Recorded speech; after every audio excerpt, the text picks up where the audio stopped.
My girlfriend stole my medical samples so her friend could get pregnant. When she demanded child support, my lawyer handed her a felony charge. I, 32 male, had been dating Chloe, 28 female, for about 2.5 years. We had been living together in a nice townhouse in Chicago for the last 8 months.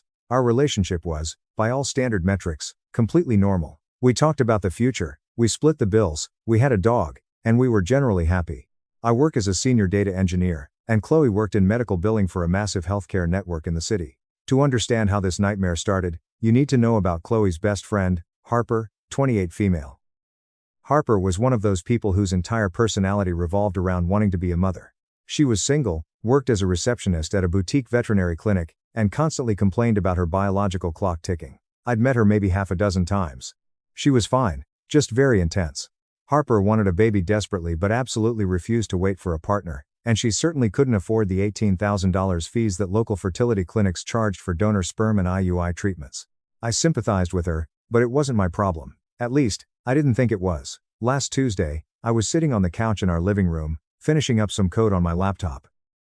It was raining outside, a totally mundane evening. The front door unlocked, and Chloe practically danced into the house. She dropped her purse on the floor, didn't even bother taking off her wet coat, and threw herself onto the couch next to me. She had this massive, unsettling grin on her face. "I have the most amazing news," she said, her eyes wide with excitement. I closed my laptop, smiling back cautiously. "Did you get a promotion?" "Better," she beamed. "You know how Harper has been struggling so much with wanting a baby, and how she's been so depressed about the clinic prices?" "Yeah," I said, my brow furrowing. I had no idea where this was going. "Well, I helped her out." Chloe clapped her hands together. "Remember those samples you gave at the urologist last year when you had that weird infection scare and they wanted to freeze some just in case?" The temperature in the room seemed to drop 10 degrees. My blood went completely cold. My heart started hammering against my ribs so hard I thought it might crack them. "What about them, Chloe?" She was still smiling, completely oblivious to the panic rising in my chest. "I work in medical billing, right? So I have access to the overarching lab system for the whole hospital network. I went down to the storage facility, and I convinced a technician I know to let me have one of your frozen vials. I told her it was for us, for our future family planning, and she just signed it over. Then I gave it to Harper. She did an at-home insemination last month, and she just took a test. It worked. She's pregnant. Congrats, babe, you're going to be a biological dad." I stared at her. The silence in the room was deafening, broken only by the sound of the rain hitting the window. My brain literally could not process the words she had just spoken. It felt like a horrible, twisted prank. "You? What?" I whispered. "I helped Harper get pregnant with your sperm," she repeated, speaking slower as if I were a child who didn't understand basic English. "She couldn't afford the $18,000 for a clinic donor. So, I figured, since we're probably going to have kids together anyway in a few years, why not just help her out? You've always said you like helping people." The room started spinning. The sheer audacity, the absolute violation of my bodily autonomy, hit me like a freight train. "Chloe, that is my biological material. You can't just take that. You can't just give that away, that is highly illegal." She rolled her eyes, her smile finally faltering, replaced by a look of profound annoyance. "Oh my God, please don't be dramatic. It's literally just some cells. You weren't even using it. It was just sitting in a freezer. And now Harper gets to be a mom. Isn't that a beautiful thing?" "No," I said, my voice was eerily calm, entirely detached from the absolute inferno of rage and terror burning inside me. "That is reproductive theft. That is medical fraud. That is probably half a dozen state and federal crimes." "Crimes?" She laughed, a sharp, mocking sound. "You're being ridiculous. It's a favor between best friends. Nobody got hurt. You're making a big deal out of nothing." I didn't say another word. I stood up, pulled my phone out of my pocket, opened the camera app, and hit record. I pointed the lens right at her face. "Chloe, I need you to explain to me, right now, on camera, exactly what you just did. Why are you recording me?" She snapped, batting at the air. "Because what you just admitted to is multiple felonies, and I need absolute documentation of your confession before you realize how much trouble you're in and try to change your story." Her face changed. The smugness evaporated, replaced first by confusion, and then by a deep, ugly anger. "Are you serious right now? I did something nice. I helped my best friend become a mother. You should be honored." "Honored?" I yelled, my calm finally breaking. "Honored that you stole my genetic material and used it without my consent? That you committed medical fraud? To access my private records? That you potentially just made me legally and financially responsible for a child I never agreed to father for the next 18 years? You're overreacting," she screamed back. "It's not your kid, it's Harper's." I'm calling a lawyer, I said. I turned on my heel, walked into the master bedroom, and slammed the door shut, locking it behind me. My hands were shaking violently. I could barely type.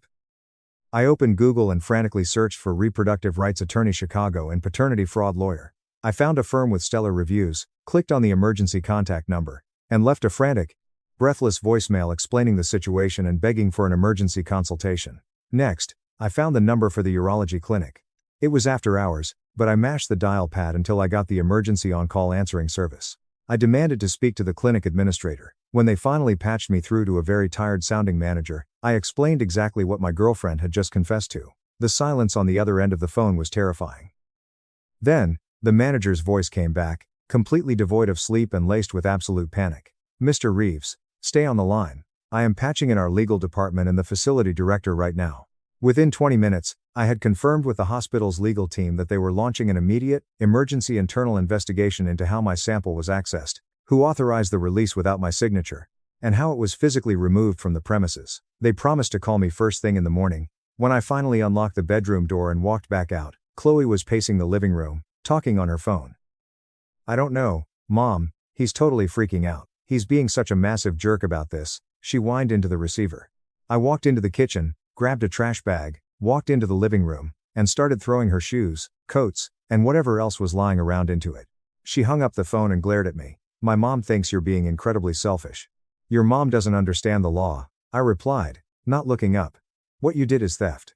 And depending on how Harper used the sample, there could be massive additional charges.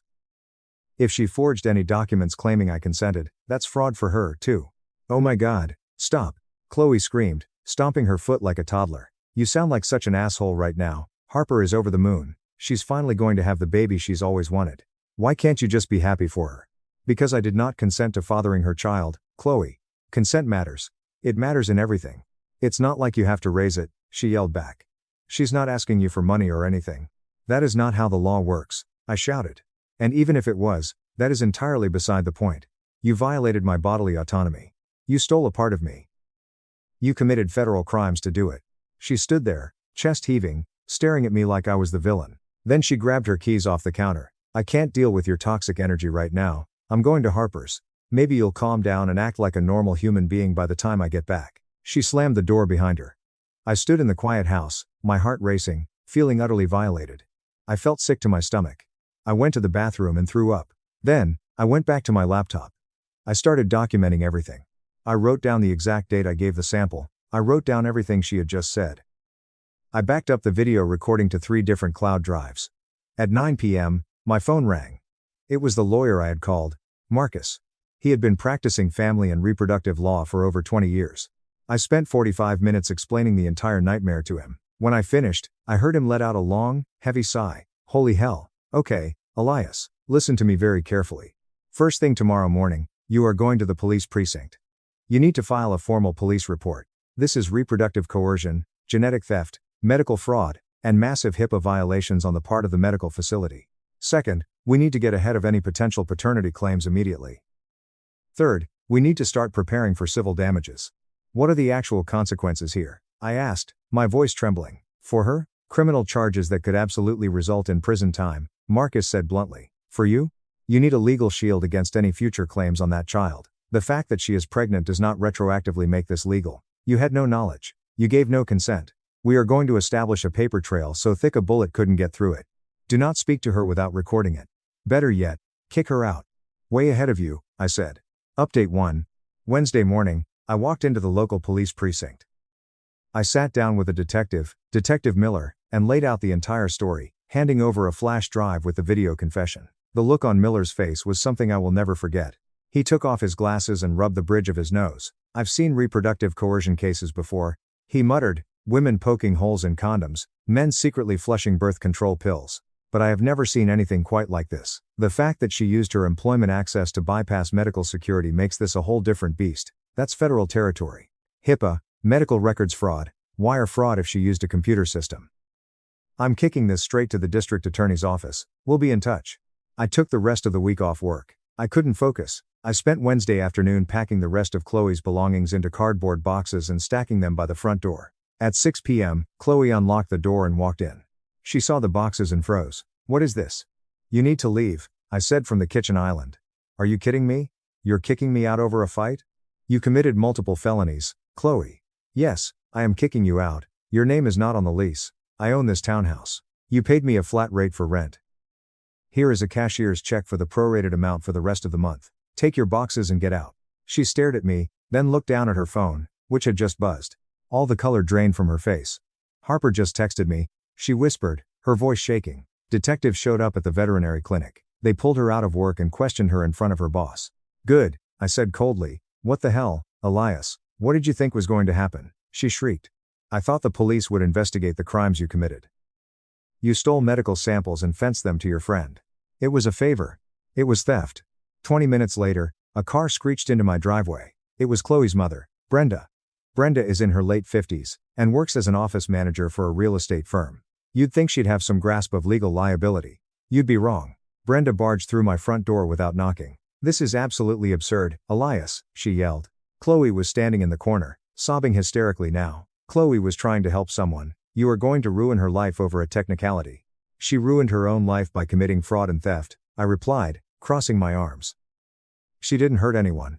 Brenda screamed, pointing a finger in my face. She stole my genetic material. She violated my reproductive rights. She committed wire fraud to access restricted medical records. Those are serious felonies, Brenda. Nobody sees it that way. It's just a favor between friends. The police see it that way. The district attorney sees it that way. And honestly, I don't give a damn how you see it. Take your daughter and get off my property before I have you both trespassed. And, what about Harper's baby? Brenda demanded. You're going to ruin an innocent woman's life, too. Harper participated in the fraud. She used stolen genetic material. If she signed any clinic documents claiming I consented, that's further fraud. She made her choices. Brenda glared at me with pure hatred. You are a cold, heartless bastard. That baby is innocent. That baby is also not my responsibility, I fired back. I never agreed to father it. When this goes to court, that will be established. Chloe's head snapped up. When this goes to court, you're suing us? My lawyer is already drawing up a cease and desist for Harper. I said calmly. She is not to contact me. She is not to list me on any birth certificate. She is not to make any claims of paternity. If she violates that, there will be a massive civil suit. As for you, Chloe, the criminal charges are entirely out of my hands now. The DA is handling that. My phone rang. It was Marcus. I answered it on speakerphone. Elias, Marcus's voice boomed. Just got off the phone with my contact at the DA's office. They are taking this incredibly seriously. They've found probable cause for multiple felony charges. They're getting warrants for the hospital's server logs right now. Understood. Thank you, Marcus. I hung up. Chloe was staring at me, her mouth open in horror. You actually hired a lawyer for this? Yes. Brenda grabbed Chloe's arm. Come on, honey, we're leaving.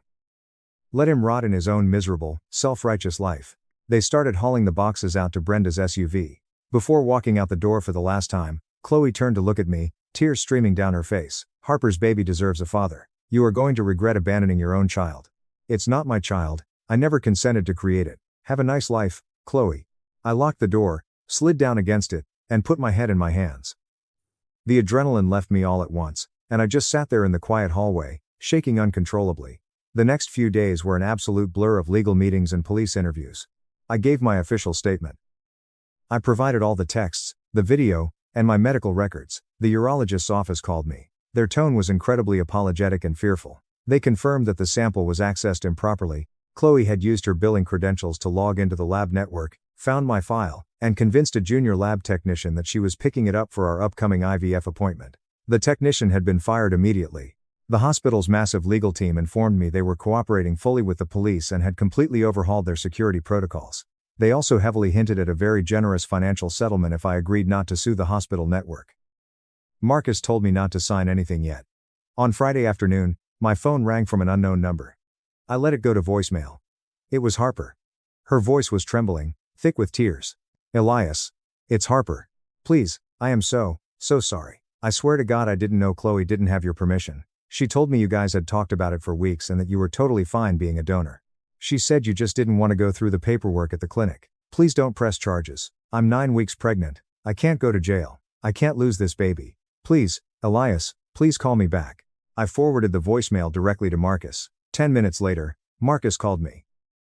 This is gold, Elias. She is admitting on tape that she knew exactly where the sample came from. It shows prior knowledge. It destroys any defense that she thought it was anonymous clinic sperm. It establishes intent. What happens now? I asked, staring out my window at the rain. The DA decides on the charges. For Chloe, it's going to be a bloodbath. The medical facility angle makes it a massive liability. As for Harper, if she knew the source and participated in bypassing standard legal donor protocols, she's liable for conspiracy and receiving stolen property. What about the child, Marcus? Seriously, what happens when it's born? That is complicated, Marcus admitted. But legally, you have an incredibly strong case for zero parental rights and zero obligations. The child was conceived without your consent using stolen genetic material. It's the definition of reproductive coercion. You are not legally the father. If Harper tries to claim you are, we take her to family court and bury her under the criminal evidence. You will be fine. Update 2. 2 weeks later, the district attorney officially filed charges. It made the local news. Chloe was charged with felony theft, felony computer fraud, unauthorized access of medical records, and severe HIPAA violations. Harper was charged with conspiracy to commit fraud and receiving stolen property. Chloe's defense attorney sent Marcus a furious letter, claiming the charges were excessive and vindictive, and accusing me of weaponizing the legal system against a woman who made a misguided attempt to help a friend. Marcus's response letter was a work of art. He outlined every single statute they broke, cited state and federal case law regarding reproductive rights and bodily autonomy, and ended with, "Your client committed calculated, premeditated felonies. Mr. Reeves is the victim of a severe bodily violation and is entitled to pursue all legal and civil remedies available to him." Then, the situation escalated again. On a Thursday evening, there was a knock at my door. I opened it to find a middle-aged woman holding a clipboard and wearing a lanyard with a state ID. "Mr. Reeves? I'm Darlene from Child Protective Services. We need to talk about the welfare of the child that is going to be born in approximately 6.5 months. I felt a spike of pure rage, but I kept my face blank. I let her in and offered her a seat in the living room. "I've read the police reports, Mr. Reeves," Darlene said, pulling out a pen. "I'll be honest, this is entirely unprecedented in my 20-year career, but my job is to establish the child's welfare situation. Miss Harper is claiming that you are the biological father and that you are preemptively abandoning your child." "I am not the father," I said firmly. "Not legally, not morally. The sample was stolen from a medical facility. I never consented to its use. I was the victim of a crime." "I understand that is your position," Darlene said, using that soft, patronizing tone social workers perfect. "But biologically, if this baby is born and a DNA test shows you are the genetic father, there are welfare considerations.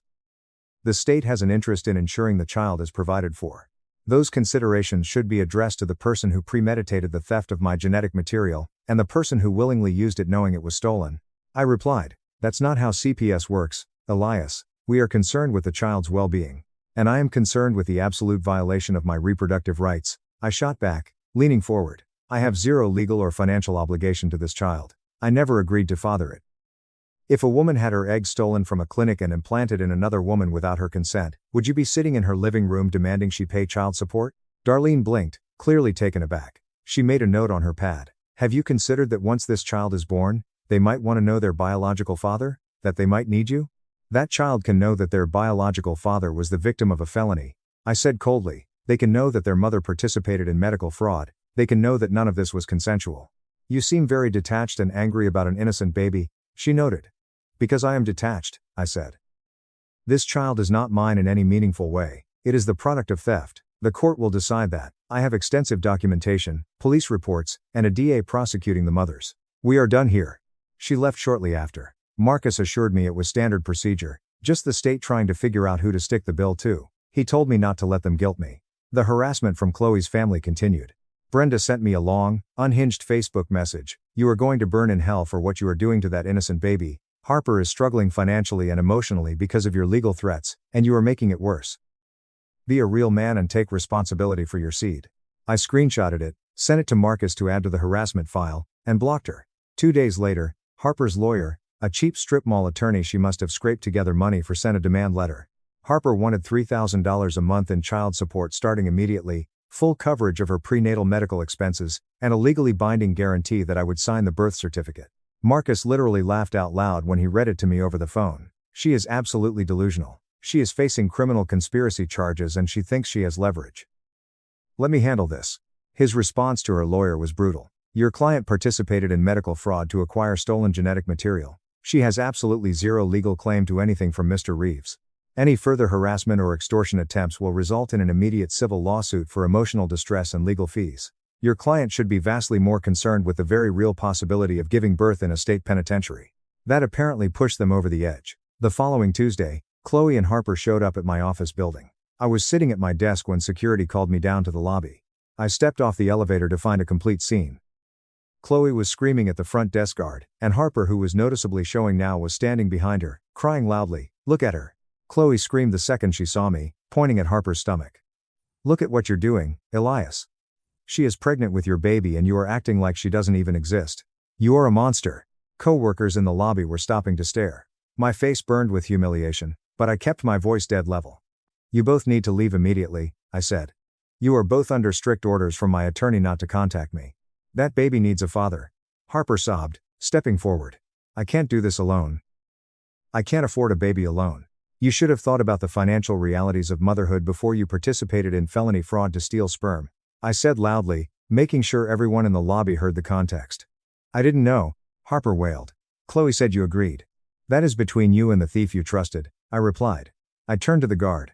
"Please escort them off the property. If they resist, call the police." "No.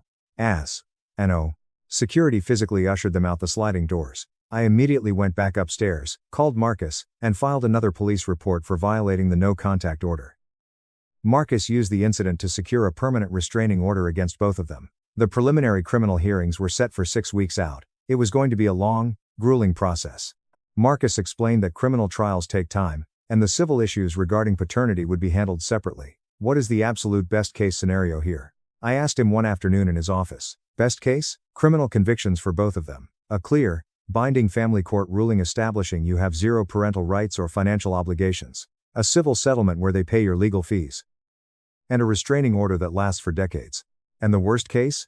They plead down to lesser misdemeanors to avoid jail time. You still get your parental rights clarified, but they walk away with a slap on the wrist. Harper raises the kid on her own. You're free, but it's messy." "I can live with messy," I said. "As long as I am free." Top comments. User 1, "This is the most insane violation of bodily autonomy I have ever read on this site. If a man stole a woman's eggs and implanted them in his new wife, he would be crucified in the town square. Your ex is a complete psychopath, and her friend is just as bad. Do not give them a single inch. Fight this to the Supreme Court if you have to." User 2, "The absolute audacity of the friend demanding $3,000 a month after stealing your genetics. The entitlement is off the charts. Thank God you had the presence of mind to record the confession immediately. That video saved the rest of your life. Keep us updated on the criminal trial." User 3, "CPS trying to guilt trip you is infuriating but unfortunately standard. The state doesn't care about justice, they just want a name on a piece of paper so they don't have to pay for the kid's welfare. Stick to your guns, you are a victim of a crime. That child is not yours." Final update. It has been roughly 10 months since my world exploded. I wanted to give everyone a final update now that the legal dust has mostly settled. The criminal trial never actually made it to a jury. 4 months into the process, facing a mountain of irrefutable evidence, the video confession, the hospital server logs, the fired technician's testimony, and Harper's own voicemail admitting guilt, their defense completely collapsed. Chloe pleaded guilty to reduced charges, felony theft and misuse of medical records. Her lawyer managed to work out a plea deal to keep her out of prison. She was sentenced to 3 years of supervised probation, a massive $8,000 fine, 500 hours of community service, and a permanent felony record. Harper pleaded guilty to conspiracy and receiving stolen property. She got 2 years of probation and a $5,000 fine. Both of them are now convicted felons. The hospital network, terrified of a massive public relations nightmare and a federal lawsuit regarding their HIPAA violations, settled with me out of court for a very substantial, undisclosed sum. The civil case against Chloe and Harper was swift. They were ordered to pay my legal fees, which amounted to $22,000, split evenly between them. More importantly, as part of the legal proceedings, Harper was forced to sign legally binding documents permanently waiving any and all claims of paternity, child support, or involvement from me. The baby was born 3 months ago. A little girl. I only know this because the final court order from the family judge mentions it. I am legally not the father, my name is nowhere near the birth certificate. I have absolutely zero parental rights, and zero financial obligations. The judge's final order specifically states that the conception was non-consensual, the result of criminal activity, and that I am completely severed from the child in the eyes of the law. Harper's life has imploded. When the criminal charges became public, the veterinary clinic fired her. She is currently living with her parents, who are essentially raising the baby while she works at a fast food restaurant to pay off her court fines. Chloe's situation isn't much better. She was obviously fired from the healthcare network and blacklisted from the entire medical billing industry. She's living in her childhood bedroom with Brenda, working temp jobs in warehouses because no corporate office will hire someone with a felony conviction for data theft and fraud. My own mother called me a few weeks ago. She thinks I was too harsh. That baby didn't do anything wrong, Elias, she kept repeating, crying on the phone. She's still your flesh and blood. Neither did I reminded her firmly. I was the victim of a premeditated crime. My flesh and blood was stolen. I ended up going low contact with my parents over this. I lost a few mutual friends, 2 people who subscribed to the toxic belief that I should step up and be the bigger person, completely ignoring the fact that my fundamental human rights were violated. Apparently, my boundaries and consent don't matter as much as a baby that wouldn't even exist if not for multiple felonies committed against me. My therapist says I am handling the trauma remarkably well, considering the circumstances. She says most people couldn't process this level of profound violation without completely breaking down. The nightmares are finally starting to fade. I used to wake up in cold sweats, panic that I was going to be served with child support papers or that Harper was going to show up at my door with a baby stroller. Dating is completely off the table for the foreseeable future. It is incredibly hard to trust anyone after the person you shared a bed with, the person you loved and trusted, used your own body against you. Because that is exactly what it was. She used my body, my genetic material, without my permission. She violated me in one of the most intimate, fundamental ways a human being can be violated. Marcus, my lawyer, has assured me that the settlement agreement is ironclad. If Harper ever tries to contact me, or if she tries to make any claims in the future, we go straight back to court, and she faces immediate penalties and potential jail time for violating the order. Sometimes, in the quiet moments of the night, I do wonder about the kid. Not because I feel any paternal instinct, I truly don't. But because I know that little girl is going to grow up, and eventually, she is going to ask questions.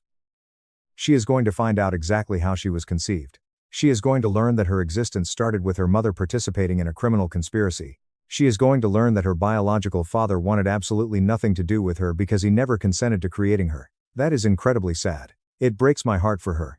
But it is not my responsibility to fix it. I did not create that situation. Chloe and Harper did. They played God with my genetics, and they have to live with the consequences of their actions. I sold the townhouse in Chicago last month. I couldn't stand being in the rooms where it happened. I packed up my life, transferred to my company's office in Denver, and moved across the country. New city, new job title, new apartment, new everything. I couldn't risk running into them at a grocery store. I couldn't risk Harper deciding 5 years from now that she wants me involved after all and stalking me. My new therapist in Denver says my desire to flee is entirely understandable.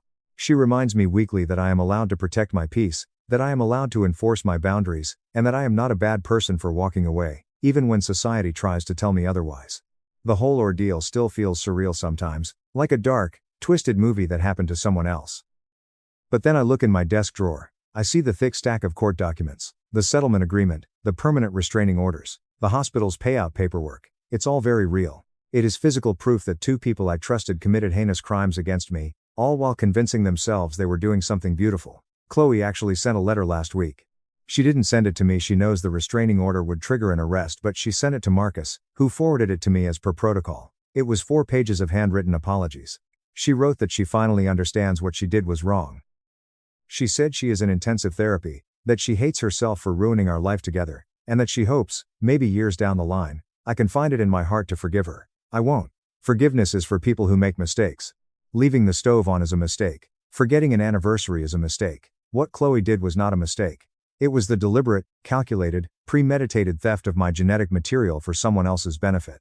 She actively chose her friend's selfish desires over my fundamental human rights. She lied, she manipulated, and she committed fraud. That wasn't a lapse in judgment. That is simply who she is at her core. And honestly, I am incredibly glad I found out exactly who she was before we got married, before we combined our finances, before we had children of our own together. Before I legally tied my entire life to a woman who fundamentally does not understand or respect the concept of consent. The legal battles are finally over. The emotional recovery is going to take a lot longer, but I am free. I have no child support payments draining my accounts. I have no custody battles to fight. I have no ties to the people who violated me. That is the win here. It's not a fairy tale happy ending. It's not closure, because I don't think you ever fully close the door on something this bizarre and traumatic. It is just freedom, and as I sit here in my new apartment, watching the sun set over the mountains in Denver, I realize that some days, freedom is more than enough, Am I the asshole for confronting my mill after she made a joke about my mom being dead and called my grief a burden on the family? I never thought grief would feel like this, like a constant ache in your chest that doesn't go away. My mom passed away almost a year ago, and it still doesn't feel real. I'm 23, married to Jack 24, my high school sweetheart. We've been together since we were kids, but even he couldn't understand the depth of the hole my mom's death left in me. I've never been the same, and I don't think I ever will be. Growing up, my mom was my everything. It sounds cliché, but it's the truth. She was the person who knew me better than I knew myself. When life felt hard, I'd call her, and everything would seem a little bit easier. I'd sit on the phone with her for hours, talking about everything, how I was feeling, what was going on at school, even the stupidest stuff like how my favorite cereal had changed its recipe. She always listened, always had something wise to say, and more than anything, she made me feel like I mattered. I can't even describe the weight of losing her. It's like everything is a little darker, a little quieter without her. Jack's family, particularly his mom, Linda, really stepped up when my mom passed. I won't deny they were there for me in the most practical ways. They helped cover the funeral expenses, took care of some paperwork, and Jack's dad even took a day off work to help me sort through my mom's things. But while I'm grateful for all of that, there's a nagging feeling I can't shake. None of it made me feel whole again. You can't replace a mother, no matter how much money or help you get. Linda's support was complicated, though. I could never have the kind of relationship with her that I had with my mom. Conversations with her always felt strained. When we talked, it was usually about the weather or the neighbor's superficial stuff. Nothing meaningful. Nothing like the deep, heartfelt talks I used to have with my mom. I often found myself feeling a little irritated when Linda tried to step in, like her being there only reminded me of what was missing, but I didn't say anything. She was doing her best, right? And it wasn't like I could tell her she wasn't my mom. I remember one moment during the funeral, Linda was trying to comfort me, and while her words were kind, it felt like they were from someone who didn't really get it.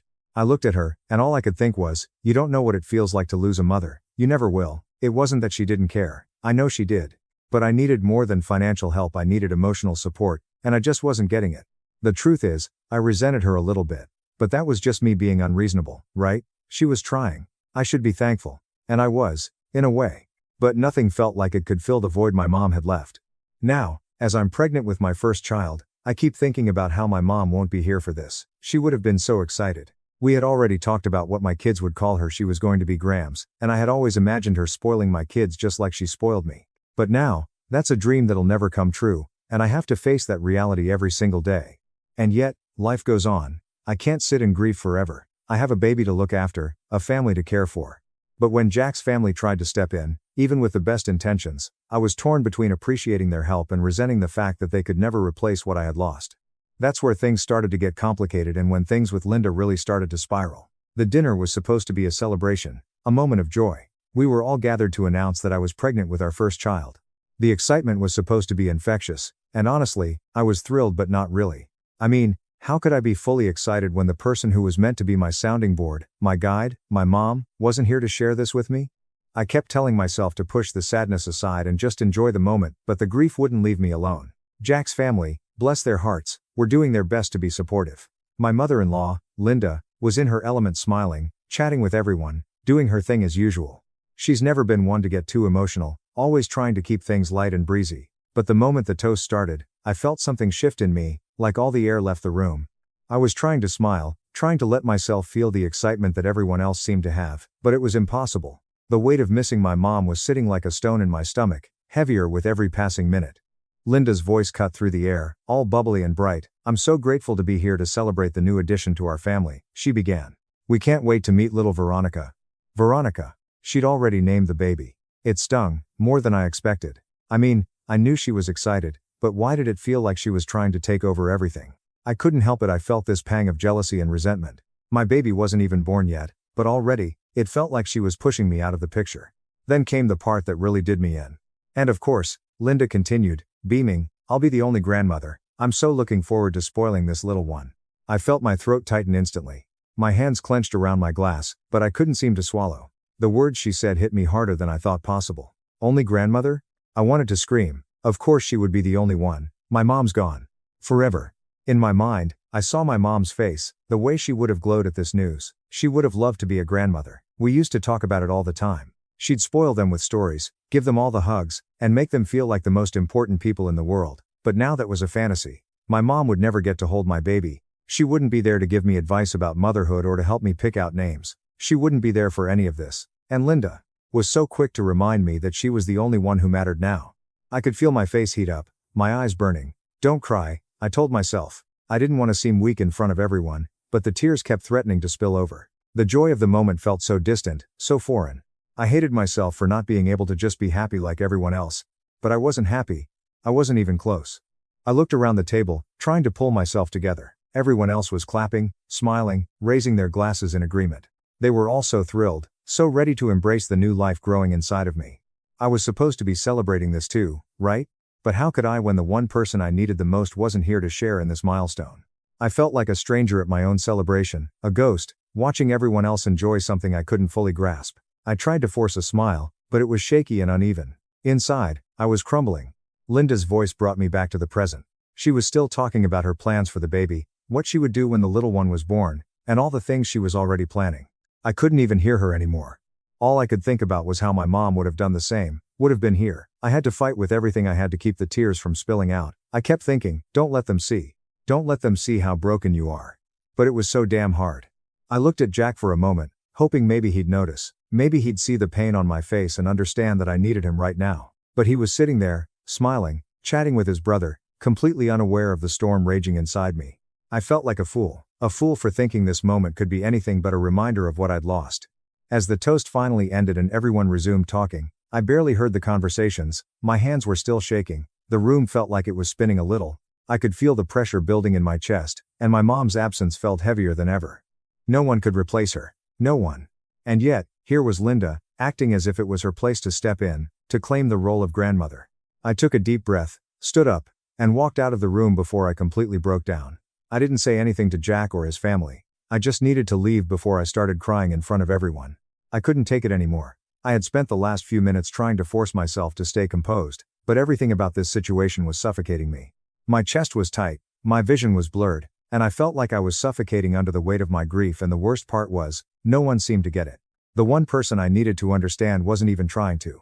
As soon as I stood up, I knew I was doing something I couldn't take back. Everyone's eyes immediately turned to me, but I didn't care anymore. I couldn't pretend to be fine when my insides were unraveling.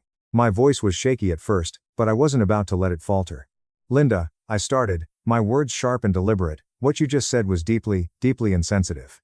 She blinked, looking almost surprised. I could see her trying to hide a smug smile, clearly unaware of the weight of her words. What do you mean? It was just a joke, she replied, casually waving her hand as if she'd brushed off some insignificant comment.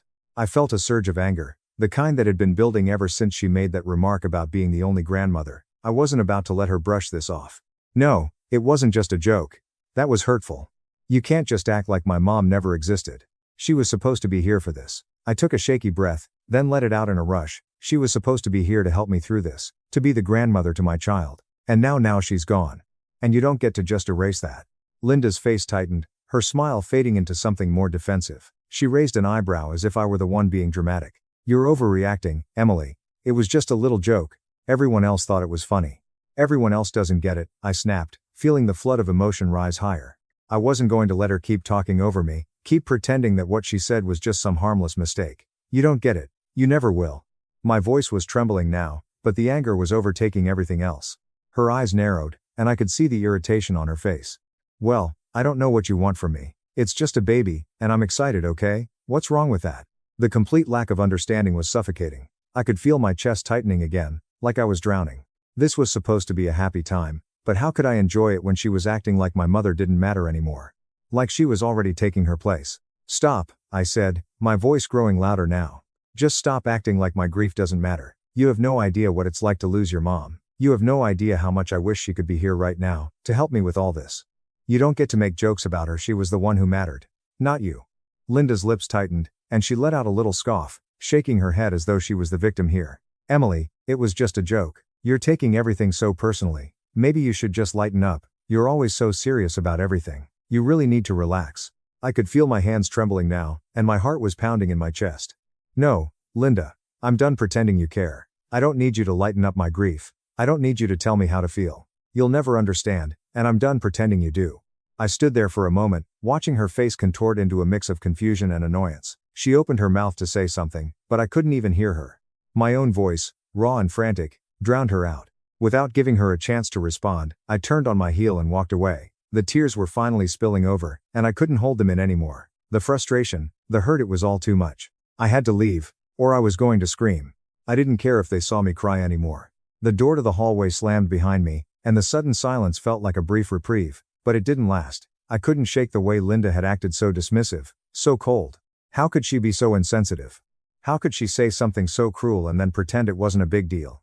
I stood in the hallway, tears streaming down my face, feeling completely empty and, in some ways, betrayed. Jack hadn't even noticed how badly it had hurt me. He was so wrapped up in keeping things calm, in not rocking the boat, that he didn't see how his mom's words were unraveling everything. I heard footsteps behind me, and I knew it was Jack. I turned to face him, hoping, praying that he'd be the one person who would get it. But I could already feel the disappointment rising in my chest as I saw his face. He wasn't angry at his mom for what she'd said, he was angry at me for leaving. "You overreacted," he said, his voice flat. "You shouldn't have just stormed off like that. It's just a joke, Emily. You can't keep doing this." His words were like a slap in the face. I felt my stomach drop. "You don't get it," I said, the words escaping before I could stop them. "You don't get how much this hurts me. How much it always hurts. And you never will. You always choose her over me." Jack opened his mouth to argue, but I didn't want to hear it anymore. I turned away, feeling the weight of the betrayal in my bones. I don't even know why I bothered picking up the phone. Maybe I was hoping that Jack would finally get it, that he would realize just how hurt I was. But, deep down, I knew he wouldn't. I could hear the tension in his voice before he even spoke. "Hey, Emily, are you okay? I spoke to my mom, and she's really upset. She wants you to apologize." The words hit me like a slap in the face. I felt my heart rate spike immediately. What? She wants me to apologize? After what she said? My voice was shaking, but I couldn't control it. "Are you kidding me right now, Jack?" There was a long pause on the other end, and then he sighed, the sound heavy with annoyance. "Look, I get it. I know it's been hard for you, but she's upset, and you can't just leave things like this. You need to apologize." I could feel my stomach twisting in knots. I'm supposed to apologize? For what? For standing up for myself? I couldn't stop the anger from bubbling up, the frustration that I was always the one expected to make peace, always the one left holding the emotional weight. Why is it always me who has to do the apologizing? Why does it always fall on me to fix things? Jack's voice became defensive. "You're overreacting, Emily. It was just a joke. It wasn't that big of a deal. You just need to let it go." Overreacting. Those words sliced through me. Overreacting? The reality of losing my mother, the constant weight of grief that never left me, and he was calling my emotional reaction overreacting? I felt the anger surge through me like a tidal wave. Overreacting? Are you serious? You don't get it. You have no idea how much that hurt. I can't just pretend like she didn't say what she said. You don't just get to erase my mother from the picture like she was never there. You don't get to tell me how to grieve. There was a moment of silence, and I could practically feel Jack shutting down on the other end of the line. "I'm just trying to keep the peace here," he said, his voice suddenly colder. "I don't want to make this into something bigger than it is. It's better to just apologize and move on. For everyone's sake." For everyone's sake. That phrase burned through me. I felt the heat in my chest, the frustration building as I heard him practically justify siding with his mom over me. "So, this is how it is, huh? You're just going to choose her every time. You're going to let her stomp all over me, and I'm supposed to just take it? You're asking me to apologize for nothing, just to keep the peace with someone who doesn't even respect me." "I'm not saying that," he replied, but there was a sharp edge to his words. "I just think you need to calm down. We're supposed to be celebrating. I don't want this drama between us and my mom. You have to understand that. You don't get it, you never get it." I took a deep breath, trying to control the wave of emotion crashing over me. "Every time something happens, every time she does something to hurt me, you always side with her. I've been trying to deal with this my entire life, and I'm done. I'm done pretending that your mom's behavior doesn't affect me, and I'm done pretending that you're on my side." I could hear him breathing heavily on the other end, frustration leaking through his words. "You're blowing this out of proportion. I'm just trying to get things back to normal." "Normal?" I repeated, a bitter laugh escaping my lips. "There's no normal anymore, Jack. I'm not normal. I'm grieving, and I'm struggling, and instead of being there for me, you're telling me I'm overreacting, telling me to apologize to someone who's been insensitive to me my whole life. It's like I don't even matter to you anymore." His voice raised in frustration. "This isn't about her. It's about us. Can't you see that? I just don't want things to keep blowing up like this. Why can't we just be a family?" "A family?" I laughed again, but it was dry and hollow. A family is supposed to stand by each other. A family is supposed to have each other's backs. But every time I've needed you to stand up for me, every time I've needed you to show me that you care, you're nowhere to be found. You always choose her. Every damn time." I could feel the hot sting of tears in my eyes, but I didn't want to give him the satisfaction of seeing me cry. "You're not the person I thought you were, Jack. You're not the person who would fight for me. And I'm done. I'm done trying to make this work when it feels like I'm the only one trying. There was a long pause. I could hear him swallowing hard, the words getting stuck in his throat. I didn't mean to hurt you, he muttered, but it was weak. His words didn't hold any weight. It was just an empty apology that didn't change anything. You didn't mean to hurt me? You didn't mean to hurt me? I repeated, my voice rising in disbelief. You've been hurting me this entire time, Jack, and now you're just going to dismiss me like I'm the one in the wrong? I took one last look at my phone, my vision blurry, and I made my decision. I'm done. I'm done trying to explain myself to you. I'm leaving. I need space, and if you don't understand that, I don't know what else to say. And just like that, I hung up. I stood there, the phone in my hand, feeling completely empty and betrayed. This was the moment. The moment I realized I wasn't fighting for just me anymore, I was fighting for my child, for my own peace. But I couldn't help feeling like everything I'd built was slowly falling apart. Jack, my husband, the person who was supposed to be by my side, couldn't even see how much he'd failed me. I walked away, feeling like I was standing on the edge of something I couldn't take back. The phone buzzed in my hand, and I knew before I even looked that it was from Linda. I almost didn't want to open it. After the fight, after everything that had been said, part of me hoped she'd let it go, but I knew deep down she wouldn't. She never does. When I finally opened the message, it hit me harder than I could have imagined. I'm sorry if you're still upset, but my joke was just that. You need to let it go. I think you're making your grief into a burden on everyone around you. It's been almost a year, Emily. You can't keep holding on to it forever. I think you need to move on and stop letting your sadness take over. Her words were like a slap in the face, each one more heartless than the last. A burden? My grief was a burden? I could feel the tears stinging my eyes, but I held them back. I was done crying in front of people who couldn't understand. This wasn't just a joke anymore. This was a dismissal of everything I had been through. My grief, my loss, she didn't care. And worse, she was blaming me for it. I showed the text to Jack as soon as he walked in. He didn't say anything at first, just stared at the screen for a moment. Then he sighed, rubbing his face like he was already exhausted by it all. Emily, you need to let this go, he said, his voice sounding more like a parent scolding a child than a husband supporting his wife. This has been going on long enough. It's been almost a year now. You can't keep holding on to your grief like this. It's unhealthy. For you, for the baby. I couldn't breathe. I felt like I was suffocating, like all the air had been sucked out of the room. Was he serious? Was this really happening? You want me to just move on? Is that what you're telling me? My voice shook with a mixture of anger and disbelief. You want me to just get over the fact that my mom is gone? That she'll never meet our baby? That I'll never have the chance to hear her voice again? Jack looked uncomfortable but didn't meet my eyes. You're taking this too personally. My mom didn't mean it like that. She was just trying to be excited about the baby, and I think you're blowing it out of proportion. He ran a hand through his hair, clearly frustrated. We can't keep going around in circles with this. I don't want you to keep making this about you. It's about our family now. I felt a fire ignite in me. Our family? I spat, the words slipping out with more venom than I intended. I am part of that family, Jack. I am your wife. And if you can't stand up for me, if you can't even see how hurtful this is, then what the hell is the point of any of this? Do you even care how much I've been struggling? Or am I just supposed to be okay with it because it's been a year? He stared at me, then shook his head. I'm just trying to make things easier for everyone. We're about to have a baby. You need to focus on that. Let the past go, Emily. You're going to make things worse for all of us if you keep hanging on to this.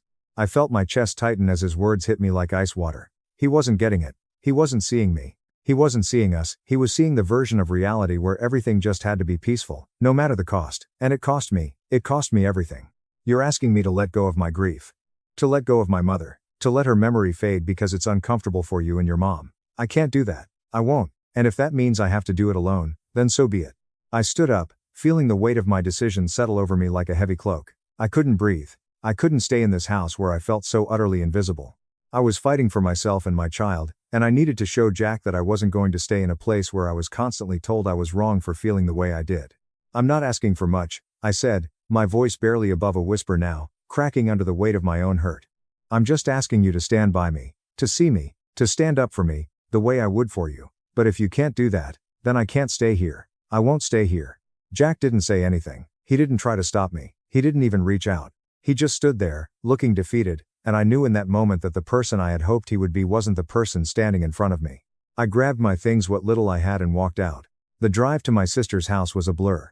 I was so angry, so hurt, and yet there was a strange sense of relief. It felt like I was finally breathing again. For the first time in so long, I felt like I was doing what I needed to do for myself.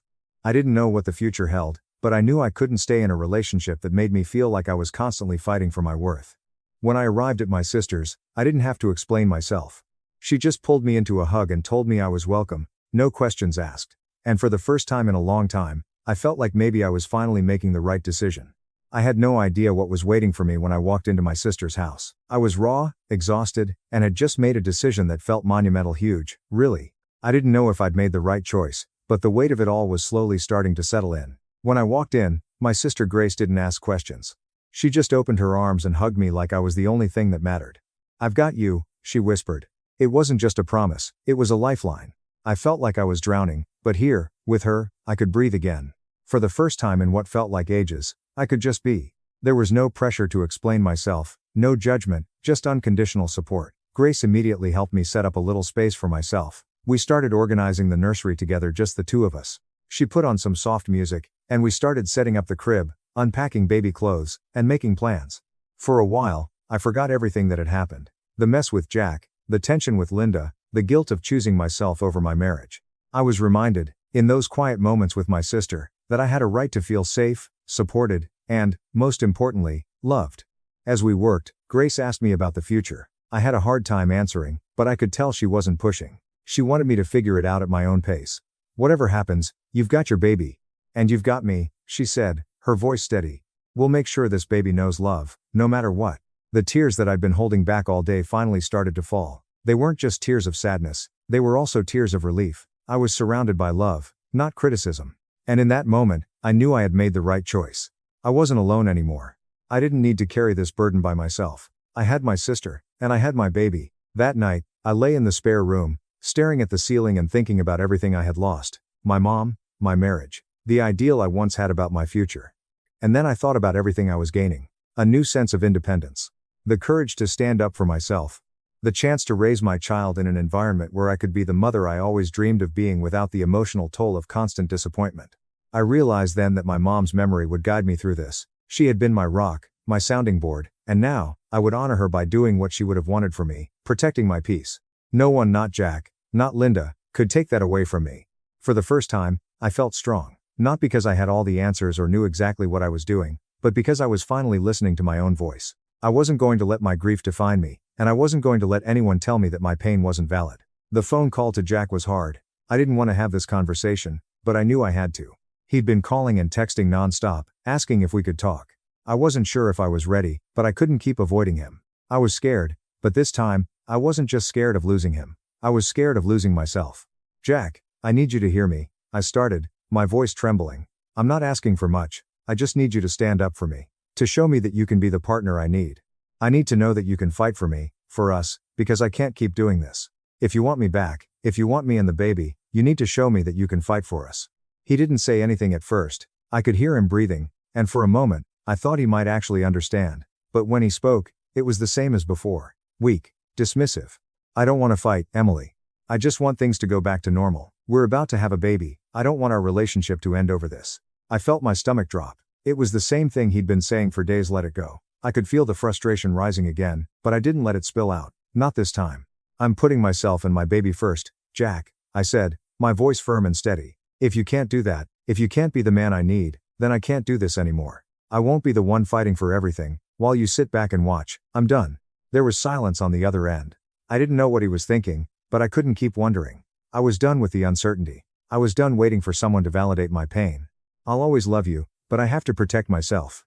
And my baby," I whispered, the last words breaking my heart as I said them. "Goodbye, Jack." I hung up without waiting for a response. For the first time in weeks, I felt something that wasn't just anger or sadness. I felt relief.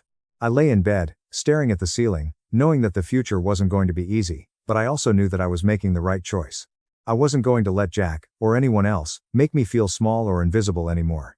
As I stood there, holding the phone in my hand, I couldn't help but feel a strange sense of calm settle over me. It wasn't the relief I thought I'd feel, or the sense of finality I expected. It was something deeper. I had just made the hardest decision of my life, and for the first time in a long time, I was proud of myself for choosing me. I wasn't just walking away from Jack, I was walking away from a life where I'd allowed myself to be dismissed, overlooked, and ignored. I was no longer going to be the one to carry all the emotional weight, to fight for someone else's love and approval. I had finally realized that I deserved more than that. I deserved to be seen, heard, and valued, just like anyone else. My mom's voice echoed in my head, reminding me of the strength I had in me, The strength she always told me I had, even if I didn't see it back then. I sat down on the edge of the bed in my sister's guest room and let out a shaky breath. It had been a whirlwind, my emotions had been so up and down, but I knew that this was the moment I would look back on as the turning point in my life. I wasn't just grieving anymore. I was living. I was starting to fight for the things that truly mattered: my peace, my baby, and my right to feel loved and supported. Grace, my sister, knocked softly on the door and peeked her head inside. She could always tell when I was lost in thought, especially when the emotions were too much to handle. She stepped in quietly, sitting beside me without a word. It wasn't necessary to say anything, really. Just her presence made all the difference. "You're doing the right thing, Emily," she said after a while, her voice steady, the kind of calm that made everything feel a little less chaotic. "I know it's not easy, but you've got so much strength in you. You've already come so far." I swallowed hard, trying to blink back the tears that were always just on the verge of falling. I don't know if I'm doing the right thing. I thought Jack would be the one to fight for me. I thought he'd see that I was hurting and stand up for me. But instead, it felt like he just wanted everything to go back to normal, like my pain didn't matter. She reached over and put a comforting hand on mine. "That's the thing, though, you don't need to make him see your worth. You already know it, and now you have the space to show it to yourself. And you have me. I've got your back, always." Her words hit me harder than I expected, and I found myself leaning into her shoulder as the tears finally broke free. For the first time in what felt like forever, I didn't feel alone in my grief. I wasn't carrying it by myself. Grace was there, holding me up, just as she always had been. We sat in silence for a while, just being there for each other. And then, when the moment felt right, we started putting together the baby's room. Grace found some old stuffed animals that used to belong to me when I was a kid, and we arranged them in the crib. It felt right. Like we were building something new, something safe, and full of love. I wasn't sure where life was taking me, but for the first time in a long time, I had hope again. "I'm doing this for Rosie," I said softly, naming my baby after my mom. "I'm doing this for us. And I'm not going to let anyone disrespect me or my child again. Not for any reason. I will make sure she grows up in a home full of love, respect, and strength." Grace smiled at me, her eyes filled with pride. "You've got everything you need to be a great mom, and you've got me. We're in this together." As we continued preparing for Rosie's arrival, I thought about everything I had learned in the past few weeks. I had faced betrayal, heartache, and fear, but I had also learned how to stand up for myself. I had learned how to let go of things I couldn't control, and how to choose peace over pain. And, most importantly, I had learned that love didn't have to come from anyone else to be real. I had all the love I needed inside me, especially for Rosie. And so, with a clear mind and a heart full of determination, I promised myself I would never let anyone or anything take that peace from me again. I was stronger than I'd ever realized, and I was going to be the best mother I could be. For myself, for my mom, and for Rosie. I paid for my family reunion. When I arrived, the hall was empty. Mom laughed. "It was yesterday, we'll bring you leftovers." The next morning, police arrived. The banner remained in place. The reuniting of the Parker family. Letters in gold, trim in blue. I emailed me precise specifications in January. Exhausted following a 14-hour audit, I had approved the proof on a Tuesday night in February while eating leftovers at my kitchen counter. I was secretly pleased that I had planned something lovely for a family that had never planned anything lovely for me. The banner remained in place. The parking lot, however, wasn't. At 6:27 p.m., I arrived at Lakeside Event Hall. On a Saturday in June, I had a navy dress that I had pressed that morning, bakery boxes on my passenger seat, and the unique hope that only an eldest daughter who was brought up to deserve her position can experience. Perhaps this time, the thing she dedicated herself into will return something. There are 14 vehicles in the lot. There were 5 employees. For 75 seconds, I sat in my car and told myself that I had counted incorrectly. After entering, I realized what was going on. The hall smelled of stale wine, roast beef, and the particular bitter aftertaste of a celebration that had taken place without me. A food cart was filled with used plates, and balloons were partially deflated and clung to the corners as if they were too exhausted to fall. In their vases, the centerpieces I had selected: white hydrangeas, dusty miller, and navy ribbon wilted. Along the rear wall was my grandfather's memorial table. His pictures were organized according to my instructions. It was still softly cycling behind the slideshow I had spent 3 weeks creating. I had never seen the slideshow with anyone. My mother then chuckled. Margaret Parker emerged from the side room with a container made of foil. Olivia, my sister, is behind her. Uncle Frank, with his particular smirk and flushed face, was behind them both.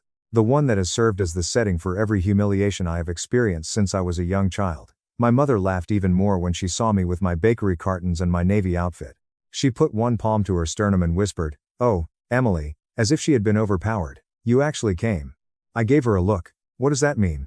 Olivia raised a shoulder. "It was yesterday." The meaning came after the words. No.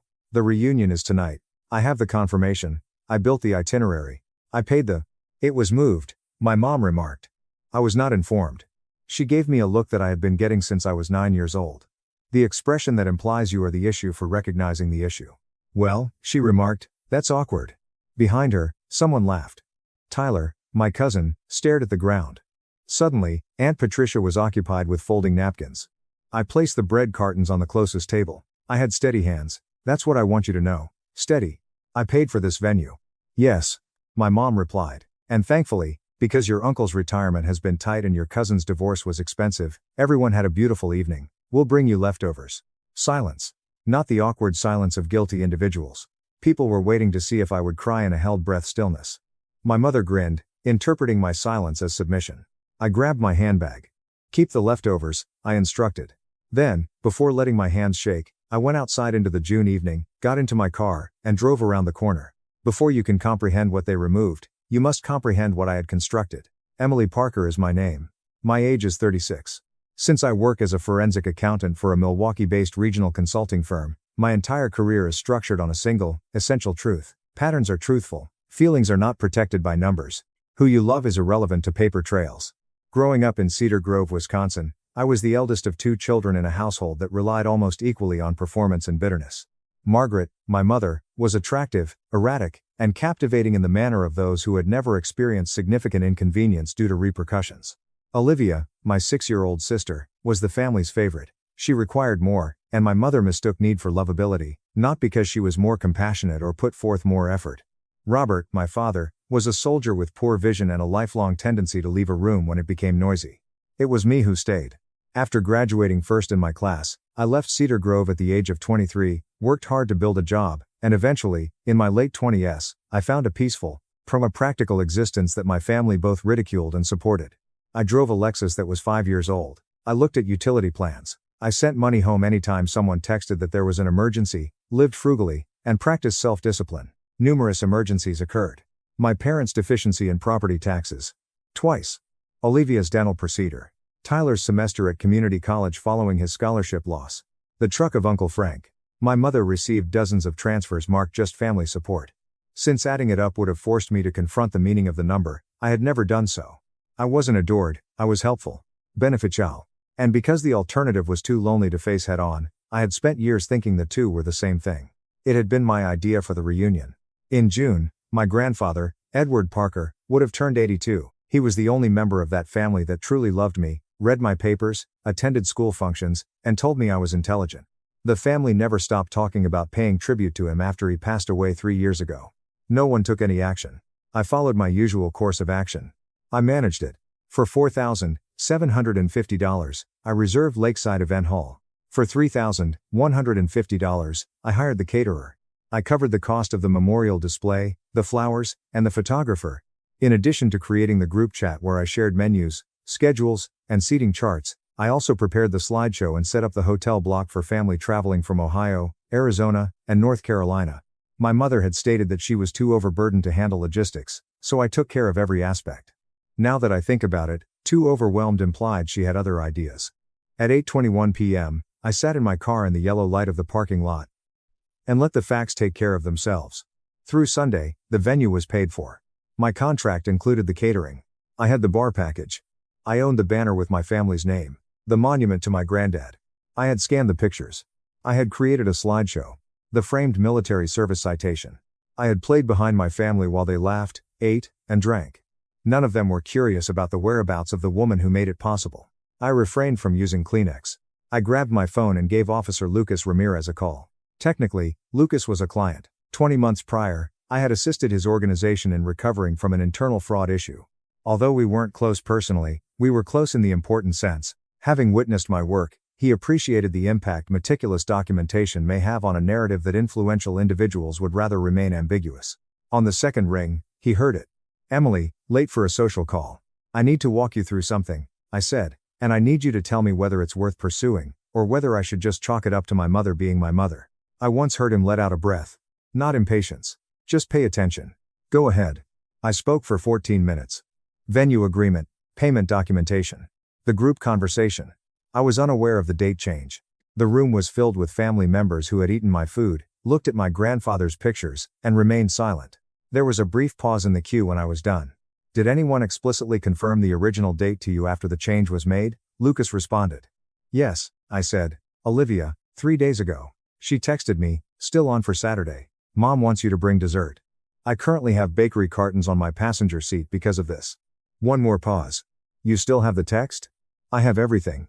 Don't go back inside." He commanded. "Don't contact your mother tonight. Send me contracts, payment confirmations, and every screenshot you have. I'll tell you tomorrow what we can do." Before I exited the parking lot, I sent everything. Each receipt. Each and every bank transfer. All of the group chat messages. Along with the 3 voicemails. I hadn't yet disclosed the voice messages because I had just recently recalled them. Olivia had left a voicemail in the family group chat at 4:39 the day before, or she had intended to, as I was traveling on the interstate returning from a client's location in Chicago. Apparently by accident, she had sent it to me directly, and since I was driving at the time, I didn't notice it because it blended in with the other notifications. At 8:42 p.m., I sat in the parking lot and listened to it for the first time. Olivia spoke in a bright, light voice that was completely free of remorse. "Mom, she's still on for tomorrow, right? Tell me you didn't crack. Uncle Frank says if Emily shows up tonight, just tell her the caterer got mixed up." 26 minutes later, the second communication was sent. "She deserves it. After all these years acting like she's better than everyone because she has money and a condo and that fancy job, let her walk into an empty room for once." My mom was giggling in the background of the third. Not a soft chuckle. An actual one. I did not move while I listened to all 3. I then sent them on to Lucas. At 9:34 p.m., he responded, "Keep the originals, don't remove anything. If you can, look for a hotel, it will be a different kind of morning tomorrow." Even though I didn't get much sleep, I still accomplished something worthwhile. After the kind of rage that comes from suddenly grasping something you've been on the verge of knowing for years, my condo in downtown Milwaukee was too quiet. I sorted while sitting at my kitchen counter with my laptop and a legal pad. Each document is timestamped, categorized, and filed. My desktop now has a new folder. Parker Records. Within it, agreements, bank transfers, screenshots, messages by voice, the emails of confirmation, the bill for the catering, the receipt for flowers. I had signed an authorization document for the venue weeks prior, which permitted family members to make little logistical changes. The final one. I gazed at that one for some time. Small changes in logistics. I drove in from Chicago with bakery boxes, and my mother utilized it to change the date by 24 hours, run the entire event 24 hours early, eat my food, use my venue, pass my grandfather's pictures, and then go home with foil containers without anybody noticing. I signed the authorization form in good faith, yet it was precisely utilized against me. My jaw clenched. I returned to my job. I had a finished timeline at 3:40 a.m. I didn't need it for my own comprehension, I completely understood. However, courts, investigators, and lawyers require timetables that they can adhere to without knowing anyone involved. I had developed enough fraud cases to understand that process is unaffected by emotion. The order, the paperwork, and the paper that exists regardless of anyone's emotions are what count. 2 officers knocked on my parents' door in Cedar Grove at 7:32 a.m., while my mother was undoubtedly still smiling and sipping her first cup of coffee. As soon as the patrol car arrived, I received a call from my cousin Hannah, who lived 2 houses down and was one of the few people who had missed the reunion. The previous evening, she had texted me after seeing the message I had placed at midnight in the family group chat. "I hope everyone had fun at the event that I paid for but wasn't invited to." Before removing it, Olivia had responded with a laughing emoji. Instead, Hannah had called. Hannah said, "Your mom is acting like she doesn't know why they're there." I took a seat at my kitchen counter with my legal pad and coffee. "She'll figure it out," I replied. I was put in touch with Sandra Whitaker, the manager of Lakeside Event Hall, by Officer Ramirez. When Sandra discovered she had been used as a tool, she became enraged not on my behalf at first, but on the venues. She was in her 50s. Because the request had come through the authorization form I had signed, she had believed I was aware of the date change. Reasonable presumption. Catastrophic in actuality. At Sutto, Livany Mine P.M., I was seated across from her. She gave me printed invoices, security logs, and a flash drive with video footage from the hallway on Sunday along with 2 cops. I used a borrowed laptop to watch the video in Sandra's office. At 6:02 p.m., my mother entered Lakeside Event Hall. The night before, at 5:07, Olivia and Uncle Frank showed their carrying gift bags and decorations. At 7:18 p.m., cousin Tyler, who would later tell me he believed I was ill and couldn't attend, posed for pictures next to the memorial display, appearing well and knowledgeable. While 58 members of my family passed through the room, ate from the menu I had selected, drank from the bar package I had contracted, and left for their homes. The slideshow I had created for my grandfather played on the back wall. Not a single text. Not a single call. There was not a single person in the room who looked at the memorial table and believed that the woman who created it needed to be present. When I watched it, I didn't cry. I had anticipated doing so. And I realized something about myself when the tears failed to come. When fury is clean and frigid, it doesn't require an outlet. It requires a target. While the officers were going over the footage log, Sandra informed me something more. During the occasion, my family had asked to use the upgraded VIP bar. Additionally, they had placed additional flower arrangements on the premises. The card on file had been used for both charges. My card. The amount of the unapproved charges was $1,520. Within 2 hours of our meeting, Sandra's corporate headquarters reversed them and filed a formal complaint. After 9 years in the Financial Crimes Unit, Investigator Isabella Reyes, the type of investigator who makes lawyers uneasy with her questions, agreed to examine whether the pattern of behavior qualified as criminal fraud or would stay civil. Theft by deception is the framework, Reyes continued, especially if there's evidence of coordination. What you've described isn't impulsive, it's planned. I gave her a printed copy of the voicemails.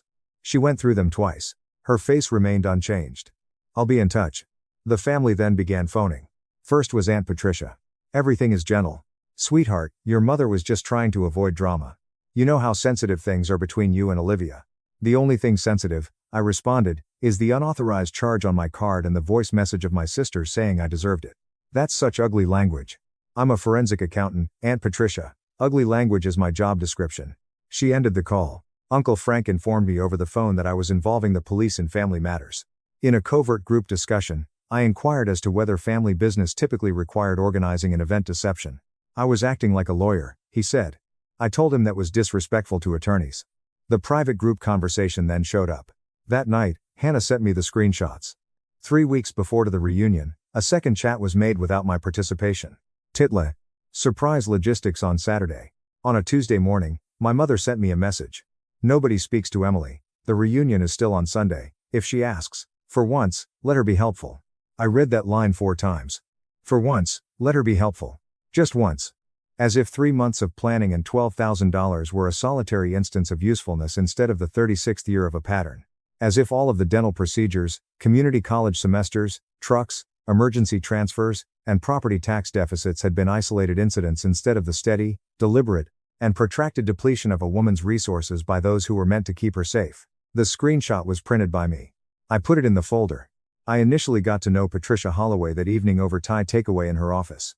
Patricia was a 50-year-old civil lawyer who was straightforward, wore reading glasses for punctuation, and had a habit of tapping documents that caught her attention. She came with a reputation for making fraud cases understandable to judges who found family relationships taxing, and she had been recommended by a colleague. Walk me through the last 6 years, she requested. I guided her through them. She tapped numerous documents. She set down her glasses and gave me a steady gaze after I was done. The reunion is the most recent incident, but it's not the largest. The pattern is what matters here. Do you have records of the transfers?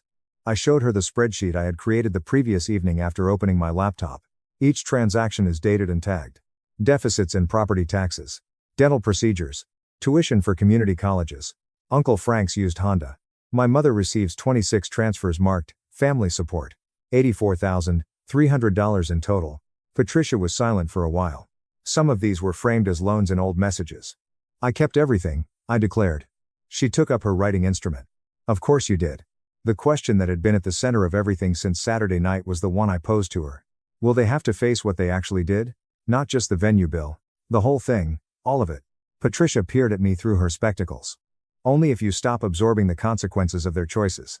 The following morning, I stopped taking them in. On Wednesday, the reimbursement letter was sent out. Patricia forwarded it to Uncle Frank, Olivia, and my mother. Each of the 3 had planned the fraud and profited from the unlawful expenditures.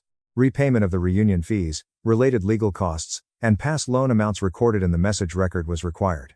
A normal warning against destroying correspondence or contacting my employer in reprisal was also sent. I had inserted that final section based on intuition rather than proof. By Friday, my mother had contacted my company under the guise of a worried relative, claiming that I was emotionally unstable and might be abusing client money. A real callback number was left by her. Judith Harper, my managing partner, took me into her office and closed the door. She has 30 years of experience in the field, and is the type of woman who has seen everything twice. Judith said, "Your mother thinks I should audit your timesheets," using the detached tone she usually saves for client presentations that have taken up her afternoon. My stomach fell. "Judith." I read her message, she replied. "Then I read your file. Then I listened to the voice messages you sent me this morning." She hesitated. "Emily, I hired you because you detect patterns other people miss. I assume that skill has recently become inconvenient at home." She moved a tissue box in my direction. Something tiny and stubborn in my chest was undone by the gesture, even though I wasn't crying. "Take Monday," she said. "I don't need Monday," I declared. "I need the rest of today." After giving me a single nod, she let me handle it. The investigation proceeded in a methodical, drama-free manner, in steps that seemed excessively slow until they suddenly weren't. Over the next 3 weeks, my mother, Olivia, and Uncle Frank were all formally interviewed by Detective Isabella Reyes. Sandra Whitaker submitted a written statement attesting to the incorrect processing of the date change using a form that was never meant for that purpose. While billing was still on my contract, the catering company verified that my uncle had verbally requested the extra bar service and that it had been approved with my mother's signature. From the covert group chat, 61 messages were saved and recorded. 3 weeks later, on a Tuesday morning, Patricia called. "Sit down," she commanded. "I'm sitting." "Olivia used one of your old digital signatures." In a manner unrelated to temperature, the room became chilly. I asked, "For what?" "A personal loan application filed 7 months ago. It lists you as partial guarantor." The application was denied. Her debt-to-income ratio was too high. But the attempt is on record. We found it pulling records connected to the reimbursement dispute. For 12 seconds, I sat with that. Not only had my sister assisted in organizing a humiliation, she had attempted to link my identity to a debt. She had attempted to use my years of dependability as collateral, taking advantage of the trust that came with being the responsible, well-established person with a steady job and spotless credit. I was sending her a birthday present 7 months ago. I questioned, "What happens now?" "Detective Reyes requested her devices this morning," Patricia stated. "This isn't a civil matter anymore." The repercussions appeared as they typically do. There wasn't a single dramatic moment, but rather a series of smaller ones that added up to an indisputable whole. Olivia was interviewed 3 times by detectives. She brought a lawyer the second time. When my mother realized the extent of the fraud review, her performance of offended innocence became untenable, and she hired a criminal defense attorney. Even his own daughter stopped returning Uncle Frank's calls after he made a statement through legal representation asserting he had only a minor role. The group conversations stopped. One by one, like lights going out in a building, the relatives who had consumed my food, sipped my wine, and posed by my grandfather's memorial display stopped posting on the family channels. On a Thursday afternoon, Cousin Tyler called in a shaky voice.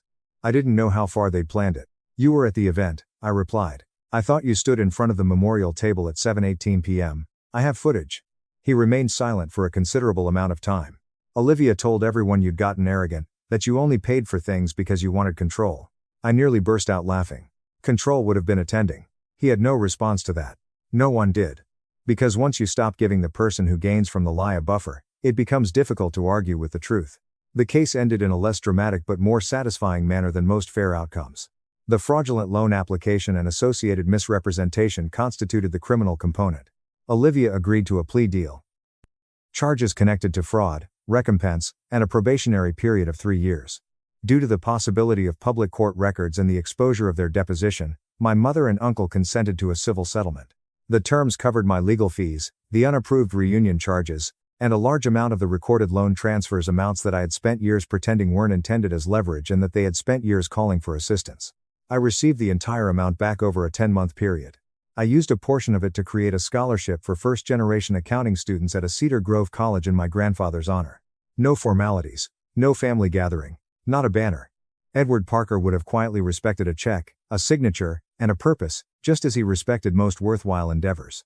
My mom called asking me to help pay for my brother's lawyer. I asked why. She said he was suing me for $180,000, and they couldn't afford the case. Caleb is my name. I'm 36, and I would have laughed in your face if you had told me a year ago that my own brother would attempt to sue me while also requesting payment for the attorney. I would have inquired how you were feeling, gave you a glass of water, and then laughed once more to make sure you realized how ridiculous that sounded. But here we are. Life has a hilarious way of making you the subject of jokes that you were unaware were being written. This one requires context, so allow me to tell you the whole picture. A little village outside of Knoxville, Tennessee, is where I was raised. Marilyn and Raymond, my parents, were the type of individuals who valued family above all else. And by everything, I mean that they think family is a justification for never setting limits, never saying no, and never holding anyone responsible for anything as long as they have your last name. Dean, my older brother, is 3 years my senior. Dean was the golden child when he was growing up. He was the quarterback, the king of homecoming, the person who could make every adult in a 40-foot radius smile as if they had won the jackpot. I was the one who kept quiet. The child who kept his head down, enjoyed reading, created things in the garage, and received good marks without anyone knowing or caring. I'm not going to sit here and act like I had a terrible upbringing. I didn't. I was adored by my parents. They provided me with enough food, clothing, and attention to avoid being considered neglectful. However, there was always an unwritten understanding in our home that I was the opening act that no one actually came to watch, and Dean was the main attraction. The entire family traveled 2 hours to witness Dean's touchdown. My mother remarked, "That's nice, honey," and returned to ironing Dean's jersey after I won the regional science fair. It wasn't brutality. Gravity was the only factor. The rest of us circled around Dean, the son. Dean received a football scholarship to a mid-tier state university after high school. His sophomore year, he blew out his knee, left school, and returned home. This is when the exciting part begins. Because Dean simply stopped, rather than reorganizing and coming up with a new strategy, he returned to live with our parents. He occasionally took on odd occupations, such as bartending, landscaping, and a brief 1-4-day stint selling insurance. However, nothing stuck, and no one in my family appeared to consider it a problem. Dean was working things out. Dean was going through a difficult period. While my parents paid his auto insurance, 2-4-year-old Dean was playing video games in his boyhood bedroom. He was, of course, working things out. I attended a community college in the interim, transferred to UT, and earned a degree in civil engineering. I put in a lot of effort, but it wasn't glamorous. I started at the bottom of a Nashville-based company and worked my way up for the next 9 years. By the time I was 32, I was managing multi-million-dollar commercial construction projects. I purchased a home, Savannah, my wife, and I met at a friend's cookout. She works as an emergency room nurse, is extremely intelligent, hilarious, and able to read a room more quickly than most people can read a menu. 3 years ago, we tied the knot. The quality of life was excellent. The problem with being the successful sibling in a household that idolizes the unsuccessful one is as follows. You turn into the bank. Naturally, not formally. It's more subtle than saying, "Hey, Caleb, since you're the one who actually got his life together, we're going to need you to fund everyone else's poor decisions." It begins with modest requests. Mom needs help with a dental bill. Dad's truck needs a new transmission. Dean needs first and last month's rent because he's finally moving out. And you agree since you genuinely can afford it. You love them, and they are your family. I think I gave my family about $52,000 over the period of roughly 5 years. I didn't keep a running tab at first since who does that with family? But Savannah did. Bless that woman, she maintained a spreadsheet. It's not because she's cold or cunning, but rather because she records everything as an emergency room nurse. Her DNA contains it. I believe she had made a mistake when she originally showed me the number. She hadn't. The money itself wasn't the item that truly irritated me. It was the mindset. Every time I offered assistance, there was an odd feeling that I owed them something. For example, I was being self-centered by not sharing my accomplishment more freely because it was a family resource. In particular, Dean had a way of making me feel as though the money I made belonged to everyone. He would remark things like, "Must be nice. My new car must be good if I stated anything about my life. Savannah's vacation must be pleasant. For some of us, leaving the state is unaffordable. Advertising. Having a job that pays well must be pleasant." For years, I ignored it. I kept getting told by Savannah that I was being a doormat, and I kept telling her that's just the way families operate. With a raised eyebrow, she would remark, "That's not how my family works." I would also shift the topic since I knew in my heart that she was correct. About 20 months ago, the breaking point began to accumulate. Dean started flipping vehicles, purchasing junkers, repairing them, and then selling them for a profit. On paper, it wasn't a horrible idea. Dean has always had good hand skills. The issue was that Dean's notion of car flipping entailed purchasing vehicles he couldn't afford to repair, keeping them on a property he didn't own, and then pleading with me for money when the whole thing eventually broke down. In roughly a year, he burnt through 4 different endeavors. He called me to ask for $18,000 to invest in a new batch of automobiles after the 4th one failed. "No," I replied. I told my brother no for the first time in my adult life. You would have assumed that I had informed him that I was canceling Christmas. "So that's how it is. I'm not worth 18 grand to you," he replied after going silent on the phone for around 10 seconds, which is almost an eternity if you know Dean. I attempted to clarify that it had nothing to do with his value. It has to do with the pattern, that despite the tens of thousands of dollars I had already given him, nothing had come of it. I couldn't keep setting money on fire, even though I loved him. He ended our conversation. For 3 weeks, I didn't hear from him. The most weird chapter of my life began when I received the phone call. My mother was there. She was acting in a way that makes her voice sound delicate and cautious, as if she were breaking the news of a terminal illness. "Caleb, honey, we need to talk about something. Dean's in a bit of a situation and he needs some help with legal fees. I wanted to know what had happened. Was he in danger? Did he receive a DUI? Has he struck someone?" My mother stopped and then said, "He's suing you, sweetheart. He says you owe him money from a business deal. He's already got a lawyer, but the lawyer needs a retainer, and Dean can't afford it. So we were hoping you could help cover it." I waited for the punchline while holding my phone to my ear. In fact, I chuckled. It sounds more like your brain trying to restart after a catastrophic error than a true chuckle. My family wanted me to cover the costs of my brother's lawsuit. I hung up after telling my mother I had to leave. I recognized this wasn't just Dean being dramatic when my brother's attorney called me immediately 4 days later. This was actual. The man on the other end of the phone was genuine, professional, and really serious. My stomach dropped to the ground as he mentioned the number. Mason Reed was the name of the attorney.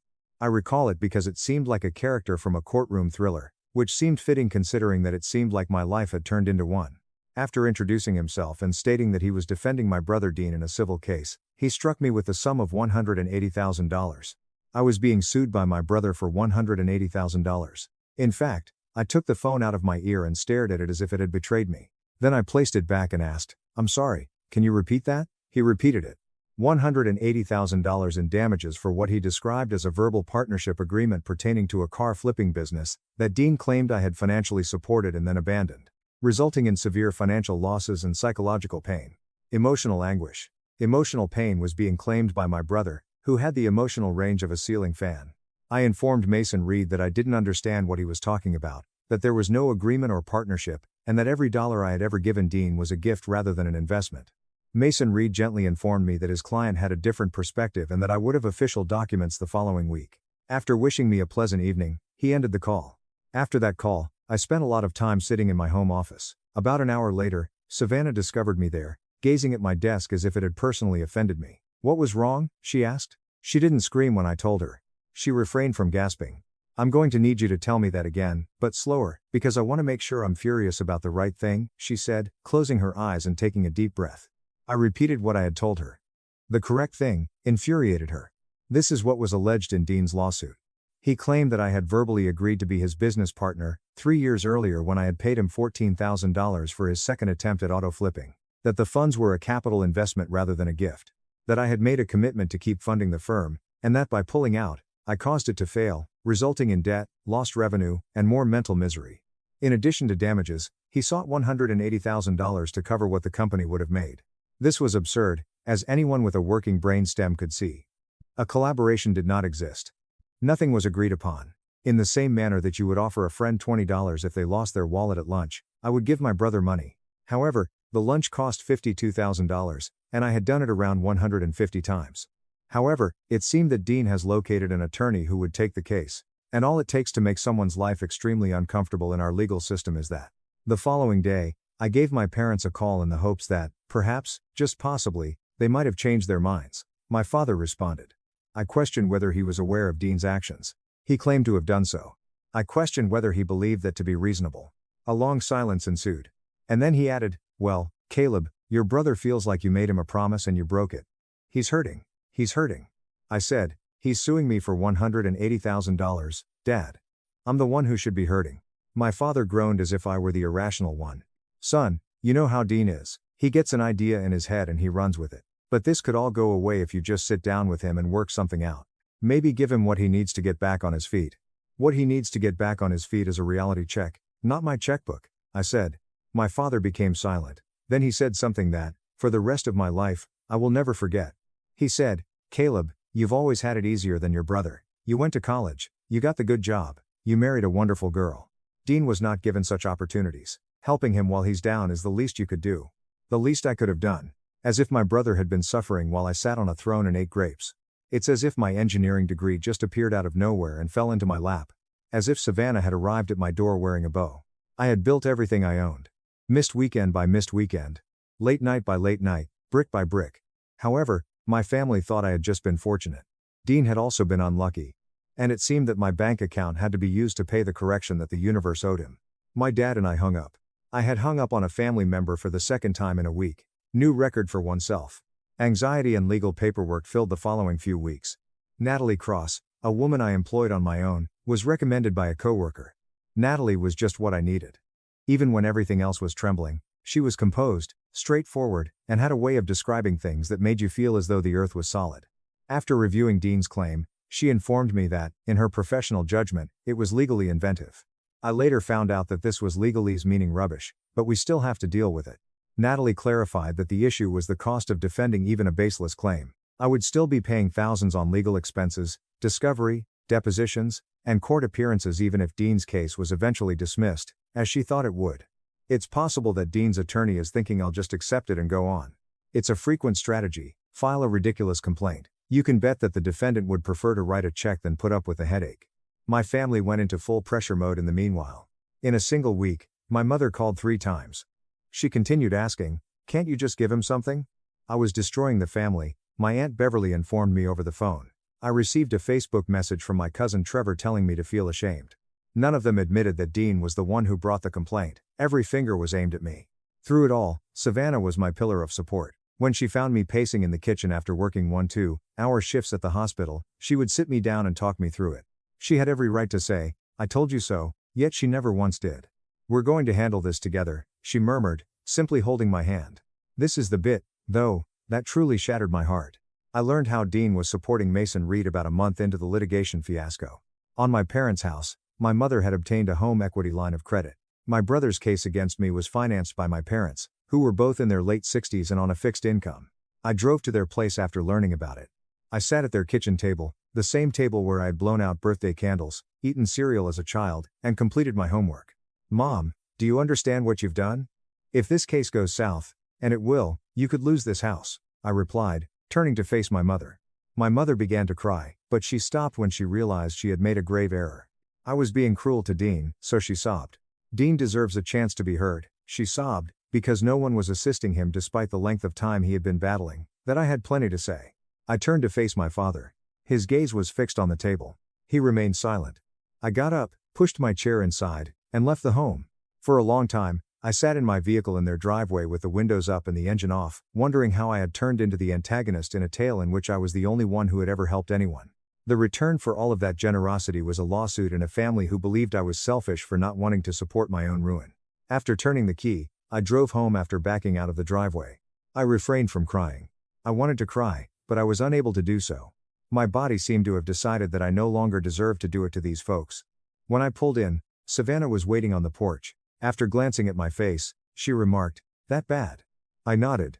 She walked me inside after putting her arm around me. I decided that night while lying in bed and gazing up at the ceiling. I had had enough of being the family ATM. I had had enough of being the boss. I had had enough of taking in other people's troubles while they treated me as if I were the issue. I was going to give my brother a fight if he wanted to. But not the type he anticipated. I had some of the most lonely weeks of my life after leaving my parents' home. I would essentially stop communicating with my whole family. No Sunday dinners, no calls, and no texts.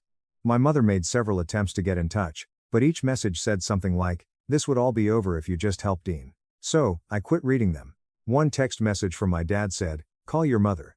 That was all. "No, son, how are you doing? No, I apologize that this is taking place." Just in order to go console the individuals who were actively attempting to defraud me of $180,000. That's Father of the Year material. I was more affected by the loneliness than I had anticipated. I had been the dependable one my entire life, the person who arrived and made the necessary repairs. All of a sudden, I was just showing up for Savannah. Even though she was more than sufficient, I couldn't shake the feeling of emptiness in my chest.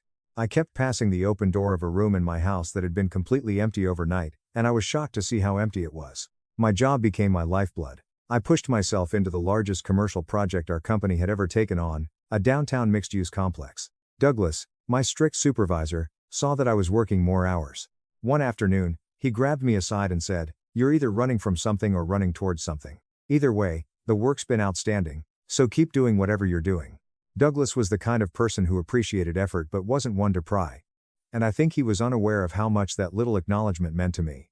While everything was going on, Savannah was quietly constructing our defense from home. Do you recall the spreadsheet she had been maintaining? She took it out, arranged all of the transactions I had ever made with my family, and began compiling paperwork, including bank statements, Venmo records, Texts from Dean thanking me for my assistance without ever mentioning a partnership, and voicemails from my mother requesting a small loan that was never repaid. Savannah is not the type of lady who yells when she's upset. She's the type that creates a filing system when she gets upset. To be honest, it's equally gorgeous and horrifying.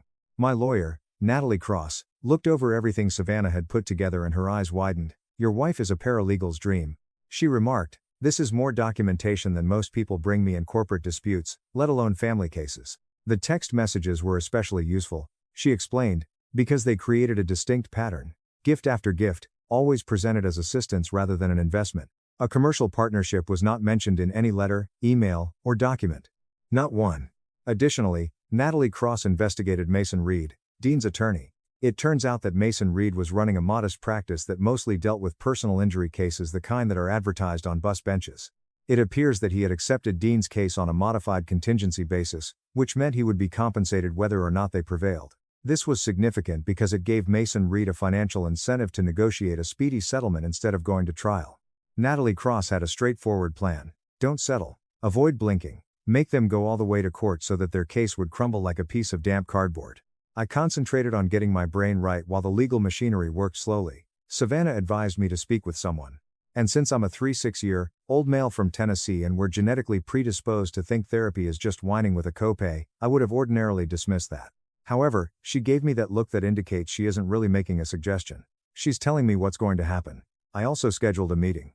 Evelyn was the name of my therapist. She was perhaps 60 years old, wore reading spectacles that she never really put on her face, and had a questioning style that made you realize you had been deceiving yourself for years. She posed a question to me during our third session that completely changed the way I thought. She said, "Caleb, when was the last time someone in your family asked how you were doing without following it up with a request for something?" I sat there attempting to come up with a response. Despite years of phone conversations, visits, and vacations, I was unable to come up with one. Not once. All of the exchanges, conversations, and moments of connection had been transactional. When they needed something, they called. When they desired anything, they were warm. I was background noise the rest of the time. I wasn't depressed when I realized that. It infuriated me. However, it was a clean type of rage, the sort that doesn't make you want to break things. It inspires you to create better things. And I did just that.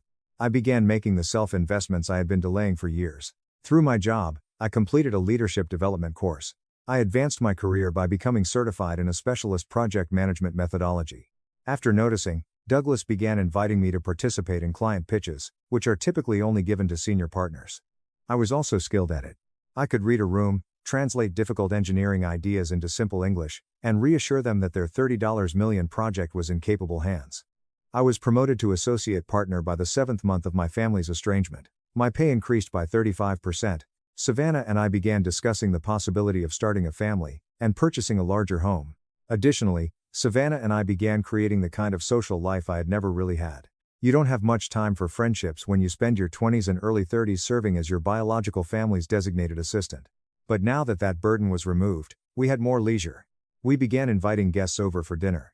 My coworker Connor developed a great friendship with his wife Abigail. For both of us, our neighbor Irene, a retired schoolteacher with the sharpest sense of humor I've ever met, became an informal aunt. I joined a softball league with guys from the company on the weekends.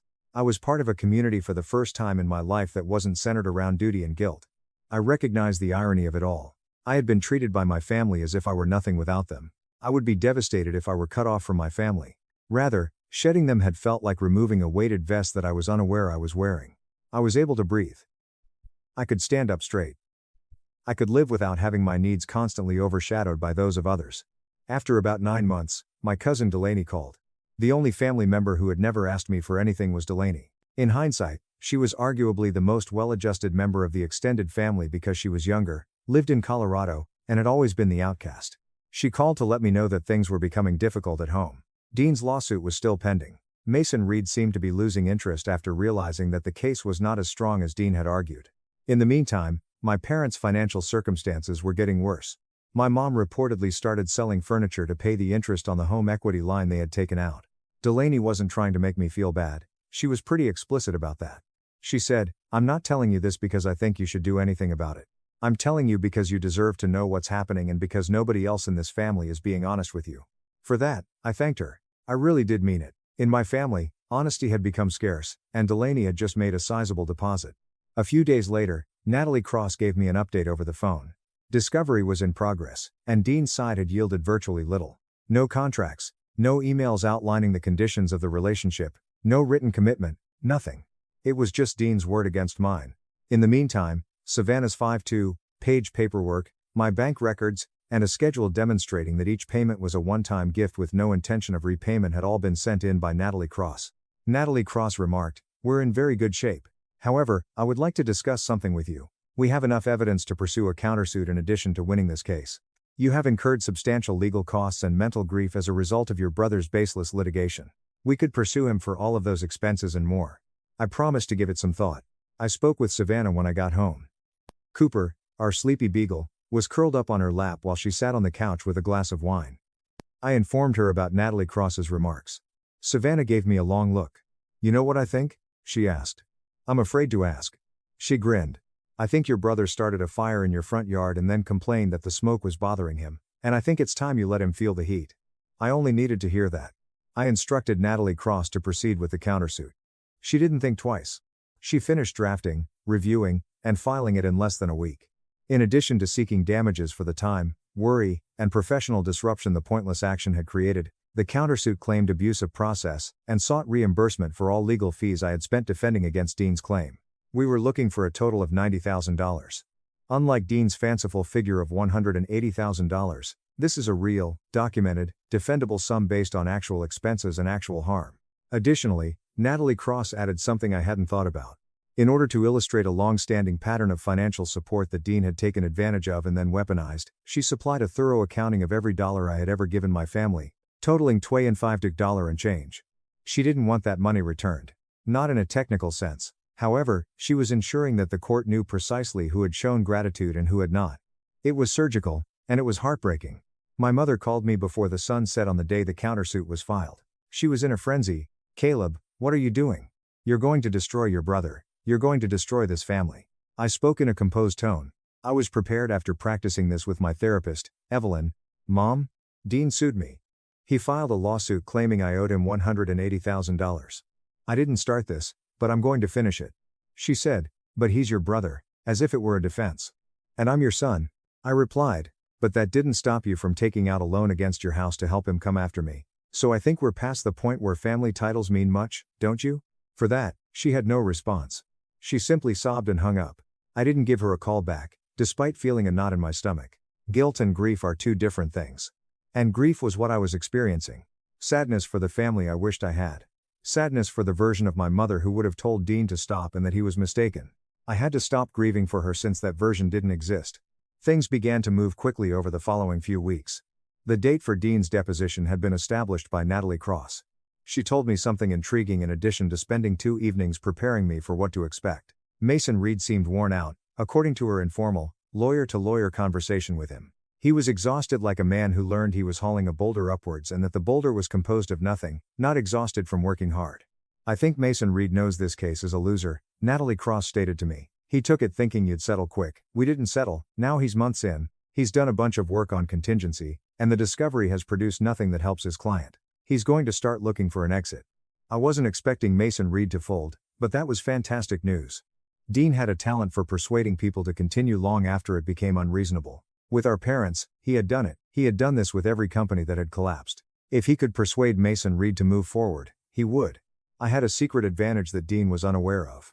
My close friend and coworker Grant had introduced me to Adrian Cole, his brother-in-law, a forensic accountant. Adrian Cole was the type of person who enjoyed spreadsheets in the same way that some people enjoy sunsets. He was precise, obsessed with details, and, in the greatest manner imaginable, a little scary. Adrian Cole was hired by me to conduct a thorough financial audit of Dean's car-flipping ventures. Each of the 4 of them. 3 weeks later, Adrian Cole returned with a 40-page report that was completely devastating. This is what he discovered. Dean had used the money I had given him to buy 3 cars in the first car-flipping endeavor. He scrapped one, sold one at a loss, and left the third in a storage lot, accruing fees. I lost roughly $8,000 in all. Dean had bought 5 cars in the second business, which is the subject of the complaint. He had made a small profit of roughly $3,000 by fixing and selling 2. However, he had used the most of the $14,000 I gave him for personal costs rather than cars. A trip to Myrtle Beach with his then girlfriend Brianna, a new television, and I'm really making this up, a home brewing kit that he used just once. The lot owner eventually reclaimed the other 3 cars for unpaid storage after they remained unattended. The third venture, the one I declined to sponsor, never got off the ground. Dean lacked funding, merchandise, and a business plan. Adrian Cole came to the conclusion that there was no workable business plan that would have produced the $180,000 in revenue Dean was claiming as damages, even if I had paid him the $18,000 he had requested.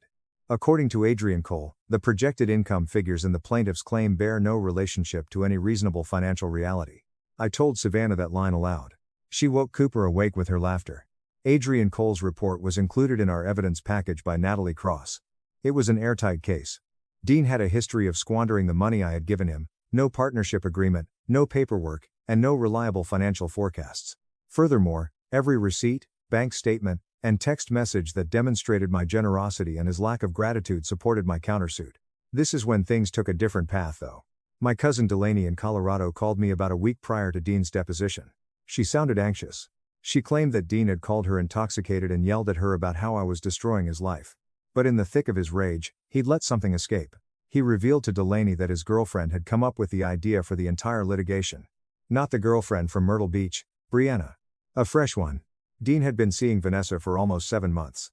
Delaney claimed that Vanessa had informed Dean that since my career had been built on family backing, he was entitled to half of whatever I owned, that I owed him more and that the money I'd given him demonstrated our partnership. Delaney responded, "Caleb, I think this Vanessa woman has been in his ear the whole time. Dean's not smart enough to come up with a lawsuit on his own, he can barely operate a microwave." I contacted Natalie Cross right away after thanking Delaney. She showed a great deal of curiosity. After some investigation, she discovered that Vanessa had a past. She had previously been involved in 2 legal lawsuits, both against former partners, alleging unrecorded informal business relationships. One was fired, while the other received a meager settlement. There was a pattern. Vanessa used the judicial system as a weapon to collect money from men who had access to it, either personally or through their families. Natalie Cross was absolutely bursting with vitality. "This changes the narrative entirely," she stated. "Your brother isn't just an ungrateful sibling. He's a guy manipulated by someone who does this professionally, and I can prove it." Vanessa's litigation background and Dean's admission to Delaney that the case was her idea were included in the amended document she produced.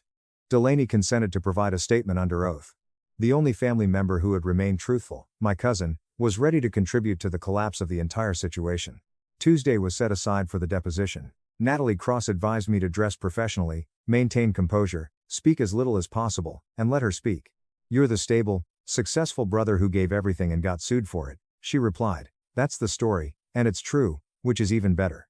Savannah and I sat on our back patio the night before the deposition. At our feet, Cooper was fast sleeping. The area was peaceful and the air was warm. Savannah turned to say, "You know, a year ago, you were sitting at your parents' kitchen table, begging them to see reason. Tomorrow, you're going to walk into a room and your brother's going to have to look you in the eye and explain why he thought any of this was a good idea." I nodded. She said, "How do you feel?" I gave it some thinking. I asked, "Ready?" "I feel ready." I really did mean it. The deposition took place in a conference room with floor-to-ceiling windows and a large wood table at Natalie Cross's company. Feeling prepared, I arrived early in a navy suit that Savannah had chosen. Dean was 15 minutes late. He didn't have a spectacular appearance, rather, he had the expression of someone who has been making poor choices for a while and the bill is about to be due. He had shed pounds, his clothing was ill-fitting. He entered with Vanessa, whom I was meeting for the first time, and Mason Reed, who appeared to be a man who sincerely regretted getting out of bed that morning. Her eyes were sharp enough to record everything in a room in the first 3 seconds, and she was slender and well-groomed. As a legal party, she was not present. She was apparently there to provide moral support. I could tell Natalie Cross had filed it away even though she saw her right away and remained silent. Mason Reed began the deposition by questioning me. He attempted to prove that I had attended meetings regarding automobile purchases, participated in Dean's business choices, and offered advice on what cars to buy. I was honest in my responses to every question. No, I had never gone to a meeting. No, I had never contributed to inventories. No, I had never seen a business strategy since there wasn't one. Yes, I had handed Dean cash. It wasn't an investment, sorry. It was a present. Mason Reed persisted in trying to locate an angle each time. "Isn't it true that you told your brother, and I quote, 'I believe in what you're doing'?" I probably did say something like that. I said, "The same way you tell a friend their new haircut looks good even if it doesn't. It's called being supportive. It's not a binding contract." Now, Natalie Cross was trying not to smile. Natalie Cross's time came next. At this point, the situation changed from uncomfortable to disastrous. She began by looking through the financial documents. She wanted Dean to determine which of the $52,000 and change I had given him over the course of 5 years were gifts and which were investments. Dean faltered. They were a mix, he claimed. She begged him to be more precise. He was unable to. He had said stuff like, "Thanks for helping me out, bro, and I really appreciate the loan. I'll pay you back when I can," in his own texts, which she showed him. She questioned whether those sounded like the statements of a family member getting assistance or a business partner. "I don't know. It's just how I talk," Dean replied. "Right," replied Natalie Cross. "You talk like someone who received gifts, because that's what they were." Adrian Cole's forensic report was the next thing she looked at. She guided Dean through the financial aspects of each car flipping endeavor, and observed him attempt to explain how a company that had failed on 2 of its 3 attempts was going to make $180,000. Dean was unable to describe it. He continued to stare at Vanessa, who was seated in the rear of the room, her mouth clenched and her arms folded. Natalie Cross then dealt her last card. She mentioned Vanessa's past legal battles. She made no direct accusations against anyone. She just gave the facts. There were 2 previous cases with almost identical frameworks, informal business claims, little supporting documents, and requests for substantial compensation. She wanted to know if Dean knew this. Dean gave a blink. "I don't know what you're talking about." Natalie Cross responded, "I'm asking if you knew that the woman who suggested you file this lawsuit has done the exact same thing twice before with 2 different men." The room fell silent. Mason Reed moved around in his seat. "This is irrelevant. I'm not a party to this case," Vanessa declared as she got to her feet. Natalie Cross avoided eye contact with her. "You're right, you're not a party to this case, but your influence on my client's brother is documented, and it's part of the pattern we intend to present to the court." Vanessa left. For the first time since this whole affair began, Dean appeared afraid as he watched her leave. Not upset. Not rebellious. Terrified. Like a child who suddenly discovered that the person he had been following didn't really know how to get home. About an hour later, the deposition came to a close. Mason Reed requested a break before requesting a private conversation with Natalie Cross. Savannah, who had taken the day off, and I waited in the lobby. She remained silent while holding my hand. She didn't have to. 20 minutes later, Natalie Cross emerged. She was acting in a way that makes it obvious that she was excited while still attempting to keep her cool. After taking a seat across from us, she declared, "Mason Reed wants to settle." I arched an eyebrow. Their side wants to settle. More accurately, Mason Reed wants to withdraw. He's told Dean he doesn't believe the case is winnable and he's recommended dropping the suit entirely. Mason Reed is finished, but Dean seems to be resisting. He is stepping down as an attorney. I said, "What about our countersuit?" "That's the interesting part," Natalie Cross remarked. "Mason Reed knows that if we proceed with the countersuit, Dean's going to owe you money he doesn't have. He suggested a resolution. Dean drops his suit, we drop ours, and it's over. Clean break." For a minute, I sat with that. Savannah gave my hand a squeeze. I turned to face Natalie Cross and replied, "No." The 2 women gave me a look. "I've spent over $28,000 defending myself against a lawsuit that should never have been filed," I replied. "I've spent $52,000 over the past 5 years supporting a family that repaid me by trying to bankroll my brother's legal attack on me. I'm not walking away clean. I want my legal fees recovered, every cent." Natalie Cross gave a nod. "I can make that happen." She did, too. 3 weeks later, the resolution was finalized. Dean withdrew his complaint. Dean consented to a structured return of my legal fees, around $35,000, spread over 5 years, in exchange for us dismissing the countersuit. Both parties signed it, and it was submitted to the court in writing. I may reinstate the countersuit with interest if he failed to make a payment. Natalie Cross ensured that. However, the true reward wasn't the money. The true reward came when Vanessa vanished from Dean's life a few days after the deposition, most likely in search of her next victim. Dean had what my therapist Evelyn would refer to as painful clarity when she wasn't in his ear. It took him some time, but I received a letter in the mail approximately 4 months after the settlement. Not a text. Not a call. A letter written by hand. It came from Dean. Written in that sloppy handwriting I recalled from our childhood, it was 2 pages long. He didn't offer any justifications. He expressed his shame. He claimed that because he had been jealous of me for so long, he had convinced himself that I owed him anything. When someone confirmed this notion, he clung to it because it was simpler than acknowledging that his issues were his own. He claimed that he didn't anticipate forgiveness. All he wanted to do was apologize to me. I went over that letter 3 times. I then placed it in my desk drawer after folding it. I still don't forgive Dean. Not entirely. Certain things take time, and forgiveness is not a light switch. However, I did reply. I wrote him a brief note to let him know that I had read his letter, that I valued his candor, and that although the door wasn't closed, it would remain largely closed for some time. That was something he respected. The situation with my parents is much different. Eventually, my mother called to apologize. It's kind of an apology that's essentially a renegotiation. I'm sorry things got so out of hand, but we were just trying to help Dean. I expressed my love for her, but I wasn't prepared to act as though nothing was wrong. We now have sporadic conversations. Brief calls. Surface level information. My father has yet to offer an apology. He won't, in my opinion. For my part, I'm doing great.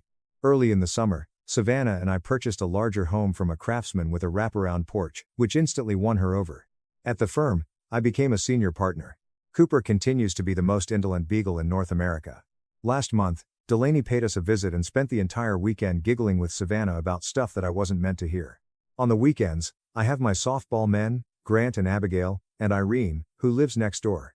I built my life because I worked for it and defended it when it was in danger, not because someone gave it to me or because I was fortunate.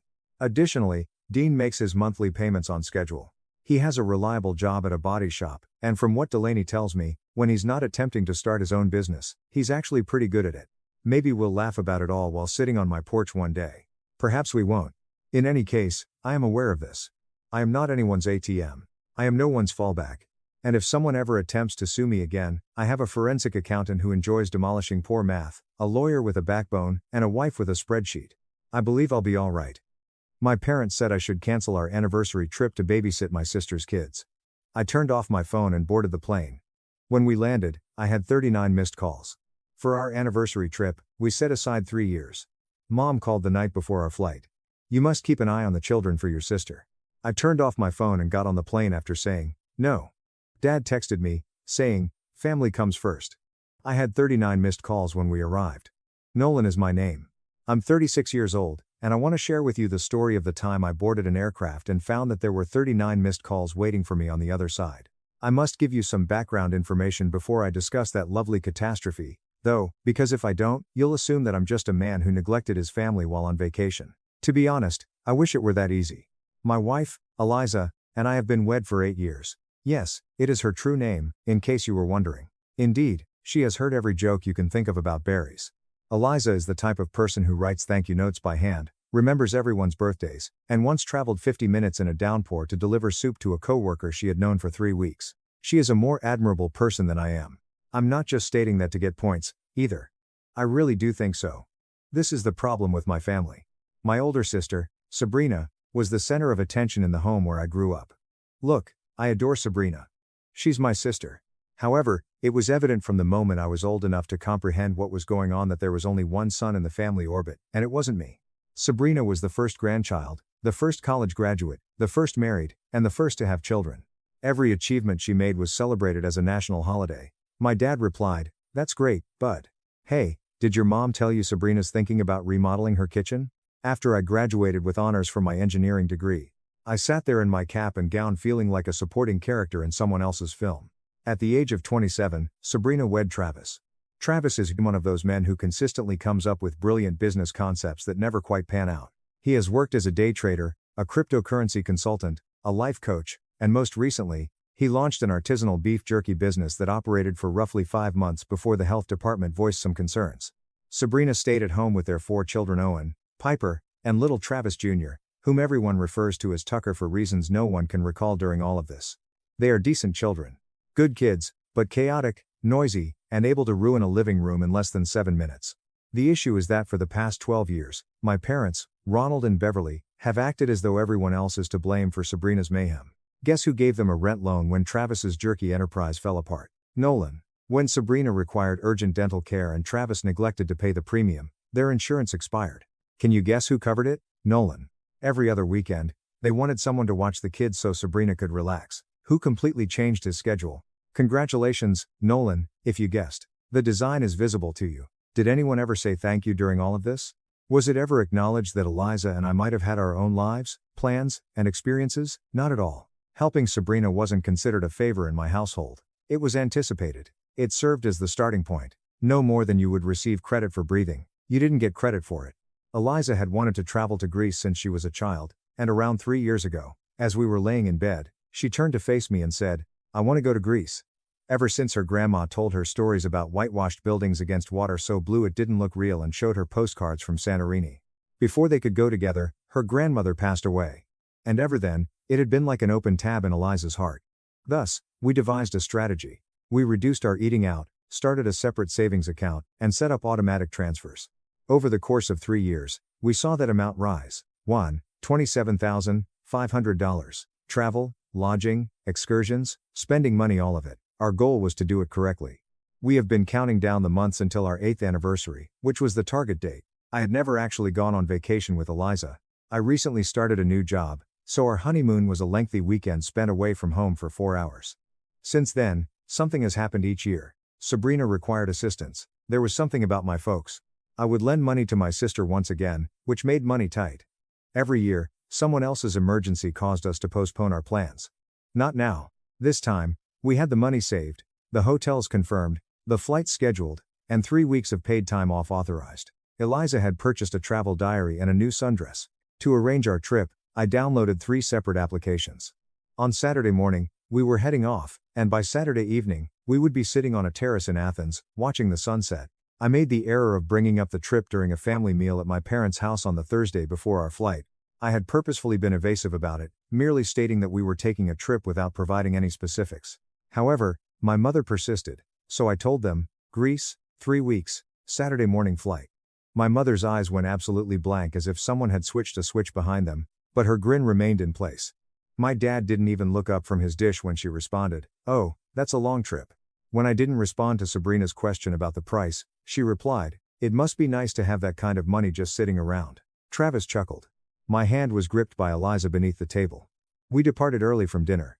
After remaining silent for the first 12 minutes in the car, Eliza announced that they would try something. "You are aware of that, correct?" She was being paranoid, I told her. She gave me a glance that conveyed both her affection for me and her belief that I was being extremely foolish. She is always correct. I ought to take the lead with that. The night before our 6:30 a.m. on Friday. Our baggage were prepared for flight and arranged like tiny soldiers by the front entrance. Eliza had arranged our vacation attire. I examined the passports 3 times. We had to get to the airport by 4:30 inches the morning, so we went to bed by 10. Everything was flawless. At 10:40, my phone rang. My mother was there. I nearly didn't respond. I had a gut feeling that I shouldn't. However, it is difficult to overcome decades of conditioning. So I got up. She continued, "Nolan, honey, I need you to listen to me." And it was the tone of her voice. That particular tone she employs just before framing a demand as a desperate act. "You are needed by Sabrina." This is the tale she told me. Apparently, Travis had secured a last-minute consulting position 3 states away. He was heading out on Saturday morning and wouldn't return until Friday of the following week. Sabrina was unable to break her commitment. There was a non-refundable aspect to a wellness retreat that she had already paid for. The children therefore required a caretaker for the duration of the week. "Mom," I muttered as I sat up in bed. Eliza had already woken up and was observing me with a look that could only be characterized as "I told you so" in human form. "I know, honey, but this is family. And Sabrina is really depending on you. We're heading to Greece in the morning." I took a long breath, the kind you take when you have to choose between saying what you want to say and saying what will keep the peace. For the majority of my life, I had chosen peace. She has been under a lot of stress lately, and she truly needs this retreat for her mental health. You understand that, right? Every single time. "Mom, I can't. We've been planning this for 3 years. The flights are booked, the hotels are paid for. I'm not canceling." There was a 6-second pause on the other end, but it felt like a full minute. When she spoke again, her tone had changed from one of pleading to one of coldness. She said, "I just think it's interesting that you can spend thousands of dollars on a vacation, but you can't help your sister when she needs you. Your father, and I didn't raise you to be selfish, Nolan." I apologized for her feelings, but my response was no. 20 minutes later, my phone buzzed and my dad texted me, saying, "Family comes first, Nolan." Eliza read the text over my shoulder and asked, "What do you want to do?" I thought about every plan that was canceled, every cash that was borrowed and never paid back, and every time I put my own life on hold because someone decided their needs were more important than mine. I loved her for asking it that way, not telling me, not pressing me, just allowing me the room to decide. We boarded that plane at 6:28 on Saturday morning, and when I turned my phone back on 2 hours later, it almost vibrated off the tray table with 39 missed calls, 31 text messages, and 1 voicemail from my mother that began with the words, "I hope you're happy." I also thought about Eliza, who had saved every spare dollar for 3 years and had waited her entire life to see Santorini. Yes, I was going to be. I should tell you about those 39 missed calls because they paint a picture that is more vivid than anything I could explain. I didn't listen to them all in Athens, but I did listen to the first 3 while Eliza was using the airport restroom, and that was sufficient to give me a general idea. My mother called me at 7:10 a.m., just as our plane was leaving the gate. She sounded more irritated than alarmed, saying, "Nolan, this is your mother. I don't know what you think you're doing, but Sabrina is beside herself. Call me back immediately." Classic Beverly. Not asking, but telling. The second call came from Sabrina herself, who left at 8:35 a.m. Her voice had that wobble that comes when she tries to sound like she's been crying but hasn't really committed to real tears yet. "Noel, I can't believe you just left. I really needed you this weekend. Travis is gone, and the kids are already being impossible, and Mom says you just turned off your phone," she said. "How could you do this to me?" Take note of the framing. Not how could you put your wife, your anniversary, and the trip you've been saving for first? No, how could you do this to me? Because in Sabrina's world, every choice someone makes is either in her favor or against her. My dad made the third call. This one was shorter. "Your mother is furious. Your sister is very upset. I don't know what's gotten into you, but this isn't how we raised you. Call us." That was it. There was no mention of my trip, no acknowledgement that perhaps, just possibly, I had a legitimate reason for not being available. My dad saw it this way. Sabrina needed something, and Nolan didn't give it to her. After that third voicemail, I turned off my phone once more and didn't turn it back on for 3 days. You know what? Those 3 days in Athens were amazing. We strolled through the Plaka district without a plan or schedule, just meandering through tiny streets lined with bougainvillea and stopping at whatever caught our attention. Nolan was therefore mistaken. We dined at a little restaurant where the proprietor sat us on his rooftop, brought out dish after dish that we had not ordered, then simply waved his hand and said, "You tried." We stood at the Acropolis during golden hour, and Eliza gripped my arm and remained silent for 6 minutes. "You tried octopus for the first time," she said, making an expression I will always remember. I was absolutely certain that I had made the right decision when she stood there gazing out over the city with tears streaming down her face, not sad tears, but the kind you get when something you've always imagined turns out to be even better than you pictured. On Monday morning, I turned my phone back on and began reading the texts. After my mom texted me at least a dozen times, the voicemails began to escalate, going from "call me" to "this is unacceptable" to "I've never been so disappointed in you" to "your grandmother would be ashamed of you." The first few were variations of the voicemails, including demands to call back, guilt trips, and disappointment. Sabrina's texts were more dramatic, sending me a photo of Tucker sobbing with the caption, "This is what you're missing." Another text said, "Travis's mom can't help either, so I guess I just have to cancel everything because nobody cares about me." My grandmother, who had been dead for 7 years, was being weaponized from the grave, which is a new level of guilt tripping even for my mother. After that, she sent me a lengthy text explaining that I had always been envious of her and that this was my way of punishing her for being the favorite. I read that text twice because I honestly couldn't tell if she was serious, or if she had sent me something by mistake that she intended to post in a group chat. My dad then sent me exactly one more text after the first. It said, "Don't bother coming to Thanksgiving." That was in early October, by the way, and the man was using an old tactic to prevent me from attending a holiday that was 8 weeks away. But here's what really got to me. As I was going through the messages, I noticed that not a single person had inquired about our whereabouts. There was not a single text that said, "Are you guys okay?" or "Have you arrived safely?" or "How is the journey going?" I showed Eliza the texts during breakfast at our hotel, and she read them slowly while sipping her coffee, her expression changing from irritation to sadness. It was all about what I wasn't doing for them. Nobody cared where I was, only where I wasn't. After she was done, she put down the phone and said, "Nolan, I want to tell you something, and I want you to really hear it." I nodded, and she grasped my hand across the table and said, "They don't miss you. What you do for them is missed." I sat with that for a long time. There is a difference, and it's the difference that matters. They don't miss you. They miss what you do for them. The thing is, part of me had always known that. I kept thinking about it like a stone in my pocket as we flew to Mykonos, strolled along Little Venice's waterfront, and watched the pelicans waddle around like they owned the place. I was aware of it when my parents neglected to celebrate my 31st birthday because they were preoccupied with organizing Sabrina's baby shower for Tucker. When Sabrina called me 3 hours after my wedding to ask for a loan to cover Owen's tuition. And when my dad drove 5 hours to watch Sabrina's son play t-ball despite being too busy to attend my promotion to lead engineer at my company. On our 5th night in Greece, Eliza and I were sitting on the Santorini balcony that she had been dreaming about since she was 8 years old. The sun was setting, and the entire sky appeared to be on fire, with orange, pink, and gold bleeding into the bluest water I had ever seen. I had known this all my life, but I had never allowed myself to say it aloud. Something inside of me changed when she leaned against me and said, "Thank you for choosing us." Something that had been bending for years finally broke, but it broke in a positive way, like a bone heals stronger after it's been set right. As I watched the sun set into the Aegean, I made the decision that things would change and that I would no longer be the family ATM.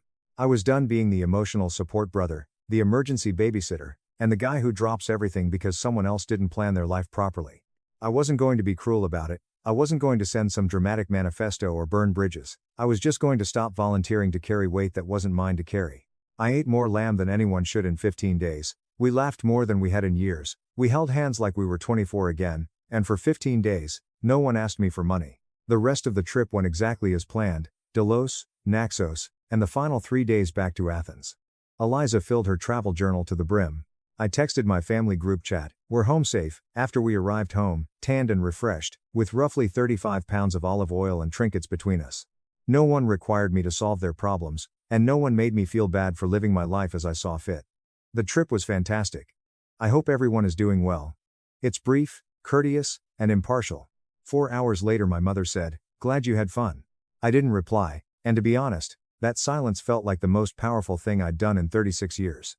Sabrina had to cancel her retreat. She's very upset. No, welcome home. No, glad you're safe. Just one more reminder that my happiness had cost Sabrina something. For the first time in my memory, my phone wasn't buzzing with requests from my family during the first 6 weeks after we returned from Greece. The silence was both peaceful and unsettling, like when you live next to train tracks your entire life and then one day the train stops running. Eliza was thrilled to see that I was lighter, that I was sleeping better, and that I wasn't checking my phone every 5 minutes with that low-grade dread I used to carry around like a second wallet. You should be relieved, but your brain keeps waiting for the rumble. She described it as similar to witnessing someone remove a backpack they had forgotten they were wearing. At work, things also began to change. I had been a lead engineer at Whitmore and Associates for about 4 years at that point, and although I was good at my job, I had always held back a little. It wasn't intentional, rather, it was more that when you spend your entire life being told that your accomplishments don't matter, you start to believe it. After Greece, something clicked. My coworker Garrett, who had been in the business for about 22 years, took me aside one afternoon and said, "Noel, you've got more talent in your left pinky than half the guys in the executive boardroom. You don't chase the big promotions, you don't speak up in meetings, you do solid work and hope someone notices, and when they don't, you tell yourself that's fine because at least you're being helpful. When will you begin to act as though people are fortunate to have you instead of being thankful that you are here?"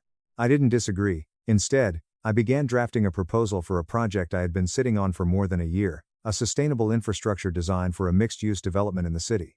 Garrett is the type of guy who says things like that without any irony, just staring at you like he's daring you to disagree. I worked on the proposal for 4 weeks, but I was tired of hearing my dad's voice in the back of my mind telling me, "Don't get ahead of yourself, bud." It was ambitious, far beyond the scope of what our firm typically took on, and part of the reason I hadn't brought it forward. After spending late nights, early mornings, and weekends at the dining table with blueprints spread out while Eliza brought me coffee and periodically reminded me that people need food, I thought I had crashed and burned when I finally presented it to the Whitmore partners. There was a 1-2-second silence in the room. Then Meredith, our senior partner and a 3-2-year veteran of engineering and architecture, asked me over her reading glasses, "Why didn't you bring this to us sooner?" They gave the project the go-ahead, and they also gave me complete control over my own staff. For the first time in my life, I wasn't spending all of my energy supporting people who didn't appreciate it, which led to the biggest professional opportunity of my career. In the meantime, the family Cold War persisted, and I received bits and pieces from my cousin Connor, who was the closest thing I had to an ally in the family. Connor, the son of my uncle Franklin, had always been the odd man out, the one who attended art school rather than business school and never heard the end of it, and he kept me informed via text that sounded like dispatches from behind enemy lines. According to Connor, my parents were informing extended family that I had deserted Sabrina during her time of need so that I could take a lavish vacation in Europe. In reality, Sabrina had ended up asking Travis's mother, Denise, a perfectly capable woman who lived 25 minutes away, to watch the kids. The word lavish was doing a lot of heavy lifting in that sentence, making it sound like I'd chartered a yacht while my sister sat alone in a dark room. It's funny how solutions emerge when the designated doormat isn't available. Connor also told me something that stuck with me: Nolan has always been difficult. Even as a child, he always wanted things to be about him. This is the same Denise that Sabrina's earlier text claimed couldn't help. The child who never had a birthday party that wasn't also Sabrina's celebration. The child who wore hand-me-downs while his sister got new clothes. The child who was told to keep quiet whenever he tried to share positive news about himself. The child who wanted things to be about himself. The lack of self-awareness would have been impressive if it weren't so painful. Connor claimed that he had nearly choked on his pot roast. In November, Sabrina texted me for the first time in around 7 weeks, saying, "Mom and Dad's anniversary dinner is December 8th. It's not an invitation. It's not a directive. It doesn't address the Greece situation. It doesn't acknowledge that anything had transpired between us, it's just an expectation that I'd show up and act as if nothing had changed. I was about to respond with a caustic text, saying, "Sorry, I'll be busy being selfish that day," but Eliza stopped me, saying, "Don't give them ammunition. Be the more mature person." I wrote back, "Thanks for letting me know. Just be honest. I'll give it some thought," which was almost a declaration of war in my family. "Because, of course, I'll be there," was the anticipated response. What am I able to bring? For dessert, should I also reorganize my entire life? Here's what I have to say about that time period. October through December were some of the best and hardest months of my life. The hard part was that I was grieving the loss of a fantasy that my family would one day truly see me as someone whose needs, feelings, and dreams mattered as much as Sabrina's rather than a death. I was letting go of that hope, which is a form of mourning in and of itself, but it was also the best because I was creating something tangible. The project at work was flourishing, and Eliza and I began organizing things specifically for us. My team was amazing, a group of intelligent, driven engineers and designers who collaborated like a well-oiled machine. We were investing in our marriage, in our happiness, and in a life that wasn't defined by who needed what from us. By December, I was in the best shape of my life personally, emotionally, and professionally through concert tickets, weekend hikes, and cooking classes where we made pasta so badly that the instructor looked like she was about to cry. I thought I had finally figured out who Nolan was when he wasn't preoccupied with being everyone else's safety net, and that's precisely when my family decided they needed me again. On December 3rd, 6 days before my parents' anniversary dinner, my dad called instead of my mom or Sabrina, and I knew right away that something wasn't right because Ronald doesn't call. When I answered, Ronald said, "Nolan, no bud, no son, just Nolan, flat and serious. We need to talk." I was at my desk at work, staring out my office window at the skyline. Ronald considers 5-word sentences to be the pinnacle of communication. The fact that he actually dialed my number indicated that the situation had progressed beyond what a text could handle. "What's going on, Dad? Your mother and I are having some financial trouble. I need you to hear me out before you say anything." I listened to him, and to be honest, what he told me was worse than I had anticipated. The project had earned me a corner office with actual walls instead of a cubicle partition. Travis had taken out a personal loan on the property he and Sabrina were renting from my parents. Yes, my parents owned the house Sabrina resided in, and it turned out that his most recent business endeavor, some sort of internet supplement firm, had failed catastrophically. Not only had my parents been funding Sabrina's lifestyle for years in ways I was unaware of, but now Travis had managed to drag a property my parents owned into his financial catastrophe. They had purchased it as an investment property years ago and rented it to Sabrina and Travis at well below market rate, which I had never been informed about. My parents' credit was in jeopardy, the lender was threatening to put a lien on the property, and they needed $28,000 to pay off the debt and keep things from getting worse. My dad described all of this in the same tone he'd used to describe a weather forecast: flat, factual, like he was reading a report about someone else's life. Then came the part I had been waiting for. After a moment of silence, I continued, "What about Sabrina? We need your help, Nolan. You're the only one in a position to handle this. How about her? Has she made any contributions? Has Travis?" "You are aware that Travis has nothing to say." My dad made a sound that was halfway between a sigh and a sneer. "And Sabrina is trying her hardest with the kids." "Dad, I've been trying my hardest for years, but every time I did it for this family, it wasn't enough or acknowledged. You texted me that I shouldn't come to Thanksgiving because I took my wife on a trip that we had saved up for 3 years. Another silence. "Then that was your mother's idea, and you sent it." I told my dad I needed some time to think, and he said, "Don't take too long." That was about as close to a please as Ronald gets. I hung up, sat in my new office, looked out over the city, and considered $28,000. That evening, I told Eliza everything, and she listened to me with all of her usual attention. After I was done, she remained silent for a time before asking, "What would you like to do?" "I don't want to just give them money," I said. "Not this time. Not after everything." "Then don't. But it's my parents. And I mean you, Nolan, not the version of you that feels obligated. The real you." Eliza nodded. "That's true. If you bail them out without any conditions, nothing changes. You become the ATM again. Sabrina and Travis face zero consequences. And next year, it'll be something else." She was correct. If they lose that property, their retirement is affected. They'll be in real trouble. She's always right. I really ought to get that tattooed somewhere. Over the course of the following 3 days, I did something I had never done before. I spoke with a financial advisor named Victor, whom Garrett had recommended. Victor was a straight shooter with a bear trap-like handshake and a knack for simplifying complex situations.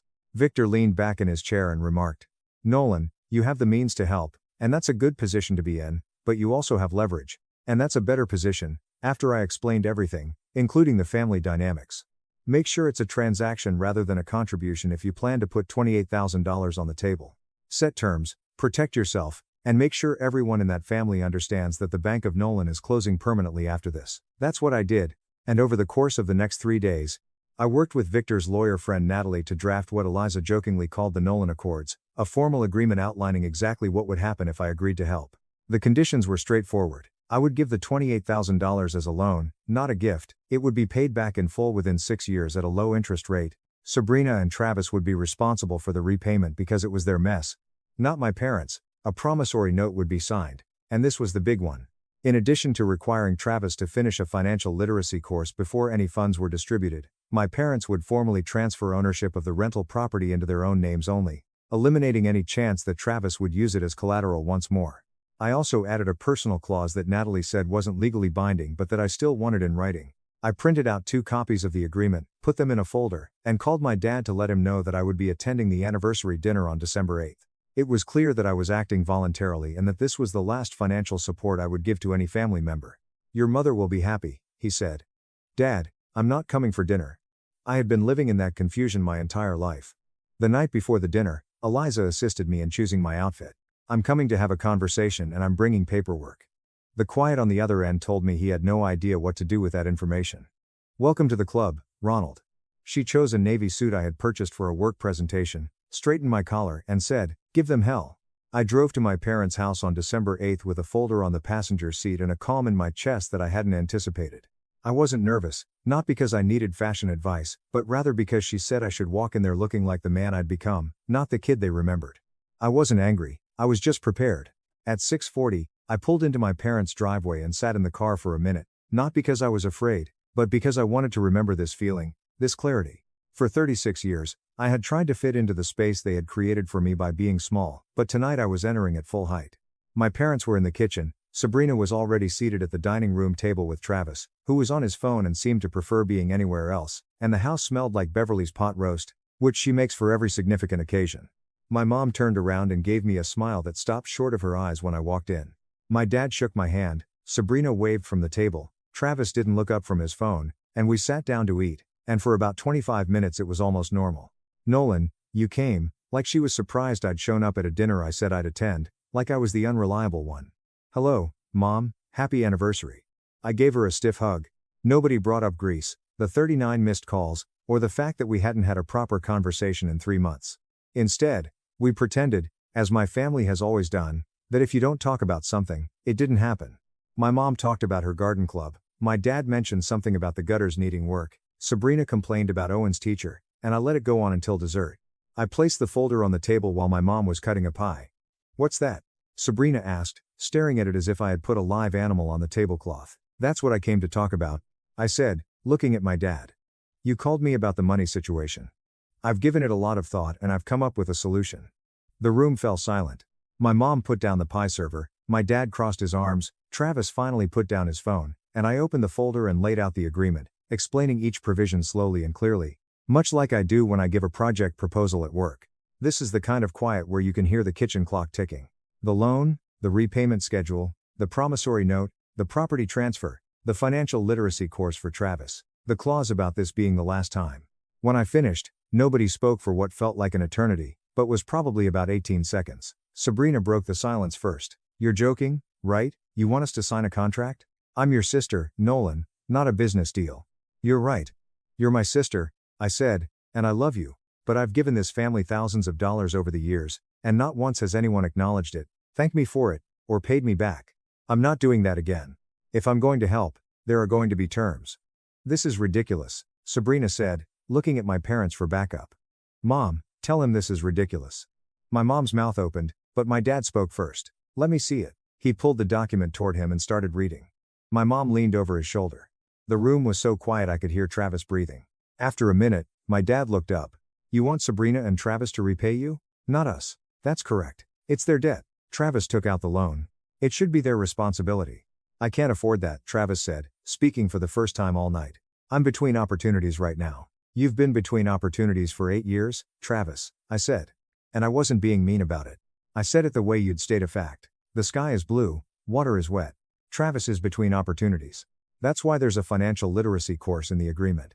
And that's why the repayment period is 6 years.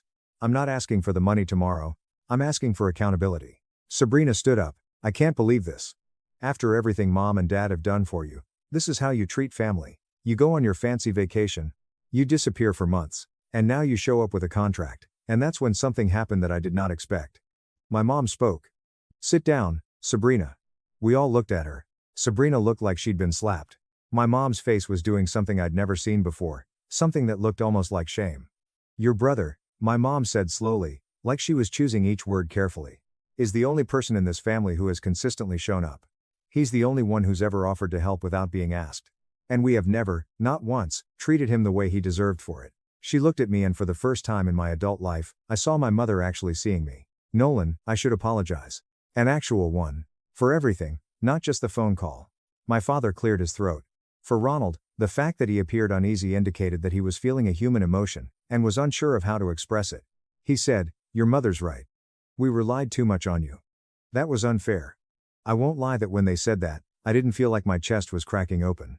I won't deny that my eyes got a little wet, but I kept my composure because now wasn't the moment to lose it. It was time for a fresh start, and fresh starts call for clarity. Sabrina took a seat again. She was in tears. This time, I'm crying real tears, not fake ones. I didn't know, she muttered. I mean, I knew you were helpful, but I had no idea it was that way. I had no idea you felt that way. Because no one asked, I responded, speaking honestly and without animosity. To his credit, Travis looked at the contract and replied, I'll sign it and I'll do the course. After that, he turned to face me and uttered something I had never heard him say in all the years I had known him. Thank you, Nolan, and I'm sorry. Both copies were signed by them. As a witness, my father signed. After seeing the entire event with her hand over her mouth, my mother approached me and gave me a hug. A genuine embrace, the kind that lingers long enough for your bones to feel it. 5 months have passed since then. In the past 5 months, Sabrina and I have spoken more than we did in the preceding 5 years. It's not flawless. She contacted me on my birthday last month, but we're not suddenly best friends combing each other's hair. It was enough when she stated, I know I have a lot of making up to do, I'm going to try. This was the first time she had remembered it without being reminded. That was sufficient for the time being. After 4 weeks, Travis is genuinely interested in his financial literacy course. According to Sabrina, he was hired by a logistics company. It's a steady position with benefits and a timely salary, but it's not glamorous. After my parents renegotiated the house's rental agreement, Sabrina and Travis are now paying more in line with fair market value. At first, Sabrina objected, but she eventually came to terms with the fact that this is what adulthood really entails. I've moved on from where my parents and I were. Not better, not worse, but different and more truthful. My mother has begun to genuinely inquire about my employment and listen to my responses. Despite his limited vocabulary, my dad arrived at my office last week carrying a bag of bagels and remarked, saw this place on the way over. That is essentially a sonnet for Ronald. I thought you might be hungry. At work, the project is ahead of schedule. I have an amazing crew. Last week, Garrett took me out to a steak and said, I told you they were lucky to have you, now everybody knows it. Last month, Meredith brought up the term, partner during a meeting. Let's just say that I didn't detest the sound of it, even though I don't want to jinx anything. And Eliza, my amazing, understanding, and intelligent Eliza, who loved me despite my family's foolishness long before I did. When she got home from work last Tuesday, I was in the kitchen trying to make a spaghetti dish we'd enjoyed in Athens. It was awful, very awful. She told me it was the nicest meal she had ever had after finishing the entire platter. She chuckled when I accused her of lying, saying, okay, it's awful. But what counts is that you made it for me. This time, we're already organizing our next vacation to Portugal. And I won't hesitate this time when my phone rings the night before. I'm going to grin, let it ring, and sleep with the woman who showed me that it's not selfish to choose oneself. It's essential, so, yes. 31 messages, 39 missed calls, and 1 voicemail that began, I hope you're happy, I am, Mom. Am I the asshole? My wife exploded when I didn't surprise her with a birthday trip this year. Even though we agreed to save for fertility treatments. My name is Daniel, 32 years old. I have been married to my wife Sophia, 31 for 5 years, but we've actually been together for almost 10. Something important about Sophia from the very beginning is that she absolutely loves traveling. Not in the casual vacation once a year, way more like it's tied to how she celebrates life itself. That passion became a huge part of our relationship early on, and for years it honestly felt like one of the best parts of being with her. But now, with money problems piling up and her birthday around the corner, that same tradition is suddenly the center of the biggest fight we've ever had. When Sophia and I first started dating, neither of us had much money. I was still figuring out my career, She was working long hours but saving every spare dollar she could. But what she always insisted on was that experiences mattered more than things. Instead of buying expensive gifts for each other, she would say stuff like, "Let's just go somewhere." And somehow we always did. Our first trip together was a random weekend drive to a coastal town about 4 hours away, nothing fancy, cheap motel, bad coffee, and a beach that was way colder than the pictures online made it look.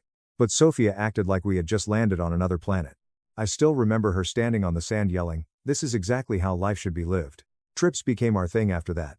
Whenever something big happened, new job, promotion, anniversary, whatever, Sophia's first instinct was always, "Let's go somewhere."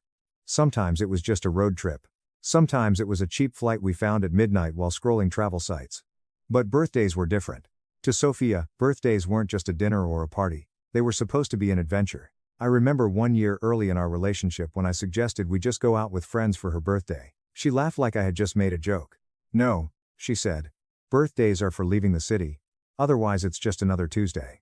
At first I thought she was exaggerating, but she wasn't. For her birthday the next year we took a short trip out of state. The year after that, we flew somewhere else. It slowly became a tradition that both of us leaned into. And honestly, I liked it too.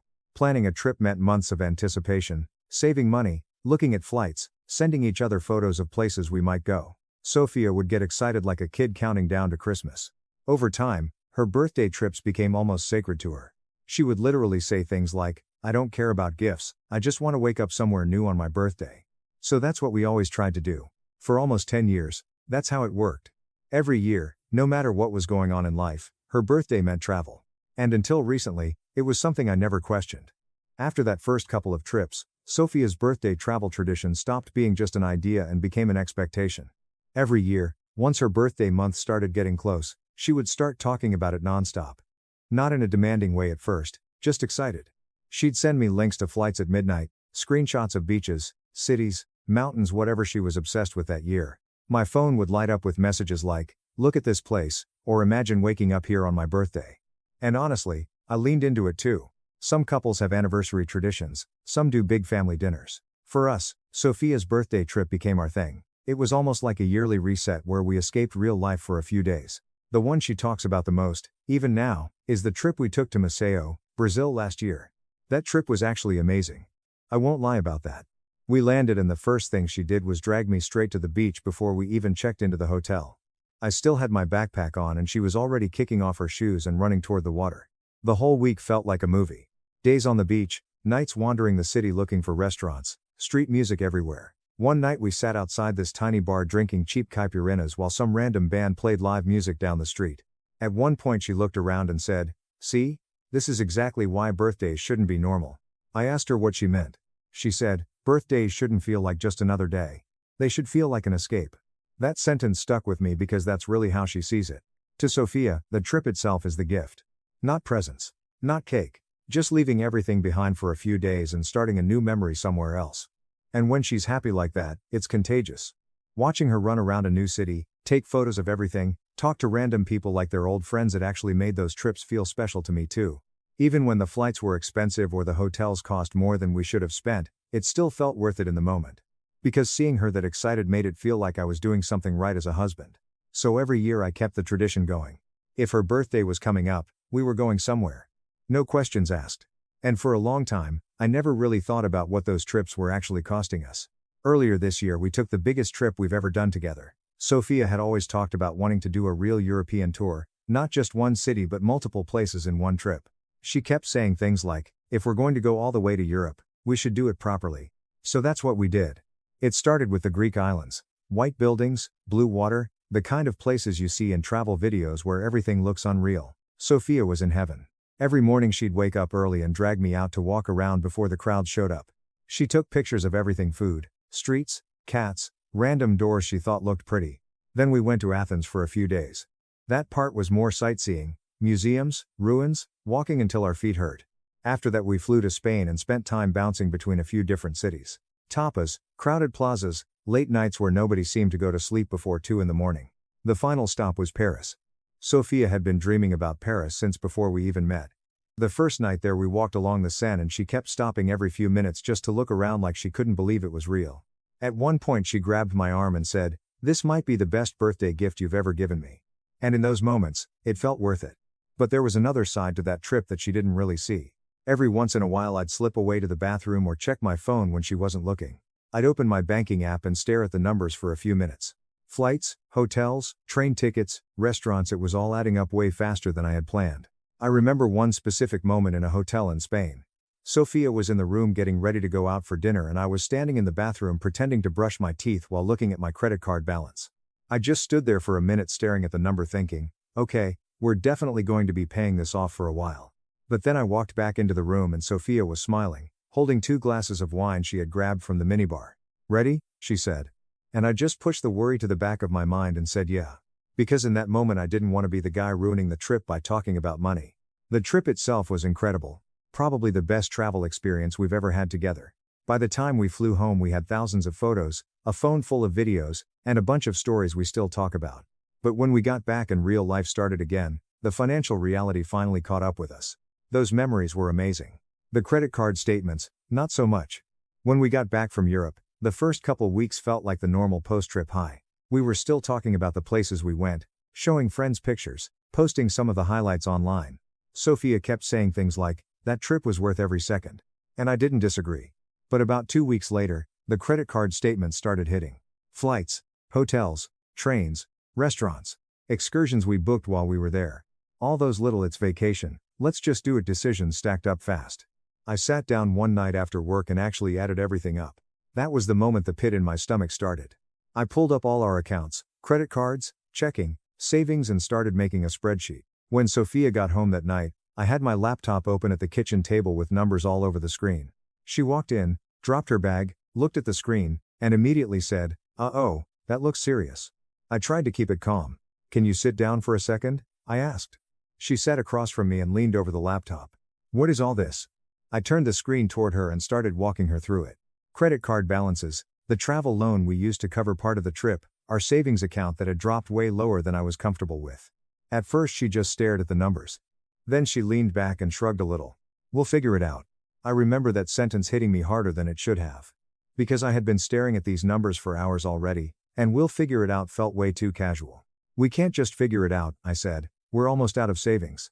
She frowned. "What do you mean almost?" I turned the laptop again and showed her the account. "This. After rent, bills, and minimum payments, this is what's left." She was quiet for a second. Then she said, "Okay, so we just tighten things up for a while." And that's when the other part of the conversation came up. The one we'd been talking about for months. Starting a family. Earlier this year we had both agreed that this might be the year we start trying for kids, but we had also talked to a doctor already and there was a chance we might need some medical help with that process. Nothing guaranteed, but enough that we had been warned to expect extra costs.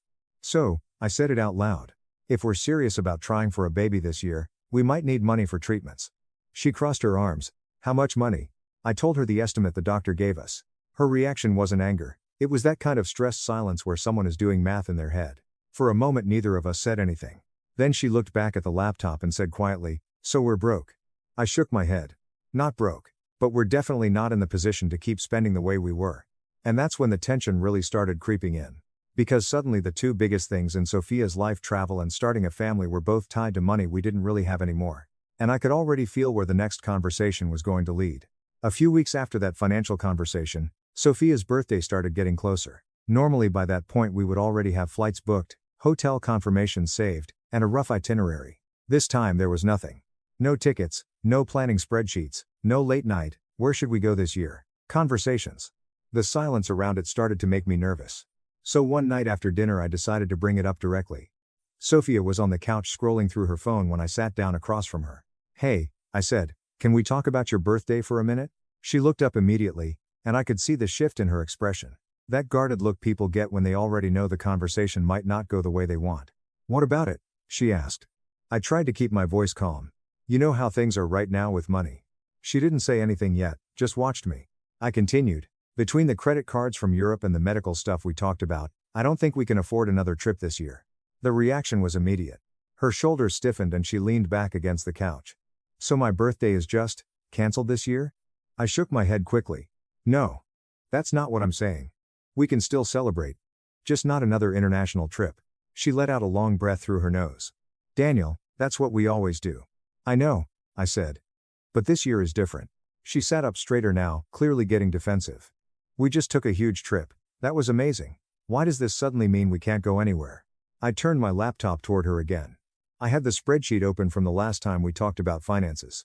Because this is where we're at. She barely looked at the numbers this time. Instead, she just stared at me. So the tradition is just over now? No, I said quickly. I'm just saying maybe this year we stay local. Do something nice in the city, a fancy dinner, a spa day, something like that. She gave a short laugh, but there was no humor in it. A spa day. I could feel the frustration building on both sides. Sophia, we just spent a month in Europe. And it was incredible, she shot back. Why are you acting like that was a mistake? I'm not saying it was a mistake, I said, trying to keep my voice steady. I'm saying it drained our savings. There was a long pause. Finally she looked down at the floor and rubbed her temples. So basically my birthday just isn't happening this year. That's not what I'm saying, I repeated again, feeling like I was stuck in a loop. We just need to be responsible right now. The conversation went back and forth like that for almost an hour. At times she sounded angry, at other times she sounded disappointed. A couple times it felt like we were actually making progress, then it would slide right back into tension again. Eventually though, the energy in the room just kind of drained out. She leaned back against the couch and stared at the ceiling. Fine, she said finally. The word came out flat. We won't travel this year. I waited a second to make sure she meant it. You're sure? I asked. She shrugged. We clearly can't afford it. So, what's the point of arguing about it? The tone wasn't happy, but it also didn't sound like she was about to explode either. It sounded more like reluctant acceptance. So I took it as an agreement. In my head, the issue was settled. I thought we had just made a responsible adult decision together. Looking back now, that might have been the moment where I misunderstood everything. After that conversation, life mostly went back to normal. At least on the surface. We went to work, paid bills, talked about regular stuff like groceries and weekend plans. No more big arguments about travel or money. So, I honestly thought we had moved past it. But little things started happening. Not obvious fights. Just small moments that felt off. One night we were sitting on the couch watching TV and Sophia suddenly opened the photo gallery on her phone. She started scrolling through pictures from the Europe trip. At first I thought she was just reminiscing. Then she turned the screen toward me. Look at this one, she said. It was a photo from the Greek islands. White buildings, bright blue water, Sophia standing on a balcony smiling like she didn't have a single problem in the world. That was such a good trip, she said quietly. Yeah, I said. It really was. She kept scrolling. There were photos from Spain. From Paris. From that night in Maceo last year where we had drinks on the beach. After a minute she sighed. Not loudly, just one of those quiet sighs people make when they're thinking about something they miss. Birthdays just feel different when you're somewhere new, she said. I didn't know how to respond to that. So I just said, yeah, I get that. Another time we were eating dinner and she randomly said, remember that restaurant in Athens with the rooftop view? Yeah, I said. The one where we stayed way too late. She nodded. That was one of my favorite nights ever. Again, it wasn't said angrily. It was more like nostalgia. So I interpreted it that way. Looking back now, maybe I should have asked more questions. But at the time it seemed like she was just remembering good moments. People do that after trips. It didn't feel like she was trying to reopen the argument. A few days later I noticed her scrolling through travel videos on her phone again. Cheap flights, beach destinations, little clips of cities around the world. I joked, planning another month in Europe? She didn't laugh. Just looking, she said. I didn't push it. In my mind, we had already settled the issue. We talked about the money, we agreed to stay home this year, and that was that. So whenever those moments came up, the photos, the memories, the travel videos, I just assumed she was nostalgic. I thought she was disappointed, sure. But I also believed she understood the situation. I thought she was respecting the agreement we made. Apparently, that assumption was about to blow up in my face. As Sophia's birthday week got closer, I decided that even if we weren't traveling this year, I still wanted to make the day feel special. So I started planning something smaller. Nothing extravagant, but something thoughtful. First thing I did was request the day off from work. Normally I would take time off because we were flying somewhere anyway, but this time I just wanted to spend the whole day with her so it wouldn't feel like a normal weekday. Then I booked a dinner reservation at one of the nicer restaurants in the city. Not crazy expensive, but definitely somewhere we wouldn't usually go on a random weeknight. I figured good food, some wine, maybe a walk afterward would still make the night feel special. I also started looking for a gift. Sophia has always been the kind of person who says she doesn't care about physical presents, but I still wanted to give her something meaningful. After a lot of searching, I found a framed map that shows all the places someone has traveled, with little markers you can add over time.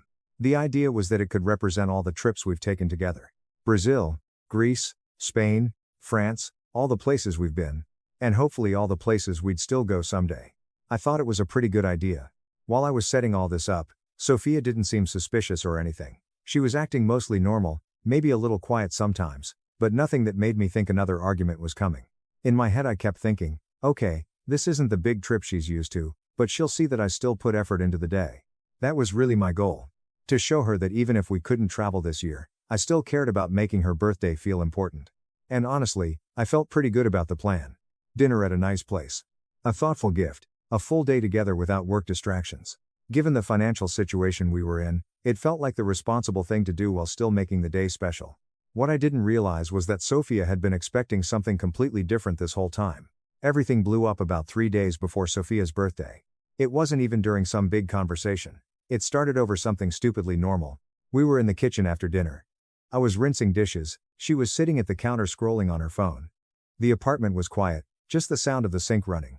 Then she suddenly said, without looking up, "So what exactly are we doing for my birthday?" I dried my hands and turned around. "I told you, I took the day off work," I said. "And I made dinner reservations at that restaurant downtown, the one you said you wanted to try." She looked up slowly. "That's it?" Her tone immediately made my stomach tighten. "Well, yeah, and I got you something too." She stared at me for a few seconds.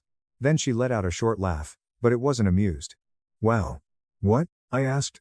She set her phone down on the counter harder than necessary. "You didn't even try to plan something special." That caught me completely off guard. "What do you mean I didn't try?" She stood up now, arms crossed. "A dinner reservation, Daniel, really?" I could already feel the argument forming. "It's not just dinner," I said. "I took the whole day off so we could spend it together." Her voice immediately rose. "That's what normal couples do on random weekends. It's my birthday." "We talked about this," I said, trying to keep my voice calm. "We agreed no travel this year." Her reaction was instant. "No, you said we shouldn't travel. That doesn't mean I wanted to stay home." I blinked at her. "You literally said fine, we won't travel this year." She threw her hands up in frustration. "Because you already decided it, what was I supposed to say?" "So you didn't mean it?" "Of course I didn't mean it," she snapped. I could feel my own frustration rising now. "Sophia, how am I supposed to know that?" She pointed at me. "Because you're my husband. You're supposed to know what matters to me." The volume in the room was getting higher now. "I do know what matters to you," I said, "but we're in debt. And you didn't even try to make it special." "I did try," I said, gesturing around. "I planned the day, I got you a gift. A dinner reservation is not a birthday trip." The conversation was no longer calm at all. She started pacing around the kitchen. "For 10 years my birthday has meant traveling somewhere new. That's the one tradition we've always had. And this year we can't afford it," I said. She turned back toward me, angry. "You didn't even look for anything. How do you know that?" "Because if you had, you would have surprised me with tickets." That's when the argument really crossed into something I didn't understand. "You wanted me to secretly buy tickets, after we agreed we couldn't afford it?" "Yes," she said immediately. "Because that's what a surprise is." I stared at her. "So you expected me to ignore everything we talked about?" "I expected you to care enough to try." At that point both of us were talking over each other. She was accusing me of not caring about her happiness. I was trying to explain that we literally had a conversation where we agreed not to travel. But the more I explained it, the angrier she got. Because according to her, that conversation was never supposed to mean what I thought it meant. And apparently I was the only person in the room who didn't realize that. At that point the argument stopped being about the birthday. It turned into something bigger. Sophia stood there staring at me like I had just admitted to something horrible. "You seriously didn't think to surprise me with a trip?" she said. I rubbed my face, already exhausted. "We literally talked about this," I said again. "You agreed we shouldn't travel this year." She shook her head immediately. "I agreed because you were already shutting it down." "That's not true." "Yes it is," she snapped. "You already had your spreadsheet and your numbers and your speech ready. What was I supposed to do? Fight you over it? You could have said what you actually wanted." "I shouldn't have to," she shot back. That was the moment I felt my patience finally crack. "So I'm supposed to ignore what you say and guess your secret expectations?" I said, louder than I meant to. The room went quiet for a second. Sophia didn't back down at all. "You're supposed to care enough to surprise me," she said. I stared at her. "Sophia, that makes no sense." "It makes perfect sense." "No, it doesn't," I said, shaking my head. "You're basically telling me I'm wrong for believing what you said." She pointed at me again. "You're wrong for not putting any effort into making my birthday special. I planned dinner, I took the day off work. That's the bare minimum." The words hung in the air for a second. Bare minimum. That one hit me harder than the rest. "Bare minimum?" I repeated. "Yes." I felt the frustration building in my chest. For 10 years I've taken you all over the world for your birthdays, I said. Brazil, Europe, multiple countries this year alone. And they were amazing, she said, which is why it's so disappointing that you suddenly stopped caring. I didn't stop caring, I said. I started looking at reality. Reality? She scoffed. Yes, reality. The reality where we're paying off thousands of dollars from that Europe trip. She crossed her arms again. So now you're throwing that in my face? I'm not throwing anything in your face, I'm explaining why we can't just buy plane tickets every time you have a birthday. Her expression hardened. You make it sound like I'm some kind of burden. That's not what I said. It's exactly what you're implying. I ran my hand through my hair, completely frustrated now. You know what the real problem is? I said. What? She snapped. You're angry at me for believing you. She looked genuinely confused. What does that even mean? It means you told me you understood we couldn't travel this year. You agreed. And now you're acting like I failed some test because I didn't magically read your mind. That's not reading my mind, she said. That's understanding your wife. No, I said firmly. That's expecting me to ignore what you say and guess what you secretly want. The argument had officially hit full volume by that point. We weren't calmly discussing anything anymore. We were both standing in the kitchen raising our voices and throwing frustration at each other. And underneath the birthday argument, something deeper was surfacing. Her frustration about feeling unappreciated. My frustration about feeling like I was carrying the responsibility for our finances alone. And neither of us was backing down. At that point the fight had gotten so intense that I just wanted it to stop. The whole conversation had spiraled way past the original problem. We were no longer talking about one birthday trip. It felt like we were arguing about our entire relationship. So I did the one thing I thought might calm everything down. I pulled my phone out of my pocket. Fine, I said. Sophia stopped pacing and looked at me. What are you doing? I unlocked my phone and opened a flight search app. If traveling is what matters that much to you, then let's just go somewhere, I said. She stared at the screen as I started typing. Flights started popping up. Different cities, different prices. Look, I said, turning the phone toward her. There are flights leaving tomorrow morning. She didn't say anything yet. I kept scrolling. Mexico. Costa Rica. Even some domestic stuff if you want something quick. I looked back up at her. We can leave tomorrow if you want. The room went quiet. You want a birthday trip? I continued. Fine. Let's do it. I started clicking through options, half trying to prove a point and half genuinely hoping it might diffuse the situation. We can book something right now. Pack tonight. Be on a plane in the morning. She watched me for a few seconds. Then she asked quietly, are you serious? Yes, I said. If that's what you want. My thumb hovered over the select flight button. Just tell me where you want to go. At that moment I honestly thought I was fixing the problem. In my head it was simple. She wanted a trip. So I was offering a trip. I figured once she saw that I was willing to make it happen, the tension would drop and we could move forward. But the way Sophia was looking at me made it clear that wasn't what was about to happen. Sophia looked at the phone in my hand for a few seconds. I was still holding it out toward her, the screen showing a list of flights leaving the next morning. See? I said. We can still make this work, just tell me where you want to go. For a moment she didn't say anything. Then she shook her head. No. I blinked. What do you mean no? She stepped back from the counter like the phone itself annoyed her. I don't want it now. I lowered the phone slowly. You just spent 20 minutes yelling at me because we weren't traveling. And now you're only offering because I had to fight you for it. That's not true, I said. She laughed again, but it was the same cold laugh from earlier. Yes it is. I stared at her, completely confused. Sophia, I'm literally trying to fix the problem. No, she said flatly, you're trying to shut me up. That's not what I'm doing. Yes, it is, she replied. You didn't plan anything. You didn't surprise me. You didn't even try. And now suddenly you're like, fine, let's just go somewhere. I held the phone up again. I'm offering to book tickets right now. She waved her hand dismissively. It doesn't mean anything now. What do you mean it doesn't mean anything? Her voice got sharp again. Because now it's not a surprise. I stared at her. So? She looked directly at me. Now it's pity. The word hung in the air. It's not pity, I said. Yes it is, she insisted. You're only doing this because I forced the conversation. No, I said, trying to keep my voice steady. I'm doing it because you're clearly upset and I want to fix it. She shook her head again. That's not the same thing. I felt like I was losing my grip on the logic of the conversation entirely. So, let me get this straight, I said slowly. If I don't plan a trip, I don't care about your birthday. But if I offer to plan one now, it doesn't count because it's not a surprise. She crossed her arms. Exactly. I let out a frustrated breath. So there's literally no way for me to win here. She didn't answer. She just looked at me like the problem was obvious and I was the only one too stupid to understand it. And that's when it hit me. No matter what I did at that point, it was going to be wrong. If I didn't book the trip, I was a husband who didn't care about her birthday. If I booked it now, I was only doing it because she forced me. I stood there in the kitchen holding my phone, flight options still open on the screen, realizing that somehow I had ended up in a situation where every possible choice made me the bad guy. And I honestly had no idea how to get out of it. At that point I was just exhausted. The flight search was still open on my phone, but I slowly lowered it and set it on the counter. The room felt heavy. Neither of us was yelling anymore, but the tension was still there. And honestly, something in me just snapped. Not in an angry way, more like a fine, let's just stop pretending kind of way. I walked over to the dining table and grabbed my laptop. Sophia watched me but didn't say anything. When I opened it, the spreadsheet from earlier was still there. The one I had made after the Europe trip. Credit cards, savings, monthly expenses, everything. I turned the screen toward her. Look, I said. She glanced at it but didn't move closer. I've already seen this. No, I said quietly. You saw part of it. I started clicking through tabs. This is everything. I opened the credit card statements. Then the travel loan balance. Then our checking account. Then the savings account. Every number. Flights to Greece. Hotels in Spain. Train tickets. Paris Hotel. All of it listed out.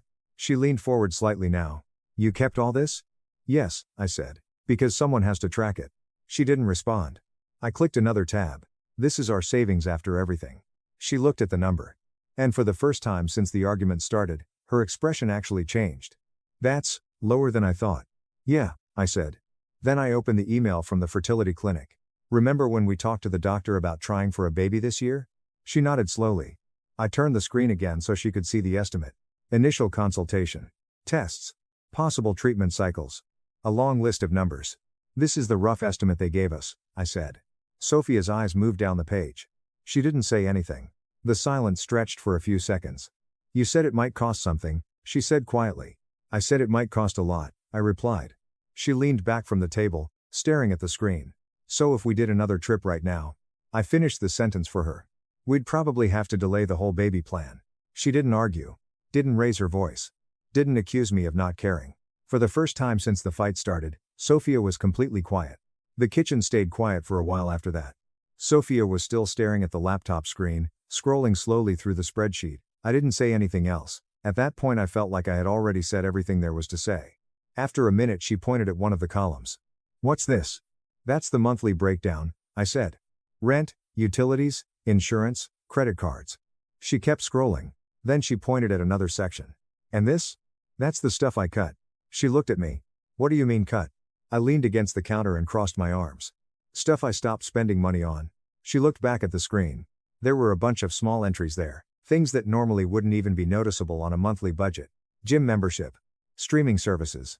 My weekend golf outings with coworkers. A couple of hobby subscriptions I used to have. I canceled most of that stuff after the Europe trip, I said. She scrolled a little further. What about this? She asked. That's overtime. Now she looked up at me again. You've been working extra hours? Yeah. How long? Since we got back from Europe. Her eyes went back to the spreadsheet again. There were rows showing additional income from overtime shifts at work. Nothing huge. But enough to slowly chip away at the debt. I didn't know you were doing that, she said. You didn't ask, I replied. That wasn't meant as an attack. It just came out flat. She scrolled again. Then she noticed another column. What's this note? That's stuff I delayed buying. She read a few of the entries out loud. New laptop. Car maintenance. Winter jacket. She looked up again. You needed those things. Yeah, I said. But they weren't urgent. Another long silence filled the room. For the first time since the argument started, Sophia didn't look angry. She looked unsettled. Like she was realizing something she hadn't thought about before. I thought you were just being strict about money, she said quietly. I'm trying to fix the mess we made, I replied. She didn't argue with that. Instead, she slowly closed the laptop and pushed it back toward me. The shift in her posture was noticeable. Her shoulders weren't tense anymore. Her voice wasn't sharp. The anger that had filled the room earlier was fading, replaced by something heavier. Something closer to realization. For a while, neither of us moved. The laptop was closed now, sitting on the table between us like some kind of uncomfortable truth we had both been avoiding. Sophia was leaning against the counter again, but the anger that had been there earlier was gone. She looked tired more than anything. Finally she spoke. I didn't realize it was that bad. I shrugged. I didn't want to ruin the trip while we were there. She nodded slowly. Then she looked down at the floor for a moment before speaking again. I think I know why I got so upset. I waited. She took a breath. It wasn't just about the trip. That surprised me a little. What do you mean? She leaned back against the counter and crossed her arms, but this time it wasn't defensive. Those trips, they became our thing, she said. My birthday meant we were going somewhere new. It was like this tradition that proved we were still living life, you know? I nodded slightly. And when you said we weren't traveling this year, she continued, it felt like that tradition was just gone. Her voice softened. And I guess it scared me. Scared you? Yeah, she said. Like things were changing. Like we were becoming one of those couples that just stays home and talks about bills all the time. I didn't respond right away.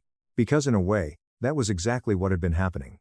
After a moment I said, I wasn't trying to take anything away from you. She looked up at me. I know that now. I gestured toward the laptop. I was just trying to protect our future. Future with kids, she said quietly. Yeah. The room went quiet again. Then Sophia sighed and rubbed her forehead. I shouldn't have exploded like that. I didn't say anything. She looked directly at me. And I definitely shouldn't have expected you to read my mind. I gave a small half smile. That would have helped. She shook her head slightly. I said we wouldn't travel this year. I should have meant what I said. I nodded. And I probably should have asked how you actually felt about it. I admitted. She looked a little surprised by that. I assumed when you agreed, you were okay with it. I wasn't, she said. But I didn't want to keep arguing about money.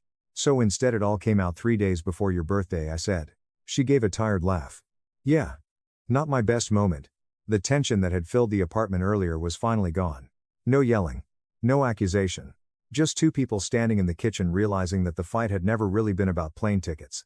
It was about expectations neither of us had actually said out loud. Sophia walked over and wrapped her arms around me. I'm sorry, she said quietly. I'm sorry too, I replied. There wasn't going to be a birthday trip this year. But for the first time since the argument started, that didn't feel like the end of the world anymore. Am I the asshole for telling my brother's wife she's a bad mom after her daughter kept destroying my things in my room and she kept excusing it with she's just a kid? I did not expect that letting my older brother help me finish college would turn into one of the most awkward living situations of my life. I moved into my brother Mark's house last year while finishing the last stretch of my college program in the same city. Mark lives there with his wife Emily, their 6-year-old daughter Lily, and their 6-month-old baby Sophie. At the time, it sounded like the perfect arrangement. Save money on rent, focus on school, and help out around the house when needed. But the situation slowly turned into constant tension between me and Emily, mostly revolving around Lily and boundaries that somehow never seemed to apply to my own room. When the idea first came up, it was actually Mark who pushed for it. I had been looking at small studio apartments near campus, and even the cheapest ones were ridiculous. One night we were on the phone and I mentioned how tight money was going to be if I signed a lease. Mark immediately said, "Why are you even looking for an apartment? Just stay here." I laughed and said, "You already have a full house. You've got 2 kids. I'm not trying to turn your place into a college dorm." He brushed it off like it was nothing. "Jason, seriously, you're my brother, you're finishing school. It makes 0 sense for you to burn $1,000 a month on rent." I hesitated because I knew living with a family is very different from crashing with roommates. "I don't want to be a headache for Emily," I told him. "You guys already have enough going on with the baby." Mark actually laughed. "Trust me, the baby is the headache. You're the quiet one." Eventually he convinced me. The plan was simple. I'd take the spare room, help with groceries when I could, stay out of their way, and focus on finishing school. When I first moved in, everything seemed normal enough. The house wasn't huge, but it was comfortable. My room was down the hallway from the kids' rooms, and Mark told me, "Just treat it like your space, don't worry about it." Emily was polite when I arrived.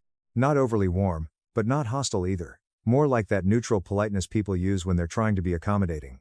"Your room's ready," she said when I brought my bags in. "Just keep the door closed because Lily likes to wander." That line would end up being a lot more important than I realized at the time. Lily, their 6-year-old, was exactly what you'd expect from a hyper kid with endless energy. The first day she ran up to me like I was some kind of new toy. "Are you staying here now?" she asked. "For a while," I said. "Do you have snacks?" That question should have been my first warning. I laughed and told her maybe. Emily quickly stepped in and said, "Lily, don't bother your uncle." At that point, nothing felt strange yet. It just felt like a busy household with kids. I figured as long as I kept to myself and stayed focused on school, everything would work out fine. Looking back, that first week was probably the calmest the house ever felt. The first few days went pretty smoothly. I unpacked my clothes, stacked my textbooks on the desk, and set up my laptop like a little study corner. Since I was finishing my degree, most of my time was either classes, assignments, or studying late at night. My plan was simple: keep my head down, finish school, and not disrupt their family routine. But pretty quickly, I noticed Lily had a habit of wandering. At first it was small stuff. I'd be sitting at my desk doing homework when she'd suddenly appear in my doorway like a tiny detective. "Whatcha doing?" "Homework," I'd say. "Can I watch?" And then she'd just stand there. The first few times it happened, I didn't think anything of it. Kids are curious. I remember being that age and wanting to look at everything adults were doing. But then she started coming into the room even when I wasn't there. The first thing I noticed was snacks disappearing. I kept a little stash of chips, granola bars, and candy in one of my desk drawers because sometimes I'd study late and didn't want to go raid the kitchen. One afternoon I opened the drawer and half the stuff was gone. I thought maybe I forgot eating it. Then the next day I came back from class and found a bunch of chip crumbs all over my desk chair. A couple days later I walked in and Lily was sitting on the floor of my room surrounded by wrappers like a raccoon that had broken into a pantry. She looked up at me with zero shame and said, "I found your snacks." I laughed. "Yeah, I can see that." I didn't make a big deal about it because honestly, it seemed harmless. Kids sneak snacks all the time. I figured maybe Emily would just remind her not to go into my room. But it wasn't just snacks. One time I found my pens scattered all over the floor. Another time my phone charger was unplugged and dragged halfway across the room like it had been used as some kind of toy rope. Then one afternoon I walked in and Lily was sitting at my desk pressing random keys on my laptop like she was piloting a spaceship. I said, "Whoa, hey, careful with that." She hopped off the chair like nothing happened and ran out of the room. I mentioned it casually to Emily later that evening while she was in the kitchen. "Hey, just so you know, Lily's been going into my room a lot." She barely looked up from the sink. "Oh yeah, she likes exploring." I waited for the part where she'd say she'd tell Lily not to go in there. Instead, she added, "You might want to keep things up higher. Kids grab whatever they can reach." I remember standing there thinking, my stuff is literally inside my room. But at the time I still didn't think it was a big deal. I figured maybe she'd eventually tell Lily to stay out. So I just started closing my door more often, and moved my snacks deeper into the drawer. Looking back, that was probably the moment the pattern started forming. I just didn't realize it yet. After a couple weeks, the situation stopped feeling like harmless kid curiosity and started turning into something way more annoying. The first real sign was one of my notebooks. I came home from campus one afternoon, dropped my backpack on the bed, and started pulling out my notes for a study session. When I opened one of my notebooks, a few pages were ripped clean out of the middle. Not folded, not bent, ripped. At first I thought maybe I had accidentally torn them while flipping through earlier, but the edges were jagged and crumpled like someone had just yanked them out. I remember sitting there staring at it thinking, there is no way I did that. Then I noticed something else. There were crayon marks on the corner of one of the pages. That's when it clicked. Lily. Later that week I came home and found my desk drawer half open. The snacks I had hidden in the back were gone again, and there were crumbs all over the floor next to my chair. It looked like someone had sat there eating and just dropped everything. Another day I walked in and my backpack was open on the floor like someone had dug through it. And the weirdest part was, Lily never acted like she was doing something wrong. One afternoon I came home earlier than usual and caught her walking out of my room holding one of my highlighters. She froze when she saw me. I said, "Lily, were you just in my room?" She smiled like it was totally normal. "I was drawing." "With my stuff?" She shrugged and ran off down the hallway. At that point I figured I should probably talk to Emily about it more directly instead of just mentioning it in passing. That evening she was in the kitchen making dinner while holding Sophie on her hip. I walked in and said, "Hey, can I ask you something about Lily?" She nodded without really looking up. "What's up?" I said, "She's been going into my room a lot when I'm not here. Some of my stuff's been getting messed up, like notebooks and things." Emily finally looked at me for a second, but her reaction was surprisingly casual. "Oh," she said, "yeah, she does that." I waited for her to say she'd tell Lily not to go in there. Instead, she just shrugged. "She's 6, kids explore." I said, "Yeah, I get that. I just don't really want my school stuff getting ruined." Emily wiped her hands on a towel and said, "Well, you might want to keep things where she can't reach them." I remember blinking because I honestly thought I misheard her. "My stuff is in my room," I said. She gave this half laugh like the solution was obvious. "Exactly. So put it higher up or something." Then she turned back to the stove like the conversation was over. I walked back to my room feeling weird about the whole interaction. Because in my mind, the simple solution was, tell Lily not to go into my room. But apparently the solution, according to Emily, was I should reorganize my own space inside my own room to child-proof it. That was the first moment I started feeling like maybe this situation was going to become a problem.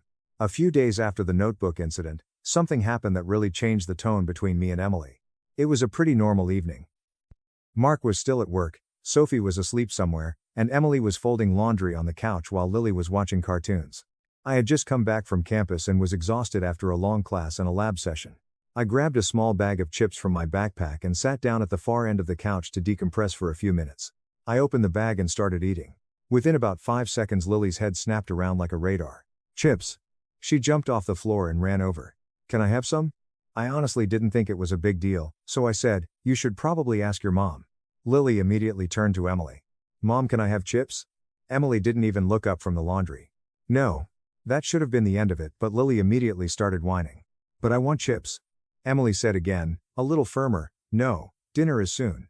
Lily crossed her arms and looked straight at my bag like it personally offended her existence. Then she started doing that dramatic kid whining where every word is stretched out. But he has chi. I was about to just get up and go back to my room when Emily suddenly turned and looked directly at me. And instead of addressing Lily, she said to me, can you not eat that here? I blinked. What? She gestured toward the bag in my hand. The chips. It makes things harder for me. For a second I genuinely thought she was joking. I said, they're just my snacks. Emily sighed like I was missing the obvious point. Well, now she wants them, she said, nodding toward Lily who was now staring at me like I was holding treasure. I said, okay, but I didn't know that was a rule.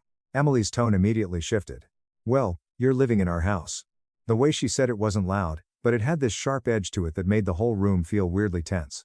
Lily was still whining in the background. Cheeps. Emily kept looking at me like I was the one causing the problem. I ended up just closing the bag and standing up. Fine, I said. I'll eat in my room. Emily didn't say thank you or anything. She just went back to folding laundry like the issue had been resolved. I walked down the hallway feeling strangely irritated. Not because of the chips. But because somehow my snack had turned into my fault for Lily throwing a tantrum. That night I started keeping all my food hidden in my room. And I stopped eating anything in the common areas entirely. That was the first moment I really started feeling less like a family member staying with them, and more like some kind of inconvenience they were tolerating. After the whole chips situation, I basically stopped using the common areas unless I absolutely had to. I'd grab food quickly, go back to my room, close the door, and focus on school. I figured if I just stayed out of the way, things would stay calm. That didn't really solve the real problem though. Because Lily kept going into my room. It started happening so often that I began noticing it almost every day. One afternoon I came back from class and opened my door to find a giant pile of crumbs on the floor next to my desk. At first I thought maybe I had dropped something earlier, but then I saw the empty snack bag sitting on my chair. The entire bag had been dumped out and half-eaten. Crumbs were everywhere. My chair, the floor, even my desk keyboard. I stepped into the hallway and called out, Lily? She popped out from the living room holding the TV remote like nothing had happened. Yeah? Did you eat the snacks in my room? She grinned and said, I was hungry. Then she ran back to the couch like the conversation was finished. Another time I walked in and found marker scribbles all over some loose study papers I had printed earlier that morning. They were spread across my desk with little circles and stick figures drawn all over them. It looked like a tiny art project had exploded in the middle of my homework.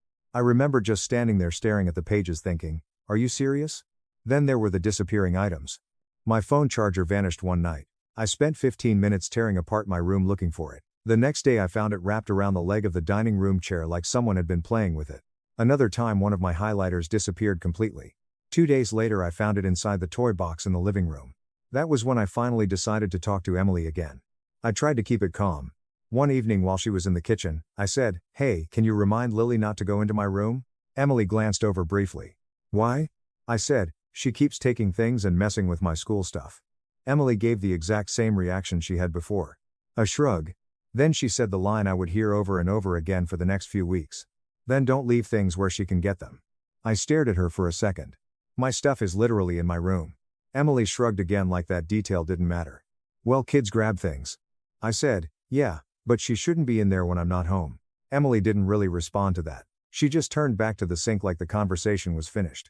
And that's when the frustration really started building. Because every time something happened, the responsibility somehow circled back to me.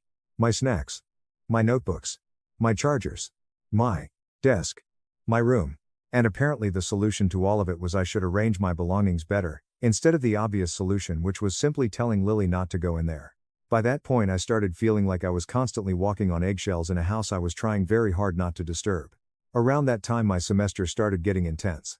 I was heading into midterms, and a bunch of major assignments were all due within the same 2-week stretch. My entire schedule basically turned into class, studying, and more studying. Most of my textbooks were expensive, and a lot of my notes weren't even replaceable because they were things I had written down during lectures or group projects.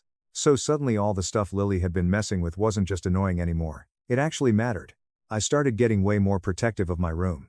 Every morning before leaving for campus, I'd check that everything was on my desk where I left it.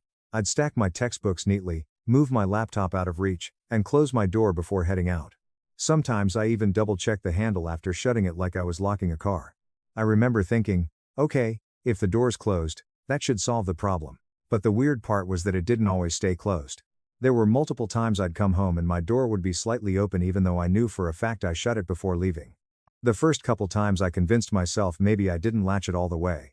Then one day I walked in and saw Lily running out of my room. She literally burst out into the hallway like she had just been caught doing something. She froze when she saw me standing there. I asked, "Why were you in my room?" She said, completely casually, "I was looking." Looking for what? I still have no idea. I stepped inside and immediately started scanning my desk to see if anything was missing. Nothing looked obviously destroyed that time, but the whole thing just made my stomach sink a little. Because exams were coming up, and if something important got ruined or lost, it could seriously mess me up. That night I tried another calm conversation with Emily. I said, "Hey, with my exams coming up, can you make sure Lily doesn't go into my room anymore? I've got a lot of school stuff in there." Emily barely looked up from her phone. "Well, just keep the door closed."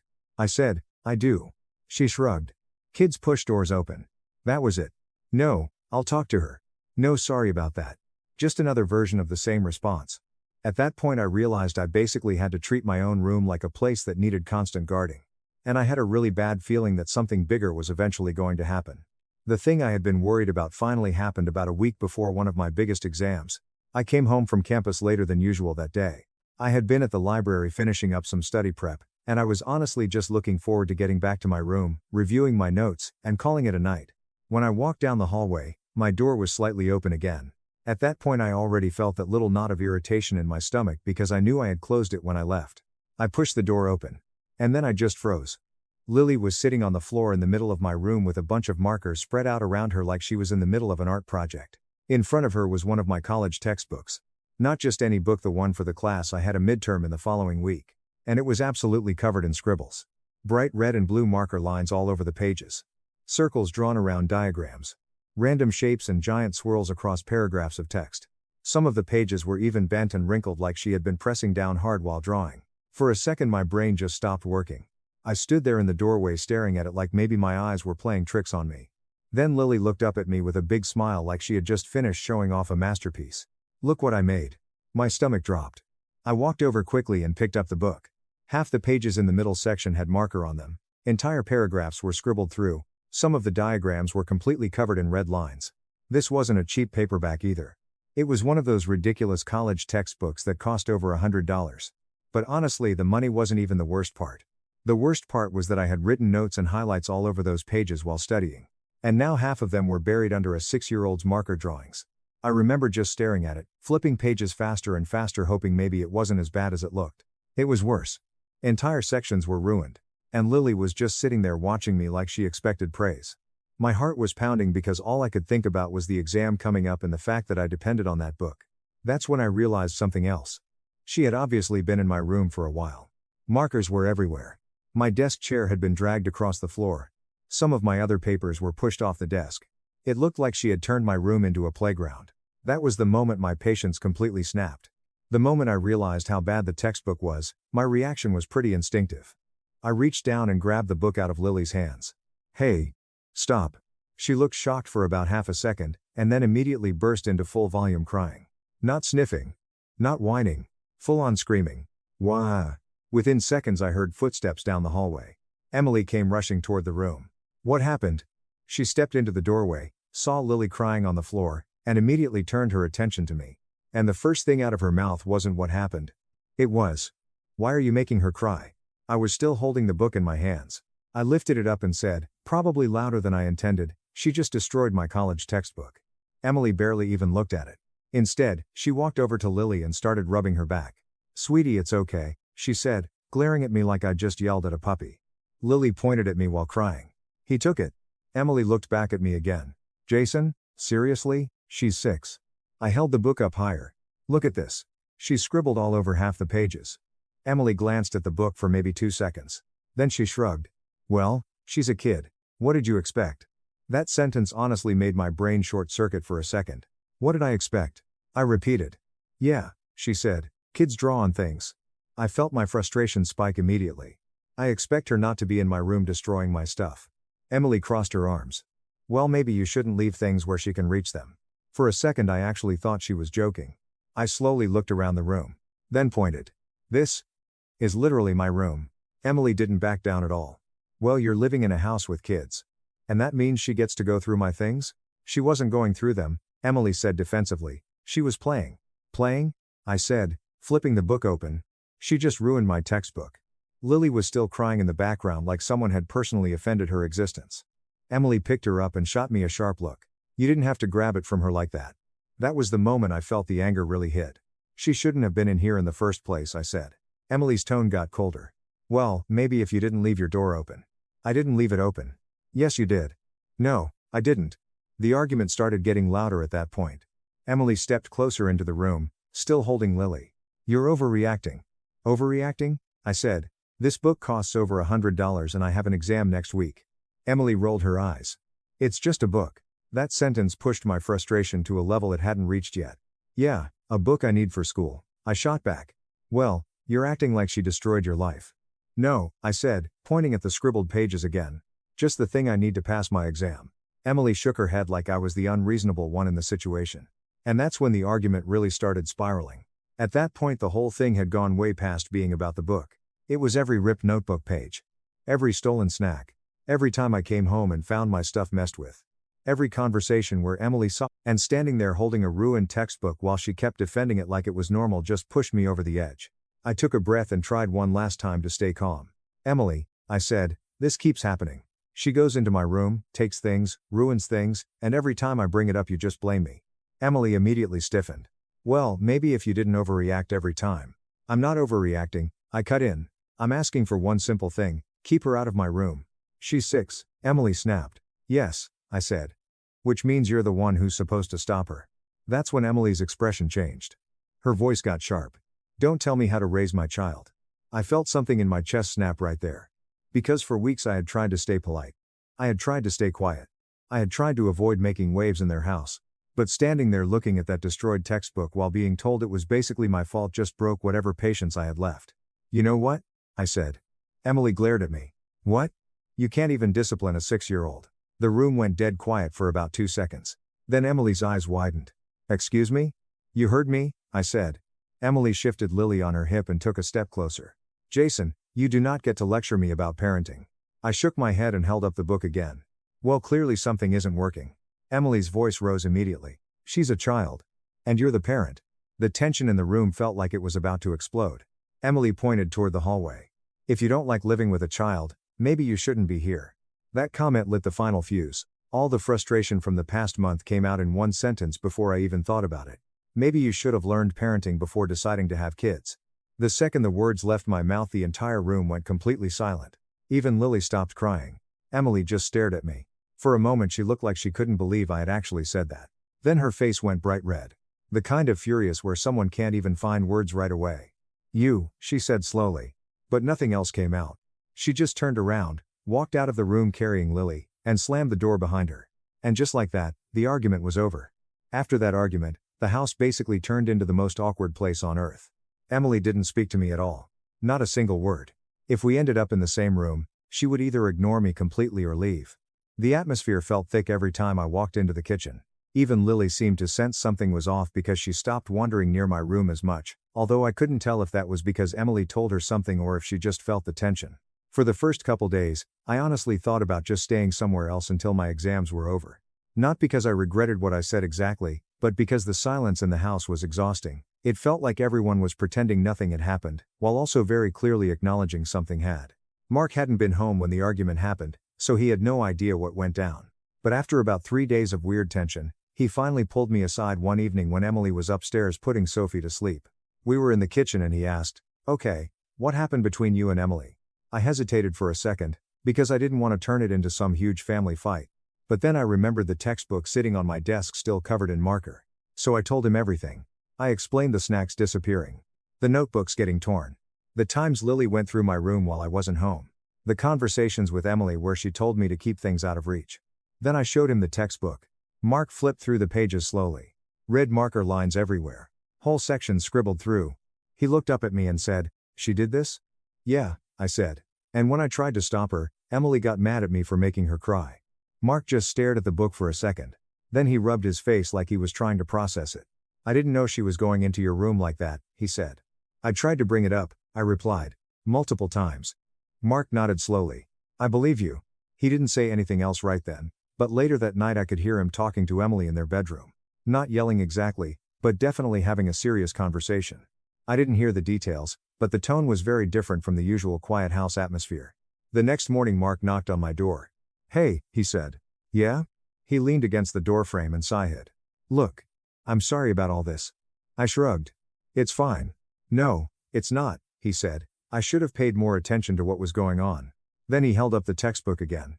"This is on us. We'll replace it." I was honestly a little surprised he said that.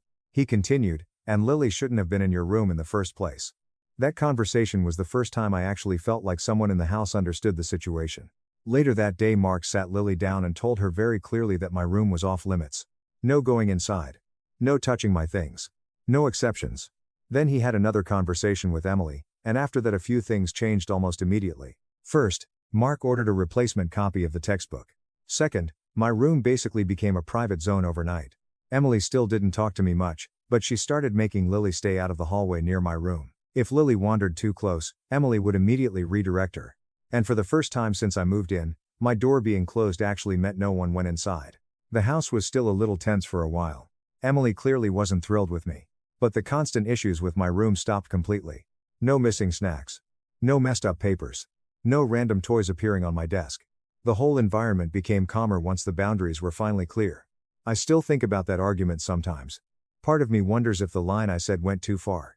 But at the same time, if I hadn't snapped, I'm not sure anything would have changed.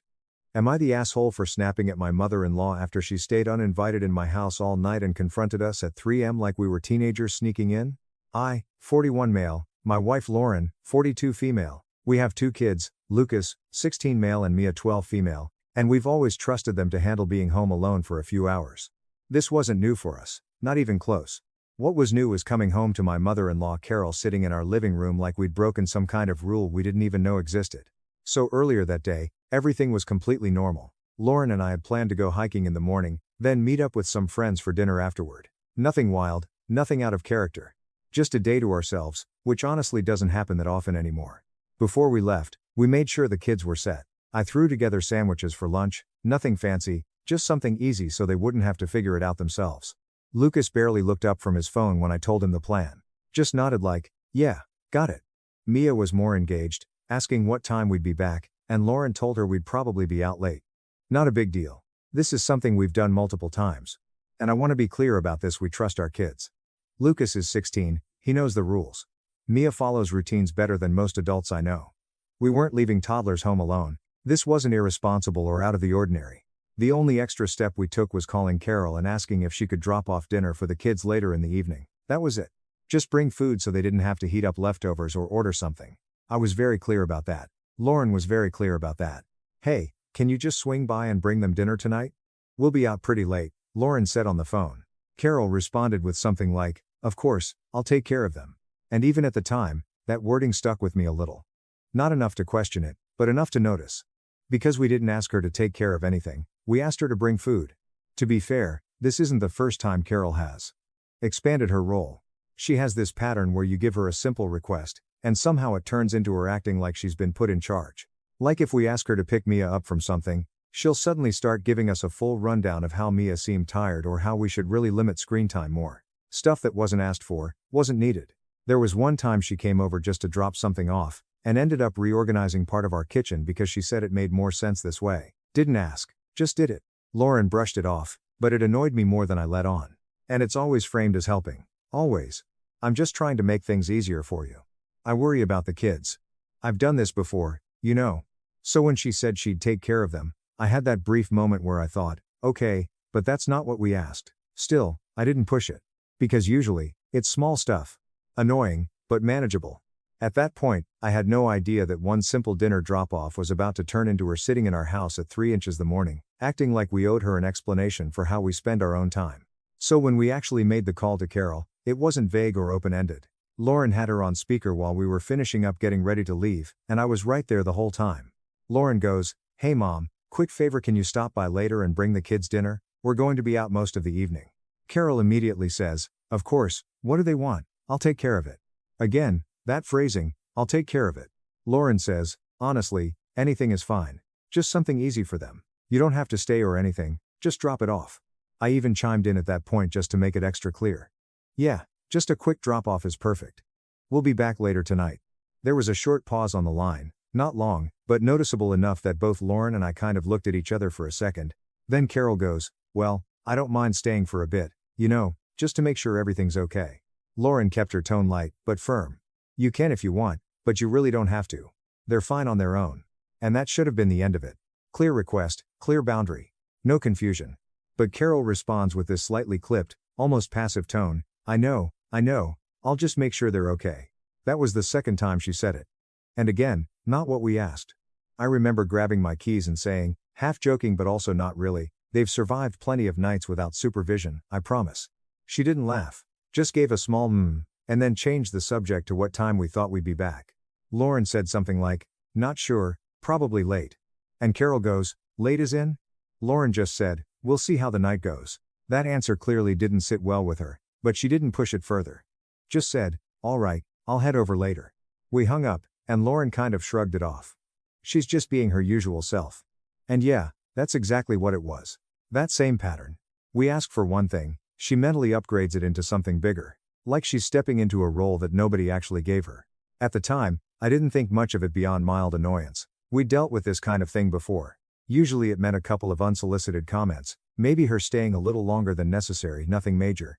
But looking back, that call was basically the moment everything got set in motion. Because in her head, I don't think she heard "bring dinner." I think she heard, "You're responsible for the house tonight." Before we left, we went over everything with the kids one more time just to be sure. Nothing complicated. I told Lucas, "We're going to be out late, so just keep your phone on in case we need to reach you." He barely looked up, just gave a quick "yeah, I know," like he's heard it 100 times, which he has. Lauren checked in with Mia, asked if she was okay for the night. Mia nodded, already in that mode where she's winding down for the evening. She's pretty predictable, eats, showers, bed, no drama. We told them Carol would be stopping by later with dinner. Lucas just said, "Cool." Like that was the extent of his concern. Mia asked what she was bringing, which honestly felt like the biggest issue in her mind. That was it. No tension, no worry. Just a normal night. At some point later that evening, Carol showed up. From what Lucas told me afterward, the second she walked in, she was already scanning the place like she was doing an inspection. Not in an obvious way, but enough that he noticed. She handed over the food and immediately asked, "Have you eaten anything else today?" Lucas said, "Yeah, we had sandwiches earlier." She gave this little disapproving nod, like that wasn't good enough, then started asking Mia questions. "Did you finish your homework? Did you brush your teeth yet?" The kind of stuff that would be fine if she'd been asked to watch them. But she wasn't. Then she looks back at Lucas and goes, "You're still up?" He said, "Yeah, it's not that late." And she goes, "Well, it's late enough. When your parents were your age, they had rules." That's when it started shifting from just dropping off dinner to something else entirely. Lucas told me he kind of just shrugged it off and went back to his phone, but she kept making comments, not direct orders, just those passive ones. "You shouldn't be on screens this late. You know your sister needs a good example. This house is a little too relaxed sometimes." None of it was outright yelling or anything, but it wasn't subtle either. It had that tone of, "I'm stepping in because no one else is doing it properly." Mia, meanwhile, just ate, said goodnight, and went to bed like she always does. No issues there at all. And this is the part where things really crossed a line. Instead of leaving after dropping off the food like we asked, Carol just stayed. She didn't ask Lucas if it was okay. She didn't call us. She just moved into the living room, sat down, and made herself comfortable. Lucas said he asked her at one point, "Are you staying?" And she responded with, "Well, someone has to be here." That was the moment she fully shifted into what I can only describe as supervisor mode. Not a guest. Not someone doing us a favor. Someone in charge. She didn't turn the TV on. Didn't relax.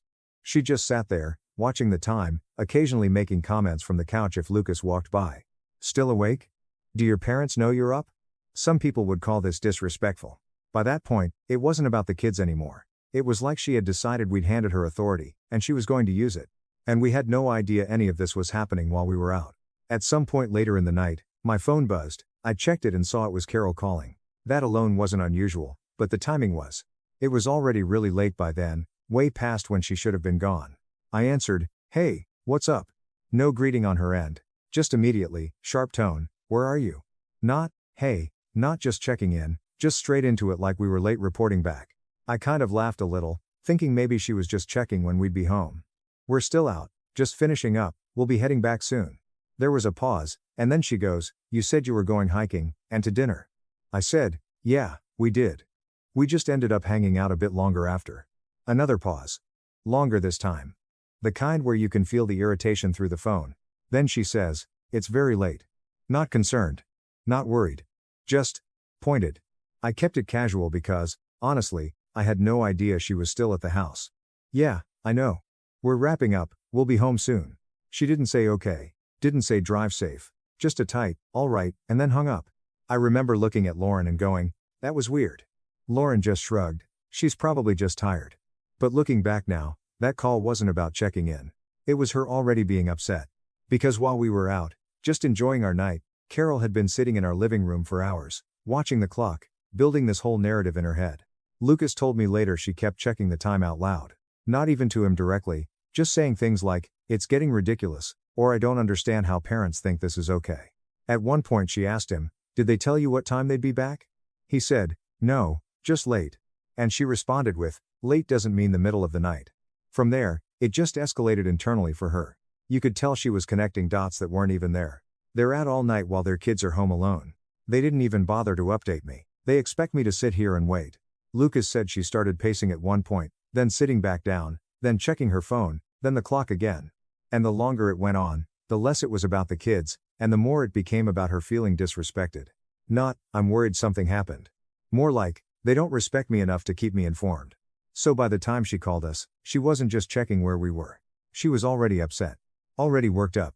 Already convinced that we'd done something wrong. And we walked into that later without having any idea what we were about to deal with. We got home a little after 3 a.m. The house was quiet from the outside, lights still on in the living room. That alone felt off. My first thought was that Lucas had just fallen asleep on the couch or something. I unlocked the door, we walked in, and immediately saw Carol sitting there. Not relaxed. Not watching TV. Not half asleep. She was sitting upright on the couch, lights on, hands folded, just staring straight toward the door like she'd been waiting for that exact moment. The second we stepped inside, you could feel it. That tension where you instantly know something's wrong before anyone even says anything. Lauren said, "Mom, you're still here?" No response to that question. Instead, Carol stands up slowly, looks directly at both of us, and goes, in this sharp, controlled tone, "Do you even realize what time it is?" No hello, no "you're home safe," nothing. Just straight into it. I remember glancing at Lauren like, "Is this actually happening right now?" I said, "Yeah, it's late. We told you we'd be out." She cuts me off immediately. "Late? This isn't late. This is the middle of the night." The way she said it, it wasn't concern. It was accusation, like we'd broken some kind of rule. Lauren tried to keep things calm. "Mom, it's fine. The kids are asleep." Carol's eyes shift toward the hallway and she goes, "Your daughter is asleep. Your son was still up." That tone again. Heavy emphasis. I said, "Okay, and?" She turns fully toward me now, clearly zeroing in. "And? He's 16, not an adult. He shouldn't be awake at this hour while his parents are out all night." Now I'm starting to feel it. That irritation building. I said, "He's 16, he can stay up a little later sometimes, this isn't a daily thing." She lets out this short, sharp laugh. Not amused, more like disbelief. "This is exactly what happens when parents don't care about structure," she says. That was the moment it crossed the line. Because now it wasn't about time. It wasn't about checking in. It was a direct shot at how we raise our kids. Lauren goes, "Mom, that's not fair." But Carol keeps going, like she's been holding this in for hours. "I've been sitting here watching this unfold," she says, gesturing around the room like she's presenting evidence. "No rules, no supervision, just doing whatever he wants." I said, "You weren't asked to sit here and monitor anything." And she snaps back immediately, "Well, someone had to." That hit hard. Because in that moment, it was clear she wasn't just upset. She genuinely believed she had stepped in to correct something we were failing at. And she was going to make sure we knew it. Lauren immediately stepped in, trying to cool things down before it got worse.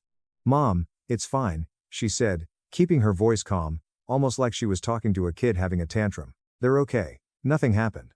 But Carol didn't even acknowledge her. Didn't look at her, didn't respond to her. Her eyes stayed locked on me the entire time, like I was the one she'd already decided was the problem. That's when it shifted into something else entirely. It wasn't just a disagreement anymore. It felt like I was being singled out.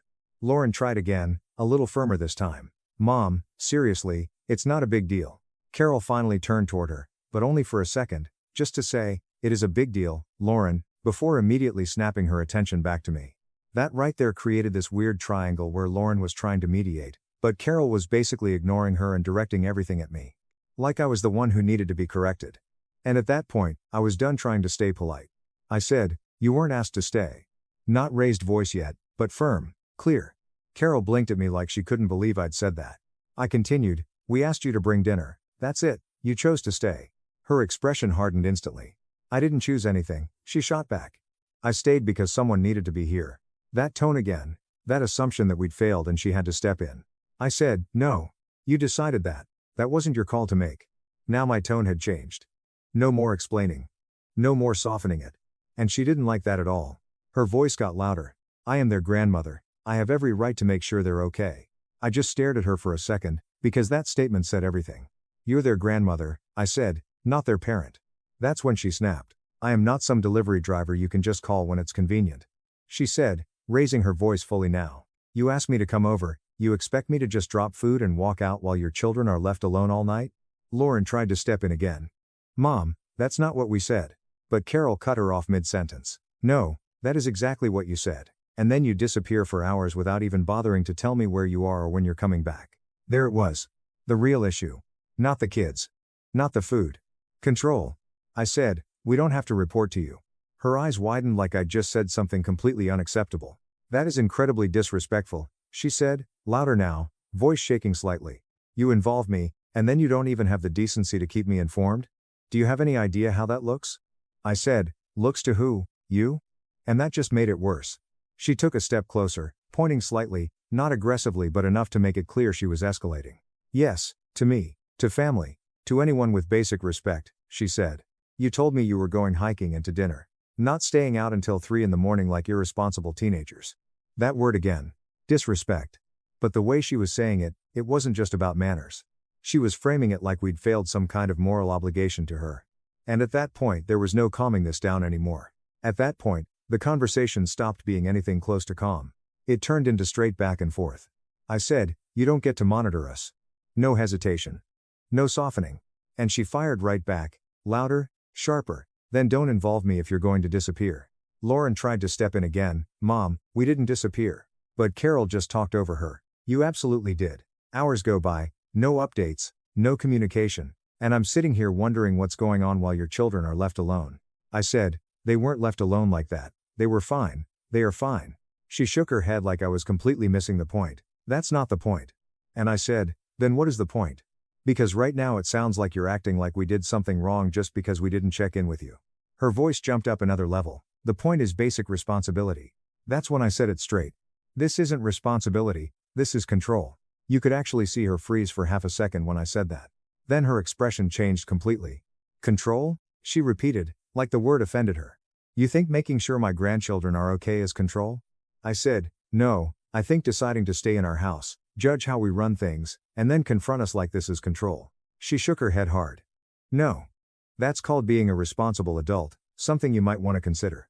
That line landed exactly how she meant it to. A direct shot. Lauren stepped in quickly, Mom, that's not fair. And Carol turned on her immediately. Are you okay with this? She demanded. Are you okay with him talking to me like this? Acting like I've done something wrong for caring about your children? That put Lauren right in the middle. I could see it on her face, that hesitation, that split second where she was trying to balance both sides. She looked at me, then at her mom. And Carol pushed again, because I stayed here for your kids, I made sure they were fed, that they were safe, and this is the response I get? Lauren finally spoke, slower, more careful. Mom, I think you're overreacting. That was the moment everything shifted again. Carol's face changed immediately. Not just angry now hurt, but the kind that turns right back into anger. So you're just going to side with him, she said quietly, but with that edge underneath. Lauren said, I'm not siding, this isn't as big of a deal as you're making it. Carol let out this sharp breath and looked straight at me again. Of course it's not a big deal to you, she said. You think this is normal? I said, it is normal. And that's when she went personal. You think leaving your kids home all night while you go off and do whatever you want is normal, she said. You think not checking in, Not setting boundaries, not even knowing what time your son is going to bed is good parenting? I said, don't do that. She ignored it. Because from where I'm standing, it looks like you're completely checked out, she continued. Like you just assume everything will be fine instead of actually being involved. Now I was fully done being calm. I am involved, I said. You don't get to come in here and decide I'm not. She gave this dismissive look. I've seen enough tonight. That hit hard. Because now she wasn't just criticizing one situation. She was judging me as a father. And at that point this wasn't about a late night anymore. It was personal. At that point, I didn't even try to soften anything anymore. I just said it, straight and clear. This is our house. You don't get to interrogate us. The room went completely still for a second. Carol just stared at me like I'd crossed some invisible line she thought I would never cross. Like I'd finally said the one thing she couldn't brush off or twist into something else. Lauren quietly said, okay, let's just everyone calm down. But it was too late. Carol's face tightened, and she shook her head slowly. Interrogate you? She repeated. That's what you think this is? I didn't back down. Yes, you're standing here at 3 a.m, questioning our decisions in our own house. That's not concern. That's interrogation. She let out this sharp, frustrated laugh. Unbelievable. Then she grabbed her bag off the chair next to her, movements quick and tense. Fine, she said, voice rising again. Next time, don't call me. Don't ask me for anything. Handle it all yourselves since you clearly have everything under control. Lauren said, Mom, that's not what. But Carol cut her off again. No, I mean it. If this is how I'm treated for helping, then I won't help. She walked toward the door, still talking, still worked up.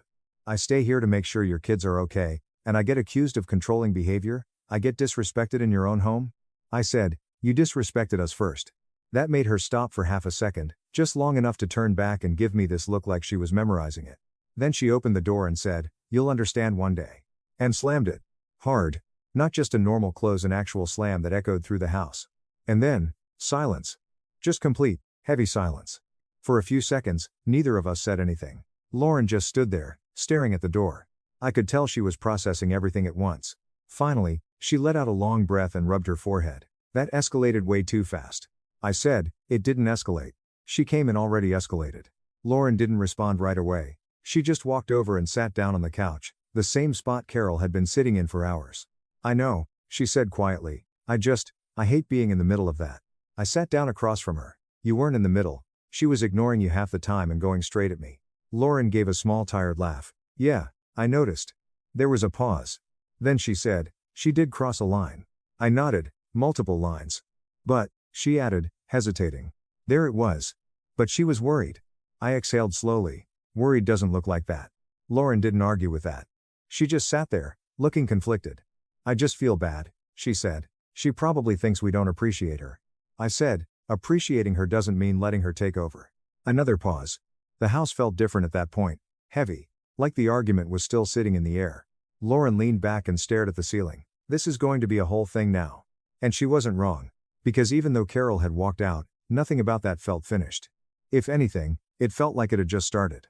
Am I the asshole for mockery when my girlfriend, who hasn't worked in months, contributed nothing and lives off me, said she's the prize?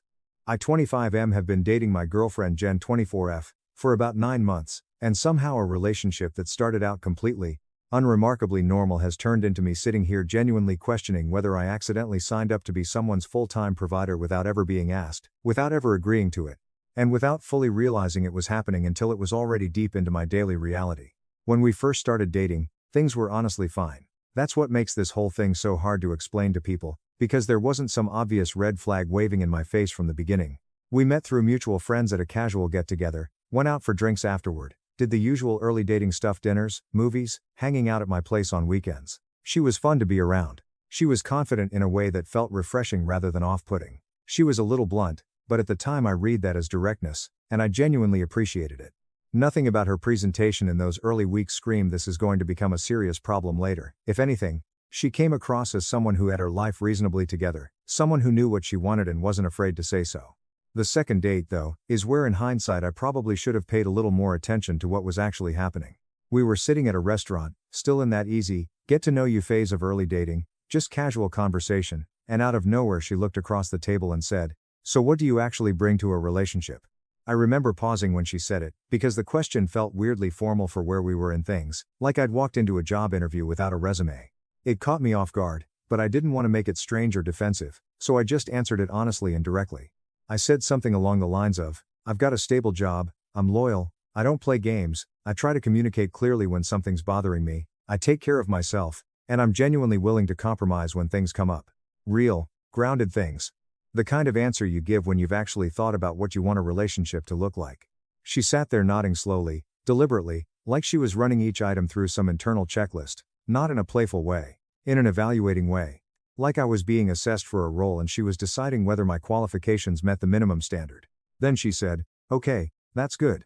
That was it, no reciprocity, no here's what I'd bring, no natural turn-taking, nothing. And for whatever reason, maybe because I didn't want to seem petty or confrontational this early on, I didn't ask her the same question back. I just let the moment pass and we moved on to something else. But that interaction never fully left the back of my mind. It sat there quietly, just below the surface, the way certain things do when they don't quite fit but you can't immediately explain why. Looking back now, the whole exchange felt less like two people genuinely getting to know each other and more like I was being screened for a role she had already written, and I passed the audition.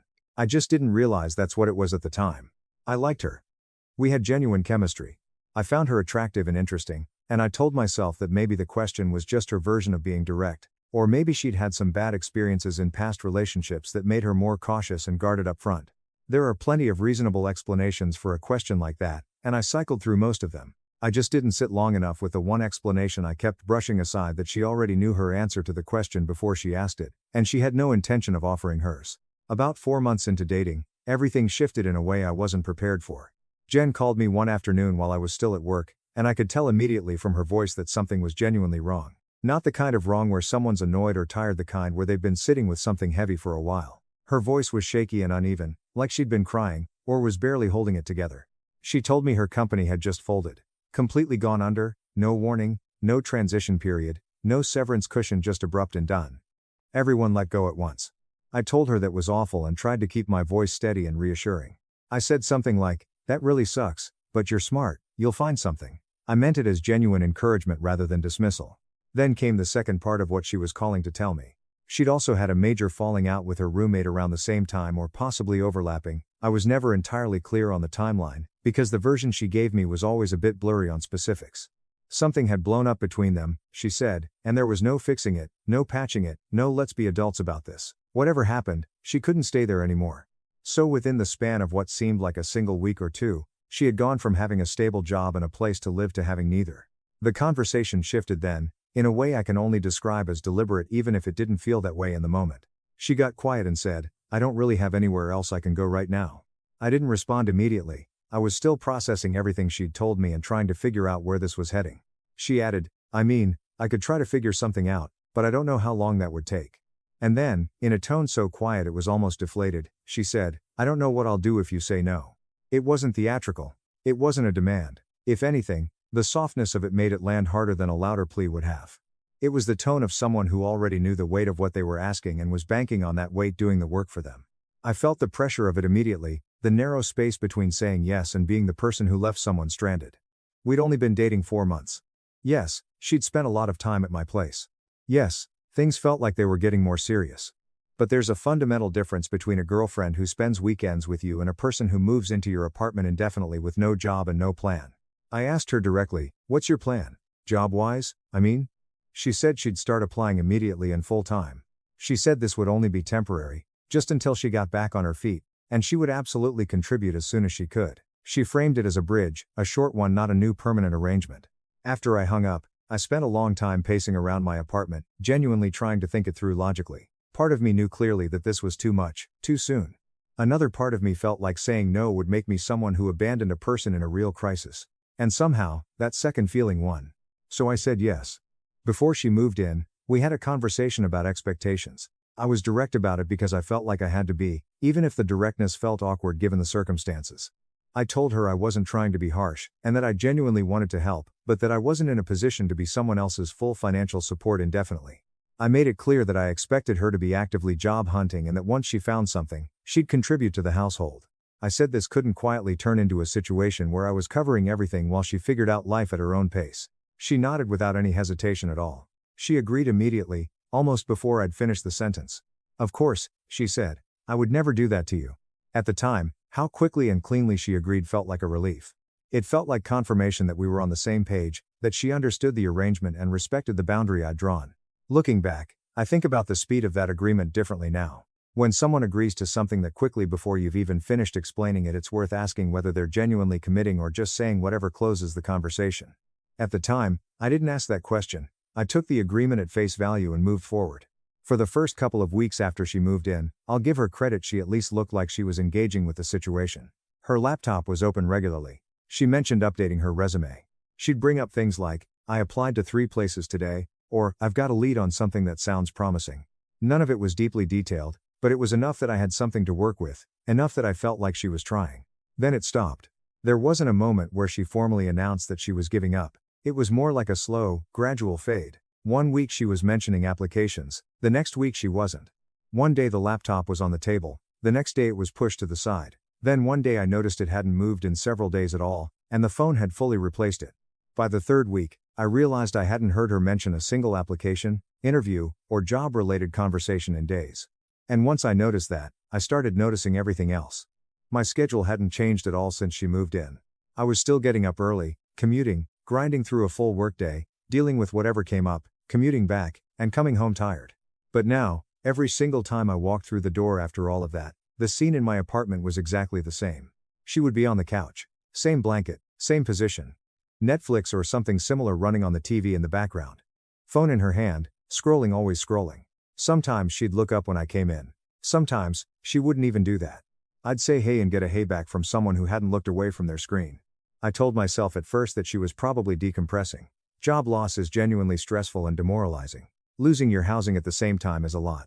Maybe she needed a little time to decompress and recalibrate before she could push forward again. But it didn't stop. It calcified into routine, and then the other things started adding up alongside it.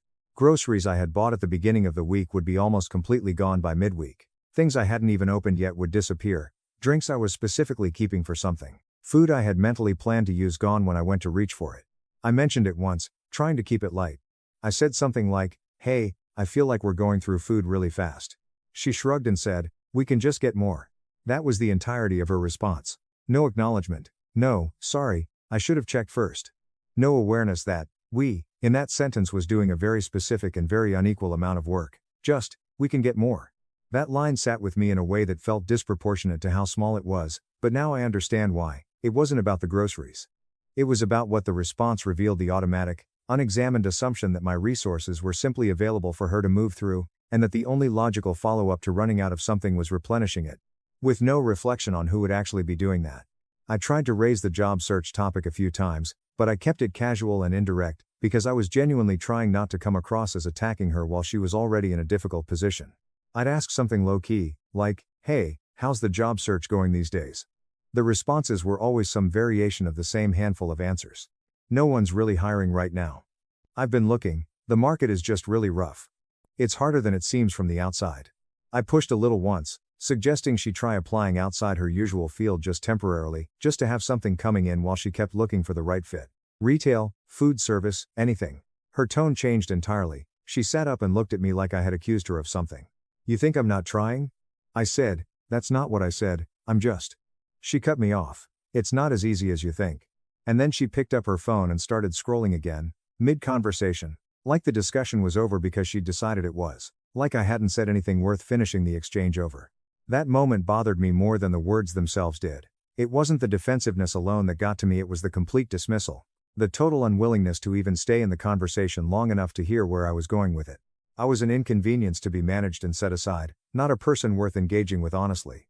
After that, I noticed the pattern every time. Anytime the conversation edged even slightly toward anything uncomfortable, money, effort, responsibility, accountability, she would deflect, or get defensive, or simply check out. And every time, I would let it go. I would soften, back off, convince myself it wasn't worth the argument, and swallow whatever I'd been about to say. But it kept building. Quietly, consistently, every single day it was building. My bills were going up. Groceries, utilities, all of it up. I was covering every single expense in the apartment without any contribution from her, financial or otherwise. She wasn't cooking. She wasn't cleaning in any meaningful way. She wasn't doing anything to offset the weight I was carrying. And the longer it went on, the more I started feeling something that was harder to name than frustration. I stopped feeling like I was in a relationship. I started feeling like I was taking care of someone who didn't seem to think they owed me anything in return for being taken care of. The job search conversation turned into a predictable loop I could see coming from miles away. "I'll apply tomorrow," she'd say. The first time, I believed it. The second time, I extended genuine benefit of the doubt. By the fifth or sixth time, I understood that tomorrow had become a filler word, something to close the conversation and buy another day without having to do anything differently. Tomorrow was perpetually tomorrow. It never actually arrived. I'd wake up, go through my whole day, come home, and nothing would have changed. No updates. No applications mentioned. No interviews to prepare for. Just the couch, the phone, the TV, and if I brought it up again, I'd get, "I said I will, why are you pressuring me?" So I started keeping it inside. Every single day on the drive home, I would rehearse conversations in my head. I would literally sit in traffic and think through how I was going to finally say, "Hey, we really need to sit down and talk about this properly." Or, "I need us to figure out an actual timeline, with real milestones." Or, "I genuinely cannot keep carrying all of this by myself." And then I'd walk through the door, see exactly what I expected to see, and talk myself out of it all over again, because I knew that raising it would start an argument. And I was exhausted already, and starting an argument with someone who was going to deflect and shut down felt like adding more weight to a load I was already struggling with. So, the tension just sat there instead. Accumulating. Getting denser and heavier every day, even though neither of us was talking about it directly. Until the evening of the wine. A couple of weeks earlier, I had picked up a specific bottle, nothing extravagant, not something I was precious about as a collectible, but something I had deliberately chosen because I wanted to do something intentional with it. I had this idea in the back of my mind that I'd cook dinner one evening, actually set the table, put on music, use the wine, and genuinely try to feel like we were still a couple doing normal couple things. Like we were still building something rather than slowly unraveling. I came home that day, opened the fridge, and it was gone. I checked the recycling bin by instinct. The empty bottle was sitting right there on top, undisguised. I walked into the living room. She was on the couch, phone up, TV going, the exact same picture it always was. I held up the bottle I had grabbed it from the bin and asked, "Did you drink this?" She looked at it for maybe half a second and said, "Yeah." No hesitation. No preamble. No, "Oh, sorry, I didn't know you were saving that." Just yeah. I said, "I was saving that." She shrugged, "It's just wine." And that was it. 2 words. Completely unbothered. Completely unconcerned. Something let go in me in that moment. Not in a dramatic way, more like a wire finally snapping after being pulled past its limit for too long. I said, "It's not just the wine." She rolled her eyes an immediate, reflexive eye roll and said, "Oh my God, why are you being so dramatic?" Dramatic. That word went through me like a current. I said, "I'm not being dramatic. You drank something I specifically set aside, without asking, and you didn't even think for a second to check first." She sat up a little, irritated now. "You're seriously going to make this a whole thing?" For the first time since any of this had started, I didn't back down. I didn't soften the edges or recalibrate my tone to make her more comfortable. I said, "Yeah, I'm making this a whole thing. Because this isn't actually about the wine, and I think you know that." She sighed loudly long, exasperated, and said, "Then what is it about?" So I told her, all of it, the job search that had dissolved into nothing, the groceries, the bills I was paying alone, every month, without a single contribution from her. The way she occupied the couch all day every day, and the way she shut down any conversation that required something from her. The excuses and the pivots and the promises that never materialized. Every single thing that I had been holding back and rehearsing and swallowing for weeks, I put directly in front of her. She interrupted constantly. Every sentence I tried to finish got cut off. "That's not true. I have been looking. You have no idea how hard it is out there. You're exaggerating the whole thing." She'd already decided she wasn't at fault before I said a word, and every response was just a way of restating that conclusion without actually engaging with what I was saying. I stopped in the middle of it and said, "Name one place you've applied to this week." She paused. For a real, visible moment, she paused. Then she pivoted immediately. "Why are you interrogating me like this?" I looked at her for a beat and said, "Because I'm the one paying for everything." Her response to that was to cross her arms and say, "Not everything is about money." I actually laughed when she said it, a short, humorless sound, because of how perfectly it illustrated the entire problem. I said, "Okay? Then what is it about?" She said, "It's about support. Being there for each other." I said, "I am supporting you. Financially, emotionally, practically everything I have, I'm extending in your direction. What are you doing on your end?" She didn't answer. I looked at her and said, carefully and directly, "What exactly do you bring to this relationship?" She stared at me for a long moment. The kind of look that comes right before someone decides to do something unexpected. Then she stood up. She actually stood up from the couch, planted her feet, raised both hands toward herself, and said loud, certain, with the full weight of absolute conviction, "Me. I'm the prize." Then she said it again, louder. "I'm the prize." I don't fully know how to explain what happened in me in that moment, except to say that the combination of everything, the context, the timing, the delivery, the fact that she had spent the entire day drinking my wine and watching my Netflix and eating my food while contributing nothing whatsoever, and was now standing in front of me holding her own existence out as sufficient justification for all of it. I started laughing. Not a polite, soft laugh, not a "this is awkward" chuckle. I'm talking full, uncontrolled, can't get a breath laughter, the kind that comes when something is either the funniest or the most absurd thing you've ever witnessed, and in this case it was somehow both at once. Every time I tried to pull it together and look at her face, at the absolute certainty with which she was standing there waiting for me to agree, to nod, to validate it, the laughter came back harder. She went from confident to furious in about 4 seconds. "Are you seriously laughing at me right now?" I was genuinely trying to respond and couldn't form words properly, which made it worse. "You're so disrespectful. You don't appreciate anything I do. I cannot believe you're acting like this." That last one actually cut through the laughter enough for me to find words, because it finally pushed past something. I stopped laughing long enough to say, clearly, "What exactly do you do?" She shot back, "I'm here for you. I'm your girlfriend." I said, "That's not enough when you're contributing nothing." She called me ungrateful. I called her a freeloader. She said I was being emotionally abusive. I said she was taking advantage of me.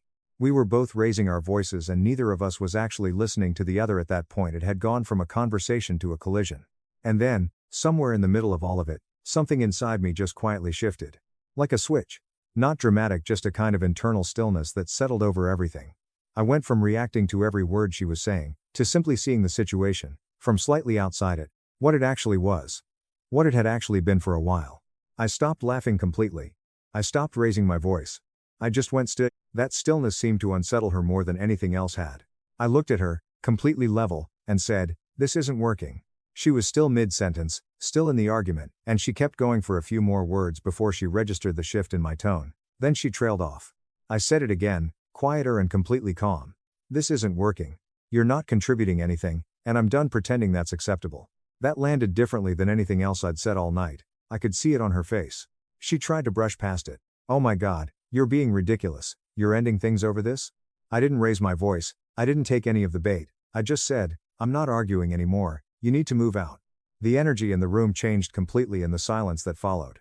At first she laughed a short, disbelieving laugh because she genuinely seemed to think I was bluffing, making a point, pushing back dramatically to get a reaction. "You're not serious." "I am." She studied my face for several seconds, trying to find the bluff, waiting for me to smirk, or qualify it, or soften. I didn't. And you could watch it happen in real time, the realization spreading across her face that I actually meant it. Her posture shifted. Her voice changed register entirely. "Wait, you're actually serious?" "Yes." The "I'm the prize" energy was completely gone. In its place was something that looked a lot like panic. She immediately started backtracking. Okay, we can fix this. I'll start applying again right now. I'll have something lined up this week, I promise." I didn't respond. I said I'd contribute, didn't I? I just needed more time to get there.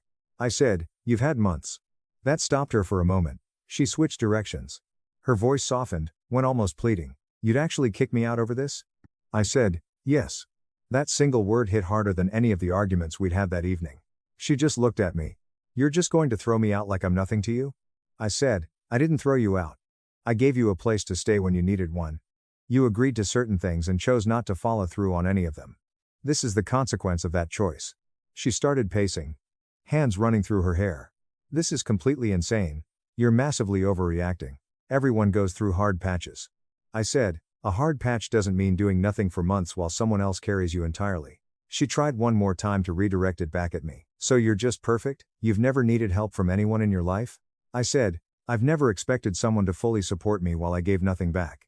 That one landed. She went quiet for a real moment, not a strategic pause, but an actual moment of silence where I think she recognized that there was no version of this argument she could win. Not because I was more forceful, but because the facts were simply what they were. She started packing that night. It was late, but she started.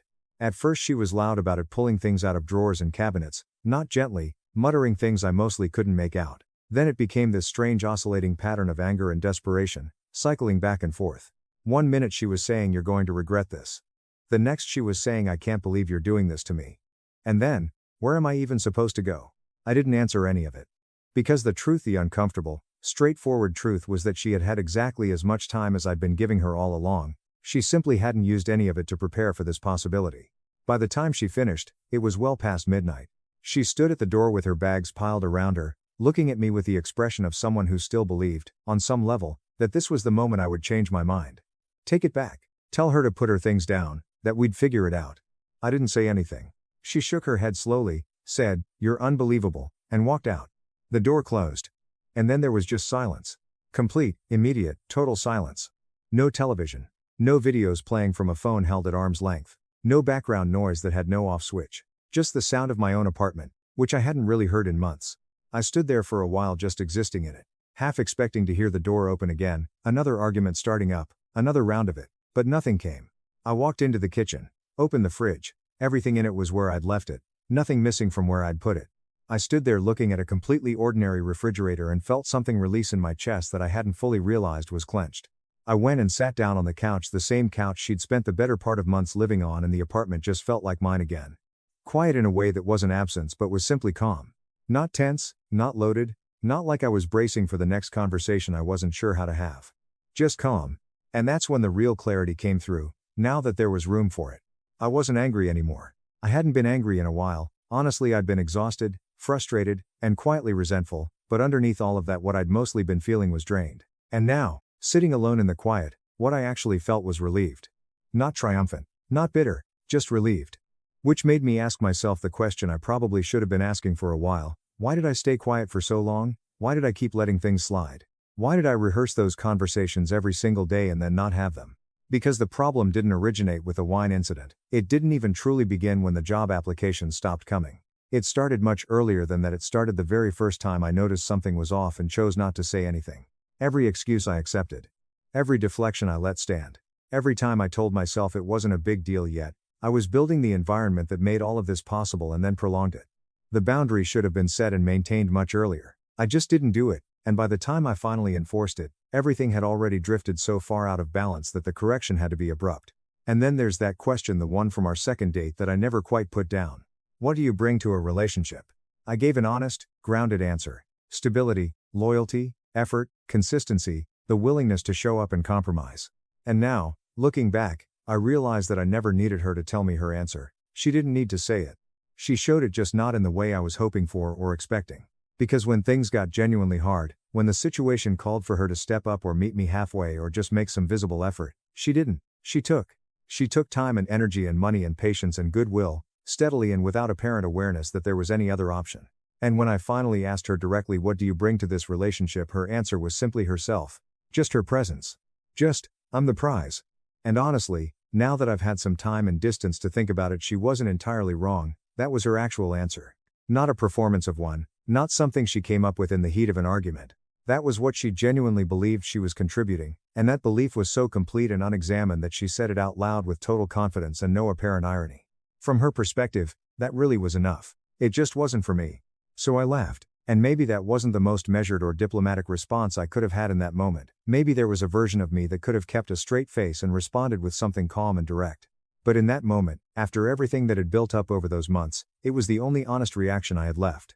So I guess the question I keep coming back to is, was I wrong for laughing? Or was that just the moment where everything that had been quietly accumulating for months finally found the only exit that was left open? I honestly don't know. But I know how I felt when the door closed and the apartment went quiet. And that feeling told me everything I needed to know. My parents chose sister's pottery class over my graduation. Dying dad called me 11 years later to hand over her $145,000 debt. I walked away with $0. Hey, Reddit. 32 male. Went 11 years without hearing a single word from my family, after they made it brutally clear where I stood on their priority list. Then, out of nowhere, I get a frantic message about my dad's terminal condition. I figured maybe, just maybe, there was a shred of sincerity or regret in all this. I thought facing mortality might have changed them. I was wrong. What started as an emotional hospital visit turned into something so incredibly twisted and calculated that it almost impressed me. By the end of it, I realized I wasn't back in my hometown for closure. I was back to confirm exactly why I left in the first place, and to finally hammer the final nail into the coffin of our relationship. I should have seen it coming early on. Growing up in our quiet Ohio suburb, everything revolved around my twin sister, Chloe, 32 female. It was like she was the center of gravity in the house, and the rest of us were just background noise. I wasn't physically mistreated in obvious ways. I wasn't locked in a cupboard under the stairs. I was just, entirely, suffocatingly invisible. It didn't matter what I did. Grades, sports, awards, just showing up and doing the right thing, none of it registered on their radar. If Chloe sneezed, the whole house paused to check her temperature. If I broke a bone, which I did at age 12, fracturing my wrist falling off a bike, it was treated as a massive inconvenience because it meant my mom had to delay taking Chloe to her youth theater auditions. I'd ace every AP exam, win state-level track meets, and bring home academic trophies for subjects my parents couldn't even pronounce. It still wasn't enough. But Chloe? She'd bring home a finger painting of a lopsided horse, and my parents would act like she had just painted the Sistine Chapel. Oh, wow. Chloe, you're so profoundly creative, honey. You have a gift? They'd coo, hanging that garbage on the fridge like it was up for auction at Sotheby's. Meanwhile, I was over in the corner solving advanced calculus 2 years early and getting told to keep it down and stop showing off because it made Chloe feel insecure about her own grades. My parents treated me like I was an NPC that people always skip talking to in a video game. They weren't just biased, they were blatantly, aggressively indifferent to my existence. When I got into a top-tier engineering program out of state, they barely reacted. I remember walking into the living room, holding the acceptance letter. My dad literally grunted and didn't even look up from the baseball game on TV. My mom said something along the lines of, "Well, good. That's what you're supposed to do. Make sure you don't leave your dirty laundry in the hall." No dinner celebration. No proud hugs. Just a casual expectation that I should keep excelling silently in the shadows, while Chloe got a literal parade for managing to wake up before noon. Chloe didn't even try. Man, she was lazy, entitled, and so damn smug about it. She'd constantly walk around acting like she was a misunderstood genius, even though her art looked like a sneeze on a canvas. She had absolutely no direction and zero ambition. She announced she was going to take a gap year after high school to find her aura. That turned into 3 years of doing absolutely nothing except shopping online, smoking weed, and treating my parents' house like an all-inclusive resort. They were completely cool with it. She'd wander downstairs at 2 p.m. wearing silk pajamas, and my mom would still ask if she wanted her eggs over easy or scrambled. It was maddening. Meanwhile, I was busting my ass with 3 different part-time jobs, working as a night auditor at a sketchy hotel, manning the campus IT help desk, and tutoring freshmen just to stay afloat at school. I needed a little help covering my junior year tuition. Not a full ride, not a massive handout, just a small bridge loan to get me through the semester. I called them, swallowing my pride. They hit me with the classic, "You're an adult now, Marcus. You need to learn financial responsibility. We can't hold your hand forever." Mind you, they had just bought Chloe a brand new MacBook Pro and were paying $800 a month for her to attend holistic crystal healing workshops that she skipped half the time. But I was the entitled one for asking for help with an engineering degree. So, I stopped expecting anything. I stopped calling. I stopped texting. I'd come home on mandatory holidays, sit at the dinner table, and just go through the motions. They didn't ask about my life, my classes, or my friends, and I didn't offer any details. It was just easier that way. I learned very quickly that the less I spoke, the less disappointed I would be. But still, I was young. I had that stupid, lingering hope that maybe, just maybe, when my college graduation rolled around, they'd show up. Just for that one day. To acknowledge that I existed and had achieved something massive, I sent them the premium invitations months in advance. I called them to confirm dates. I even followed up with detailed emails with hotel recommendations and parking maps. No response. I told myself they were just busy. Maybe they were planning a surprise dinner. Graduation day came. It was a beautiful, sunny May morning. I bought my own suit off the clearance rack at Macy's. I walked into the massive stadium, scanning the crowd of thousands. Everyone around me had their families waving frantically, holding up embarrassing signs, taking a million pictures, cheering like lunatics. And me? I walked that stage completely alone. The 4 seats I had meticulously saved and defended in the bleachers remained totally empty. I felt like an idiot. I felt like a mistake they just had to live with. I found out later that evening, through a casual text from a cousin, why they didn't show up. They didn't miss it because of a flat tire. They didn't miss it because of a family emergency. They missed my college graduation because it was the exact same day as Chloe's first day of a community college pottery class. Yeah, a local community college annex building next to a strip mall laundromat. But apparently, Chloe was feeling a lot of social anxiety about working with clay, so my parents couldn't possibly leave her alone. At 21 years old, they held her hand in a pottery class instead of watching their son get his engineering degree. That's when the switch flipped. It clicked in my brain. It had nothing to do with schedules or nerves. It was just them being them. They never saw me. I was just the reliable workhorse who kept going, so they didn't have to expend any energy worrying about me. But Chloe? She was their little eternal project, their precious, fragile disaster that always needed fixing and funding. I walked back to my crappy off-campus apartment that afternoon. I took off the cap and gown, folded them neatly, sat on the bare floor of my living room, and just stared at the blank wall for 3 hours. I wasn't sad. I wasn't even mad anymore. I was just completely, utterly done. The well was dry. I took out my phone and blocked their numbers. I deleted them from every social media platform. I took down the single-framed family photo I had on my desk and threw it in the dumpster outside. It was time. I didn't need people who couldn't even bother to show up for my biggest milestone. I wasn't going to keep pretending we were a family. As for Chloe, I blocked her too. She never texted me anyway unless she needed me to fix her laptop or lend her $20, and I sure as hell wasn't going to let her leech off me now that I was entering the real world. She could keep her failed crystal businesses and her pottery.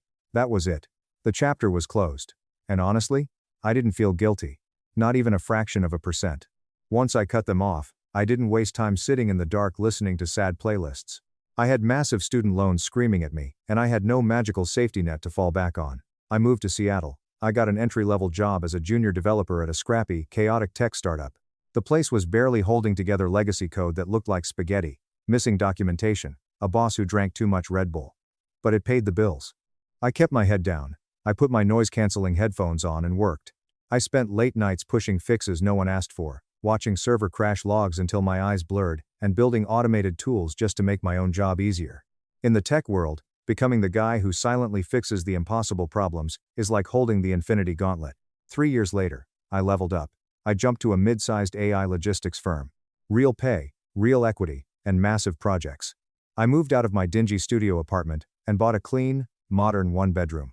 I set up a massive dev rig, dual monitors, a standing desk. My life was quiet, structured, and entirely my own. Somewhere along the way, I noticed a massive gap in the market regarding AI-driven supply chain management for green energy logistics. I started coding personal tools on the weekends to analyze these massive e-commerce and freight patterns. Eventually, I realized I wasn't just building a tool, I was building a company. I looped in 2 brilliant former colleagues. We bootstrapped it. I worked 80-hour weeks for 2 years. We launched a beta, secured $5 million in venture capital funding, and I officially became the CEO of my own tech firm. By the time I was 30, I had a penthouse overlooking the Seattle skyline, a thriving company with 50 employees, and 0 strings attached to my past. The only time I ever thought about my family was when well-meaning colleagues asked about my holiday plans. I'd just smile and say, I don't really do family stuff. I'm taking a solo trip to Japan, and that was that. Every now and then, whispers of my hometown would reach me through old high school mutuals. Apparently, Chloe was still fumbling through life, like a dropped iPhone. She had tried starting a sustainable vegan candle brand, got publicly flamed on TikTok for buying cheap candles from Alibaba and slapping her own $40 label on them, and rage quit the internet for a year. Last I heard, she was 31, still living in my parents' house, and blaming late-stage capitalism for her inability to hold down a part-time job at Starbucks. Hearing about her failures didn't bring me joy, but it confirmed everything I already knew. Some people get handed the entire world on a silver platter, and still find a way to drop it. Others get nothing, and they build their own table. I knew exactly which side I was on. I was living on my own terms. No guilt, no pretending. Until the message came through. 11 years of absolute, unbroken silence. Not a birthday card, not a typo text. Then, suddenly, an email from my mother bypasses my spam filter. Marcus, your dad has stage 4 pancreatic cancer. He isn't doing well. He doesn't have much time left. You need to come back to Ohio, immediately. That was it. No, how have you been for the last decade? No, I'm so sorry for everything. Just a cold, demanding summons, as if I had merely been on an extended vacation instead of deliberately cutting them out of my life. I debated ignoring it. I really did. But I am not the kind of man who runs from things. You don't get to choose the parents who raised you, but you do get to choose the kind of man you become. I decided I wanted to look him in the eye one last time. Not for his sake, but for mine. On my terms. Walking into that Cleveland hospital after 11 years felt like stepping into a time machine set to my worst memories. The same gray skies, the same depressing architecture. The sterile smell of the hospital hit me like a physical wall. The second I stepped off the elevator on the oncology floor, I saw her. My mother. She looked older, more worn down, but she still had that same frantic, calculating energy. She stood up from a waiting room chair, her eyes widening like she couldn't believe I was actually real. Oh my God, she breathed, rushing forward. You actually came. I didn't say a word. I just stood there like a stone pillar, as she wrapped her arms around me in a desperate, awkward hug.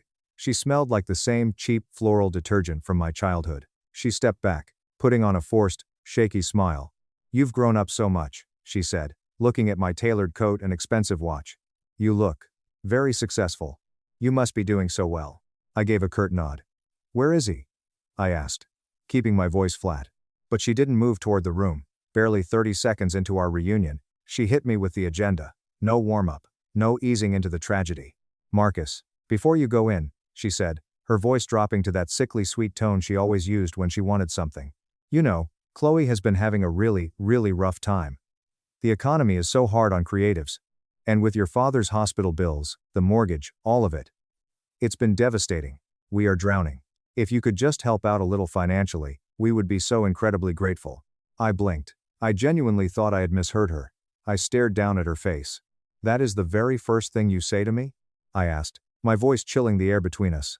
Not, how are you? Not, I'm sorry we abandoned you. I haven't seen you in a decade, and you are already asking me to fund Chloe's life? The fake smile instantly slid off her face, replaced by the defensive sneer I remembered so vividly. Well, we raised you, she snapped, her volume rising in the quiet hallway. You act like you were some neglected orphan.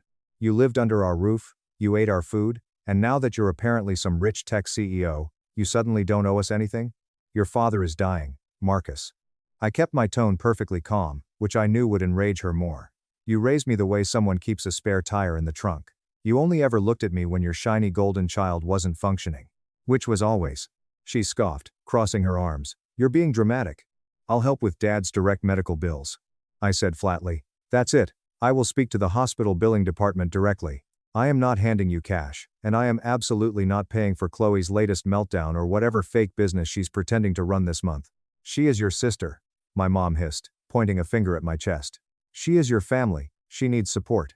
She is 32 years old and still being coddled like a toddler, I replied. That is your problem, not mine. She looked completely stunned, like it had never once crossed her mind that I possessed the ability to say no. She expected the desperate, approval-starved teenager she had discarded. Instead, she got a man who didn't flinch. I bypassed her and pushed open the heavy wooden door to my father's room. And there he was. The man who couldn't be bothered to attend my graduation was now a fraction of his former self. He was surrounded by tubes, wires, and the relentless, rhythmic beeping of monitors. His skin was waxy and yellowed. He looked terrifyingly frail. His eyes fluttered open as I approached the bed. He blinked, trying to focus. Marcus. You came. I'm here, I said, pulling up a plastic chair but keeping my distance. I didn't reach for his hand. You look good, he rasped, his breath rattling in his chest. You did well for yourself. I did. Silence stretched between us. It was heavy, suffocating. I glanced toward the corner of the room. Curled up on a vinyl recliner was Chloe. She was aggressively scrolling on her iPhone. Her nails were freshly manicured. She was wearing a brand new Lululemon set. She didn't even look up to acknowledge my presence. My dad cleared his throat, wincing in pain. I know it's been a long time, Marcus. I was wrong. About a lot of things. I wasn't fair to you. I see that now. I stayed silent. I let the words hang in the air. I want to fix things, he whispered, his eyes pleading. Before I go, I want this family to be whole again. For a split second, I felt a pang of genuine sorrow. But then, the trap snapped shut. My mother walked into the room, standing behind my chair. My dad looked at her, then back at me. Marcus, I need to know your mother and sister will be taken care of. Chloe has a brilliant new business idea. She just needs guidance. She needs a mentor. We want you to bring her into your company. Give her a leadership role. Let her learn from you. I sat completely motionless. I wasn't angry. I was just profoundly disgusted. This wasn't a deathbed apology. It was a boardroom pitch, masquerading as grief. They were using his literal impending death to guilt-trip me into securing a paycheck for their parasitic daughter. You're asking me to hire her? I asked, my voice dangerously low. It would be beautiful, my mom chimed in quickly. The twins, finally working together, building a family legacy. I'm not going to be around, my dad wheezed, laying the guilt on thick. You're really going to abandon your own flesh and blood? Throw them to the wolves after everything we sacrificed? It was shameless. The man had just admitted he treated me like garbage, and in the exact same breath, demanded I act as their savior. The slate wasn't wiped clean because he was dying. He just thought his death gave him a blank check to rewrite reality. I stood up slowly. I told Mom I will cover the hospital bills directly. Nothing else. I am not hiring Chloe. I am not funding her. You made her this way. You deal with it. Chloe finally looked up from her phone, her face twisting into an ugly sneer. You're such an arrogant prick, she spat. You think because you make some money coding that you're better than us? I don't think I'm better than you, I said, looking her dead in the eye. I know I am. Because I built my life from absolutely nothing, while you took everything they had and turned it into dust. I walked out of the room. I didn't look back. My father passed away 3 days later, at 4:15 a.m. on a Tuesday. I know the exact time because the hospital automated system left a voicemail on my phone. My mother didn't call. Chloe didn't call. Just a tired nurse, stating that he had passed peacefully. I didn't rush over in the dark. I didn't break down sobbing. I went back to sleep. I woke up at my normal time, got a coffee, and drove to the hospital around 9 a.m. When I walked into the room, the bed was already empty and stripped. My dad's body had been moved to the morgue. But the room wasn't empty. My mother and Chloe were sitting at the small hospital table, surrounded by manila folders, bank statements, and legal pads. There was no crying. There was no solemn silence. They looked like two auditors rushing to meet a tax deadline. You're late, my mom said, barely glancing up from a spreadsheet. He passed. I heard, I said, staring at the empty bed. What is all this? Chloe tapped her pen against the table, putting on her best business professional face. Since you made it abundantly clear that you are too selfish to bring me into your company, Mom and I are handling the logistics of the estate. I'm going to need my share of Dad's assets liquidated immediately. I've already signed a lease for an art studio downtown to launch my sustainable candle line. I need the capital by next week. She actually smiled. Her father had been dead for 5 hours, and she was talking about seed capital for candles. What estate? I asked, leaning against the doorframe. The house, the life insurance, the savings. My mom said impatiently. We figured since you're the successful businessman, you can handle the role of executor. Fast-track the probate process for us so Chloe doesn't lose her studio deposit. I just stared at them. The sheer, unadulterated audacity of these women was staggering. You guys really have no idea, do you? I asked quietly. Chloe frowned. Idea about what? I reached into my inner coat pocket and pulled out a thick envelope. I had spent the last 3 days talking to my own corporate lawyers and running a quiet background check on my parents' financial state. Because I knew this was coming. I knew they wanted money. I tossed the envelope onto the table. It landed with a heavy thud right on top of Chloe's notebook. Dad didn't have an estate, I said, watching their faces. He had a mountain of debt. My mom's face went pale. What are you talking about? The house is almost paid off. The house was almost paid off. I corrected her. Until Dad secretly took out a massive second mortgage 4 years ago, and a high-interest personal loan, and maxed out 5 different credit cards. Chloe scoffed, looking nervous. Why would he do that? To fund you, Chloe, I said, my voice rising. The $80,000 he lost on your failed crystal boutique. The $30,000 you needed to travel to Bali to find your center. The new cars. The living expenses. He drained his entire retirement, remortgaged the house, and took on debt to keep paying for your pathetic, lazy life. His estate isn't a gold mine. It is $145,000 in the red. The bank is already preparing to foreclose on the house. The silence in the room was absolute. You could hear the hum of the fluorescent lights.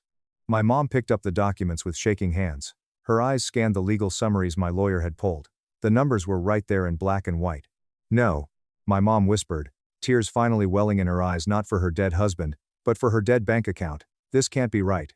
We have nothing? Where are we going to live? She looked up at me, panic setting in. Marcus, you have to help us. You can pay this off. It's nothing to you. You can save the house. I'm not touching a single dime of it, I said, my voice colder than ice. Inside that envelope is a legally binding document drafted by my attorney. It is a formal renunciation of executorship and a disclaimer of any interest in the estate. I have legally removed myself from this family's financial disaster. I am not taking the debt. I am not taking the house. I am walking away. Chloe stood up, her face red with rage. You can't do this. You have millions. You're going to let your own mother get evicted so I can't start my business. You don't have a business, Chloe. You have a hobby that ruins people's lives. I fired back. Dad ruined his own life to protect you from the real world. I am not making the same mistake. You wanted the inheritance? Congratulations. You inherited exactly what you built, nothing. My mom started sobbing, burying her face in her hands. Chloe was screaming at me, calling me a monster, a sociopath, demanding I write them a check right there in the hospital room. I didn't yell back. I just turned around, walked out the door, and got into my rental car. Hey everyone.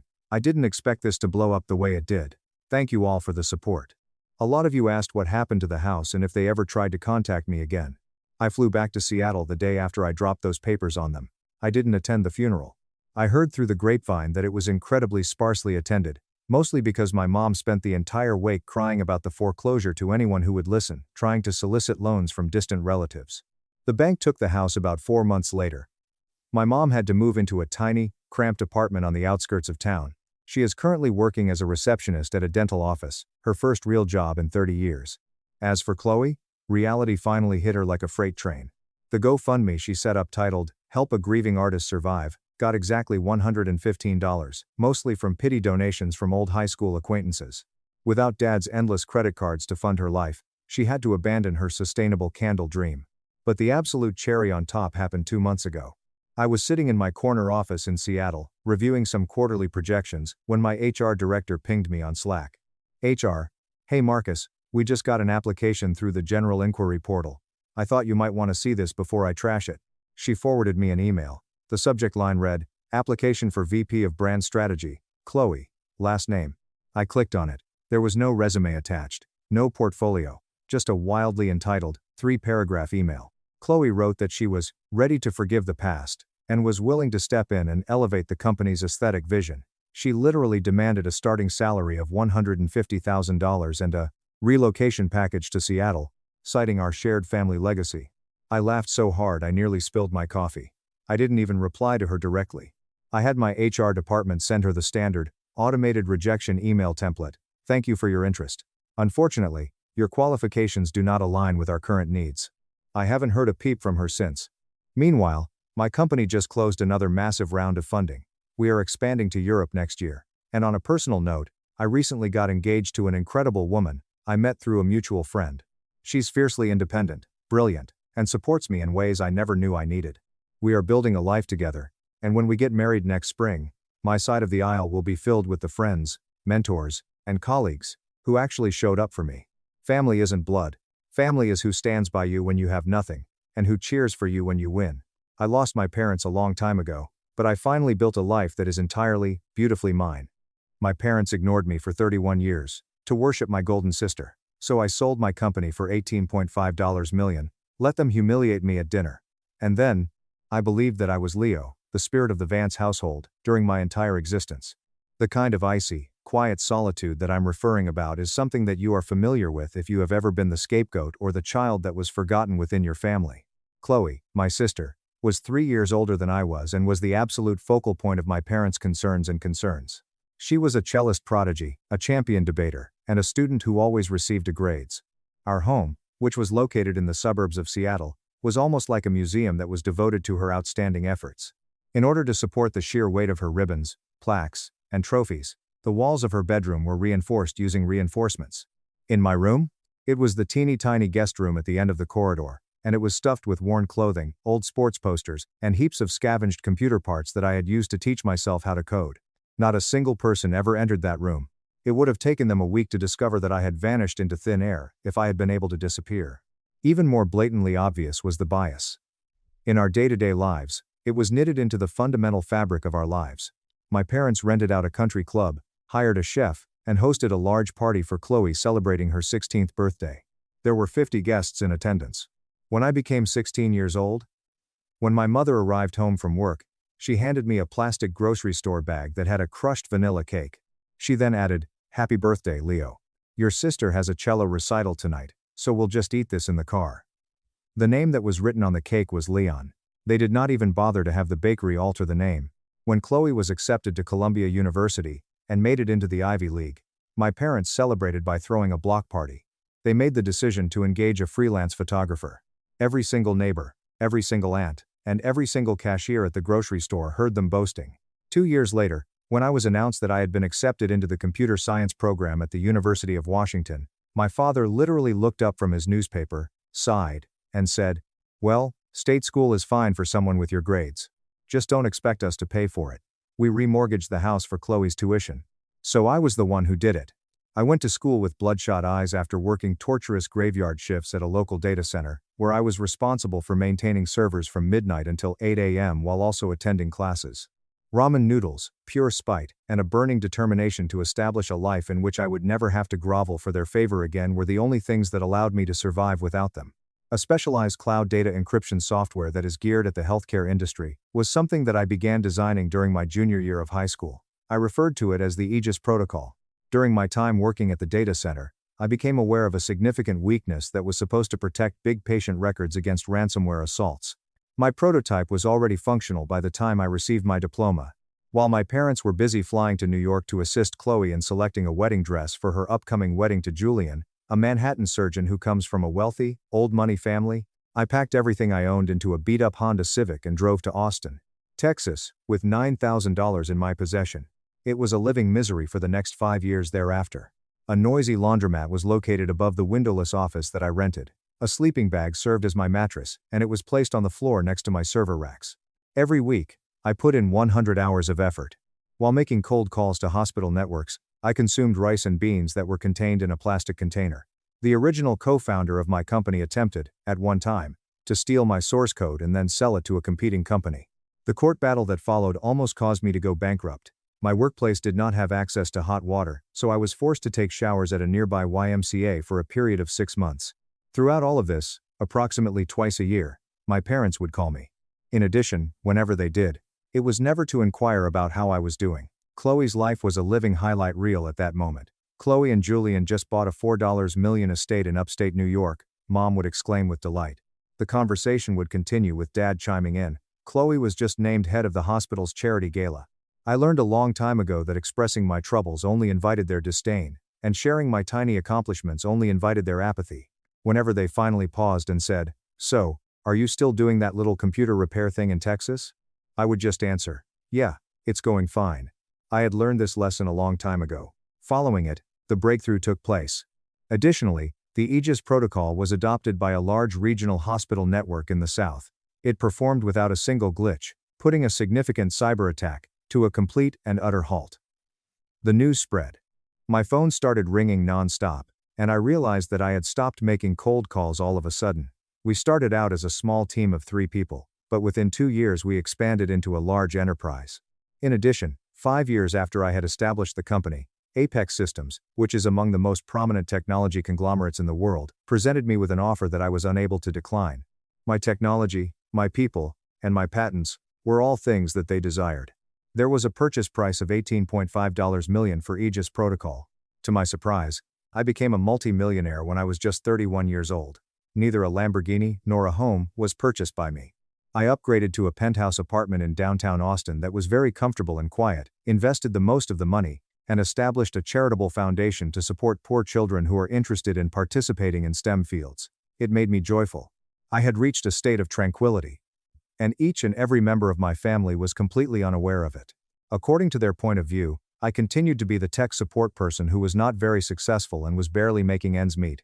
Following that, the invitation to Thanksgiving arrived. The email that Chloe sent was quite formal and arrogant, and it came. "There will be a Thanksgiving celebration at our new home in New York, and Leo, Mom, and Dad will be participating. If you are able to afford the ticket, I wouldn't be surprised if you came as well. Wearing a suit is required. I do not want you to appear as like you are homeless, since Julian's parents will be present, and I do not want you to look abandoned. Keep me informed." At first, I thought it would be best to delete it. On the other hand, my therapist had been encouraging me to quit avoiding the dynamics of my family and instead simply observe them without allowing them to exert any influence over me. In addition to that, a sick curiosity developed in my mind. I was interested in viewing this house that cost $4 million. I desired to witness the life that my parents had given up in order to devote their childhood to worship. Therefore, I made a reservation for a first-class flight, packed a cashmere sweater that had been fitted to my body, and flew to New York. It was the moment I arrived to Chloe's expansive estate that was guarded by gates that the psychological warfare started. The mansion was stunning, but it was entirely devoid of any personality. It was like a museum in which nobody truly lived. After giving me a firm hug with one arm, Chloe opened the door, looked me over from head to toe, and then hugged me. She exclaimed, "Wow, you actually made it," in a tone that was dripping with astonishment. "The guest room is in the basement. Don't touch the thermostat." My mother and father were already present, and they were doing so in a living room that resembled the cover of a magazine. Mom got to her feet, strained her eyes to look at me, and let out a sigh. "Leo, you look so thin. Are you eating?" Are you still working that little IT job? You really need to think about your future, honey. You can't be fixing computers forever. I just received a hard handshake from my father. Good to see you, son. Try not to talk politics with Julian's dad tonight, okay? These are important people. All I did was smile. Good to see you too, Dad. During the actual dinner, there was a multi-course exhibition of wealth and ego that was quite painful. There was a large mahogany table where we sat. A personal chef and a waitstaff were also employed by Chloe. The wealthy and well-off parents of Julian sat across from me at the table, while Julian sat at the head of the table, appearing to be under a great deal of stress. It felt as if I were in a different time zone because I was seated at the very end of the table, next to the entrance leading to the kitchen. Chloe and Julian were the sole topics of discussion for the first hour of the chat. Chloe boasted about the estate, the exquisite Italian marble that was used in the foyer, the private school that her children were attending, and the subsequent charity parties that were going to take place. I felt my parents were going to burst out of their pride because they were beaming with such pride. Every time I attempted to speak, I was silenced by someone else. The moment I stated that I had recently returned from a trip to Japan, Chloe really laughed at me. She smiled as she looked around the table for confirmation. Japan? How did you afford that? Did you stay in one of those little pod hotels? She said. Mom added to the conversation, Oh Leo, you really shouldn't be wasting your money on vacations when you don't even have a 401k. I savored my sparkling water and took a slow dip into it. I'm doing fine financially, Mom, but thank you. Right, Chloe said with a shrug of her eyes. It was her spouse who she turned to. Julian, honey, tell everyone about the massive upgrade your hospital just got. It's so fascinating. Julian, who had been drinking extensively in a quiet manner, became enthusiastic. Oh, right. Yeah, it's actually incredible. Our entire hospital network just overhauled our cybersecurity. We integrated this new cloud encryption system for all patient data. It's completely revolutionary. It isolates ransomware threats in milliseconds. The medical board is ecstatic. Julian's father, who had retired from the surgical field, gave a satisfied nod. Security is everything these days. What's the software called? Julian took a sip of his wine and then proceeded to say, It's called the Aegis Protocol. Brilliant piece of tech. The company just got acquired by Apex Systems for nearly $20 million. The crazy part is, the guy who founded it is super young. Total genius. Built it from scratch. I became numb. I lowered my fork onto my dish in a deliberate manner. Despite the fact that the dining room was often quiet, the sound of the silver clattering against the porcelain was incredibly loud. A forward lean was made by Julian's father. A $20 million buyout? Impressive. What was the founder's name? As Julian attempted to recall the item that he had read, he scowled and tapped his chin while doing so. Vance. Yeah, Leo Vance. Same last name as you guys, actually. Funny coincidence. The dining area was completely devoid of sound as the hush descended upon it. That was the only sound that could be heard in the kitchen, and it was the hum of the refrigerator. A wine glass that Chloe was holding fell out of her grasp. As it collided with the edge of the table, it fractured, causing the dark red wine to run out across the flawless white tablecloth in a sensation similar to that of blood. She didn't even flicker an eye. There was a wide, horrified and violently calculated look on her face as her eyes were fixed on mine. When Dad heard the news, his jaw dropped. As she looked about, Mom appeared to be clueless. Wait, Mom stutteringly said, Leo Vance? But, our Leo is Leo Vance. What? What is he talking about? Leo. Taking a deep breath, I calmly mopped my mouth with my napkin, and then turned my attention to Julian. Actually, Julian, I continued with a voice that was clear and calm, the integration wasn't just for the server endpoints, it was the entire patient database architecture. I made sure the API was seamless so your doctors wouldn't experience any latency when pulling up medical records. Julian fixed his gaze on me. At that moment, all of the color disappeared from his face. He glanced from me to Chloe, then to my parents, and then back to me. Wait, he muttered, his voice shaking as he did so repeatedly. You're that Leo Vance? You're the founder of Aegis? Yes, I responded to her. I founded it 5 years ago in Austin. Apex acquired it 6 months ago for $18.5 million. The atmosphere in the room erupted. Chloe jumped out of her chair with such force that it tipped over backwards and landed on the wooden floor that was beneath her. In a shrill voice, she yelled out, You are lying. Her voice reverberated off the high ceilings. You are completely lying. You fix computers. You're poor. You live in a little apartment. Judging by the tremble in his palms, Julian pulled out his phone. He entered into Google in a hurrieful manner. He then flipped the screen, around a fraction of a second later. This was a technology article from Forbes. There was a photograph of me standing in front of the Apex Systems logo, and shaking hands with the leader of the company. The photograph was in excellent definition. Aegis Protocol was purchased for $18.5 million, according to the headline. The founder, Leo Vance, discusses the prospects for the security of healthcare. It was a strangled, gasping sound that Dad produced. He seized his chest and coughed violently at the same time. Suddenly, Mom began to hyperventilate, and her hands began to tear at her hair. The question caused her to gasp. $18 million? Leo, why didn't you tell us? We're your family. Because, I continued, my voice falling an octave, cutting through the cacophony like a knife, no one ever asked. You asked if I was still doing my little computer thing. You never asked for the name of my company. You never asked what I was building. You only ever cared about Chloe. Chloe cried out at the top of her lungs, "That is not true," as tears of sheer wrath streamed down her face. Her body was almost pulsating with energy. We always cared about you. You hid this from us. You sat there and let us pity you. You let Mom and Dad worry about your future while you were sitting on millions of dollars. You're a sociopath. When I asked, "Worry about me?" I laughed. It had a chilly and hollow sound about it. When have you ever worried about me, Chloe? You just liked having me around as a prop so you could feel superior. At that moment, Mom sprang up and shouted out, "We gave you everything. We loved you both equally." Equal? I yelled out, finally allowing a small amount of my rage to escape. Are you insane? You remortgaged your house to send her to Columbia, while I worked night shifts at a data center. You missed my state track finals to help her study for a mock trial. My 16th birthday was a grocery store cake eaten in a car. Chloe walked out of the room with a frantic click of her heels hitting the floor as she walked aggressively. She screamed out from the corner of the corridor, "I have proof. I'll prove you wrong." As she returned 1 minute later, she was holding 2 enormous photo albums of the family that were bound in leather. As she slammed them onto the broken dining table, she landed them directly in the pool of wine that had been spilled. As she aggressively turned the pages of the book, she yelled out, Look at how much they loved you." She indicated on a photograph. "Here, Christmas in Aspen. We took you to Aspen." I had a look at the photograph. "Chloe, that's you opening a pile of presents. I am literally in the background, out of focus, holding a single pair of socks." The page was turned by her in a feverish manner. "Here, your high school graduation. That's a picture of you and Mom outside the restaurant. I'm not even in the frame. I was in the bathroom when you took that, and you refused to take another one because the lighting was gone." As she continued to flip through the albums, the truth of the situation spread over the entire room. In complete and total shock, Julian's parents were staring at him. It was a visual shrine to Chloe, and it was a shrine written page after page, year after year. Either I was not present, I was chopped out of the picture, or I was standing in the background that appeared to be awful. In the end, the photographic evidence that she presented in an attempt to humiliate me turned out to be the most definitive affirmation of my entire life.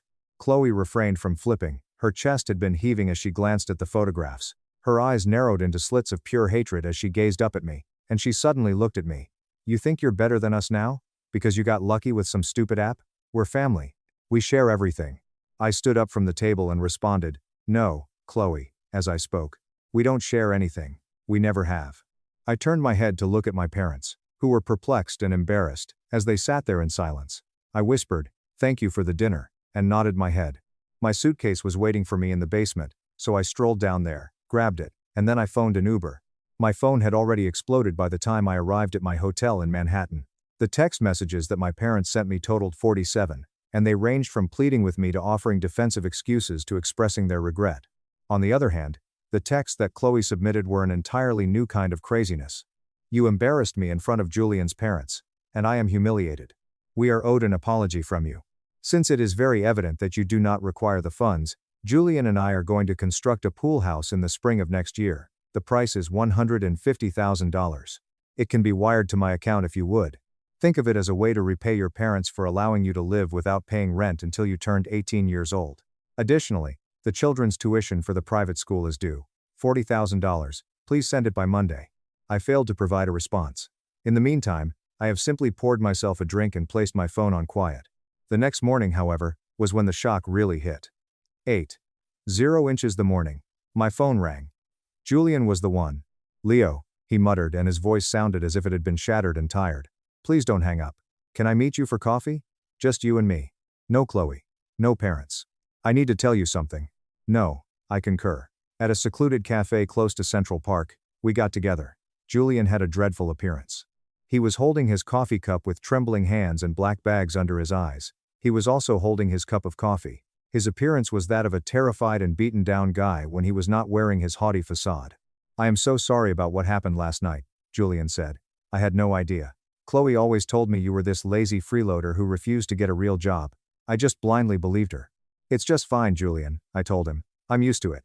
"No, it's not fine," Julian said as he took a long breath and started glancing around uneasily. "Leo, you need to know the truth, because they are coming for your money, all of it.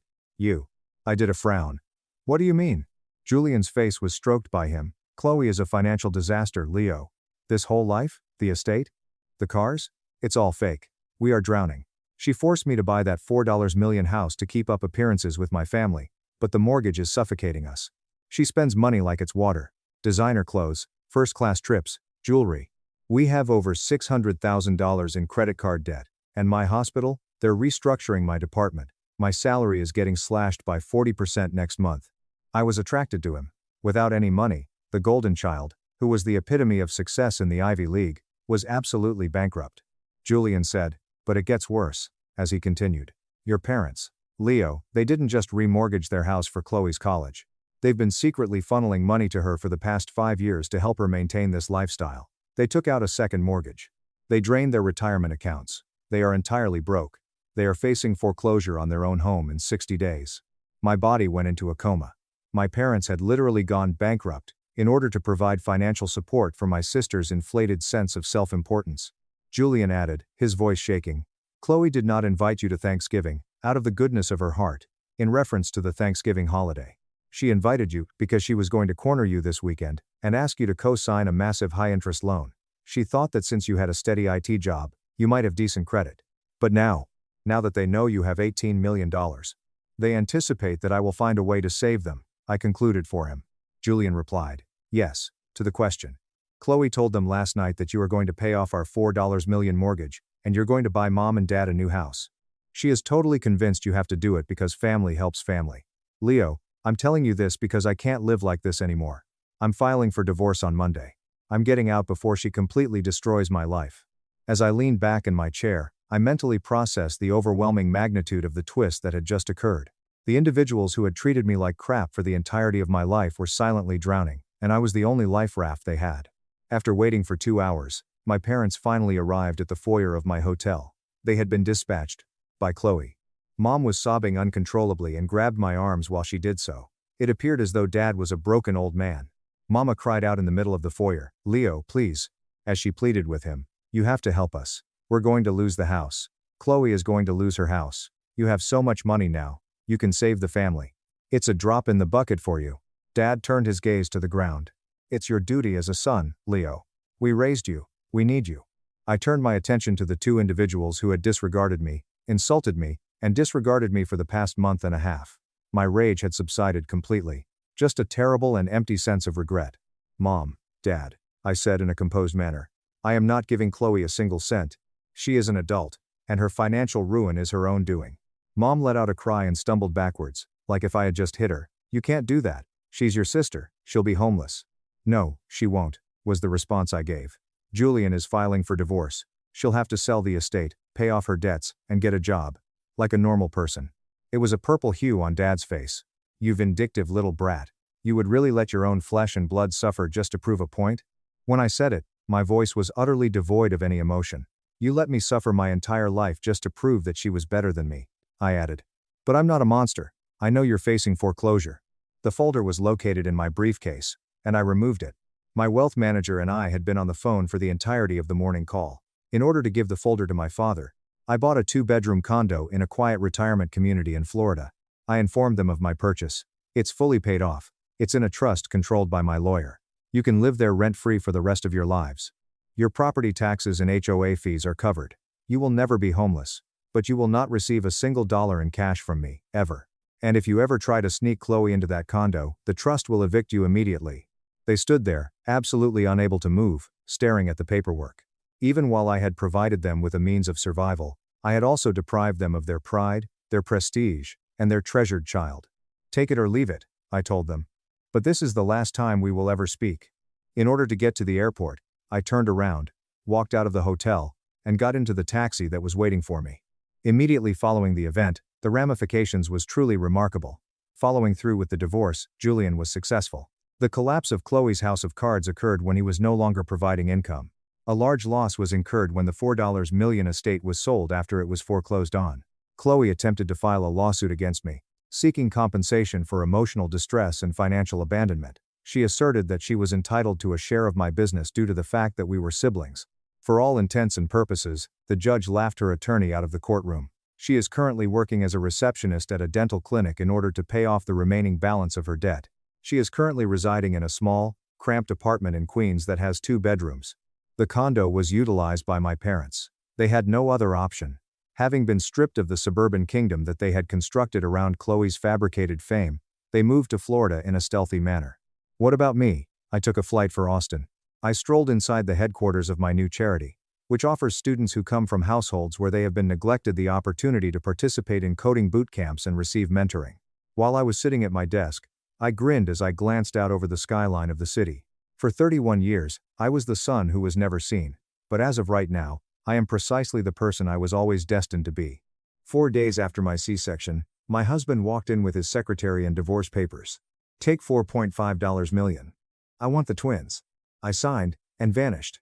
4 days after my C-section, my husband strolled into my hospital room, wrapped his arm around his secretary, and placed divorce papers on the tray next to my untouched food. Take $4.5 million and sign it. He stated, I only want the kids. At that exact moment, Andrew Callahan ended his own life, but he didn't realize it yet. In all honesty, neither did I.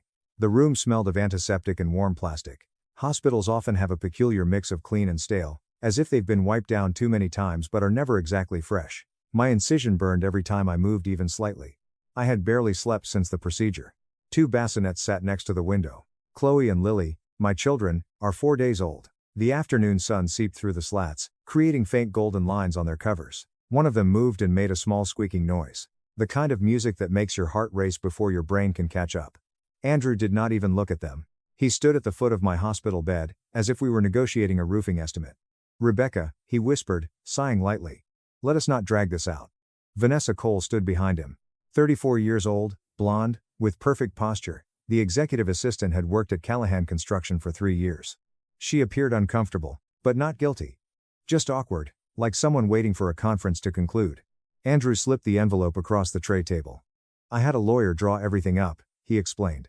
It is fair. My fingers felt numb as I picked up the papers. Divorce petition, asset partition, and custody arrangement. Andrew Callahan has full custody. I stared at the page for a long time. Then I gently inquired, do you want the babies? Yes, he replied without hesitation. They'll have stability with me in a suitable home. I nearly laughed. Andrew had not changed a diaper in his life. He gestured again at the envelope. There is a cashier's check. $4.5 million. $4.5 million. He stated it in the same way you could say 300. Consider it a clean split, he urged. I looked up to him. At Vanessa, the wedding band remained on his finger. Are you serious? I said. Andrew scratched his jaw, as if he was tired of explaining the obvious. You just underwent significant surgery. Your emotions are all over the map. I'm trying to make things easier. Then he dropped his voice slightly. You are not now in a position to raise newborn twins. Vanessa, behind him, shifted her weight. I spotted her hand resting lightly against his back. It seemed comforting, as if they had practiced the situation. Something chilly settled into my chest. No fury, no sadness, just clarity. I switched my attention to the bassinet. Lily had awoken. Her tiny fists extended over her head, and her lips opened in a quiet, silent yawn. Chloe slept with her cheek pushed against the blanket. Andrew followed my eyes. They'll have a fantastic life, he promised. I can supply things that you cannot. I took another look at the papers. 12 years. 12 years of marriage.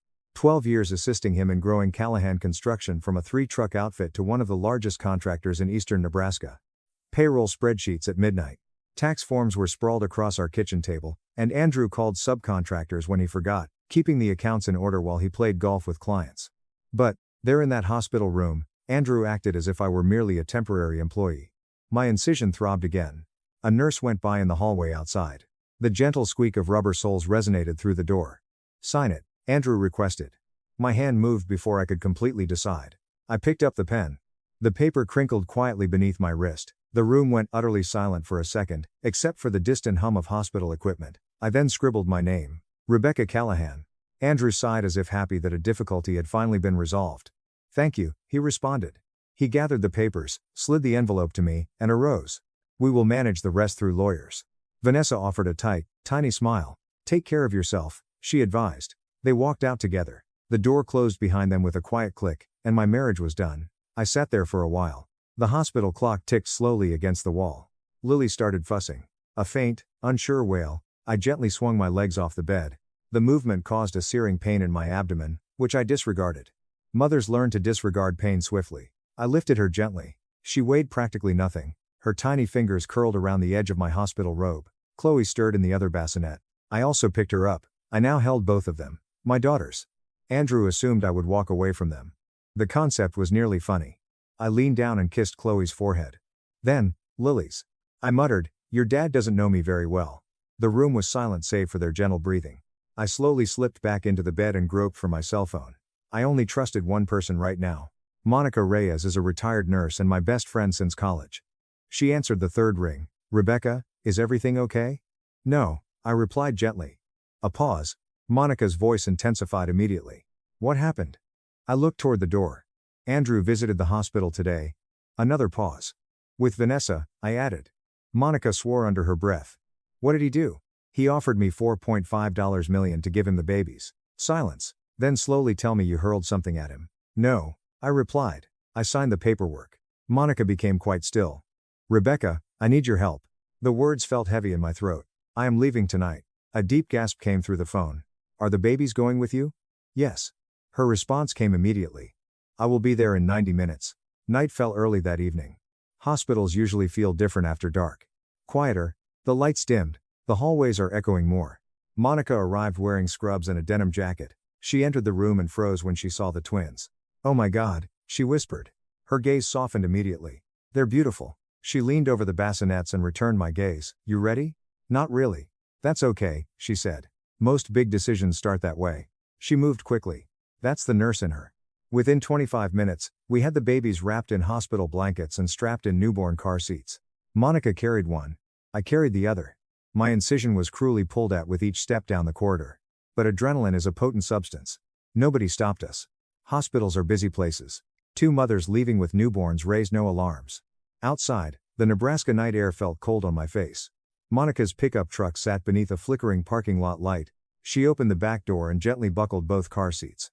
I got into the passenger seat. For a minute, neither of us spoke. Monica then started the engine. Where are we going? She asked. Lincoln. She nodded. Good. The truck pulled out of the hospital parking and onto the quiet street. Omaha glided by us, with dark stores and street lights.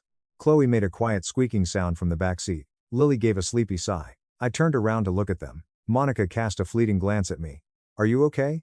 No, I answered honestly. Then, after a time, but I will be. Andrew Callahan awoke at 7:15 the next morning in his downtown Omaha condo. He poured some coffee, checked his phone, and took a call from the hospital. By the time he hung up, the coffee had gone cold because both his newborn girls and I had left. We arrived in Lincoln little after 1:40 the morning. Monica resided in a peaceful brick house on the south side of town, close to Holmes Lake. It sat on a street dotted with maple trees and mailboxes that all tilted slightly one way or another. People in this area still brought in each other's garbage cans if they realized one had been left out for too long. Her porch light was on when we arrived. The house appeared to be warm and safe. That almost made me cry right then. Monica parked in the driveway and shut off the motor. Everything remained motionless for a single second. There were no hospital machinery, corridor trolleys rumbling by, or Andrew, only the calm ticking of the engine cooling and the slight rustle of the twins in the back seat. Monica looked across at me. You want 1 minute to fall apart? Take it now, she added gently. Then we go inside. I laughed nervously. I don't think 1 minute will cover it. Then take 60, Monica said. She always knew how much gentleness to apply before pushing me ahead. She carried Lily. I carried Chloe. Every step up her front walkway stung. My abdomen felt tight and heated beneath the waistband of those enormous hospital mesh panties and borrowed sweatpants. I smelled vaguely of hospital soap, milk, and anxiety. Inside, Monica had already set up her extra bedroom. A bassinet was borrowed from her daughter. A pile of diapers on a folding table. She had definitely purchased 2 small pink blankets in a hurry on her way over. In the corner, there is a dimly lit lamp. That room ruined me more than the divorce papers did. I stood there with Chloe in my arms, looking at the bassinet, changing pad, and small bottles arranged on the dresser. And suddenly, I couldn't keep myself together. I sat down on the side of the bed too quickly and took in a breath because of the agony. Monica snatched Chloe from me without saying a thing. Then I cried, covering my face with both hands. Not the polite kind either. I'm referring to the nasty, tired crying that begins in your chest and causes your entire body to shake. The kind you do when there is no one else to impress. Monica let me cry for almost 2 minutes. Then she said, "All right, enough, you can break down, but you're not staying down." I lowered my hands and stared at her. Mascara from 3 days earlier had probably smeared halfway up my ears. My hair was oily, my face was swollen from surgery, crying, and not sleeping. I must have looked like hell. And that helped since I didn't have the energy to fake. "I don't know what I'm doing," I said quietly. "Yes, you do," Monica replied. "You're protecting your girls." The comments hit hard, because it was true. No vengeance, no drama, and no pride. Protection. I nodded once. Then I got back up. "Okay," I said. "Tell me what to do next." The following few days were a jumble of feeding schedules, pain medicine, legal worry, and barely any sleep. That first morning in Lincoln, I sat in my robe at Monica's kitchen table while she brewed coffee potent enough to wake the dead. The twins had finally fallen asleep after what felt like an all-night protest against being born. Sunlight shone on the yellow Formica tabletop. Monica slid a mug in front of me and whispered, "Drink that before you turn into a ghost." I curled both hands around the mug. Her kitchen smelled of coffee, toast, and infant formula. A typical odor, one associated with the home. I didn't understand how much I needed that. Monica sat across from me, holding a legal pad. "Start at the beginning," she continued, "and don't leave out the parts you're embarrassed about." I let out a tired little giggle. That could take a while. I canceled my dentist appointment. So I told her, not only about the hospital room, but the entire situation. Andrew had transformed gradually, rather than abruptly. That is something that many people do not grasp. Men like him rarely enter with a sign that reads, "I'm going to break your heart and rewrite the story so it looks like your fault." They ease into it, one minor infraction at a time. We used to sit at our tiny kitchen table and dream aloud 12 years ago, when we still lived in Fremont and Andrew had only 2 trucks and a worker named Travis. He'd say things like, "Once the business stabilizes, we'll breathe easier," or, "2 more good years, and we'll finally take that trip to Colorado." I believed him. Back then, I worked the books after supper while he drove around bidding on jobs. I was in charge of bills, payroll, permit fees, workers' compensation, paperwork, tax deadlines, and all the other tedious stuff that no one appreciates. Andrew had charm. I had discipline. Together, we created something tangible. At least I thought we did. As Callahan Construction flourished, Andrew became its face. He received fancier outfits, better watches, and a membership to the Omaha Country Club. He began saying things like, "You don't need to worry your head about this part," whenever I asked questions. At first, I assumed he was attempting to protect me from stress. Later, I understood he was pushing me away. The strange thing is that I let him because I was almost 42 and still hoping to have a baby if I just waited a little longer, and I was tired. Tired moms make sacrifices they would never urge their daughters to do. Monica listened without interfering. At one point, she simply stated, "He didn't get smarter. He got more arrogant." "Same difference," I murmured. "No," she replied. "Smart men hide it better." This made me smile. Then my phone vibrated on the table. Unknown number. My stomach sank. I responded anyhow. "Rebecca Callahan," a man inquired. "This is she. My name is Stephen Mercer, and I represent Andrew Callahan." "Of course he does." I pressed my free hand to my forehead. "What do you want?" "Mr. Callahan is deeply concerned for the welfare of his children. He would prefer to resolve this privately." I couldn't help but respect his strength. "Privately?" I asked. "He served me divorce papers in a hospital room while his mistress was present." The lawyer ignored this. "If you return the children right away, Mr. Callahan is willing to be generous." I let a quick giggle. He already tried generous. There was a pause. Then his voice softened. "If you do not cooperate, this could turn into a custodial abduction case." That line hit me like a ton of ice. Custodial abduction. My daughters were only 4 days old, and a man in a tie was already reducing them to legal strategy. "I am their mother," I explained. "Yes," he said calmly. "But you left the hospital in a highly emotional state shortly after major surgery. That won't play well, Mrs. Callahan." I grasped the edge of the table so hard that my knuckles hurt. Monica was observing me.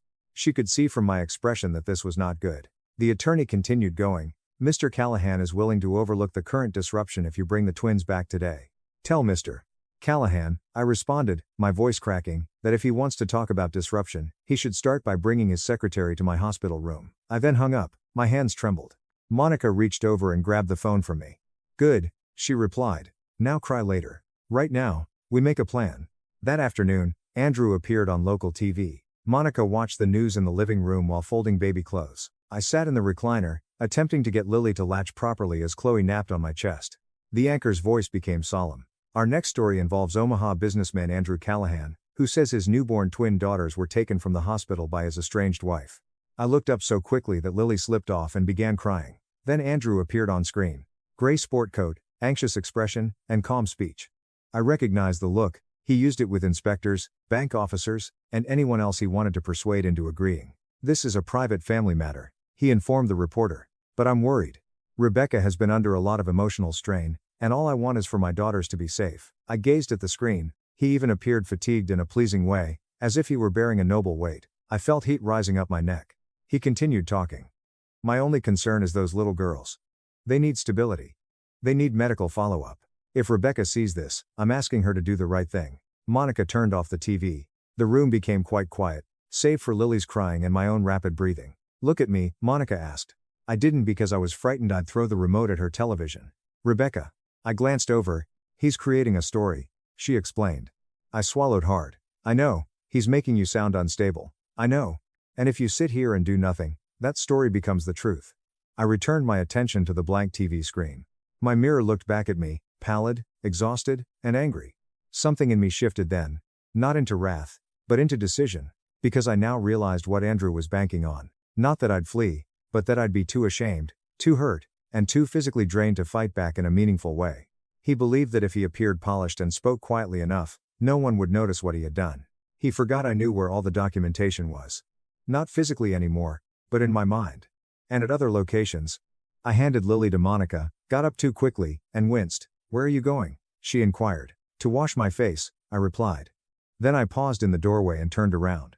Monica nodded once. And tomorrow, I'm hiring a lawyer. Good. I took another stride and then stopped again. There's more, I replied. What do you mean? I leaned against the doorframe. When Andrew started pushing me out of the business last year, I copied some records. Monica's forehead furrowed. How many? Enough to make him nervous. She offered me a genuine smile. That's my girl. The next morning, Monica drove me to Becker Shaw and Lell, a family law firm near downtown Lincoln, a brick building, fake greenery in the lobby. A receptionist with pleasant eyes and reading glasses on a chain. Diane Bennett served as my attorney, early 1960s, silver bob, blue suit, no nonsense. She shook my hand, looked at the twins and their carriers, and then back at me. You left the hospital because you believed your children were at risk of being taken from you, she explained. Yes. Did you intend to disappear forever? No. Good, responded the lady. Because judges understand frightened mothers. They do not enjoy disappearing acts. I appreciated how she did not sugarcoat things. I gave her the entire story. She didn't interrupt much, instead taking notes with a fountain pen and asking direct, pointed questions. After I finished, she leaned back and said, Your husband made a mistake. That's putting it nicely. He weaponized timing. He assumed you'd be too physically vulnerable to respond effectively. That sounds like Andrew. She folded her hands. Do you want a clean custody fight, or do you want the full truth examined? I hesitated because, to be honest, I hadn't truly admitted what I desired up to that point. Not money, not even vengeance. Exactly. I wanted him to stop narrating. I wanted the record fixed. I want the truth on paper, I stated. Diane nodded. Then you'll need a forensic accountant, I said with a deep breath. I know someone, I explained. So I did. A man named Michael Dawson lives in Grand Island. A quiet, methodical former IRS auditor. I'd met him years ago during a compliance snafu involving a subcontractor. Andrew despised him because he observed things, therefore I instantly trusted him. Diane gave me a long glance. You came in more prepared than most. I nearly answered that I had spent 12 years married to a man who trained me to assume the worst. Instead, I just stated that I had learned from experience. When Monica and I returned to the house, the sky had become flat and dreary. One of those Nebraska afternoons when everything appears exhausted. Chloe began crying before we even got inside. Then Lily joined in. I stood in Monica's kitchen, a diaper bag slipping off my shoulder, my incision aching, court documents tucked under one arm, and 2 crying newborns in front of me. And for one awful minute, I nearly lost my nerve. I almost phoned Andrew. Not because I wanted him back, but because I was exhausted. That kind of tiredness makes terrible ideas seem logical. I could hear a voice in my head. Maybe just figure something out. Maybe give him weekends.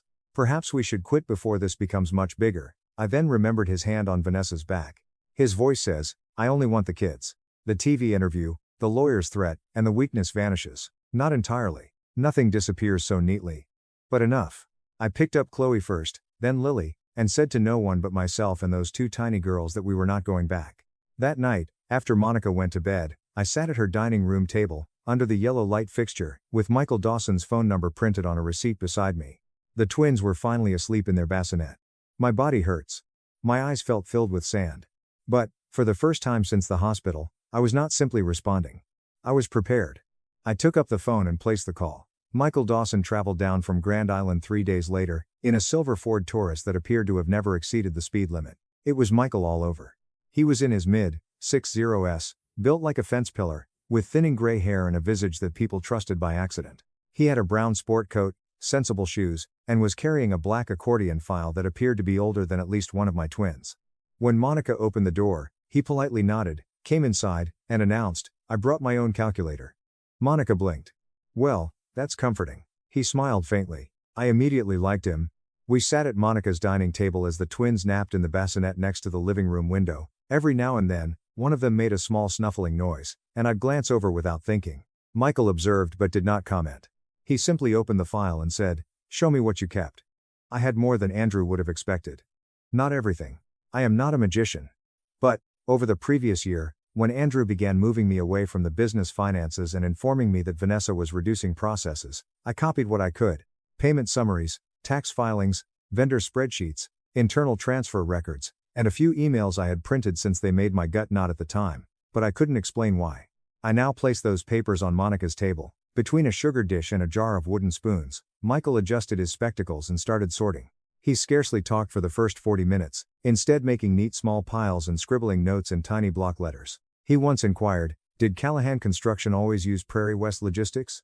"No," I responded. "That vendor showed up about 20 months ago." He nodded and jotted something down. After a few minutes, he tapped one of the sheets with the eraser end of his pencil. I leaned in.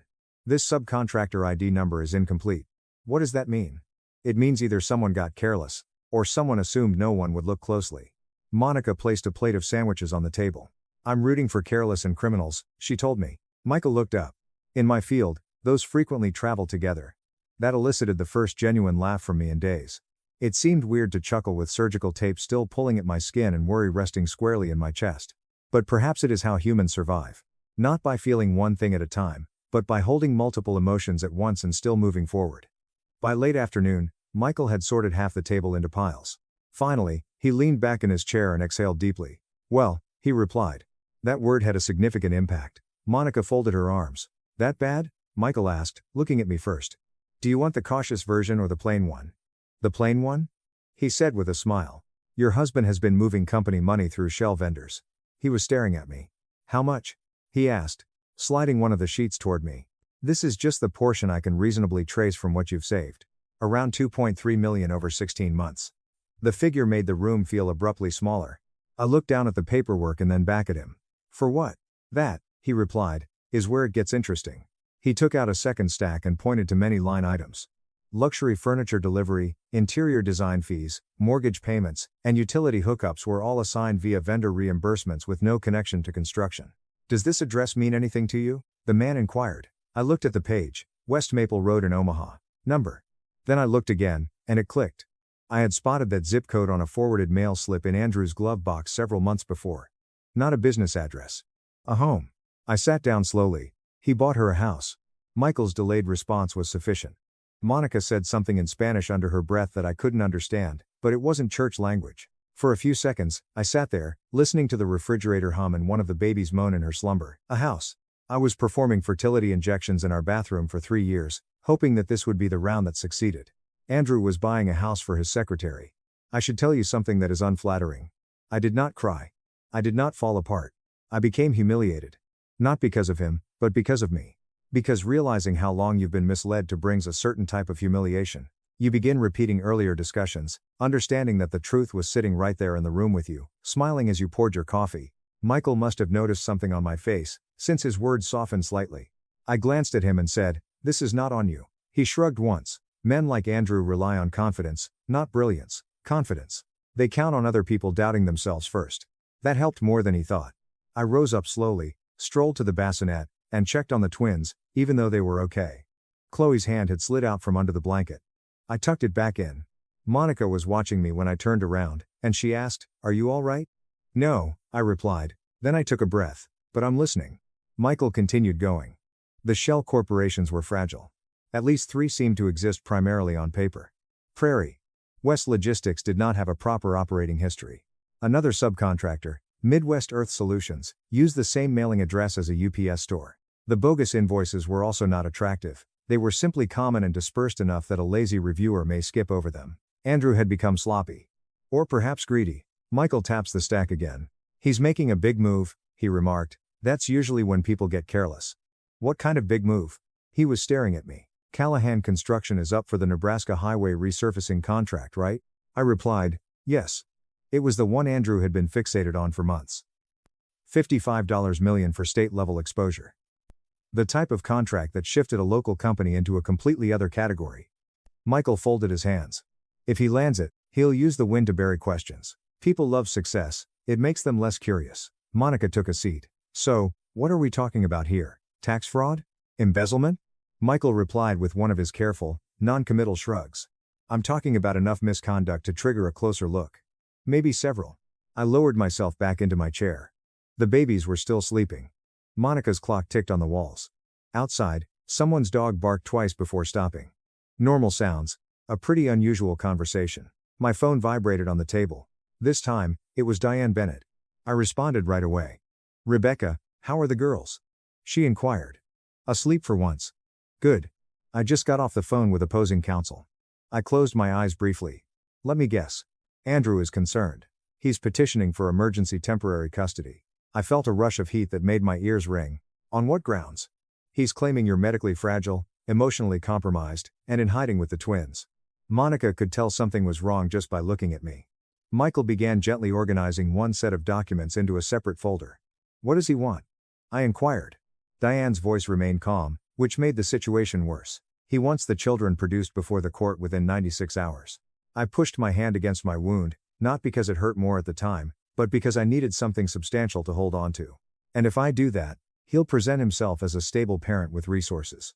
I laughed briefly and without humor. Resources. That's one word for stolen money. The line went silent.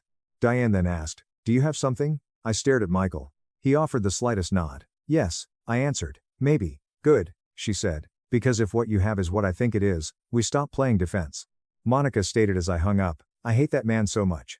Michael corrected her calmly. You dislike his timing as a person, he could also be unpleasant. Monica laughed. I did not. Not yet.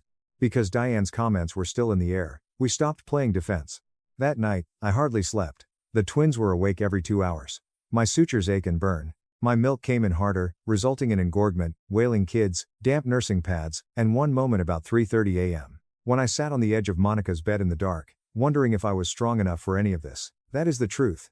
People enjoy scenarios in which a lady is betrayed and suddenly transforms into a sharp-eyed avenging angel wearing flawless lipstick. That wasn't me. At 3:30 a.m., I was wearing an oversized t-shirt with one breast leaking through it, trying not to cry every time I got up and praying that both infants would not start screaming at the same time. And for 1 week, horrible moment, I considered giving Andrew exactly what he wanted. Not because he deserved it, but because I was exhausted enough to imagine submission as comfort. Then, Lily cried. Just one crisp tiny wail from the bassinet behind the dresser. I stood up, lifted her up, and placed her against my shoulder.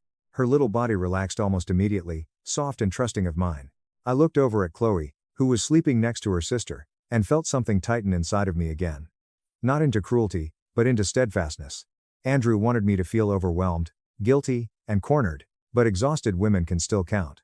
Diane paid Monica a personal visit the next afternoon. She arrived with a leather briefcase and the expression of someone who hadn't been wowed by a man in a suit in over 20 years.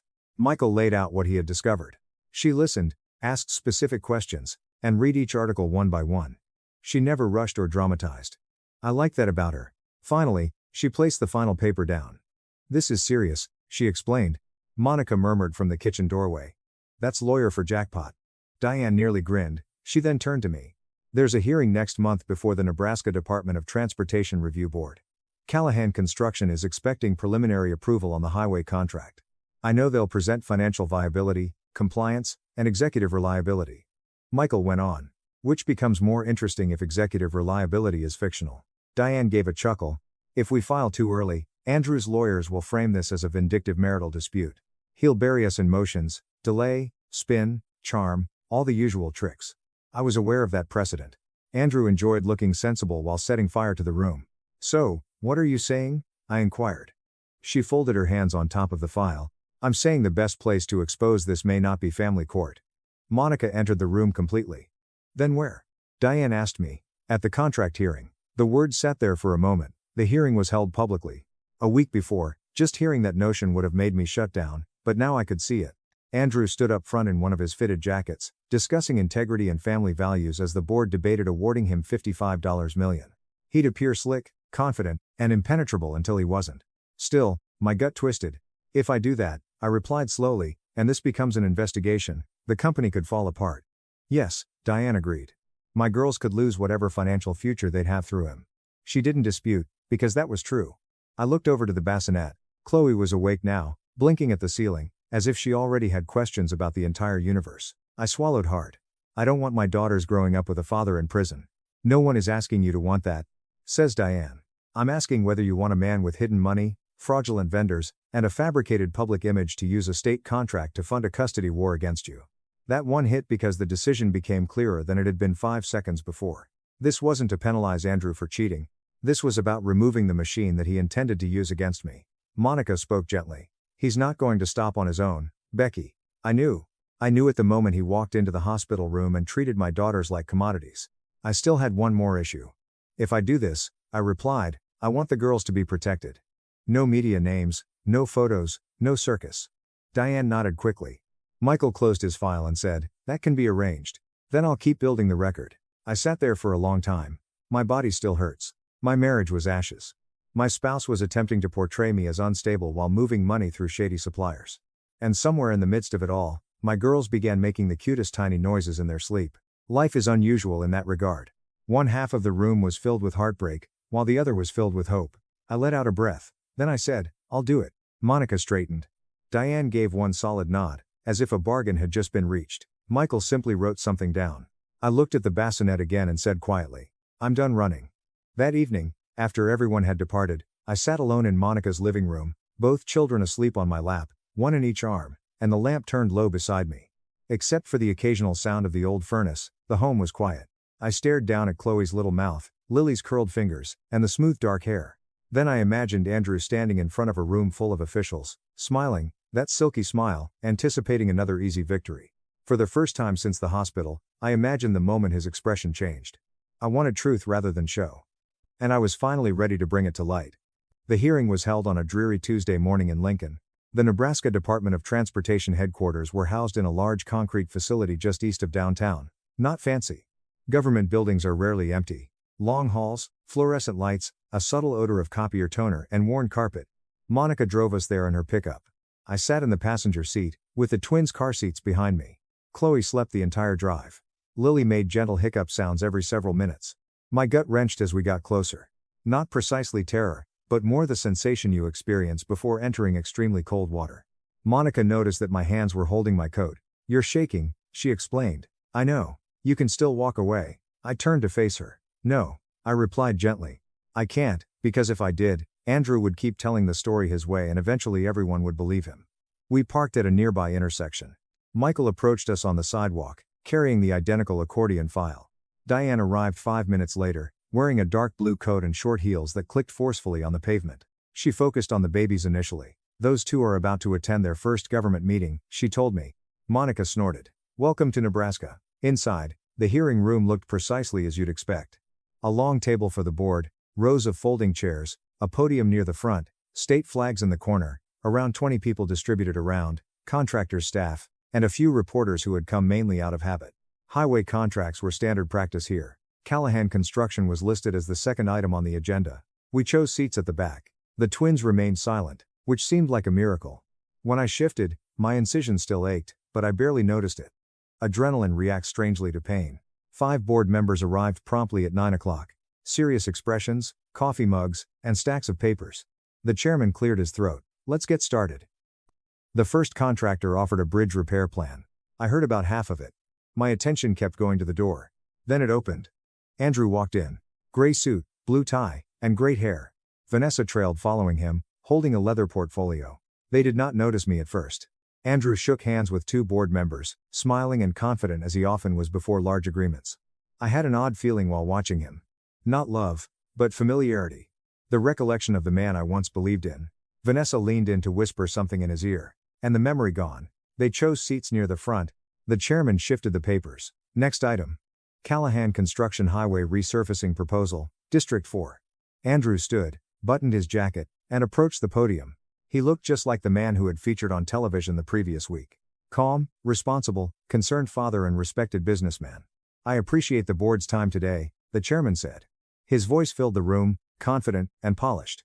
He discussed worker reliability, cost efficiency, and years of successful projects in eastern Nebraska. Then he said something that made my stomach tighten.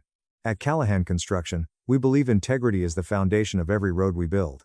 Monica leaned down and murmured, "Well, that's bold." Andrew went on. He discussed employment creation, community collaborations, safety, and compliance.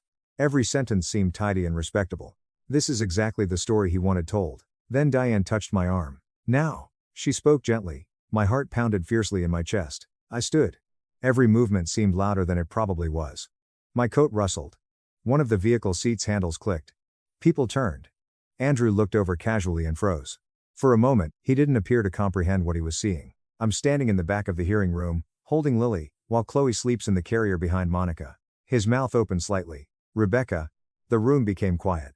The chairman scowled. "Ma'am, do you have any business with this proceeding?" Diane said, stepping forward beside me. "Yes," she replied quietly. "We do." Andrew looked as if someone had dropped a snake on the floor. "What's this?" he asked harshly. I gently walked down the aisle. Every stride resonated through the still room. Lily twitched in my arms, but she did not cry. I paused near the front table. Andrew's face had turned pallid beneath the fluorescent lighting. "Rebecca," he said, his voice tight. "Now, this isn't the place for what?"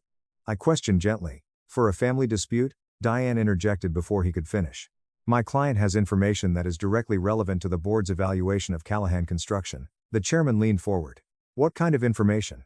Michael approached us and set his accordion file on the table. "Financial documentation," he said. Andrew's gaze flickered to the file, then returned to me. His expression changed. Not anger. Calculation. "Rebecca," he continued softly, "whatever this is, we can discuss it privately." I looked at him. Really? Looked. This was the man who believed $4.5 million would make me disappear. I shook my head once. "No." Michael slipped a little USB disk across the table, towards the board. "This contains internal accounting records, subcontractor payment histories, and vendor documentation associated with Callahan Construction." One of the board members took it. "What exactly are you alleging?" Michael said quietly. "Potential financial misconduct." The room became quite quiet. Andrew laughed once, but it seemed forced. "This is ridiculous," he stated. Diane said, "My estranged wife is upset about our divorce. The documentation includes false vendor invoices, shell companies, and off-book transfers totaling approximately $2.3 million. The reporters in the rear began paying attention. Pens moved. Phones appeared. Andrew's confidence crumbled. "That's nonsense," he retorted. Michael did not react. One of the board members handed over the USB to a staff technician. "Let's go over it." The technician plugged it into a laptop attached to the projection screen. The first document appeared. Payment logs. Vendors' names. Transfer totals. Michael pointed. Prairie West Logistics, Midwest Earth Solutions. Andrew's jaw tightened. Neither entity maintains legitimate construction operations. Michael flipped another page. These are legitimate subcontractors.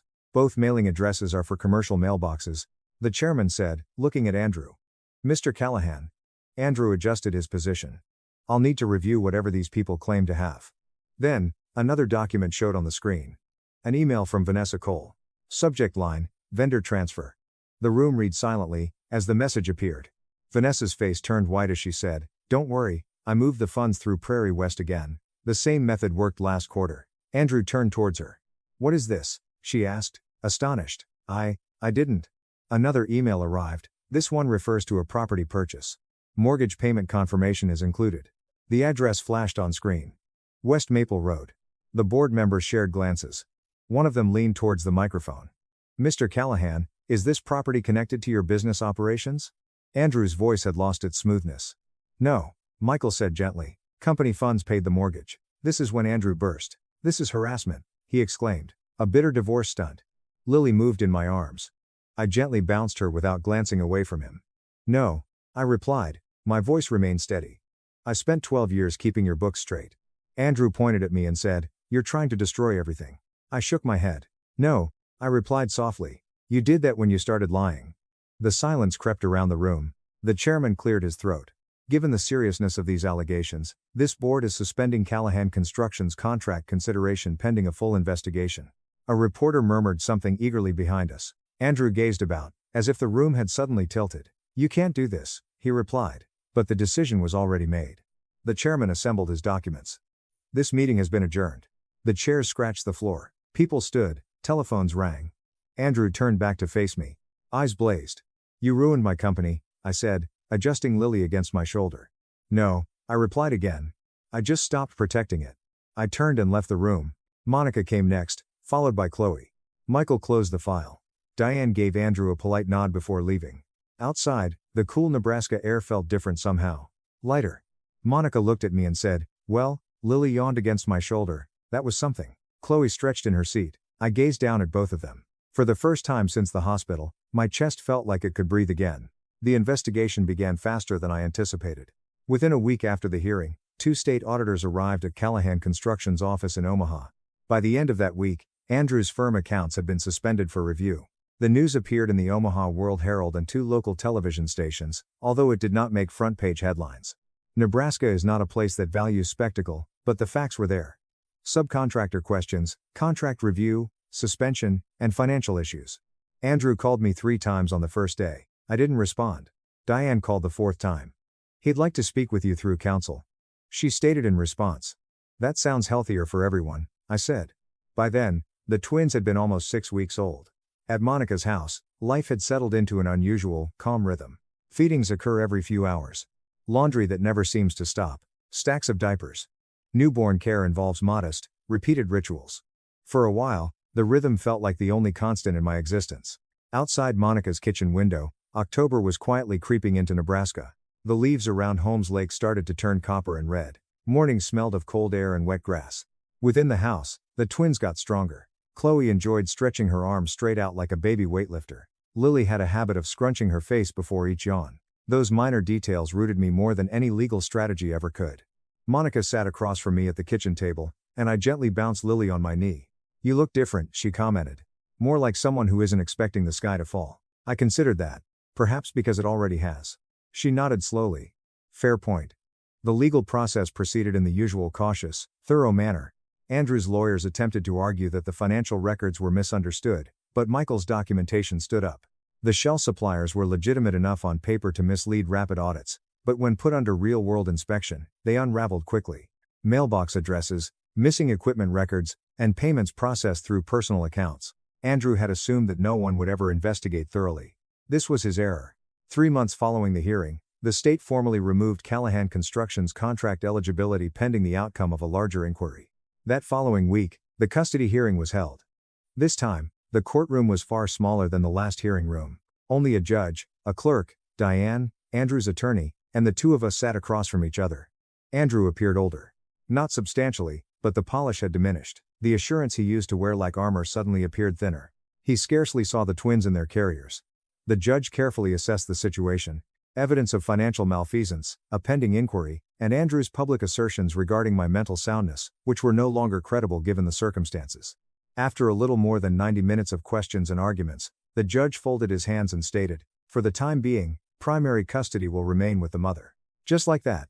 Not spectacular or triumphant, but solid. Andrew closed his eyes briefly. The hearing concluded a few minutes later. Outside the courthouse, he stopped me along the sidewalk. "Rebecca." I turned. For the first time since the hospital, we stood face to face, with no lawyers or reporters present. "You didn't have to do this," he explained. His voice was not furious, just exhausted. I thought about it for a bit. "You're right," I replied. That appeared to astonish him. "You didn't." "No," I responded quietly. "You did." He stroked the back of his neck, and looked out the window at the street. "I never thought you'd fight like that." I adjusted Lily in my arms. "Neither did I." For a moment, we both stood silently. Then he softly said, "What happens now?" I replied honestly. "You figure out what kind of father you want to be. Because despite everything, that part is still your choice." He gave a single wink. Then he walked away. I didn't watch him leave. 8 months later, My life looked vastly different from the one Andrew had attempted to arrange in that hospital room.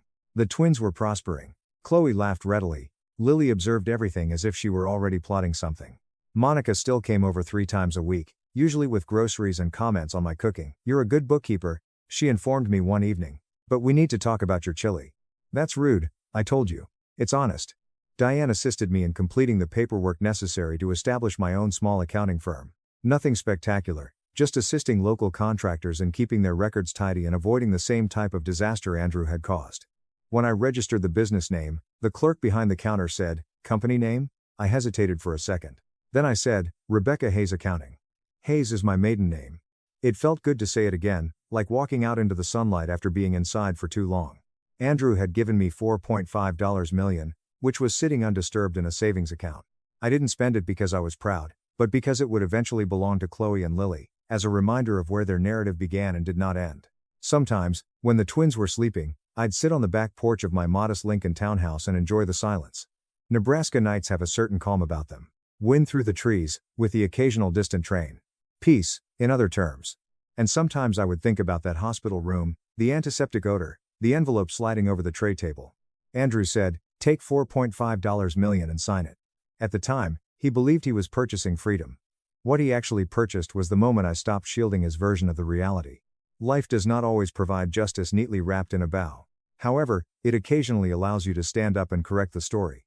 And if you're brave enough to take that risk, things can alter in ways you never imagined. Chloe stirred inside using the baby monitor. Lily gave a sleepy sigh. I rose up and went in. Because, in the end, those 2 young girls were all that counted.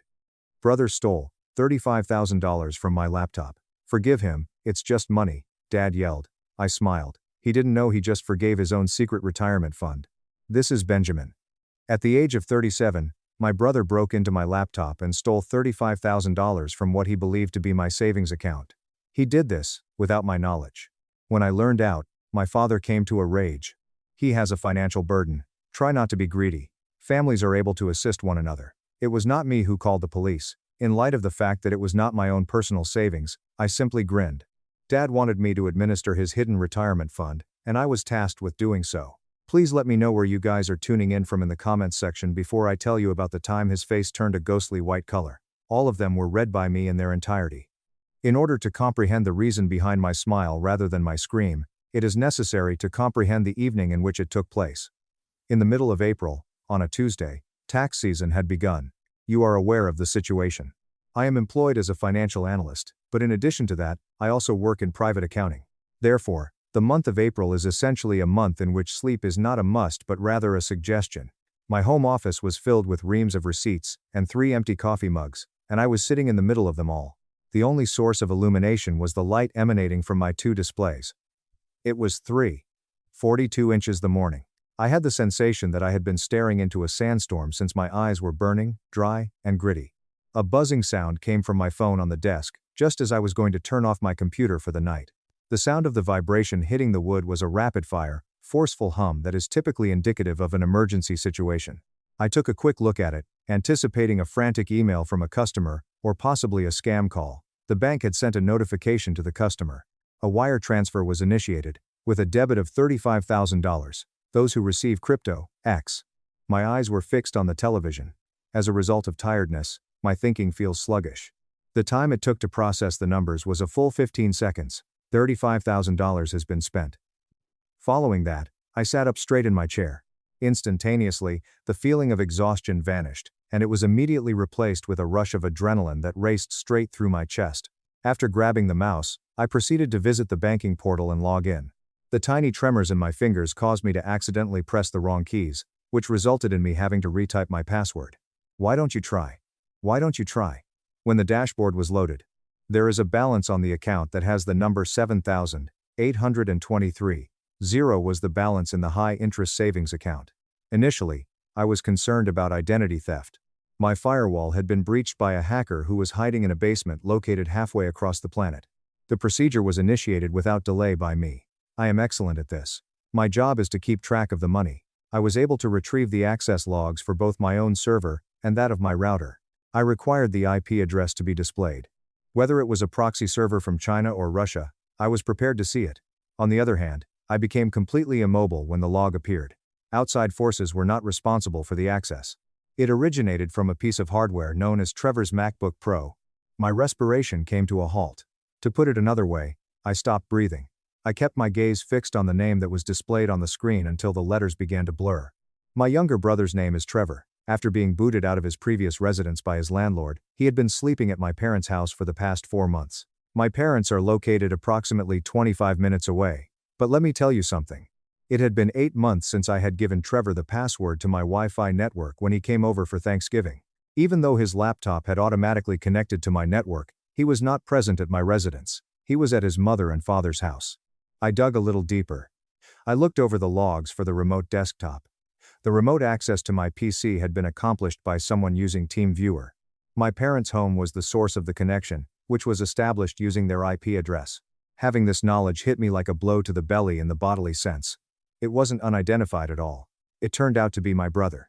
My personal login was a version of the name of our childhood dog, and I had sent the money to a cryptocurrency exchange. He had connected into my computer remotely, most likely guessing my password because I had made the idiotic mistake of using both of these names. 35 grand was stolen from me by him. In the aftermath, there was not a lot of wrath. It was as chilly as ice. I began to feel it in my gut, and it eventually extended to my fingertips. My voice was not heard. It is not true that I threw the coffee mug.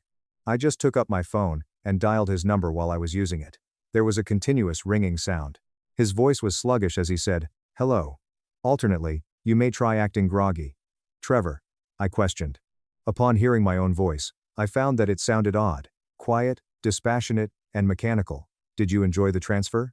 Silence. Dead silence on the other end. Then, a rustling sound that sounded like he was sitting up in bed made his way through the room. "What are you talking about, Benjamin?" "It's 3:30 inches the morning. The $35,000, Trevor, the wire transfer, that you just started from my computer via remote desktop." "What are you talking about?" "The one that went to a crypto exchange." I don't know what you're talking about, man. You're crazy. Maybe you got hacked." He was stammering. He's always been a terrible liar. "The IP address is mom and dad's house." "Trevor, the device is your MacBook. Don't lie to me. You stole $35,000. Look, Benjamin, chill out." "Okay." His tone shifted instantly from denial to defensiveness. "That's Trevor's signature move. I didn't steal it. I borrowed it. I'm going to double it. I have a sure thing. This new coin, it's going to the moon, man. I was going to put it back before you even woke up. You transferred it to a crypto exchange. Are you insane?" I stood up, pacing my small office. "Transfer it back now." "What do you mean you can't?" he murmured. "I can't," he said once more. I have previously utilized it. For the next 48 hours, it is trapped in a smart contract. Listen to me, Benjamin. I promise you that by the time tomorrow night rolls around, it will be 70 grand. I'll return 40 back to you." "Seriously," I said, hanging up since I was unable to take in any more of his irrational reasoning related to gambling addiction. I was about to dial 911, my finger was hovering over the keypad. This was grand larceny. This was a felony. This was prison time. Then my phone rang. It wasn't the police. It was Dad. Trevor, the coward, had immediately run down the hall to wake up Daddy. "Benjamin." Dad's voice was rough, sleep-heavy, but firm. "The cops should not be called. It was $35,000 that he stole. Dad, he hacked my computer. I know. It's true. I was informed that he had made a mistake. It's a panic attack. However, you are not going to ruin your brother's life because of money. You are not going to ruin his life? His own life was taken from him. The money in question belongs to me, Dad. We will talk about this in the morning. Get over here right away. As a family, we need to deal with this situation. I'm calling the police," I said, my fingers shaking. "If you call the police," my father growled, his voice lowering an octave and getting more menacing, "you will never step foot in this house again. Are you able to hear me? One of your brothers is he. Families are able to assist one another. To get here, you need get in your car." As I stood there in the dimly lit office, I murmured, "We will fix this." The silence of the house pressing in on me. I looked at the empty bank account on the screen. I looked at the phone. I felt a strange shift inside me. A gear turning, a lock clicking into place. "Okay," I said softly. "I'll be there in 25 minutes. I grabbed my keys. I didn't call the cops because, as I walked to my car, I remembered something. I recalled the specific account that Trevor had emptied. In his haste and his greed, he had not checked the account owner's name. He had only seen savings, and a large number. He believed that he had stolen my money. My father believed that he had stolen my money. This gave me an idea. I drove to my parents' house in a day. The streets were empty. The street lights were flashing like strobe lights, and my grip on the steering wheel was so tight that my knuckles were white. In order to comprehend why I did not simply turn the car around and drive to the precinct, you must first comprehend the dynamic that exists within our family. Furthermore, it is of utmost importance that you comprehend the history of that particular bank account. I've always been the responsible one, the boring one, the one who went to college, got a degree in finance, got a certified public accountant, and got a steady job with a salary and a 401k. Trevor. Trevor was the wild spirit. That's what Mom called him. He was the dreamer. He dropped out of college to start a drop-shipping business, which was unsuccessful. After that, he attempted to become a day trader, but he was unsuccessful.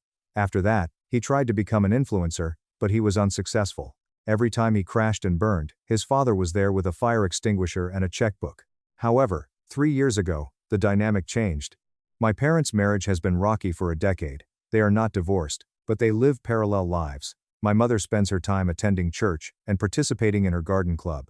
Dad spends his time at the golf course and investing. He had inherited a piece of land in Texas from his great aunt, but his mother was unaware of it. The land was a strange, forgotten piece of scrubland that nobody thought was worth anything until an oil company decided they needed to run a pipeline through it. Dad sold the land in a stealthy manner. He netted about $185,000 after taxes. He didn't tell Mom. He definitely didn't tell Trevor. He called me. I remember the day clearly. He took me out to lunch at a steakhouse, something he rarely did. He ordered a scotch, looked me in the eye, and slid a check across the table. "I need a favor, Benjamin," he said. I looked at the check. "What exactly is this, Dad?" "That concludes my golden years." When he came in closer, he lowered his voice and said, "My real retirement, not the pittance your mother and I have in the joint account." He continued, "If your mother finds out about this, she will want to renovate the kitchen, take a cruise, or give it to the church." It was with a shudder that he said, "If Trevor finds out, he will beg for every cent until it is gone." "So, what steps would you like me to take?" "I would like for you to apply for a bank account in your name. You are able to handle it. Stay away from it. It is best to keep it hidden, but if you are able to grow it, you should. As a management fee, I will agree to pay you 7% of the interest that it generates. To the contrary, it is your money on paper." My response was reluctant. "Dad, hiding assets isn't exactly what it is," I said. "If anyone asks, it's your savings." "It's not hiding assets, Benjamin," he said, biting into his steak. "It's not hiding assets, it's protecting assets. I am standing guard over our future. This money is what will keep me out of a nursing home that is run by the state when I reach an age where I am no longer able to work. Have faith in me. The intelligent person is you." I was looking for his approval, and that was the hook. "You are an intelligent person." I always wanted his approval, so I did it. I opened a high-yield savings account under my name, but I gave it the nickname Project T in my personal ledger. I deposited the money.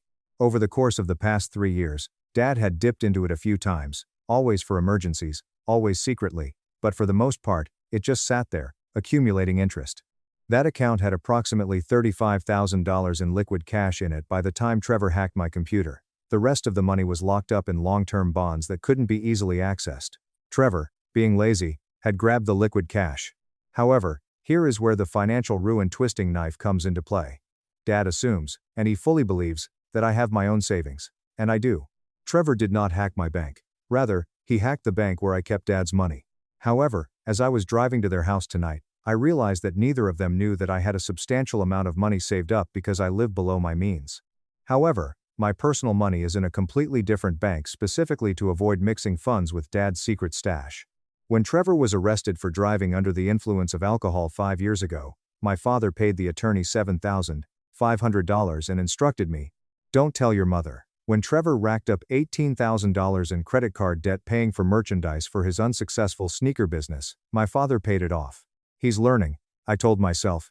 It's time for Benjamin to take a break. During the time when Trevor used my name to open a utility account for his apartment because his credit score was 450, my father made me promise that I would not bring charges against him. "He's your brother," he said. He needed lights. I was always the cushion. I was always the one expected to absorb the impact of Trevor's disasters. But, not this time. As I pulled into their driveway, seeing the lights on in the living room at 4:15 a.m., I felt a strange sense of calm settling over me. It was the calm of a man who just realized he held a royal flush while his opponents were bluffing with a pair of twos. I turned off the ignition. I checked my reflection in the rearview mirror. I looked tired, yes, but I practiced a smile. A sad, defeated, Compliant smile. If Dad wanted to play the family helps family card, I was going to let him play it. I was going to let him play it all the way to the bitter end. I walked up the steps and opened the front door. The house smelled like stale coffee and anxiety. I walked into the living room. It was a scene I'd witnessed a dozen times before, just with different stakes. Mom was asleep upstairs. Dad had managed to keep this quiet from her. Naturally, the men's club of dysfunction was in session. Trevor was sitting on the couch with his head in his hands, looking like a tragic figure in a bad soap opera. He was wearing his pajamas. When I entered the room, he looked up, his eyes red-rimmed, fake tears, real panic. When it came to Trevor, it was always a 50/50 split.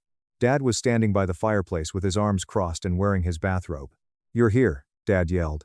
Not, "Hello," not, "I'm sorry." "I'm here," I answered, keeping my voice quiet. "Where is the money, Trevor?"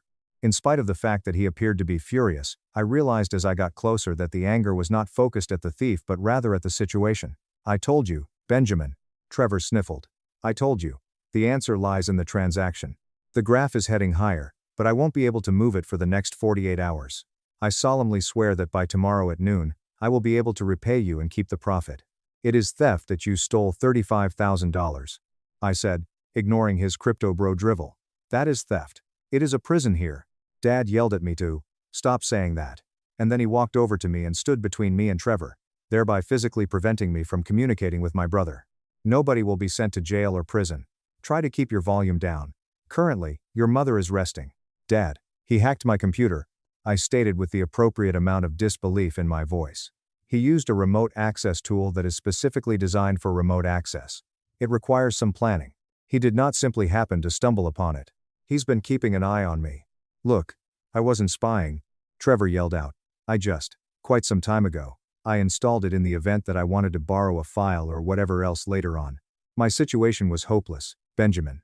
The folks I owe money to, people who are bad. In the event that I could not come up with $35,000 by Monday, they threatened to break my legs.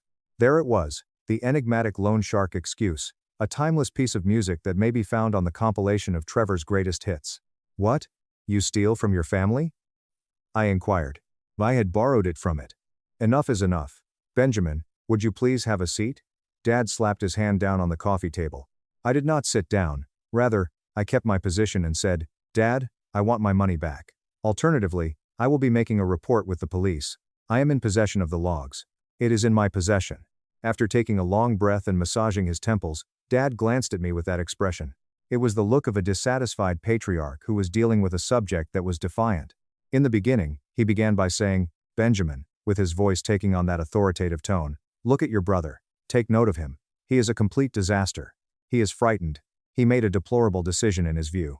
I said, "A felony, as a correction." The father yelled out, "It was a mistake. He's in debt. He's going to drown. You are. Your health is doing well. You just received that promotion approximately 1 month ago, didn't you? It is your investments that you have. That condo is yours to keep. You do not have any children, and you do not have any debt." As I heard it out loud, I couldn't help but blink. Although I was aware of where this was going, it was still a breathtaking experience. "Therefore, because I am responsible, I deserve to be robbed." "It's not robbery," Dad answered, giving a dismissive wave of his hand. "It's family. Families are able to assist one another. When you were younger, you would pick up Trevor if he happened to fall down. You are responsible for that. Your brother is the one who is older." "I'm not his ATM, Dad." "Don't be greedy, Benjamin," Benjamin's father yelled at him. A dry, humorless sound came out of my mouth as I chuckled. The word, greedy, lingered in the air. "I am greedy. He took $35,000 from me. And you have more," Dad said. "You have plenty at your disposal. Listen to what I have to say. If you call the police, Trevor will be arrested and imprisoned. It is too late for him. Would you like it to happen? Would you like to be the reason that your brother has a record of illegal activity? Would you like to put your mother through a heartbreak?" The use of weaponized guilt and emotional blackmail were only two of the many things he was doing. "All right, Dad, what do you have to say?" In response, I asked, "I just eat a loss of $35,000. Following a glance at Trevor, Dad turned his attention back to me and squared his shoulders. "Yes, you let it go," I said, as I glanced at him. "Allow it to go. You should think of it as a donation," Dad added, seeking to find the right words to express his thoughts. "A contribution to preserving your brother. He will repay you at some point in the future." We all knew that was a lie, but for the time being, you choose to disregard it, you choose not to report it, you choose not to inform your mother, and you choose to pay off the debt. I looked at Trevor, who was holding his breath and watching me through his fingers. He appeared to be a child who was waiting to find out if he was going to get ice cream or a timeout. I looked at my father, who was defiant and arrogant in his demand. He was convinced that he had the right to redistribute my wealth because he was the father. However, he failed to remember one very important particular. He failed to remember that the savings account that Trevor drained was the account that he had asked me to set up. At that moment, I had a choice. I could scream, "That's your money, you old fool." I could reveal the secret. I could watch them panic. However, if I did that, Dad would force Trevor to pay it back. Or Dad would sell something to replace it. Or even worse, Dad would blame me for allowing it to be stolen. He would twist it. So, it was my fault for having inadequate security. However, that wasn't sufficient punishment. I needed to lock this in. I needed to make sure that there was no way out for them when the truth emerged. "Okay," I responded, having a low tone in my voice. When my father saw how swiftly I folded, he blinked in surprise. I replied, okay, and then I asked, "You want me to let it go? Do you want me to give Trevor this sum of $35,000 as a present in order to get him out of danger?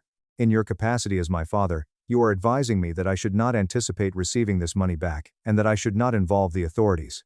"Yes," Dad answered, releasing a massive sigh of relief. "That is exactly what I meant. It is the right thing to do from a Christian perspective. It is the kind of thing that a good brother does." "Then you make a promise?" While I was looking my father in the eye, I made a statement that we would never again discuss the matter of money. "The debt has been paid off in full." "I promise," the father answered. "It would be buried. It's gone." "Thank you, Benjamin," Trevor choked out. "Indeed. I am extremely grateful to you. You won't be sorry you did this." As I brought out my phone, I looked at my brother, and realized that I would not do it. "What exactly are you doing?" "Suspicious," Dad inquired about it. I lied and replied, "I'm just turning off the fraud alert." I then accessed my voice memo app and stopped the recording that I had started the moment I came into the house. "I'm going home," I said. "I'm tired." Dad gave me a heavy, condescending pat on the shoulder and said, "Good man." He then went on to say, "I knew you'd do the right thing." I walked out of the house into the cool night air. I got in my car, drove around the corner, and pulled over. I replayed the recording. Dad's voice was crystal clear. "Don't be greedy. Consider it a contribution. You write it off." I smiled. A real smile this time. They wanted me to let it go. So, I did. I let go of Dad's retirement fund. I had a very important meeting to arrange, so I called Olivia. Olivia has been my friend since college. She is a contract lawyer. She is as sharp as an attack, and twice as dangerous. She is also the only person outside of my family who knew about Dad's secret fund, because she assisted me in drafting the original management agreement that Dad refused to sign because he didn't want a paper trail. The next morning, the sun came up, but I didn't feel the usual hangover that comes with not getting enough sleep. I felt energized. I had work to do. I called in sick. It was a mental health day. I had a very important meeting to arrange. I called Olivia. Olivia has been my friend since college. She is sharp as an attack, and twice as dangerous. We got together in a coffee shop in the middle of the city, which was a long way from where Dad or Trevor might have seen us. "Trevor stole $35,000, Olivia stated as she stared at me over her latte. "Let me get this straight," she continued. "Since your father believes that it is your money, he has instructed you to take the loss, but in reality, it is your father's money. You concurred with me." Note. After making the correction, I stated, "I have it on tape." I agreed to let it go. Her eyebrows rose higher and higher as she listened to the recording, and when it was over, she let out a low whistle. I played the recording for her. "I love it, but you need to cover your ass," she replied with a grin spreading across her face. "Benjamin, this is diabolical," she remarked. "You are the rightful owner of the account from a legal standpoint. It is necessary for you to provide evidence that your father gave his permission for this use of funds in the event that he later sues you for mismanagement or negligence." I responded by saying, "That is the reason I am here. How can I lock him in without them finding out the secret?" With a tap of her pen on the table, Olivia said, "Please send the casual confirmation via email. In order to confirm the family resolution, you should create a paper trail that gives the impression that you are simply being a wonderful son." We spent the next hour drafting the perfect email. It had to be vague enough not to trigger Dad's paranoia about the secret fund, but specific enough to identify the transaction. Subject: resolving last night's issue. "Hi, Dad. Just wanted to confirm our conversation from last night so I can put this behind me mentally. Per your request, I am canceling any police report regarding the unauthorized transfer of $35,000 from the savings account under my management on May 22. I understand that you want this treated as family assistance for Trevor, and that I am to let it go and not seek repayment. I'm doing this out of respect for you and the family. I hope this helps Trevor get back on his feet. Love, Benjamin. After I pushed the submit button, I began the waiting game. Although my father is not very good with technology, he does check his email on his phone. 2 hours later, my phone rang, and I received a response from him. He said, "Thank you, son. I am proud of you. Let's move forward. Don't bring it up to your mother."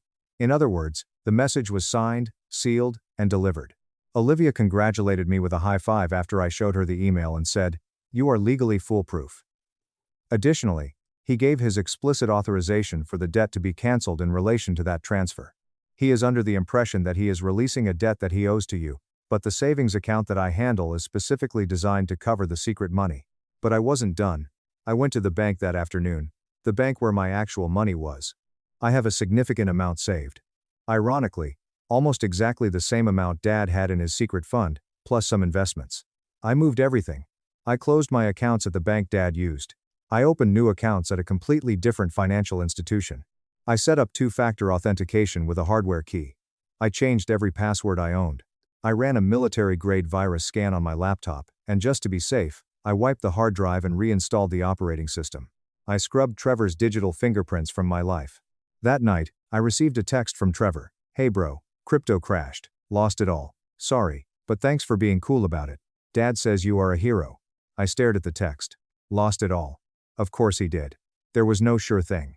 He probably dumped it into some pump and dump scam or just gambled it away on online poker. He wasn't sorry. The LOL proved that. He thought he had gotten away with it. He thought the Bank of Benjamin was open for business, and the penalty for robbery was a stern lecture and a hug. I did not respond. Instead, I poured myself a glass of wine, sat on my balcony, and looked at the lights of the city. I was experiencing a peculiar sense of mourning. I was mourning the brother I wished I had. I was mourning the father I wished I had, but most of all, I was waiting. I was aware of Dad's pattern. He would ignore the secret fund for months at a time, allowing it to grow. However, eventually, he would want to check on his nest egg or he would find another investment. This process took 4 months. Summer arrived. I stopped going to Sunday dinners. I told my mother that I was busy with work. My father didn't push it. He probably thought that I was still sulking about the money. He liked that. He liked thinking that I was making a sacrifice for him. He fed his ego. The humidity in the city increased, and so did the silence between me and my family. After that, I received a phone call on August 15th. I was sitting at my desk at work when my father called. It was 11:45 a.m. "Benjamin." He seemed enthusiastic and out of breath. "I am counting on you to visit me tonight. In addition, bring the laptop."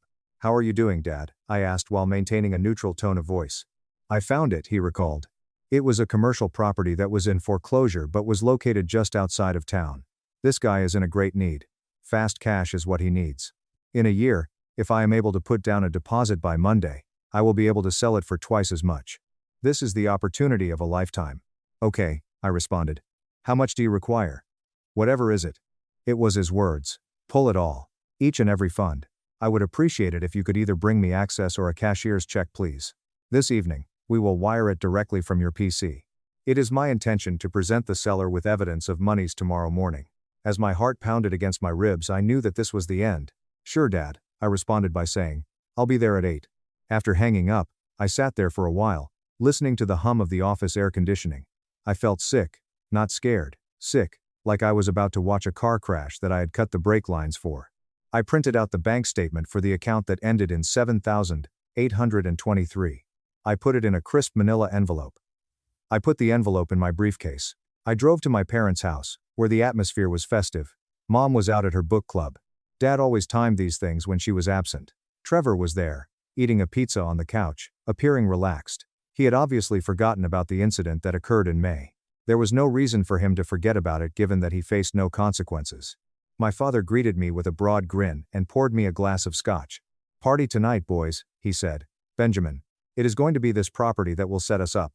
Next year, I'm considering taking my retirement at long last." Without even realizing it, he was already rebuilding the kitchen and purchasing the boat. He was spending the money in his thoughts. I remarked, "That sounds great, Dad," as I took the drink, but I didn't take a moment to drink it. After rubbing his hands together, Dad said, "All right, let's get down to business." He then proceeded to open the magic box. "Let's take a shot at the sum. If we take interest, We ought to be in a comfortable position. I positioned my briefcase on the dining table, and Trevor, who was chewing on a slice of pepperoni, came over to the situation. Would it be possible for me to receive a share for locating the emotional support? He made a joke. I did not smile as I opened the briefcase. I did not remove my laptop from the case, rather, I removed the manila envelope. I did not bring the computer, I stated. However, I did bring the most recent statement. He appeared to be perplexed. Why is that? We need to transfer it. Read it first, I said, sliding the envelope across the mahogany table. Dad picked it up. He opened the flap. He pulled out the single sheet of paper. He adjusted his reading glasses. He stared at the paper. The silence that followed was heavy. It was thick. You could drown in it. Benjamin, the father asked, his voice quivering slightly, is this a joke? It is not a joke, I said. It states.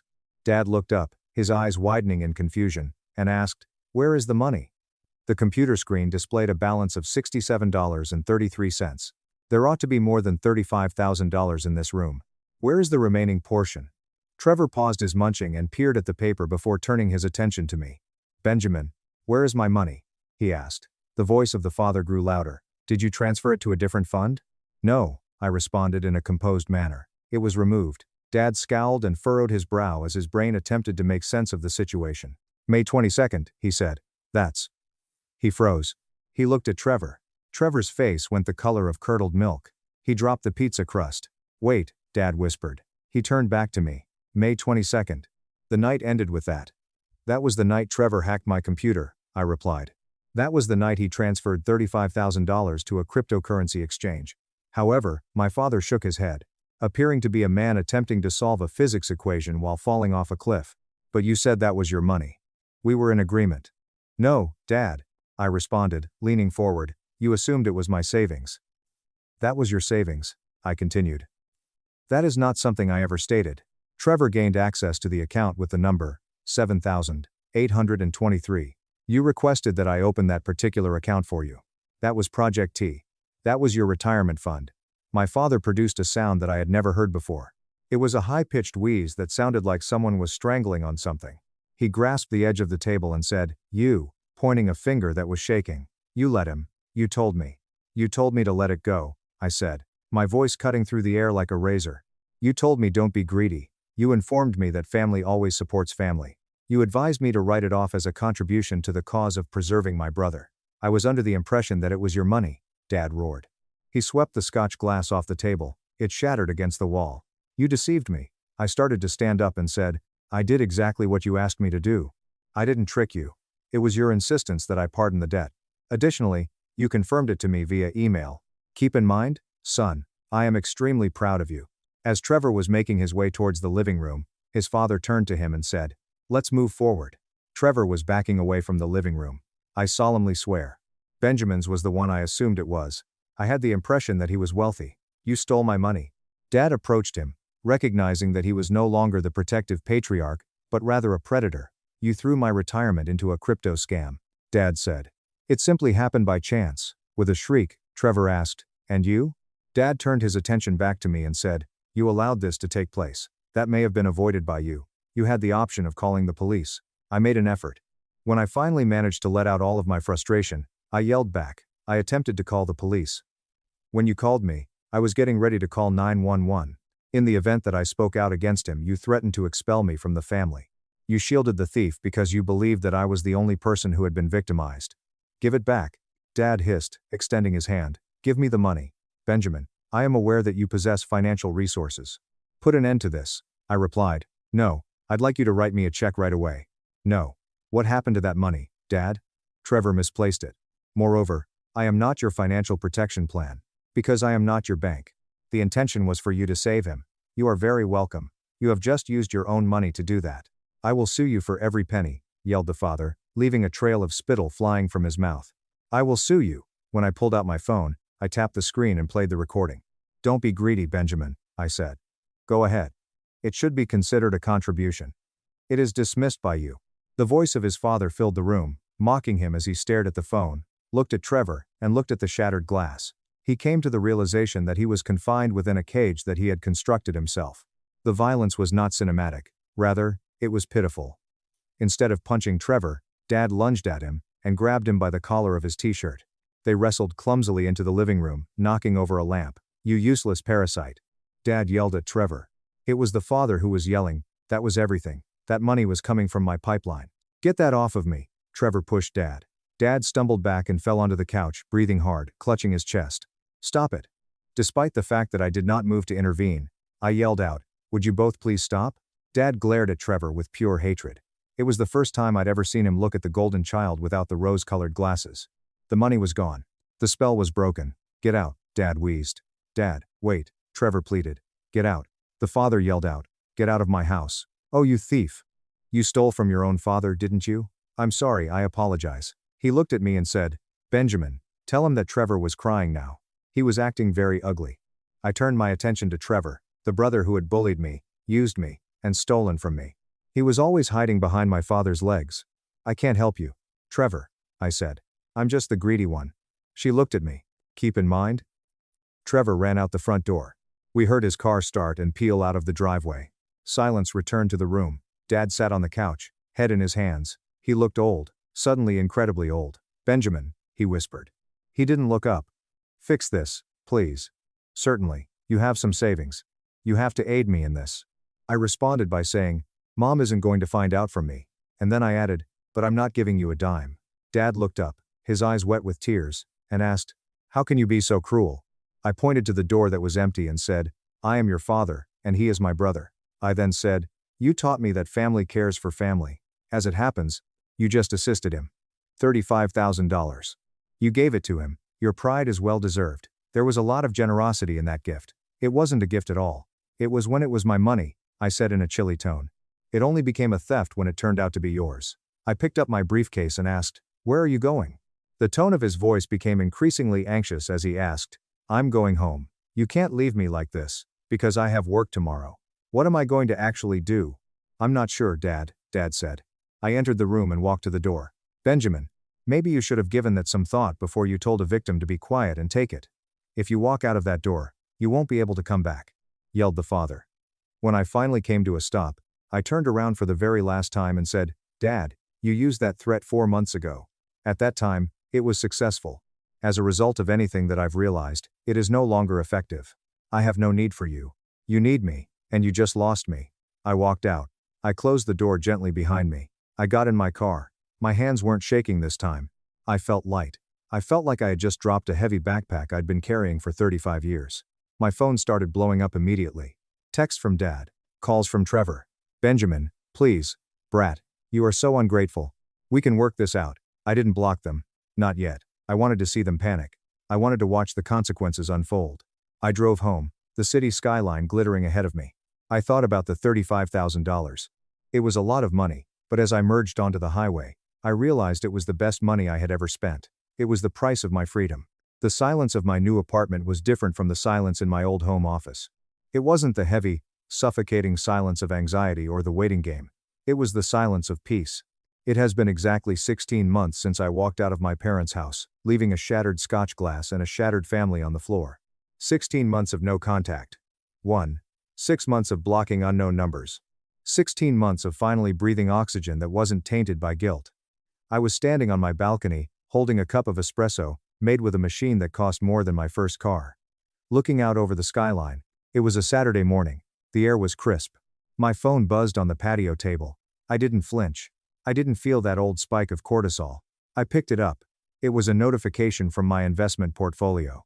My personal assets, the ones I had aggressively protected and moved to a new institution, were up 15% this quarter. I had just closed a deal at work that secured my promotion to senior analyst. My salary had nearly doubled. I had a girlfriend, Jessica, who knew the whole story and, unlike my family, actually respected my boundaries. Life was good. It was boring, stable, and incredibly good. But the universe has a way of balancing the scales. You can't have this much peace without someone else paying the price for the chaos. The buzzer to my building rang. I frowned. I wasn't expecting anyone. I checked the video intercom. It was a woman. She was wearing a large sun hat and sunglasses, looking like she was trying to be incognito, but failing miserably.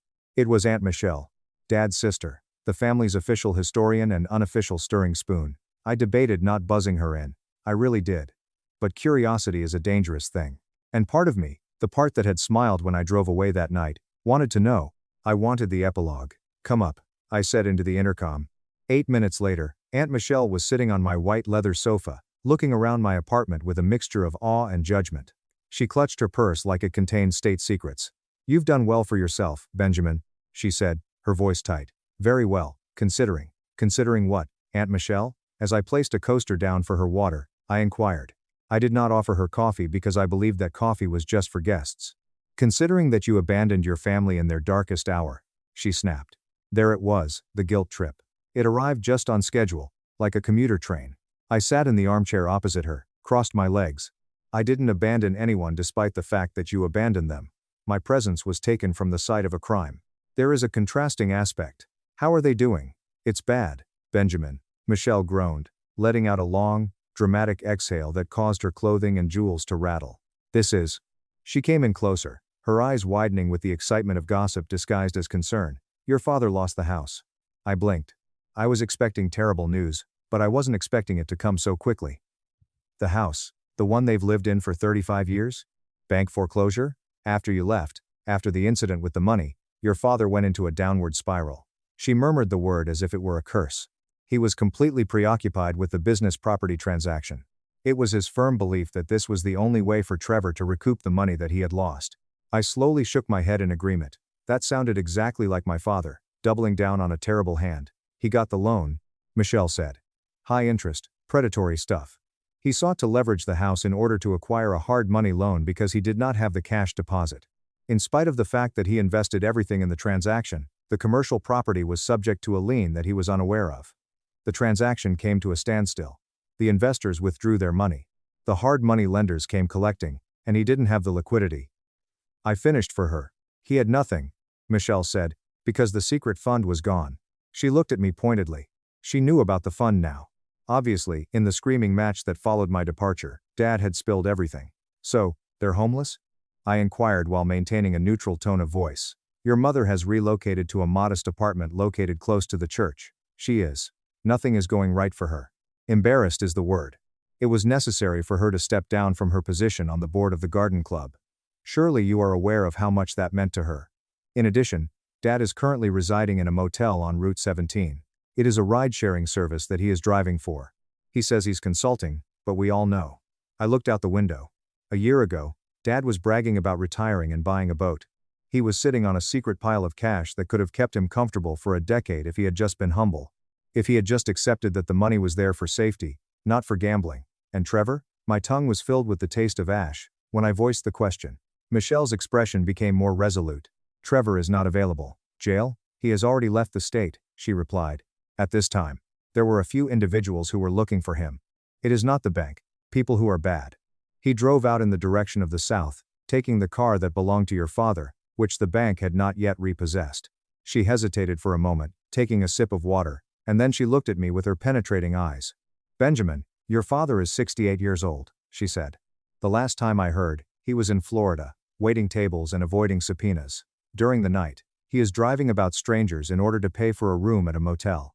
You have a lot of things, and your mother is surviving off of Social Security, and here you are, she said as she motioned around my flat. If you were to assist them, this could be fixed by you. Your mother may move into a wonderful condo or apartment with just one check from you. It could get your father off the road. This was the moment. This was the test. The flying monkey had delivered her payload. The guilt was laid out on the table, throbbing and raw. Family helps family. I looked at Michelle. I thought about Mom, humiliated but safe. I thought about Dad, his ego finally crushed under the weight of his own decisions. Aunt Michelle, I said softly. Do you know why I didn't call the police that night? She explained. No, I didn't call the police because I wanted them to learn. Your father asked you not to, she continued. Because your father asked you not to. Trevor's father has spent his entire life trying to save him. To aid a thief, he utilized the money he had saved for retirement, money that he had concealed from his wife. What will happen if I are to write a check right now? Does Dad acquire it? Is Trevor able to acquire knowledge? Michelle screamed out. They have endured enough suffering. Where is your compassion right now? I told them. My compassion was given to them in the form of a choice. I said, Dad chose Trevor over me. Instead of protecting my dignity, he opted to protect a criminal. My friend advised me to let it go. I decided to let it go. I do not intend to write a check, Michelle, I said as I stood up. I let them go. Not today. By no means. If I am able to find a solution to this issue for them, then Dad will be able to discover another deal of a lifetime the following week. Additionally, Trevor will locate an additional account to hack. I am ending the loop, Michelle said as she rose up, her face flushed with anger. You are chilly, Benjamin. You have a chilly disposition. You were correct, your father. I walked her to the door and replied, no, I care about peace more than I care about money. You care more about money than blood. And I paid a total of $35,000 for it. As she stormed out of the elevator, she grumbled and said, I believe that is a fair price. I watched as the elevator doors closed on her judgmental face. I had drawn up a cashier's check 8 months ago. See, when Dad established the secret fund, he promised me 7% of the interest as a management fee. However, I had managed the money aggressively. I had moved it into high-yield bonds and index funds before Trevor drained the liquid cash. The principal, which was the money that was originally invested in the land, was what Trevor stole and lost. But the interest, the profit I had made over those 3 years before the theft, I had swept that into a separate sub-account every quarter, just as good accounting practice. Trevor hadn't touched that because he didn't know it existed. It wasn't a fortune. It was about $12,750. Technically, it was Dad's money or my fee. It was a gray area. I picked up the check, and it wasn't made out to either my father or my mother. Rather, it was made out to the Gambling Addiction Recovery Foundation. I didn't want any ambiguity in the situation. I didn't want even a single penny of that cursed money to contribute to my new life. I didn't want my success to be built on even a single dollar of my father's secrets. I looked at it one last time. It was the final severance. I put it in an envelope, sealed it, and walked down to the mailbox in the lobby. I dropped it in the slot. Clack. The sound was final. I went back upstairs, made myself another espresso, and sat down to work. My phone buzzed again. A text from Jessica. Dinner at 8. I'm making lasagna. I typed back. Perfect. I'm bringing the wine. Dad had his retirement plan, and it was Trevor. And that investment had gone to zero. I had my retirement plan, and it was me. And business was booming. They say that you can't choose your family, but that is the biggest lie that has ever been told. You can't choose who you are related to by blood. Although it is true that you cannot choose whose DNA is spiraled into yours, you do have the ability to choose your family, the people you let into your inner circle, and the people you sacrifice for. There are times when you have to choose to unchoose them. It has been 4 years since the event, and although the dust has settled, the landscape has been irrevocably altered. I eventually learned through the grapevine that Mom and Dad had divorced. It turns out that the marriage does not survive when you lose the house and your wife discovers that it was because of a secret fund that you hid from her. She is happier now. I believe that she lives in a senior community. I send her flowers on her birthday. We talk occasionally, but it is on a surface level. She still blames me just a little bit for not saving them. She can't help it. It's the programming, but she respects my distance. Dad is still driving. He sends me emails sometimes. Usually, they are links to conspiracy theories or get-rich-quick schemes. Benjamin, look at this gold IRA. We could make a killing. He hasn't changed. He never will. As for Trevor, he was arrested in Georgia for check fraud, which was a minor charge, but it was enough to put him in the system. He called me from jail to collect on the charges. He is still looking for the shortcut. He is still looking for the magic button that undoes the consequences of his actions. I never reply. I drag them straight to the spam folder. Inmate from Trevor. Would like to accept charges. I pressed decline. That was the most difficult moment, even more difficult than the night of the theft, because that was the moment I accepted that I couldn't save him. My father had spent 35 years trying to save him, and all it did was create a monster who believed that the world owed him a living. I stared at the phone for an entire minute. I want to talk to you about the concept of greed. That night in the living room, my father called me greedy. He said, "Don't be greedy. I'm not going to help him. I'm just going to be the new dad. I'm going to be the new enabler." If I answered that phone and paid him bail money, I wouldn't be helping him. I would just be the new dad. Family is beneficial to family. He used that word like a weapon. He tried to make me feel shame for having money. He tried to make me feel like a villain for wanting to keep what I had earned. But let's look at what greed actually is. Greed isn't having savings.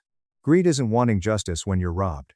Greed is Trevor feeling entitled to take $35,000 that wasn't his because he was too lazy to work for it.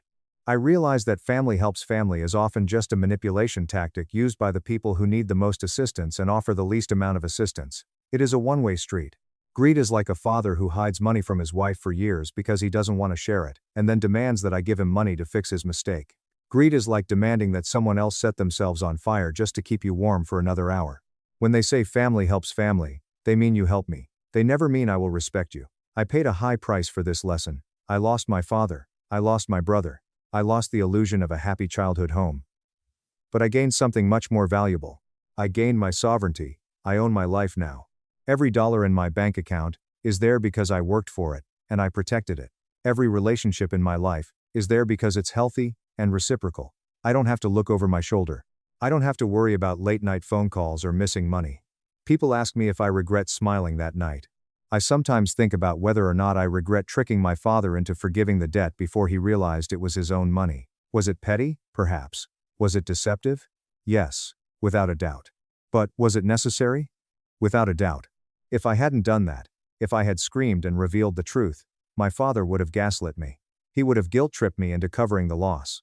He would have drained me dry emotionally and financially to cover up his own lies. He would have dragged me down with the ship by letting him think he was spending my money. I revealed his true character. I let him show me exactly who he was, when he thought it cost him nothing. And when the bill finally came due, he had no one to blame but himself.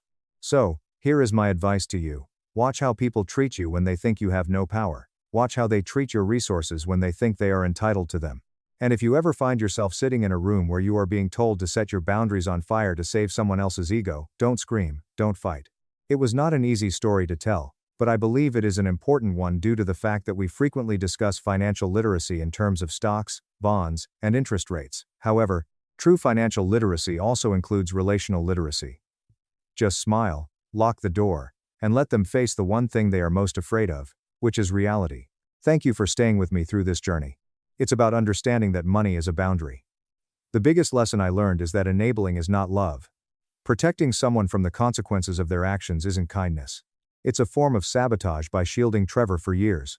My father robbed him of the opportunity to grow up, and he robbed himself of a secure future.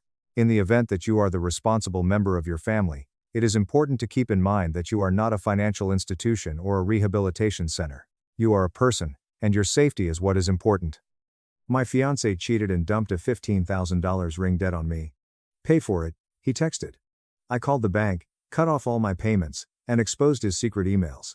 My fiancé texted me after cheating on me with his ex at his bachelor celebration. She is superior to you, therefore I went back to her. In the break room, I was staring at the screen of my phone when a single text message took up my entire universe. Not even the decency of a voice explaining what was going on, let alone a call. My coffee tasted like ash since it was just text on a screen. My 3-year fiancé, Chloe Bennett, sent the message while attending his bachelor celebration 2 states away. I'm simply going to tell you what I need to say since I can't do it over the phone. Madison Harper and I met at the hotel bar last night. After hours of conversation, all of my feelings for her came flooding back. I've made the decision to give us another genuine shot after spending the night together. I can't marry you when my heart is elsewhere, even if I know the timing is awful. Since I'll most likely use the ring with her in the future, I'm saving it. I apologize. I read it 4, 5, and 6 times in the hopes that the words would somehow reorganize themselves into something that made sense and didn't feel like a bomb going off in my chest. The intensity of the buzzing fluorescent lights above me was suddenly overwhelming. I didn't shake my hands. I refrained from crying. Unlike in movies, I didn't yell or toss the phone across the room. Rather, like a circuit breaker flipping to safeguard the system from overload, something cold and deliberate slotted into place in my mind. My body knew before my brain had a chance to properly register it, even though my hands were steady as I put the phone down. My pulse slowed to a heavy, thick pace. My mouth became parched. My peripheral vision seemed to be shutting down as the room's edges darkened, concentrating all of my attention on that screen, those words, and that one instant of my life that was shattering. This is the sensation of shock. This crystalline clarity, where everything slows down and your brain begins classifying what needs to be done, is what I remember thinking. You will shatter into 1,000 pieces right here on the break room floor. Between the motivational poster about collaboration and the vending machine, if you pause to truly experience what's happening. I was in the middle of my Tuesday lunch, which was a turkey and Swiss sandwich on wheat bread with a small amount of mustard. The sandwich was on the table in front of me, and I gazed at it as if it were a relic from another life, the one I had been leading 30 minutes prior, when I believed I knew what was ahead. When I believed I was engaged to a loving person. 4 weeks until the wedding seemed significant to me at the time. One word was typed back by me. I get it. How could you? Not after all that we've experienced. Don't do this, please. One word that spoke nothing at all about the hurricane that was rising inside of me. After that, I accessed my banking app and stopped the $2,800 monthly automatic payment to Westfield Fine Jewelers, the payment that has been depleting my account for the last 10 months. The money I was meant to give him as a gift. My role in the future. My method of demonstrating my commitment to our partnership. I had already paid $28,000. Absent. Simply vanished. $28,000. It was a year of groceries. It was a trustworthy used vehicle. That was 4 months' worth of mortgage payments. I had built that emergency cash over the course of 6 years. And because I believed we were creating something together, I had voluntarily given it up month after month. From the beginning, Chloe Bennett had come up with the idea for the ring. His goal was to establish credit with a high-end jeweler. Good for his career in luxury marketing. He remarked. He was employed by a high-end brand consultancy agency that assisted luxury firms in positioning themselves for ultra-wealthy consumers. He clarified that networking would be aided by his link with Westfield, where he had made a costly acquisition. He would be the owner of the line of credit. But as an engagement gift, would I mind paying the monthly installments? At the time, it seemed romantic, a secret between us. I was genuinely making an investment in our shared future. It was even clever, in my opinion. He had shown me publications that discussed the value of industry connections in luxury marketing and how the top consultants had first-hand knowledge of the companies they worked for. It all made sense, and working as an operations manager for a mid-sized transportation company paid well. It was a tight but manageable $2,800 a month. I would make little sacrifices for our future, such as cutting back on other things, quitting yoga classes, taking lunch home every day rather than ordering takeout, and canceling my house cleaning service. That investment was going to become an issue for him now. I wrote a brief explanation and a copy of the payment cancellation in an email to the jeweler. This account is no longer under my control. Ethan Calloway is the borrower. He should be the recipient of all future correspondence. Documentation of the payment cancellation and notice that I will no longer be making voluntary contributions to this account are attached. The time was 2:13 a.m. I was unable to fall asleep. My thoughts were obviously racing through every exchange, every second, and every warning sign that I might have overlooked. I changed the combination on my electronic door lock methodically while sitting on the floor of my apartment, which I had purchased a year before I even met him, and was so happy to have done so at the age of 30 with money I had saved from working 6, 5-hour weeks. I then began compiling a list of all the things that had to be canceled. $18,000 in non-refundable deposits were lost, along with the venue. A year prior, we had reserved the ancient mansion in the Garden District. The way the afternoon light came through the oak trees had captured my heart. $3,500 was spent on catering. I had carefully chosen each course over the course of 4 hours during the tasting. The band that had learnt our song, the photographer, the florist who had promised the most romantic setup, and an additional $8,500 dispersed among vendors I had spent months choosing. The dress, which cost $3,800, is kept in a secure bag in my closet. My mother had sobbed when she saw me wearing ivory lace with a sweetheart neckline. "You look so beautiful, baby," she had remarked. I would now need to decide what to do with it. Give it away or sell it. I felt nauseated at the prospect. 3 years of meticulous saving were represented by such deposits. The location with the oak trees where I had envisioned walking down the aisle cost $18,000. $3,500 for food, an additional $8,500 divided between the live band that had learned our song, the florist who had promised the most romantic arrangement, the photographer we had hired 20 months in advance, and $3,800 for a dress that was hanging in my closet that I would never wear. $30,000 that was supposed to be used as a down payment for a larger property is now completely gone. The cost of putting your trust in someone who was too scared to listen to me cry and could send a breakup text at 2:13 inches the morning. I had emailed 19 different vendors by 3:30 a.m. The majority of them would retain the deposits. Some of them automatically responded right away, thanking me for my business and verifying my cancellation. The final bit was like a slap. I updated the passwords for all of my streaming services. He had been using my accounts for everything, including music, movies, and even the expensive meditation software I had purchased especially to help me cope with the stress of the wedding. All of the shared passwords were updated. Everything broke apart at every joint.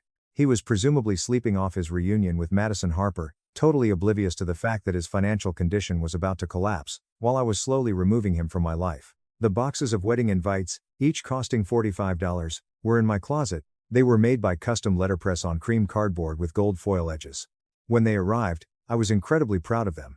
I didn't give them any attention as I tossed them all into a rubbish bag. Around 4:30 a.m., I finally fell asleep. At 6:45 a.m., my alarm went off.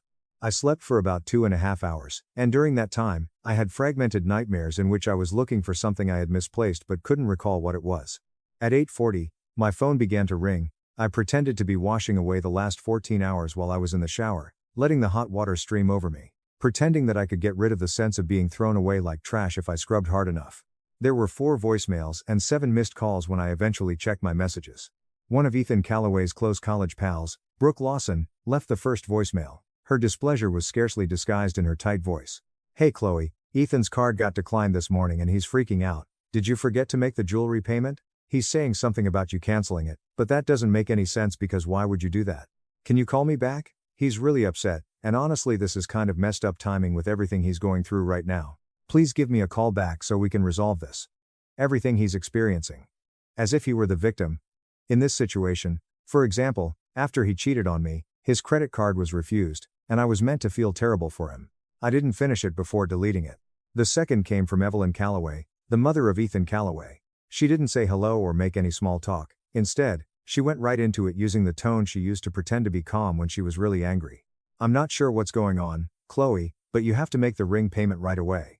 Ethan assured me that everything would be covered financially. This is not acceptable.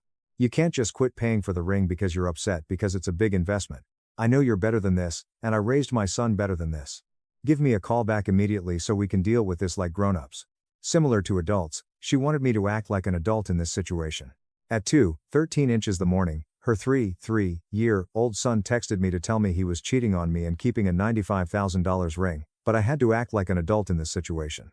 I erased that one as well, my hand trembling now from sheer anger rather than fear or grief. These people's complete arrogance. The third came from a number I was unfamiliar with. I was on the verge of ignoring it. But something forced me to pay attention. "Greetings, this is Westfield Fine Jewelers Lauren Whitaker.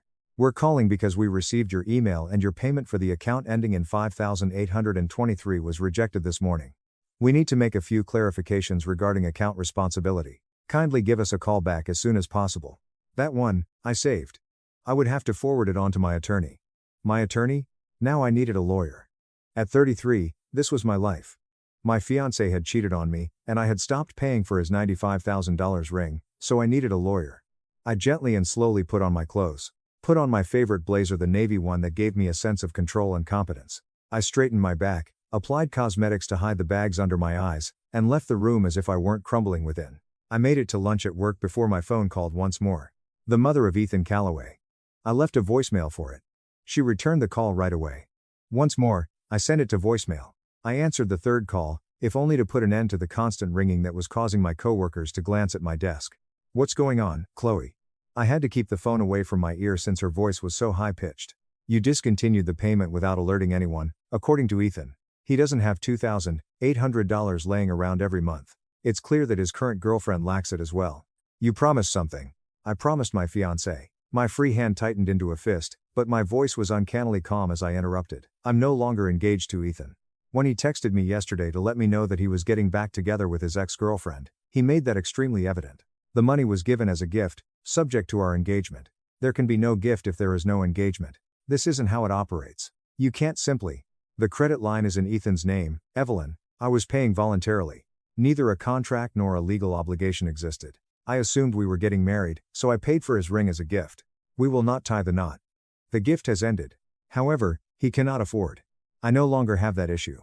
I could hear the sharpness in my voice. Undoubtedly, people were searching.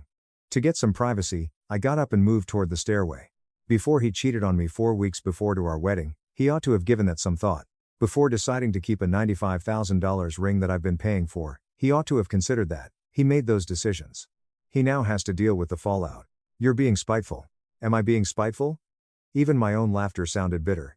"Your son cheated on me, made fun of me, called off our wedding, and attempted to take a ring that I had spent more than $28,000 on. And I'm the one who wants to exact revenge by stopping to support his new relationship? This has nothing to do with that girl. All Ethan needed was some time to process his emotions. My lawyer must be contacted in all future correspondence. I'll ask them to get in touch with you using their contact details. Young lady, don't you dare hang up on me." I ended the call. Then, my hands trembling so much that I nearly dropped the phone, I blocked her number. In an attempt to control my breathing, I sat down on the emergency stairwell stairs and put my palms to my eyes.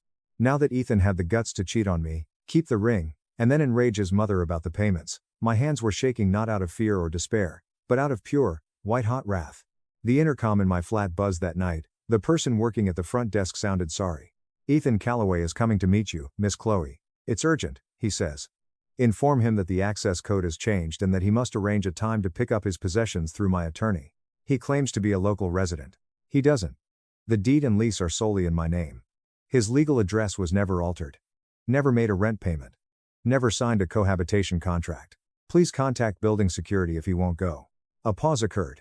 In the background, I could hear Ethan's rising, irate voice. Finally, the attendant answered, I understand. I will forward that message. My doorbell rang 25 minutes later. I looked at my tablet's security camera stream. In the hallway were two policemen. Ethan was making animated gestures behind them, and Madison Harper was standing next to him, holding his hand as if she were a worried girlfriend in a made-for-TV film. Oh, this was rich. She was attractive. That's what I would give her. Perfect makeup, long dark hair. She wore a fashionable dress that probably cost more than my monthly vehicle payment, even at 7:30 p.m. I already had docs open on my phone when I buzzed them in.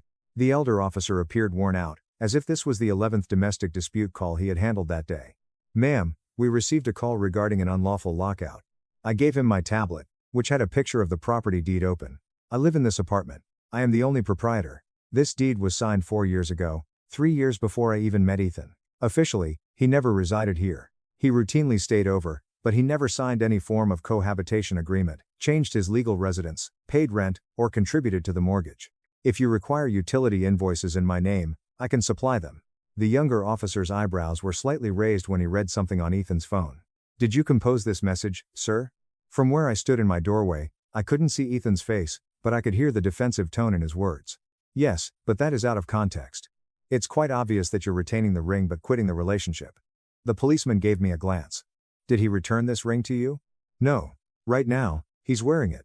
Ethan's left hand caught the attention of all three officers, since it seemed that this situation had called for 3 officers. Indeed, he had insisted on a style showy enough to satisfy his luxury marketing clients, flashy enough to serve as both an engagement ring and a statement piece. As expected, the massive diamond engagement ring gleamed beneath the hallway lights. It's unisex, he had declared. Really sophisticated. The senior officer let out a long sigh. You texted her to end your relationship, kept the ring, and now you're saying she locked you out of an apartment you don't own? The ring is being held captive by her. Still standing in my doorway, I stated coolly, that's $95,000 that you financed. Under your name. As a present, I was paying voluntarily. When a relationship ends, gifts cease. You always had the credit line. You were always responsible for the debt. I simply ceased making payments on it. Madison's face had turned white. She let go of Ethan's hand. Is there a payment schedule for the ring? A payment plan of $95,000? While continuing to scan Ethan's phone, the younger officer verified that she was paying about $2,800 a month. You are the owner of the credit line, sir. Yes, but she made a verbal promise. So there's no contract? Inquired the older cop. Now Ethan's face was flushed. She promised to take care of it. She was aware that I was developing a professional relationship with the jeweler. She can't simply quit making payments because she's upset. The senior officer answered wearily, actually, she can. Unless, of course, you have a formal contract that says she is financially liable for your debts, which I'm assuming you don't. This is not a criminal case, rather, it is a civil one. You told me it paid off, Ethan. Madison's voice broke. The senior cop raised his hand. Sir, this is a civil affair. Property collection must be arranged through the appropriate legal processes. You have the right to alter your locks, ma'am. We're done. I heard Madison's voice rising in the corridor as they turned to go. In your name, $95,000? Right now, are you kidding me? I went to my couch, shut the door, and took a seat. Then I chuckled. It was not a joyful chuckle. It was the kind of chuckle you get when you realize your life has become such a ridiculous nightmare that the only sensible thing to do is laugh. I received 19 texts the following morning from people I hardly knew, all of them inquiring about my well-being or confirming that they had seen the posts. Until my colleague Nina Patel drew me aside during our morning meeting, I had no idea what they were discussing. Did you check your social media accounts today? Silently, she inquired. No. Why? She displayed her phone to me. Madison Harper had written a lengthy, heartfelt essay about how she and Ethan Calloway had rekindled their once-in-a-lifetime romance, but now his spiteful ex-fiancée was attempting to ruin their happiness out of jealousy. According to the post, I tricked Ethan into taking on debt and then financially abandoned him when he eventually had the guts to follow his heart. 51 people had shared the post. Several people I knew had left comments, accusing me of being unkind and defending Madison. People who had never inquired about the true nature of the incident. There's more, Nina whispered softly. She flipped to a different post. This one said I was harassing them with legal threats and withholding a costly ring that was rightfully Ethan's. My face was burning. I know this is crazy, but Parker Dalton from marketing told me about it. 3 accounting personnel also did. And before I could alert you, your manager noticed it. My stomach fell. Claire Morgan noticed this. At 2:30, she wants to speak with you. It was an agonizing meeting with Claire. With her hands folded on her desk and a carefully neutral expression, she sat across from me. This is how managers look when they are about to deliver news they know you won't want to hear. In contrast to the chaos that is currently taking over my life, her office was flawlessly organized, with everything in its proper place. Her voice was measured as she started. I want to be clear that your personal life is your own business. However, it becomes a professional issue when it begins to surface in public forums where clients and coworkers can view it. 4 people have contacted HR with inquiries. After seeing the posts, one of our clients inquired as to whether the business was aware of the situation involving one of our operations managers. My stomach turned. A customer? Reputation is important in our industry, and the situation is generating discussion. I'm not accusing you of any wrongdoing. I'm arguing that we must comprehend the whole picture. With trembling hands, I took out my phone. In reality, this is what took place. I showed her Ethan's initial text message, which was the catalyst for everything. Next came the cancellation of the payment, followed by the police report from the time he and Madison had visited my apartment. Claire scrolled through the evidence, her expression softening a little as she carefully read everything. She noted that he sent this at 2:13 inches the morning. I saw it when I woke up the following day in the break room while I was asleep. She continued to read while remaining silent for a considerable amount of time. Additionally, he wanted to establish credit with a high-end jeweler for his career through the ring payments. I consented to make the payments as an engagement gift, even though the line of credit was in his name. I stopped making voluntary payments when he announced that he was ending the engagement and keeping the ring for his new girlfriend. He was always responsible for the debt. Claire returned my phone to me after closing it. At last, she said, I believe you, and I felt almost physically relieved. However, Chloe, perception counts, and this woman has crafted a public narrative. What I know is unknown to those who share those posts. The evidence is not visible to them. They are witnessing a poignant tale that supports their preconceived notions about relationships and breakups. What should I do now? My voice broke a little. In public places, she is lying about me. My coworkers trust her. How can I make that right? Claire firmly stated, you don't respond publicly. But that's what I advise. It's ultimately up to you. Publicly reacting could make matters worse. It becomes, he said, she said, and all of a sudden you are arguing in the comments section of posts on social media. Keep a record of everything, collaborate with your lawyer, and allow the truth to be revealed through the appropriate channels, but keep in mind that some harm has already been done, and it might take some time to fix it. Numb, I nodded. Is my job in jeopardy? Her voice softened as she responded, no. You're skilled at what you do. You're doing a great job at work. However, I want you to know that this is impacting how some people view you in a professional setting. And we must handle that with caution. Don't worry, keep up the good work, and let your lawyer take care of the legal details. Are you able to do that? Indeed. Excellent. And I'm sorry you're experiencing this, Chloe. To be honest, I think you're handling it much more gracefully than most people would. I immediately went to the bathroom after leaving her office and gazed at my image in the mirror over the sinks.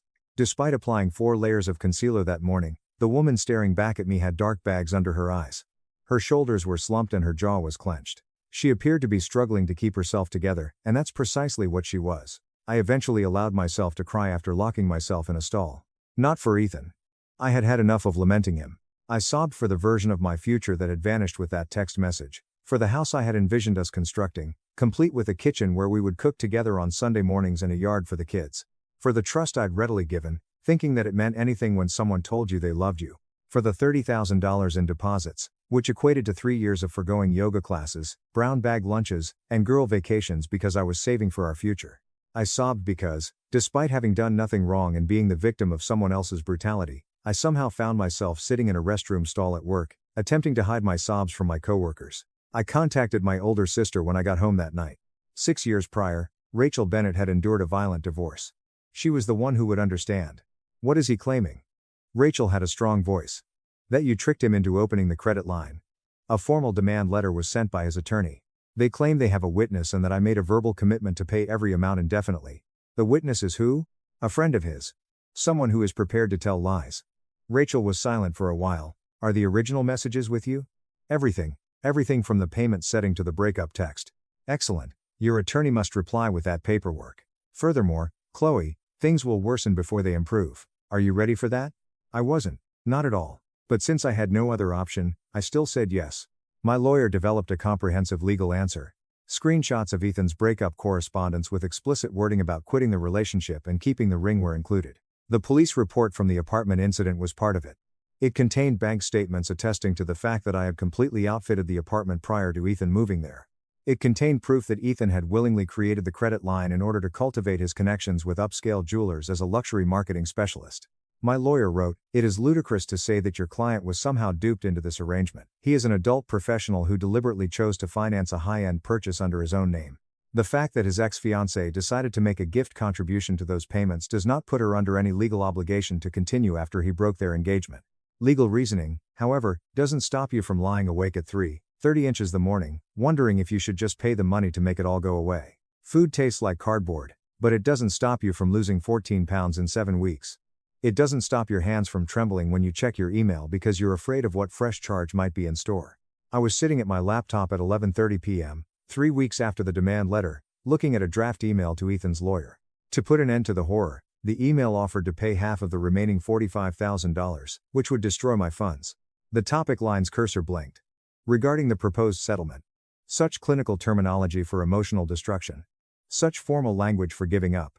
Another page showed the balance of my savings account. I would have $20,000 in emergency funds after spending $45,000. Before you realize that $20,000 would cover 4 months' worth of costs if I lost my job, it seemed like a lot. I'll be in financial disaster in 4 months. However, it would end. God, it would end at last. I kept my finger on the send button. $45,000 to put an end to it. To put an end to the ongoing anxiety, social media harassment, and legal threats. $45,000 was a big sum, but my emotional well-being was also valuable, right? My phone rang. "Why are you phoning at such a late hour, Rachel?" I inquired. "Because I can sense when you're going to make a foolish decision. What are you doing at the moment?" I reviewed the email draft. "Nothing." "What are you doing, Chloe?" "Rachel, I'm just exhausted. I'm so over battling. Perhaps if I only paid half." "You dare not." She spoke with steel in her voice. "Don't even consider giving that man another dollar. You were betrayed by him. You were humiliated by him. He attempted to rob you. You're going to give him a prize now. It has nothing to do with rewarding him. It's about stopping it. It will not cease. When you give them what they want, people like Ethan don't stop. When they perceive weakness, they exert more effort. You immediately delete that email. I really do mean it, Rachel. Do you think you'll feel better if you pay him off? It won't. You will simply be devastated and $45,000 poorer. The only thing that will change is that he will know that you will give in to pressure, so he will push harder the next time. What if the next time doesn't exist? What if I'm simply being obstinate?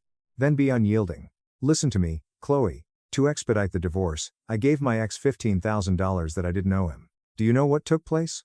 He returned 7 months later, requesting more. Said that I owed him for my emotional suffering. I needed to obtain a restraining order. People like this are not amenable to appeasement. I shut my eyes. I'm exhausted. You're strong, too, I know. More powerful than you imagine. You immediately delete that email. Right now, Chloe. I mean it. Over the mouse, my hand shuddered. I then dragged it to the trash after closing the draft. It has been removed. Excellent. Listen to me now. You're not frail. You're not incorrect. And you won't allow him to prevail. I hung up and sat in my apartment's dimly lit living room. It was the same apartment I had been so excited to purchase when I was 30. The same flat where we had discussed the future and where Ethan used to tell me about his day. Where I had genuinely thought we were creating something genuine. Now everything seemed to be a lie. Every recollection was tarnished. Every moment I had believed to be real turned out to be nothing more than a calculated show. I had lost all knowledge of it. My phone rang 4 days later from an unidentified number with a New York area code. I almost didn't answer, but something made me pick up. Is this Chloe? The uneasy voice of a lady. Who is this? I used to work with Madison, but I'd prefer not to reveal my name.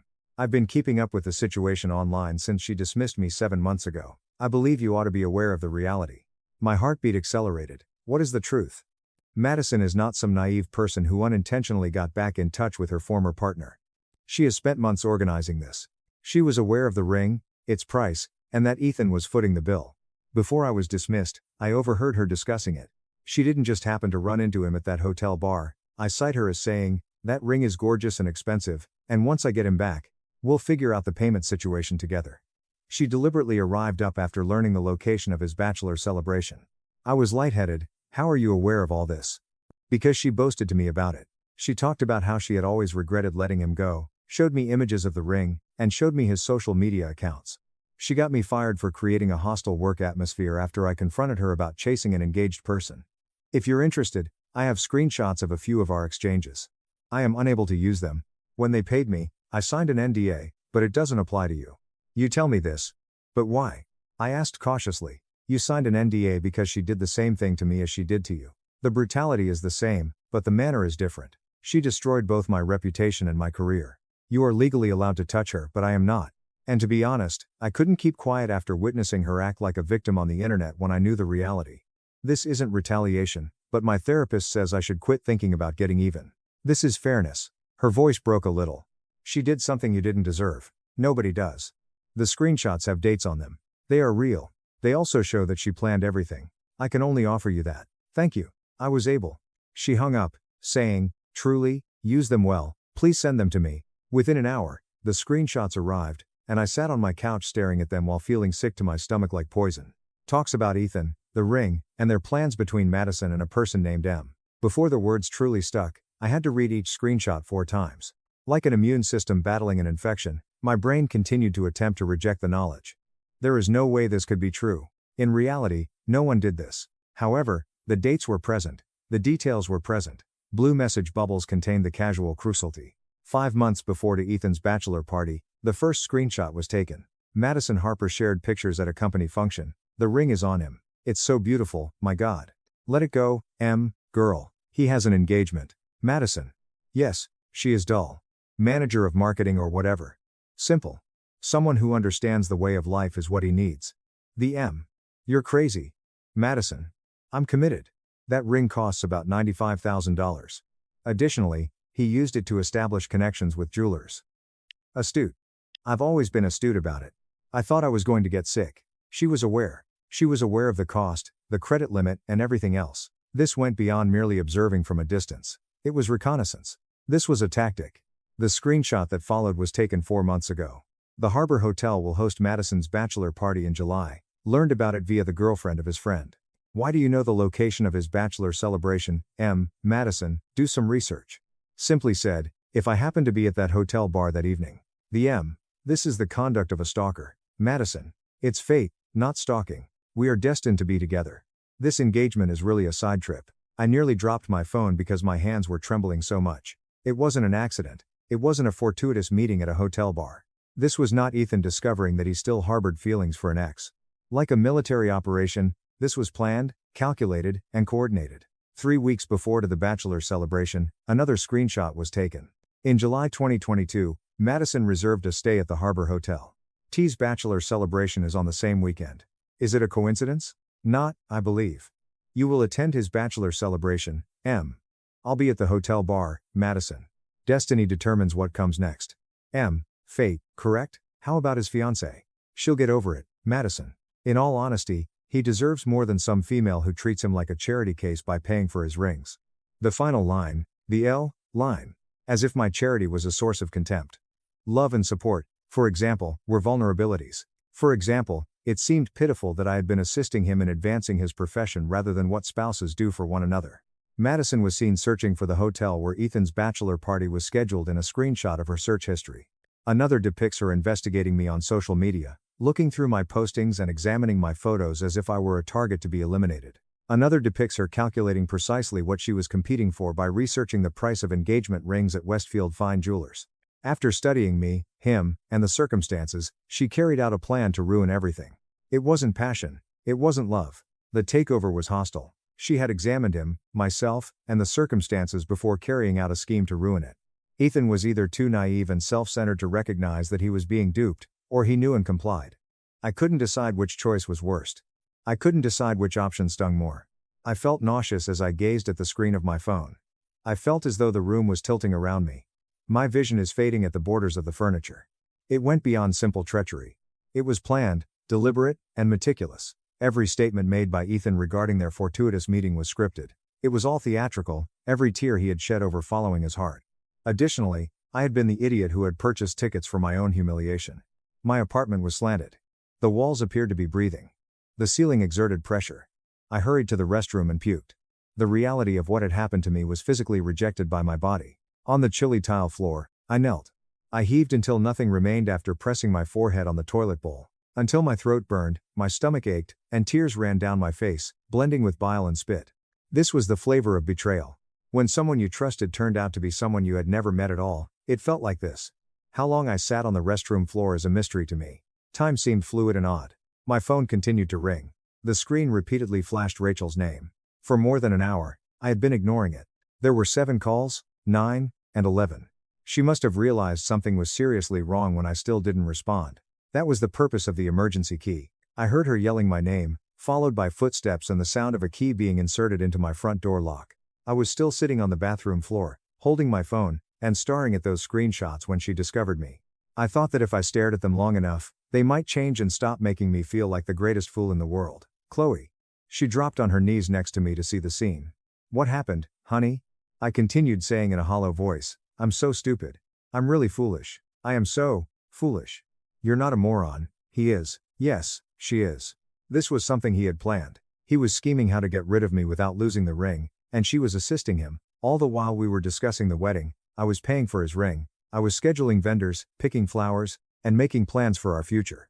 Every, I love you, was untrue. It was drama in every discussion concerning our future. He was already using me as part of his escape strategy each time he embraced me and declared that I was his forever. Between sobs, the words spilled out. I selected invitations. I spent hours selecting the precise blush pink hue for the roses. Rachel. I sampled 5 distinct wedding cakes. For a dress I will never wear, I had 4 fittings. In order to save money for our future, I canceled yoga lessons, coffee dates, and female outings. Our prospects, we never had it. It was never genuine. It was all untrue. Rachel took a seat on the chilly tile floor next to me. She made no attempt to reassure me that everything would be all right. She didn't rush me through my sadness or try to downplay what had happened. She simply remained there as I sobbed, periodically giving me tissues from the box she had taken from my bedside table. I occasionally fill my glass with water from the sink. I eventually answered, my voice rough from crying and throwing up, I thought I knew him. Rachel, 3 years. I spent 3 years of my life with someone who could be so dishonest. I thought I had discovered my soulmate for 3 years. 3 years of creating a life with someone who was only taking advantage of me, my apartment, my money, my trust, everything I gave him, and all the while plotting his departure. You were aware of his false identity. It's not your fault. He owns that. However, I ought to have noticed it. I must have overlooked warning signs and red flags because I was too in love, too foolish, or too desperate to think someone genuinely wanted to start a life with me. Quit. Rachel spoke in a forceful tone. Give up doing that. Give up blaming yourself for this. He was lying. She was cunning. It's not your fault. You put your trust in a loved one. That isn't foolishness. Being human is what that is. However, it seemed foolish. I felt as though I had given them both arrows and painted a target on my back. Every second of the previous 3 years seems to have been tainted. All memories are now false. Every strategy is now a joke that I was unaware of. However, it seemed to be my fault. I felt like I ought to have seen something, or taken better precautions. There were now several ghosts in the apartment. The specter of every movie we'd seen and every meal we'd shared. I would wake up next to him every morning, feeling secure. Ethan's lawyer sent another letter 3 days later. Madison had attempted to get in touch with me personally via social media. That was quickly shut down by my attorney. They were now proposing a deal. They would dismiss all allegations and legal action if I paid $35,000. My lawyer's answer was succinct. Your client will find discovery to be quite fascinating. Both Mr. Calloway and his current girlfriend will be negatively portrayed in the data we have. We advise you to reevaluate your stance. She included the screenshots. It took 5 days for Ethan's lawyer to reply. The tone was quite different when he did. We are retracting all of our claims after examining more evidence. This issue will not be pursued further by our client. The next Tuesday at 10:30 a.m. was set aside for the property retrieval.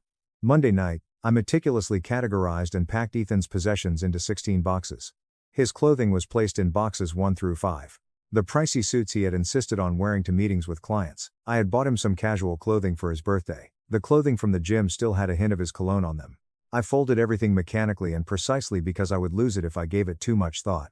His books and old promotional materials from high-end brands were in boxes 6 and 7. He had discovered the 1987 Cartier catalog at an estate sale. He had been ecstatic with the Tiffany lookbook from the 1990s. I had spent hours listening to him discuss these topics because I loved him and wanted to know what he was passionate about. The other boxes included his costly skincare goods, his electric toothbrush, his favorite coffee mug with the dumb commercial joke, and his devices. Every box served as a meditation on letting go. Each bit of tape served as a farewell. Each box with a label represented the end of a chapter I never wanted to revisit. The elder police officer who had handled Ethan's initial complaint was also the one who oversaw the removal. He acknowledged me with a small nod when he got there, and I could almost see respect in his eyes. "We meet again," he muttered. "Third time's the charm," I said, forcing a tiny, weary smile. Ethan and his mother followed him, followed by my lawyer, who appeared professional in her suit despite the fact that it was a Saturday. Ethan didn't look good. He must have shed 18 or 22 pounds. No amount of sleep could make up for the black circles under his sunken eyes. As he signed the property receipt, his hands were clearly shaking. With her pocketbook clasped to her chest like steel, his mother Evelyn tried to push past everyone to check out my place right away. "I want to make sure that nothing is lacking. Every room should be inspected. This belongs to my son." We followed the itemization provided by Mr. Calloway himself, and everything listed is present and accounted for. "I apologize, ma'am, but all items on the agreed list are in these labeled boxes," my attorney said, physically blocking the doorway with surprising firmness for someone who stood barely 5'4". "There's no need to enter the premises." Evelyn's voice rose. "I don't trust her. She's vindictive and manipulative. Who knows what she's keeping or damaging out of spite." The list was created using Mr. Calloway's own itemization, which was signed and notarized. My lawyer calmly pulled out a folder and said, "Everything is listed here. If you would like to dispute any item, we can schedule a follow-up inspection with a neutral third party present, but that will require additional legal fees and a formal petition. Would you like to proceed with that option?" The neutral inspector would cost about $2,500, plus legal fees for both parties. Ethan put a hand on Evelyn's arm and said, "Mom, it's okay, let's just get the boxes." Evelyn's jaw snapped shut. I stood at my doorway with my lawyer, watching this last dismantling of what I had believed would be my future, as they began stacking boxes in silence, the only sounds being the scrape of cardboard against the hallway floor and Evelyn's sporadic huffing sighs of martyrdom. Halfway through, Ethan stopped holding box 8 and gave me a serious look for the first time. "Would it be possible for us to have a little conversation?" Before I could even think about it, my lawyer firmly stated, "No. Chloe, please give me 6 minutes alone, I have to." My lawyer reiterated, "Mr. Calloway, all communication must go through proper legal channels. We're done here," in a tone that left no opportunity for disagreement. Ethan's eyes filled with tears. Real tears, streaming down his cheeks. His mother rushed over, dropping the box she was carrying. "This is emotional abuse," she shouted at me. "Look what you've done to him." The policeman stepped forward a little and whispered, "Ma'am, please lower your voice," but Ethan was still staring at me and sobbing uncontrollably. "Now, this is all wrong," he said in a broken voice. "People who love each other protect each other from making mistakes. I made a mistake, and instead of helping me fix it, you're destroying my life. Age, you knew I couldn't afford this ring on my own. You knew the payments were too much for me. You should have told me it was a bad idea. You should have stopped me from getting in over my head." He had cheated on me, tried to keep an expensive ring, sued me for the money, had his girlfriend disparage me online, and now he wanted me to take responsibility for his financial decisions, making me feel bad for not stopping him from making poor decisions. The manipulation was so obvious that it would have been funny if it weren't so pitiful. "The law is clear on this matter," my lawyer remarked coolly as he pulled out another document. "This matter is resolved. Please take your belongings and leave the premises." Miss Bennett had no legal obligation to continue voluntary payments after the relationship ended. "We'll sue for emotional distress because you're abusive and manipulative, and everyone will see it. We have witnesses and documentation of your treatment of Ethan, and a judge will see through your lies." Ethan's mother wrapped her arm around him like he was a wounded child, caressing his hair while shooting daggers at me with her eyes. "Feel free to pursue that avenue if you wish," my lawyer said, completely unfazed. "I'm quite confident about how that would play out in front of a judge. We'd countersue for malicious prosecution and legal fees, and we'd be happy to present all evidence in court, including the documentation about the premeditated nature of Mr. Calloway's infidelity, the screenshots of Miss Madison Harper's planning and stalking behavior, the social media defamation campaign, and the frivolous legal claims that have already been withdrawn." Ethan's eyes widened significantly, and Evelyn's face turned pale. Neither of them had anticipated that we would have so much ammunition. They had assumed that they were the only ones with proof and a tale to share. As they were getting ready to leave, Ethan paused with the final box in his arms and gave me one last look. "I hope you're happy," he said, his voice breaking once more. "You got what you wanted. You made me into the villain, and now everyone thinks I'm some kind of monster. My credit is ruined. My career is suffering. Madison left me. My mom's house is in jeopardy. And you're just fine, aren't even care." Something stirred in my chest, but it wasn't guilt, rather, it was something harsher and colder that had solidified during the previous few months of struggle, grief, and reconstruction. "You chose to cheat, to keep the ring, to sue me, to have your girlfriend disparage me online, and you did all of this to yourself, Ethan. I simply stopped supporting the repercussions of your own decisions. I cherished you." "No, you didn't," People who are in love don't act in such a way. In addition, Ethan, I paid the mortgage on my own and helped make this apartment a home by purchasing all of the furniture before we even met. He started to reply, but his mother pulled him away, muttering something about how I'd obviously always been unstable and how they should have seen the signs earlier. You stayed here rent-free and somehow convinced yourself you were contributing. Even now, even after everything, you can't take responsibility for your own life. My lawyer knelt next to me and placed a hand on my shoulder, saying, "You did the right thing, never doubt that. I know it doesn't feel good right now, but you did the right thing." After they had left and the door had finally closed behind them, I slid down to sit on the floor, every muscle in my body suddenly releasing tension that had been holding for months. That night, I lay in bed in my empty apartment, listening to the silence that used to be filled with Ethan's presence, his breathing, his phone notifications, and his late-night work calls. I nodded, unable to speak, tears finally coming, not from sadness, but from sheer exhaustion and relief that it was finally over. But doubt doesn't care about logic. Then I recalled the text message, the casual cruelty of ending an engagement via text at 2:13 inches the morning, the lawsuit, the lies, the attempt to paint me as the villain when all I'd done was stop being his personal ATM. I wondered if I should have been kinder, if I should have at least listened when he asked to talk, if I should have shown some compassion for someone who was obviously suffering, regardless of what he'd done. No, I had done the right thing, but for some reason, doing the right thing still felt like getting hit by a truck, repeatedly run over, and then blamed for getting blood on the tires. I spent the entire week going about my life like a ghost, going to and from work, staring at walls, not crying, not celebrating, just existing, processing. 7 months later, on a Saturday afternoon, I was repainting the living room. The walls had been soft gray, Ethan's choice, sophisticated and timeless, but now they were warm sage green, which made the space feel entirely different, lighter, and more mine. The apartment felt somehow bigger, emptier air, but also freer, like I'd been holding my breath for months and could finally exhale. The wedding dress I'd finally donated to a charity that assists low-income brides was brand new, including a deep navy blue couch and curtains that let in real sunlight. A young woman sent me a picture of herself wearing the dress to her courthouse wedding, grinning next to her new husband, and she wrote, "Thank you for giving my dress a happy ending." I cried when I saw it, good tears at last, because the dress received the love story it deserved, even though I didn't. One purchase at a time, I was erasing him and reclaiming the version of myself that existed before I'd spent 3 years shaping myself into the woman Ethan wanted me to be. Work had significantly improved after Madison's former co-workers exposed her pattern of pursuing men in relationships, causing drama, and playing victim. 4 different women posted screenshots of their own experiences. The posts that had once condemned me now filled with apologies. Even Nina, who had first shown me those posts, stopped bringing it up. Work was just work. 4 months after everything was resolved, I received a promotion not because of the drama, as Claire had made clear, as senior operations manager, in charge of 4 major accounts and managing a team of 7. The raise helped make up for the $30,000 I had lost, but that money was lost forever, a lesson about putting your trust in the wrong person. Claire closed her office door and sat across from me rather than behind her desk when she offered me the promotion. She said, "I want you to know this has nothing to do with sympathy. You earned this. Your performance during one of the worst periods of your life was exceptional. Most people would have fallen apart. You got stronger." I acknowledged that I had fallen apart, but not at work. She grinned and said, "Take the weekend to consider the offer. But, Chloe, don't forget that you deserve good things. That's called professionalism. That's called resilience." After Ethan filed for bankruptcy at age 31, the jeweler took back the ring and put it up for auction. The $95,000 ring sold for $38,000, and his credit score was in the mid-300s. I sobbed in my car for 25 minutes. After learning of his financial predicament, Madison left him within 4 weeks, posted something ambiguous like recognizing we wanted different things, and began dating an entrepreneur she met at a networking event.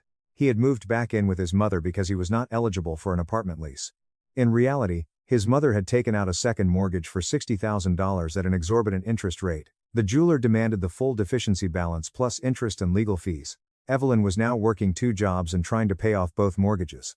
I felt guilty about this, but not enough to help. She had been awful to me, but guilty in that hazy way you feel when you know someone is suffering, even if they caused it. Brooke and his other college pals had discreetly unfollowed me on everything, and while I didn't mind, I didn't feel good about any of it.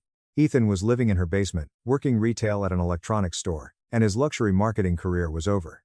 Once your credit tanks in an industry built on image and connections, there's no coming back.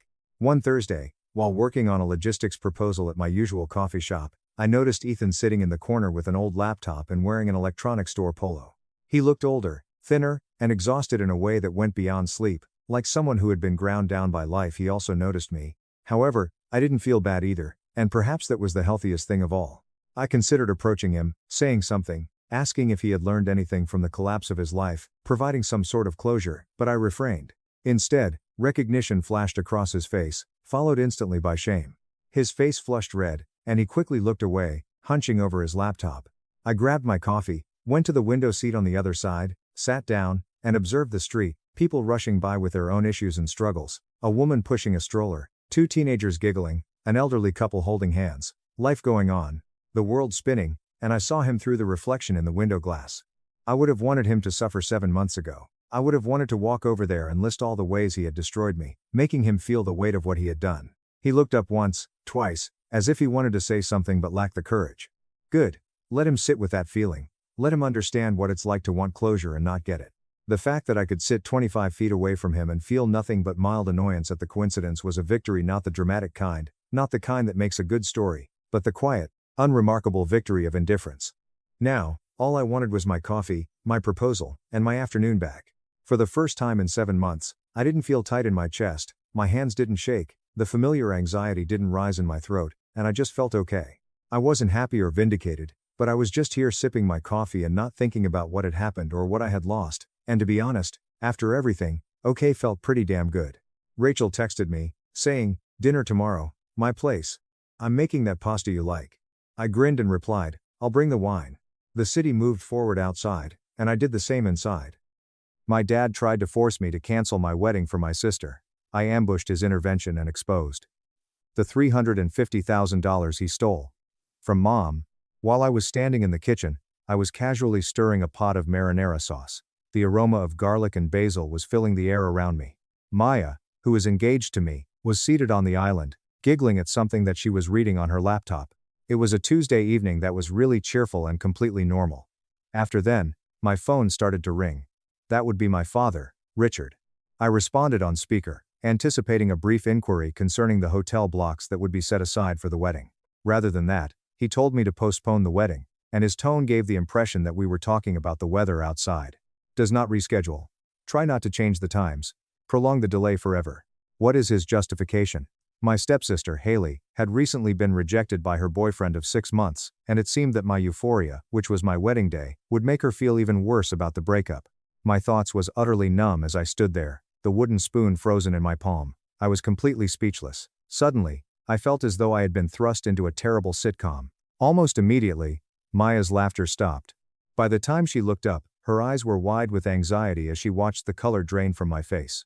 In the meantime, my father carried on with his conversation, his tone of voice dripping with the condescending and authoritative tone that he always used when he anticipated that I would simply roll over. "Haley deserves some consideration here, Mark. She's always been sensitive. Seeing you and Maya so happy right now is just going to rub salt in the wound. We can push it back to next spring.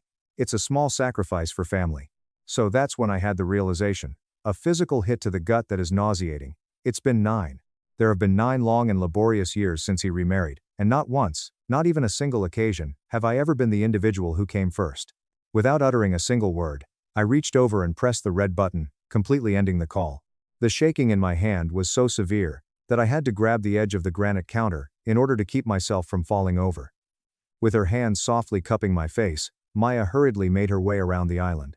It was with a voice that was tinged with a mixture of concern and growing rage that she queried, "Mark, what the hell was that?" My dad was known to be difficult, she knew. He was familiar with the past. To be sure, this was not only challenging, this was a line that has been made completely disappear. It was necessary for her to have a complete and comprehensive understanding of the reasons why this phone call was the final straw. It was then that I took a few deep breaths, turned off the heat, and poured a glass of wine for both of us. We were seated on the couch, and I began from the very beginning of the conversation. We lost my mother, Sarah, when I was 13 years old. It turned out to be leukemia. Only 6 gruesome and excruciating months were required to complete it. I saw the most powerful woman I knew deteriorate in a hospital bed, and when she ultimately died away, my entire universe crumbled into a million shards of shattered pieces. Following that, it was just my father and I, for the next 4 years. I honestly believed that we were a group that was surviving the worst that life had to offer us during those years, despite the fact that they were difficult, messy, and dark. After that, when I was 17 years old, my father met Brenda at a lecture on real estate. Her 2 children, Haley, who was 15 years old, and Piper, who was 11 years old, were the result of her divorce. They tied the knot, 7 months after their engagement. After a single night, my entire existence was turned upside down. The sudden arrival of a stepmother and 2 stepsisters resulted in the relocation of our household. I became a ghost in my own home from the very moment Brenda opened her first box till the very moment she finished packing. In the past, my father would stay up late to assist me with my math homework and watch old science fiction films. However, he has morphed into a person who is no longer recognizable. Whatever it was that Haley desired, what Piper required, and how Brenda felt were the focal points of every single choice, every single conversation, and every single speck of attention. At some point, I became inaudible. As I spoke to Maya, the memories came rushing back to me, in a way that was both painful and acute. Recalling my graduation from high school came to mind. With a perfect 4 grade point average and a lot of hard work, I was able to win the title of valedictorian without really trying. Earlier, I had prepared a speech. For me, it ought to have been one of the moments of greatest pride. However, Dad never saw it. How come? Mostly due to the fact that Haley was competing in a regional cheerleading showcase that very time. This is not a championship at the national level. A showcase that occurs at the end of each season. When I asked him, with genuine confusion and hurt, why he picked that above my graduation, he looked at me as if I were being ridiculous. I was hurt and puzzled. Mark, Haley has been practicing her tumbling passes for weeks. She'd be absolutely devastated if no one was in the stands. You're strong, you get it. As I stood on that stage and delivered my valedictorian address, I noticed that Maya's parents were roaring for me in the audience. However, in the first row seat that should have been occupied by my own father, there was nothing but empty space. Then there was the trust fund for the college. My mother had a very realistic approach to financial matters.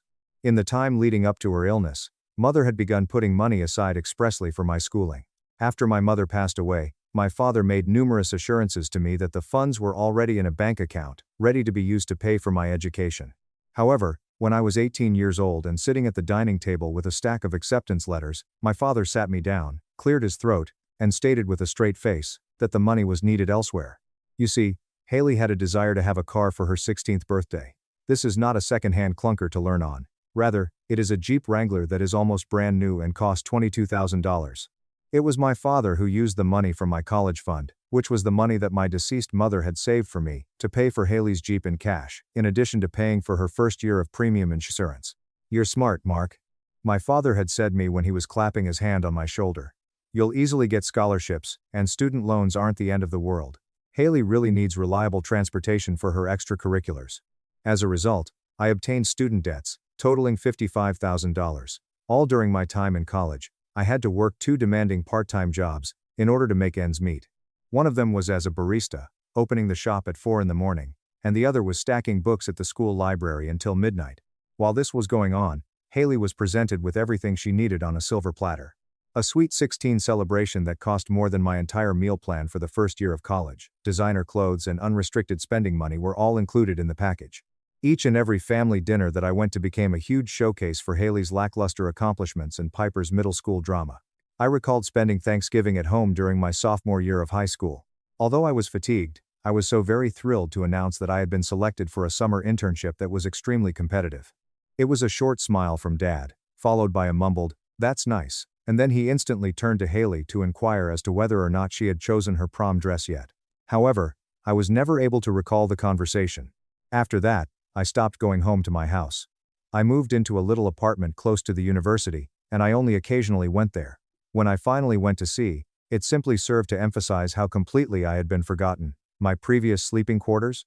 Prior to my departure for college, Brenda had already transformed it into her own personal Pilates and wellness room within 3 months. When I stated that it was painful to see all of my childhood items boxed up and stored in the damp basement, my father told me that I was being overly emotional, and that I needed to come to terms with the fact that families evolve. I continued to try, even though the gap between us widened over the course of the subsequent 9 years. God, I am such an idiot. It was on his birthday, as well as every Father's Day, that I called him. I sent an invitation to him to attend my college graduation, but he was unable to attend due to Piper's minor knee surgery, and Brenda needed his emotional support in the waiting room. He never came to my first apartment. He called off our celebratory meal 2 hours before it was scheduled to take place because Haley was experiencing a crisis regarding her college major and required his guidance. This occurred when I received my first significant promotion. Throughout the entire 4 years that we had been together, Maya had been a witness to this destructive cycle. My attempts to justify him had been observed by her. She had held me while I silently broke down after every plan that had been cancelled. She had watched me excuse his conduct, always retaining this pitiful, infantile hope that my father would finally wake up and see me again. But what about this? Is he demanding that I postpone my wedding, which Maya and I had been planned for 18 months, with deposits totaling thousands of dollars that were non-refundable, because his stepdaughter was dumped? All of the illusions that I had been clinging to were broken immediately. As I gazed at Maya, despite the fact that my chest was constricted, I was able to think clearly for the very first time in my whole life. I told him, "I need to call him back," she added. Just as she was slipping her hand into mine, she just nodded. "Do it, don't hold back." I proceeded to dial his number. His voice was incredibly upbeat and utterly devoid of any sense of guilt when he answered the phone on the second ring. "Mark, I'm so glad you're being reasonable about this. I already told Haley you agreed to postpone, and she was so relieved. She's actually planning to come stay with you and Maya this weekend. She needs to get out of the house to heal, and I told her you guys would love to host her." As a result, my blood turned into liquid nitrogen. Without waiting for my response, he had already informed Haley that I concurred with him. In order for her to play the role of the victim, he had offered my house as a place of residence on the weekend that Maya and I were supposed to be finishing up our wedding preparations. In the same way that he had been doing for the past 9 years, he had made decisions about my life for me. Yes, that was it. It ruptured the dam. I responded with a voice that was dangerously low, and trembling with a hatred that had been building up for almost a decade. "Absolutely not," I whispered. "The wedding is happening exactly as planned. You had no right to tell Haley I agreed to anything, and she is absolutely not staying at my house." The tone of Dad's voice altered suddenly. The artificial cheer faded, and in its stead was a scowl that was icy and cutthroat. "If you're going to be this selfish and inconsiderate, Mark, maybe I won't attend the wedding at all.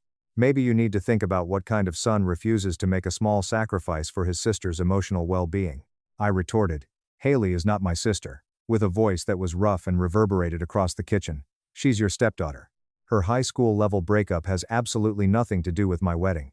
If you choose not to come, that's your decision, and I promise you, I will survive just fine without you there." I ended the call before he could even take a breath to react to my question. The arms of Maya were wrapped around my waist in a tight embrace. I felt my body trembling, and adrenaline was rushing my system. As if I were a young child who had just spoken back for the very first time, I experienced a portion of the fear that I felt. As for the other component, the opposite side experienced an incredible and heady sense of liberation. For exactly 2 hours, I was able to experience that sense of freedom. Afterward, the monkeys who were flying dropped. All of a sudden, my phone got quite loud. Brenda was the first to call. She was crying uncontrollably, and she was making every effort to stop herself. She asserted that I was breaking her heart and tearing the family apart. She stated that Haley was so upset about her breakup that, even if the wedding went ahead, it would push her over the edge further. I knew it was emotional blackmail because Haley was dramatic and not suicidal, but hearing the term suicidal still made me feel queasy. She really used the word suicidal. I hung up on her in the middle of her sulking. Next, I received a text message from Piper, my younger stepsister, whom I hadn't communicated with in the past 3 years. Her argument was a masterclass in sarcasm. "You've always been the problem in this family. You're just jealous of Haley and you always have been. Your true colors are finally showing. Have fun at your pathetic wedding, we're better off without you."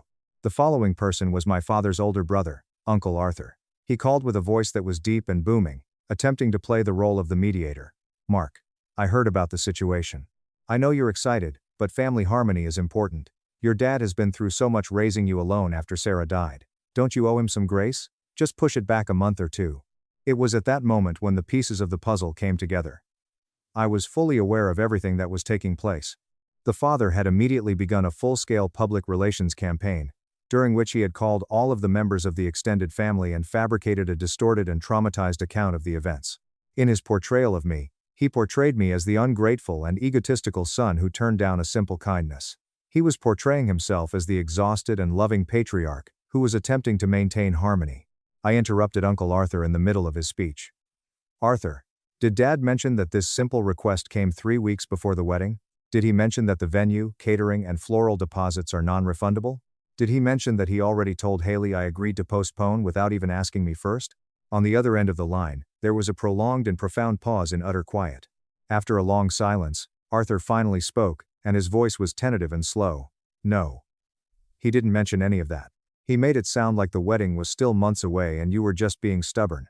"Perfectly," I responded. I have to go, Arthur. In response to every member of the family who had gotten in touch with me, I composed a single, conclusive group text. It was kept icy, unambiguous, and professional by me. The wedding will proceed as scheduled on the 14th. Everyone invited is still welcome to attend, but I will not be discussing, debating, or defending this decision further. If you wish to attend, I look forward to seeing you. If you choose not to, I accept your decline.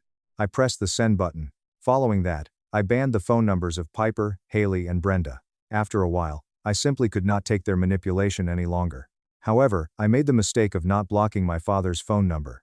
A part of my inner kid that was deeply buried and pitiful continued to harbor the notion that he would eventually come to terms with how severely he had crossed the line and apologize.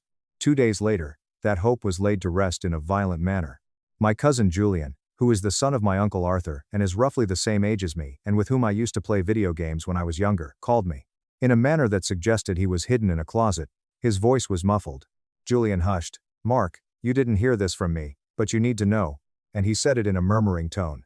"Uncle Richard and Brenda are planning a family intervention. They've invited your mom's parents, my dad, me, and a bunch of the cousins." When I responded, "An intervention for what?" I was already experiencing the beginnings of a headache behind my eyes. "In order to exert pressure on you to postpone the wedding," Julian explained why. "They're going to ambush you. Group pressure. But here's the totally fucked up part, man, they didn't invite you to a meeting. They're planning to show up unannounced at your rehearsal dinner. They're going to stage the intervention right in front of Maya's family and your bridal party." I got the sensation that blood was leaving my skull. The rehearsal dinner that I was having was going to be sabotaged by my father. For the sake of establishing his superiority over me, he was willing to publicly humiliate me in front of my future in-laws. I was able to say, "Julian, thank you," with some success. "Seriously. Thank you." "There's more," Julian pointed out, his tone dripping with hatred as he continued. "He's been telling people that you explicitly uninvited Haley from being a bridesmaid out of spite, and that you demanded Brenda not be allowed at the wedding. He's telling everyone you've been verbally abusing Haley for years." It was the sheer audacity of the lies that caused me to lose my breath. As a result of our limited familiarity with one another, Haley was never asked to serve as a bridesmaid. There was no doubt that Brenda was invited. Previously, I had never excluded anyone. The entire fictitious universe that my father had created was one in which he played the role of the hero and I played the role of the evil. Maya's expression changed from one of rage to one of a chilling, frigid calm when I informed her about it. She pulled out her calendar and murmured, "Okay," before continuing. "If they want an ambush, we'll give them an ambush. We're getting to the venue 2 hours early." My maternal grandparents, Eleanor and Thomas, were the first people I decided to call. The fact that they lived in a tranquil mountain town 4 hours away meant that I did not get to see them nearly as often as I would have liked throughout the years due to Dad's subtle gatekeeping. After I had finished explaining what Julian had shared with me, Grandma Eleanor's voice became quite loud in a manner that I had never heard before. "Richard called us yesterday," Eleanor continued, her voice shaking with the anger that she had been trying to stuff down. "He told us it was a special pre-wedding family toast. He lied to us. Mark, honey, we will be there early with you. But there is something else." I was able to pick up on Grandpa Thomas's mutterings in the background as she appeared to halt. As Eleanor proceeded, her tone became more tense. "Mark," she said, "did your father ever talk to you about your mother's life insurance policy?" "No," I scowled as I walked around the living room pace. I knew Mom had a small policy through her job, but Dad never discussed it. I assumed it just paid for her medical bills and the funeral. It was a strong and bitter exhalation that Eleanor let out. "It wasn't a small policy, Mark. Your mother was a senior-level executive before she got sick. She had a massive policy. When she died, Richard received a direct payout of $350,000, and the policy documents specifically stated that the funds were intended for your future, your college education, your first home. Richard was supposed to put it in a trust for you." I chose to stop pacing. There was a slight tilt in the room. There was a reverberation of the amount in my head, as I hushed. $350,000? When I was buried under a mountain of student loan debt totaling $55,000. At the time, I was getting up at 4 in the morning to steam milk for the minimum pay. During the 3 years that I spent living in a studio apartment that was infested with roaches in order to save money for this small wedding, my father had possession of $350,000 that belonged to my mother. With a quiet voice and tears in her eyes, Eleanor whispered, "Your grandfather and I have always wondered why you were having such a difficult time in college. Richard told us the money was in a locked trust that you couldn't access until you were 30, but that he was paying your tuition out of pocket. We didn't want to overstep." "Oh, Mark, I am so sorry." Grandma, I replied, my tone of voice hushed and eerie. Can you get proof of this policy? Thomas is already digging out the original copies your mother gave us for safekeeping, she passionately replied. We're bringing them to the dinner. A night has arrived for the rehearsal dinner to take place. We arrived in the private dining room of the Italian restaurant 2 hours before the scheduled time. Maya and I were there, together with her parents and Marcus, who was planning to be my best man. 10 minutes later, my grandparents arrived at the parking lot, with Grandpa Thomas holding a hefty manila envelope in his hand. As expected, automobiles began to arrive 1 hour prior to the time that the actual rehearsal was scheduled to begin. I was able to see Dad, Brenda, Uncle Arthur, and perhaps 10 other members of the extended family gathered in the lobby and speaking conspiratorially through the frosted glass of the doors that led to the private rooms. They were under the impression that they were the first people to arrive. They believed that they were playing a trick on them. I pushed open the double doors while holding Maya's hand and nodding my head in Marcus's direction. The lobby fell into complete silence. Dad's expression went through a series of emotions, including shock, uncertainty, and finally settling into a phony, smug smile. He moved forward and opened his arms to the audience. Mark. Wow, you're here early. We thought we'd surprise you with a little family gathering before the... I interrupted him by saying, Save it, Richard? And my voice reverberated far and wide throughout the foyer. I know exactly why you're all here. Julian warned me about your little intervention. Uncle Arthur jerked his head. When they looked down at their shoes, other cousins did so. Mark, please, Brenda chimed in, pressing her palm to her chest and feigning tears that were already welling up in her eyes. We just want to talk. We're a family, and families make compromises. Haley is in a very dark place right now. I yelled at Brenda. Haley is a 24-year-old woman who got dumped by a guy she dated for 6 months, and I immediately turned my gaze to Brenda. And my wedding has absolutely nothing to do with her. But since you all came here for an intervention, let's have one. I had a look at many members of the extended family. My father has been calling all of you, telling you I uninvited Haley from the bridal party. That's a lie. She was never asked to be in it. He told you I banned Brenda from the wedding. That's a lie. She was invited. He told you I've been verbally abusing my stepfamily. That's a lie. I haven't spoken a word to Piper in 3 years because I moved out the day I turned 18 just to escape this man's neglect. Dad's face became a deep shade of red. Now listen here, you ungrateful little... In a voice that was as sharp as a whip, Grandma Eleanor yelled out, No, you listen. The woman, who was quite small and had silver hair, emerged from behind me and exuded an intense level of rage. When she approached my father, he actually retreated a step. She walked right up to him. Through the reverberation of her voice off the marble flooring, Eleanor shouted, Where is the money that belongs to my daughter, Richard? The lobby became icy. You might have been able to hear a pin drop. My father stutteringly asked, What? While his eyes darted uncomfortably toward my Uncle Arthur. Eleanor, this isn't the time. With a loud voice, Grandpa Thomas stepped up next to his wife and held up the manila envelope. This is exactly the time, he exclaimed. Sarah left a $350,000 life insurance policy specifically designated for Mark's education and future. You told us it was in a trust, yet Mark has $55,000 in student loan debt and worked 2 jobs to survive. Where is the money, Richard? There was a little, suffocating gasp that Brenda gave out. Every single one of the fake tears fled, and in their stead was complete and utter panic. My father was the focus of Uncle Arthur's attention, and his jaw was hanging open. Richard? What are they talking about? The father was now perspiring. In the manner of a fish that was suffocating, he opened and closed his mouth. The cost of raising a family is expensive. 3 kids, the house. It was household money. I used it to provide for everyone. You used the money that belonged to my deceased mother to purchase a Jeep for Haley that cost $22,000, I remarked in a voice that was eerily quiet.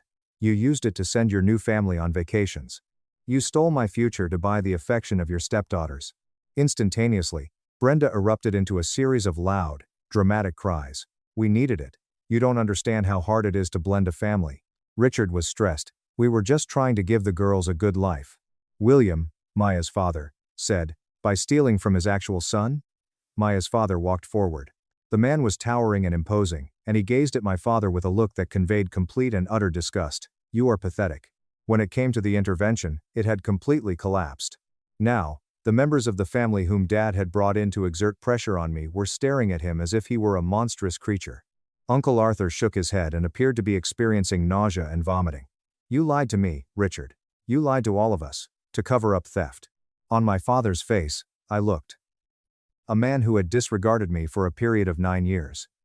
The man who attempted to destroy my wedding in order to make a stepdaughter who was too spoiled happy. He was informed, "You're done," by me. "You are no longer invited to the wedding. Brenda is no longer invited. If either of you show up tomorrow, I will have you arrested for trespassing. Now get the hell out of my sight." An angry expression appeared on Dad's face. The moment he made a stride toward me, he raised his finger, but Marcus and William immediately moved in front of me, obstructing his route. The restaurant's security guy, who had been seeing the ruckus, approached Dad and placed a firm touch on his shoulder. He was adamant about his position. The guard answered, "It is time for you to depart, sir." While being brought out of the glass doors and into the parking lot, Brenda sobbed and clung to her father's arm during the entire process. The members of the family who were still present stood in startled silence. After then, the doors of the restaurant opened once more. Yes, it was Haley. It would appear that she had driven without anyone else and had just arrived. Unable to make sense of the situation, she gazed about at the faces that were tight and silent. "What's going on? Where are Mom and Richard?" she questioned. This was Uncle Arthur's gaze upon her.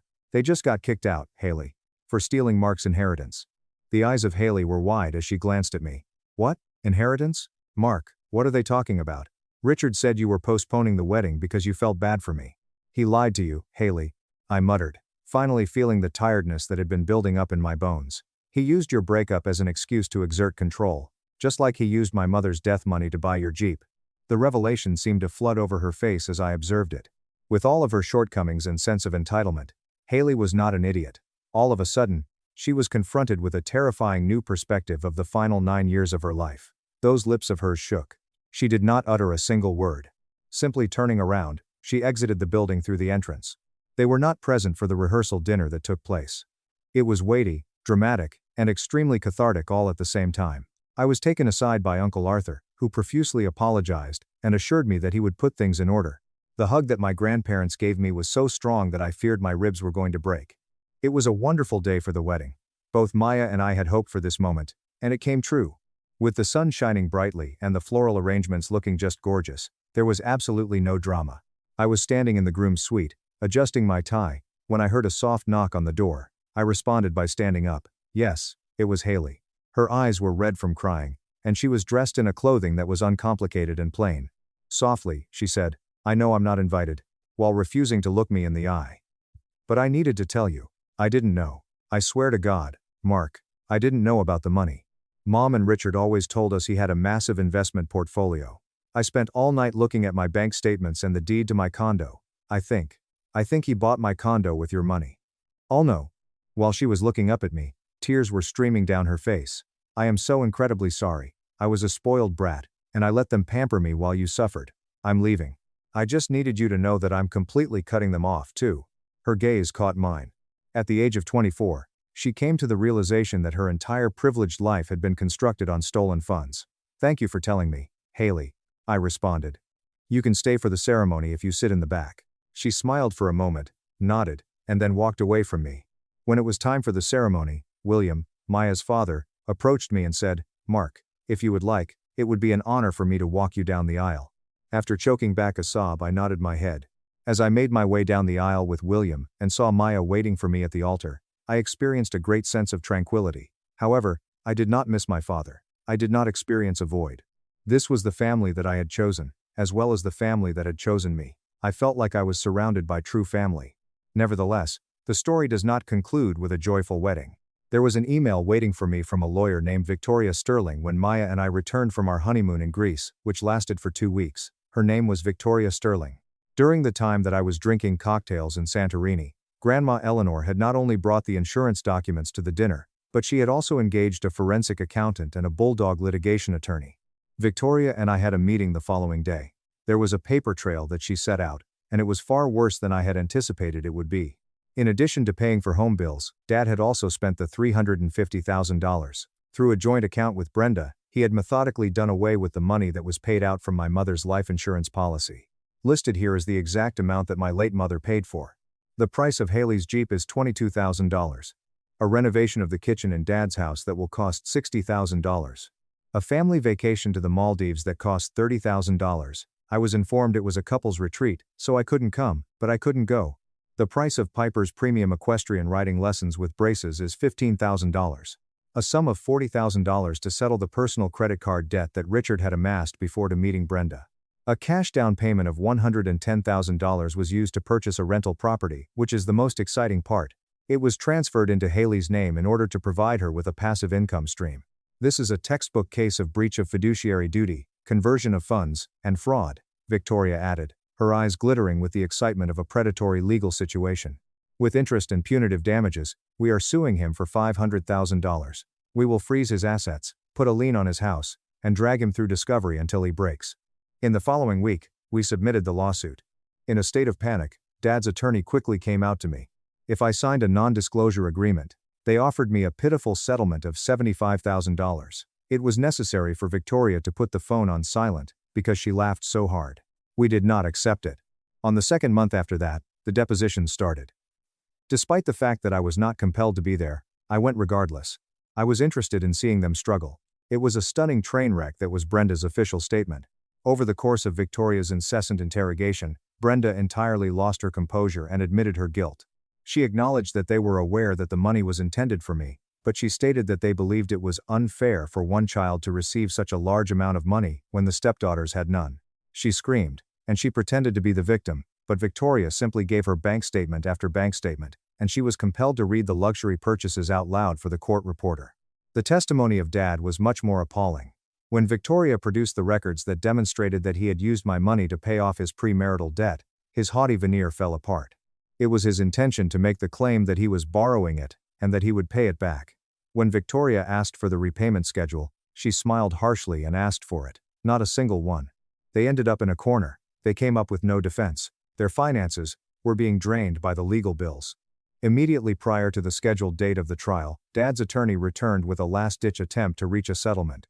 They would pay me $310,000 in cash, which would require them to take out a hefty second mortgage on their house, which would practically ruin their retirement. Additionally, Haley had legally consented to sign the rental property over to me in its entirety, which would be worth $110,000. To take it, Victoria suggested that I do. In addition to the fact that going to trial would take years, this settlement fully deprived them of the valuables that had been stolen. Documents were signed by me. 2 days after the settlement was concluded, the receptionist at my office called my desk to inquire about the information. "Mark, your father is in the lobby. Security is with him, but he's begging to speak to you for 5 minutes."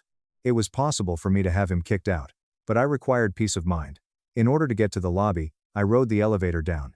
The appearance of Dad was horrifying. For a period of 6 months, he had aged 10 years. He had lost weight, his hands were shaking, and his clothes were rumpled. He also had a loose appearance. It was almost as if he surged forward when he saw me, but the security guy was there to stop him. "Mark, please," the father pleaded, his voice breaking. "You have to drop the settlement. The second mortgage. The interest rates. Brenda is leaving me. She says we're ruined. You've taken everything. It was just money, Mark. You're destroying my life over ancient history." I stared at the pitiful and devastated man who was standing in front of me. Not a single emotion came over me. There is no rage, neither despair nor sympathy, nothing more than a clinical and icy indifference. "You had 9 years to be a father to me," I continued, maintaining a steady tone and utterly devoid of any emotion in my manner of speech. "You chose Brenda and her daughters every single time. You had 3 weeks before my wedding to just be happy for me. You chose to try and ruin it for control. You stole my mother's dying gift to me to buy your new family's love." As he sobbed, I was struggling. "Richard, this is not a form of retribution," I remarked as I stood back up and headed toward the elevator. "This is accountability. You made your bed. Now you get to die in it alone." I went away after turning around. During the time when security was escorting him out of the building, I did not turn around. It was the last time I ever saw or spoke to him. Since that day in the lobby, it has been 2 years since that event. In every manner imaginable, my life has become completely unrecognizable. The money from the settlement, along with the revenue from the rental property, was used by Maya and I to purchase a lovely home that had 4 bedrooms, was located in a peaceful area, and had a large backyard. It is no longer necessary for me to put in 80 hours of work each week in order to keep my head above water because I have a career that I adore. Each and every week, Grandma Eleanor and Grandpa Thomas make their way over to our house for Sunday dinners. We make meals together, we drink wine, and they share memories with me about my mother. Since Mom passed away, I have not felt as connected to her as I do today. The presence of my cousin Julian and my uncle Arthur has returned into my life. In the past 2 years, Arthur has been actively working to make amends, And as a result, he has become a figure that I consider to be a surrogate father. It turned out that Haley maintained her promise. She severed her relationship with Brenda and Richard, participated in intensive therapy, and is now working as a dental hygienist while living in a modest apartment, managing her own finances, and paying her own bills. On holidays, we send each other nice texts, but we are not close. It is quite unlikely that we will ever be close because there is too much history between us. Piper, on the other hand, remained with Brenda, and the two of them are a fantastic match for each other. But what is the most exciting part? What is the absolutely most enjoyable aspect of this entire trip? My wife, Maya, gave birth to our son, Leo, exactly 6 months ago. I sat in the nursery rocking him to sleep on the night that we brought him home from the hospital, so that we could be with him. I made a commitment to him as I gazed down at his teeny tiny face, without any imperfections. In the future, he will never have to compete with anybody else for my attention, as I have assured him. I made a commitment to him that I would be present at every sporting event, every recital, and every graduation. I gave him my word that he would never experience the sensation of being haunted in his own house. There are many things that I learned from my father. For me, he showed me what it is to be greedy. The art of manipulation was something he taught me. However, the most important thing is that he taught me exactly the sort of man and the kind of father I do not want to be through his massive failures. There are occasions when the garbage truck removes itself.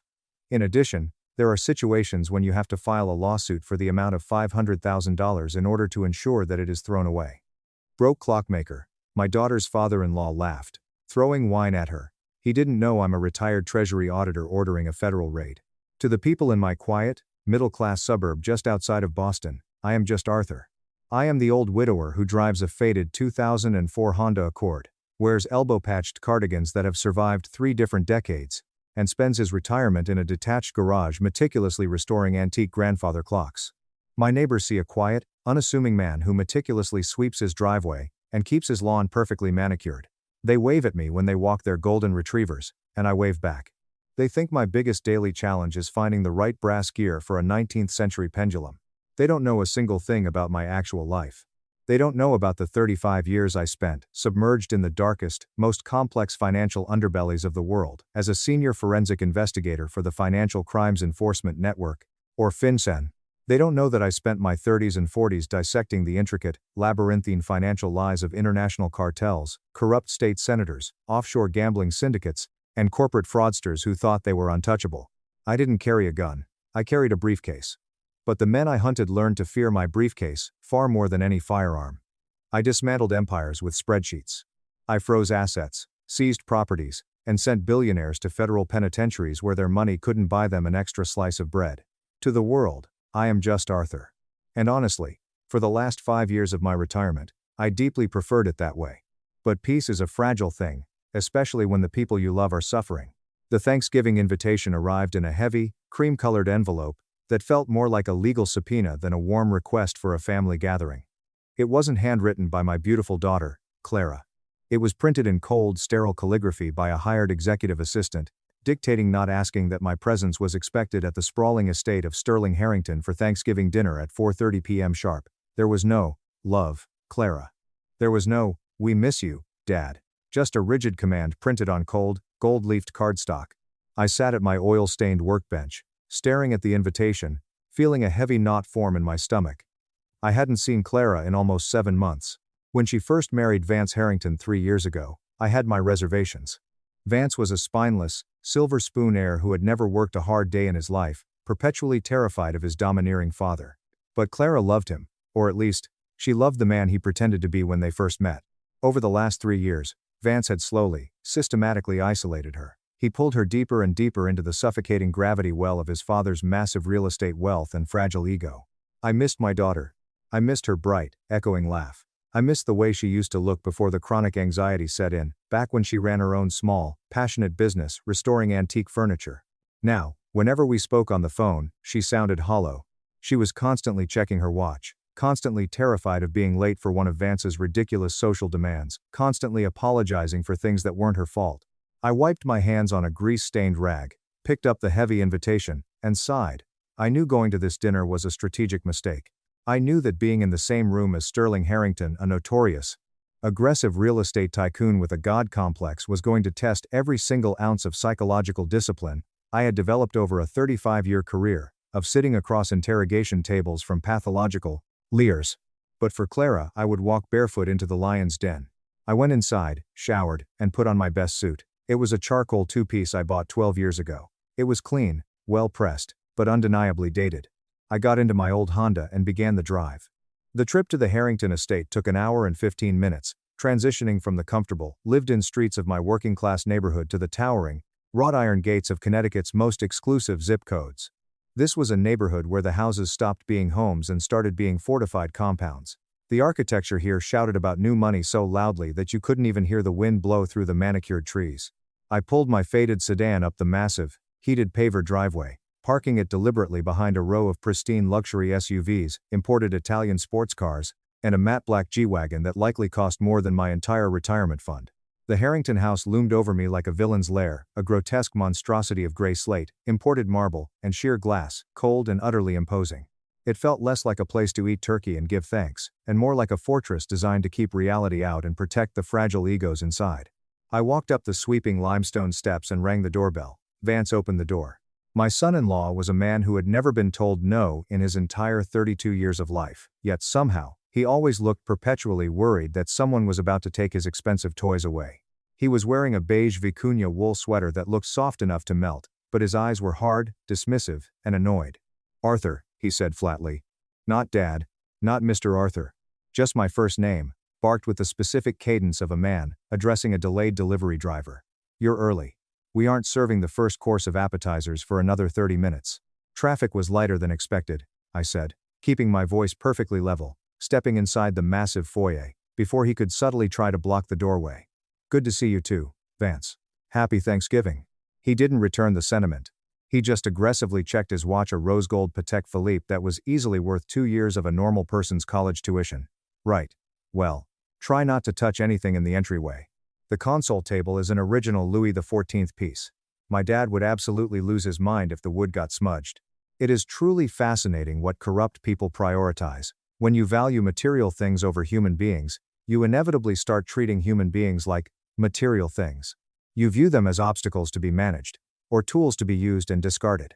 I walked past the priceless antique table, without even giving it a second glance. I wasn't here for the furniture. I found Clara in the sprawling, industrial-sized kitchen. She wasn't relaxing with a glass of wine, chatting with family. She was frantically, obsessively arranging artisanal crackers and imported cheeses on a massive silver tray, her hands trembling so violently that the crackers were rattling against the metal. When she turned and saw me, her face crumpled for a split second. It was a heartbreaking flash of pure, unadulterated exhaustion and misery before she forcefully plastered on a bright, brittle, entirely fake smile. "Dad, you made it," she whispered, rushing over to throw her arms around me. When I held my daughter, I felt my heart sink into my stomach. She was thin, dangerously thin. Her shoulder blades felt like sharp stones under her expensive silk blouse. She smelled like high-end department store perfume, hairspray, and raw, suffocating fear. "Hey kiddo," I said softly, pulling back just enough to look her in the eyes. "Are you okay? You look exhausted." "Ass.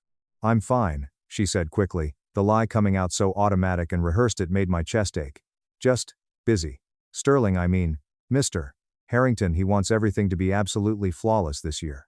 He invited a few of his municipal business partners, so it's not just a family dinner, it's a networking event." "On Thanksgiving?" I asked, raising an eyebrow. She shrugged, actively avoiding my gaze, staring down at the marble floor. "Business never sleeps, right? That's what Vance always says." She immediately turned back to the cheese tray, adjusting the crackers by microscopic millimeters. I stood there and watched her, my heart breaking silently. I remembered the fierce, independent girl who used to hike the Appalachian Trail with me.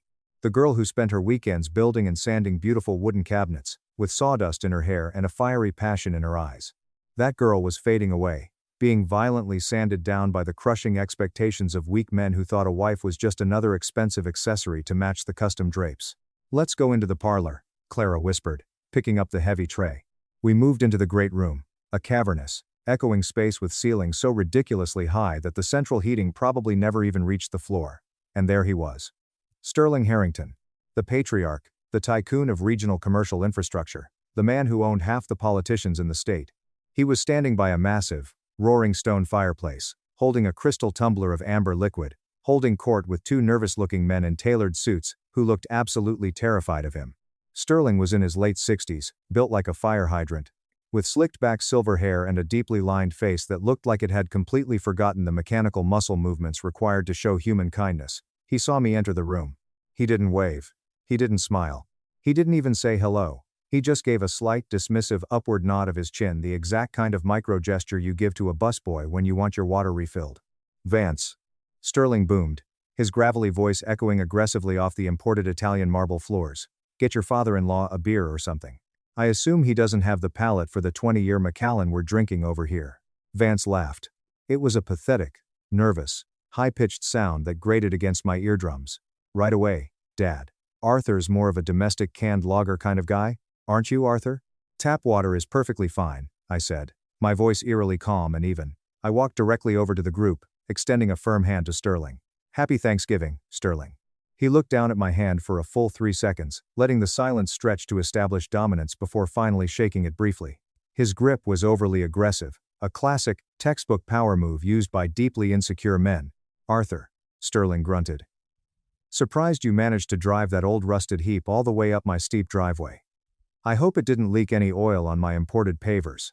I just had them chemically sealed last week."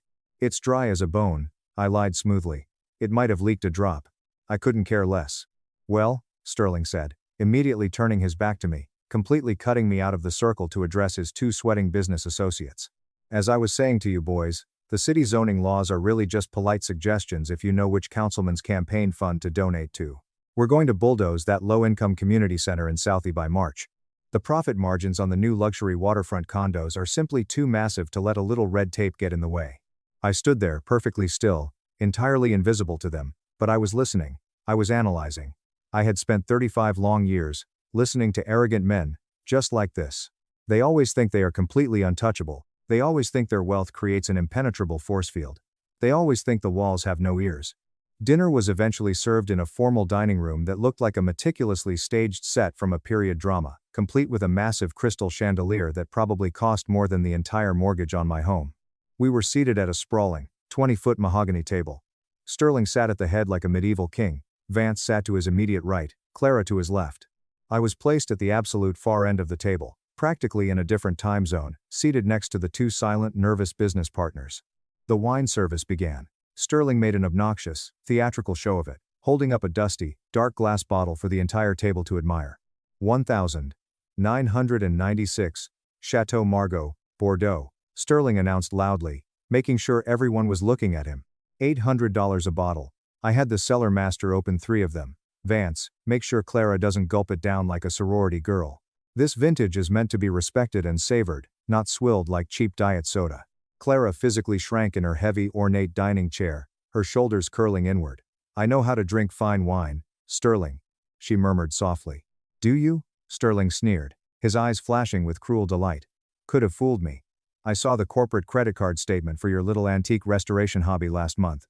Buying bulk sandpaper and wood glue from a local hardware store? Please. You're bleeding money, sweetheart.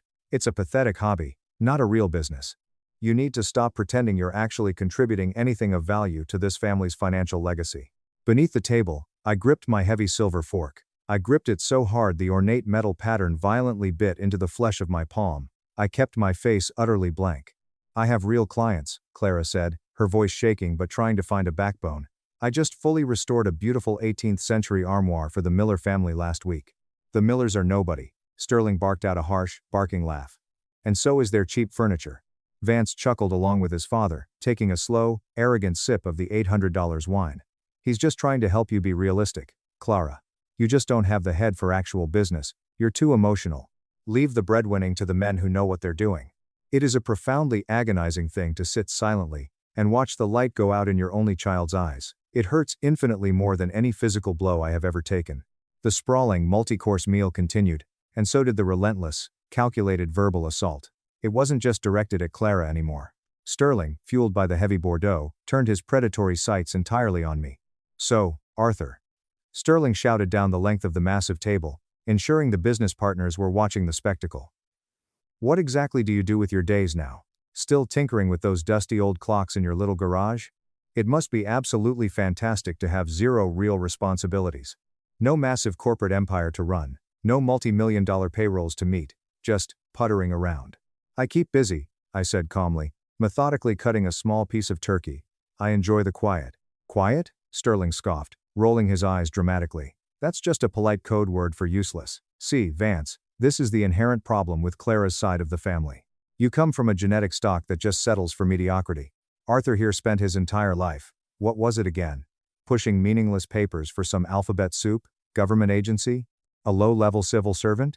Something like that, I said, taking a slow sip of my water. A leech on the taxpayer's dollar, Sterling corrected aggressively, winking at his sycophantic business partners. I built actual roads. I built skyscrapers. I created tangible value for the economy. You just sat in a cubicle and checked little boxes until they gave you a cheap pension. And now you live in that depressing little suburban shack and drive a rust bucket that lowers my property value just by being in the driveway. It's embarrassing, quite frankly, that my son has to be legally associated with it. My dad lives a good, honorable life, Clara suddenly said, her voice shaking violently, tears brimming in her eyes. He is an honest man. Honesty doesn't pay for the jet fuel on the private plane, sweetheart. Vance chimed in immediately, desperate to please his monstrous father. Let's just be real here. Your dad is a nice enough guy, but he's not. He's just not on our level. He doesn't understand how the real world operates. I didn't say a word. I just watched them. I analyzed their micro-expressions. I cataloged their specific insecurities. Sterling was a textbook malignant narcissist with a severe God complex, masking a deep paranoia about losing control. Vance was a pathetic, spineless coward who used his father's checkbook as a shield to hide his own profound inadequacies. They mistook my disciplined silence for weakness. That is the single most common, fatal mistake that corrupt men make when dealing with me. The tension in the dining room morphed into a suffocating physical weight. The air felt thick and unbreathable. Clara was no longer eating. She was just pushing her expensive truffle stuffing around her gold-rimmed plate, desperately trying to make herself invisible. Stop playing with your damn food, Sterling snapped suddenly, slamming his heavy crystal glass onto the table. It's highly disrespectful to the private chef I pay a fortune to. I'm not hungry, Clara murmured, her voice barely a whisper. You're ungrateful.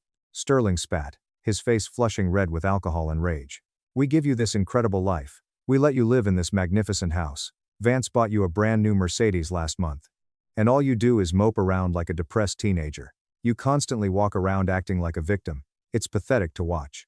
I am not moping, Clara said, finally looking up, a tiny, desperate spark of her old, fiery self returning to her eyes.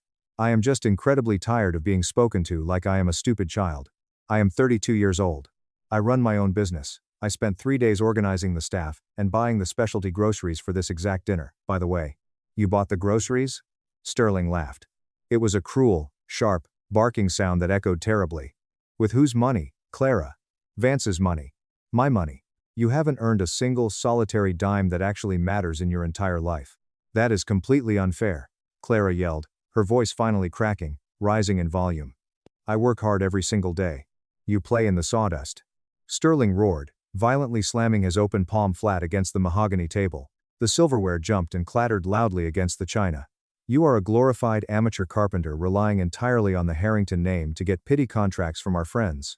Without my family's money, you are absolutely nothing. Just a broke loser, exactly like your father.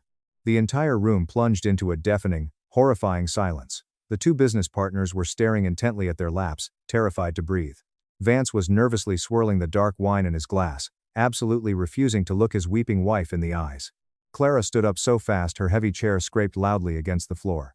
Her face was flushed deeply red, tears spilling hot down her cheeks. I think I need to leave, she said, her voice trembling with raw devastation. I am not going to sit here and be insulted like this. Sit down, Sterling commanded, his voice a low, dangerous growl. No, Clara said, reaching blindly behind her to grab her purse. Sterling's face turned a violent, unnatural shade of purple. The heavy alcohol was completely driving the machinery now, rapidly stripping away whatever incredibly thin veneer of civilized society he had left. He stood up, swaying very slightly. He reached out with a thick, hairy hand and grabbed his crystal wine glass, the $800 Bordeaux. He didn't take a sip. He didn't throw the glass itself. Instead, with a vicious, sweeping motion of his arm, he hurled the entire contents of the glass directly across the table. During Thanksgiving dinner, my daughter's billionaire father-in-law threw a full glass of dark red wine directly into her face. The dark, heavy liquid splashed violently across her cheeks, blinding her for a second, dripping down her expensive white silk blouse, immediately staining the pristine fabric so it looked exactly like fresh blood. Clara gasped. A horrible, broken sound, freezing completely in shock. She stood there, utterly humiliated, the expensive wine dripping slowly from her chin, falling in heavy drops onto the priceless Persian rug. And Vance laughed. He actually sat there, looked at his weeping, wine-soaked wife, and let out a sharp, amused chuckle. Thanks, Dad. Vance snickered. Honestly, maybe that'll finally teach her some basic respect. Time seemed to dilate. Everything slowed down to a crawl. I saw the dark droplets of wine hitting the floorboards. I saw the smug, victorious smirk of pure satisfaction spreading across Sterling's flushed face.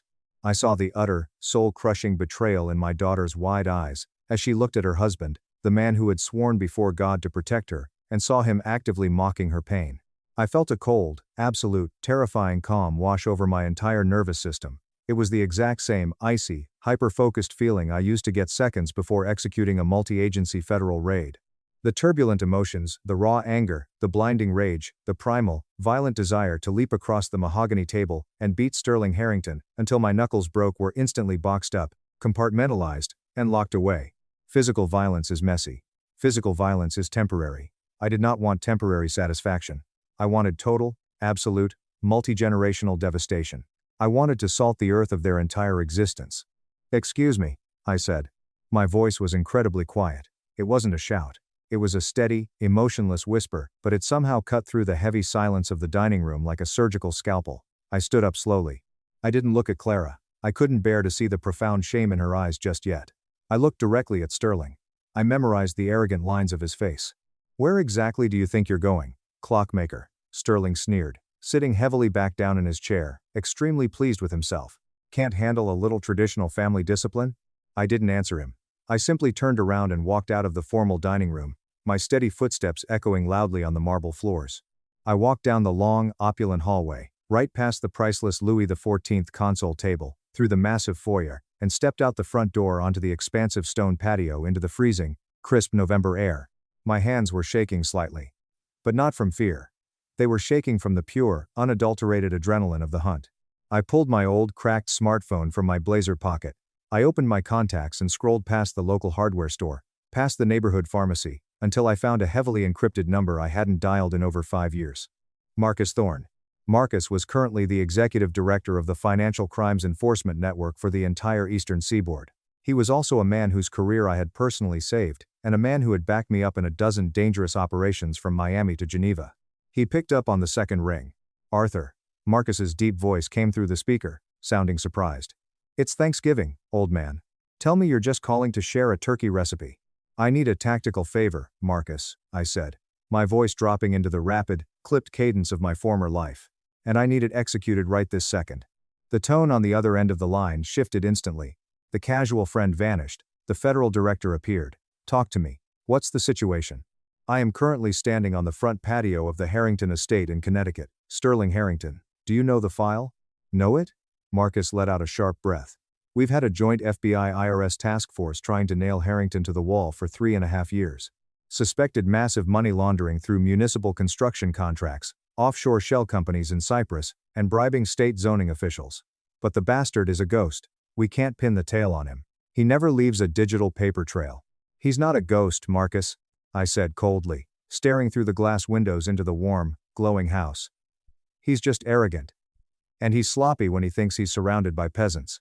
He just explicitly bragged about the Southie waterfront zoning bribes to 2 city councilmen in his parlor. And Marcus. He is keeping the physical, secondary set of ledgers inside the house. Are you absolutely certain? Marcus demanded, the excitement bleeding into his voice. I heard him mention the biometric safe to his partners. It's hidden behind the bookshelf in the ground floor study. I'm looking at the exterior window of the study right now. He feels completely untouchable here.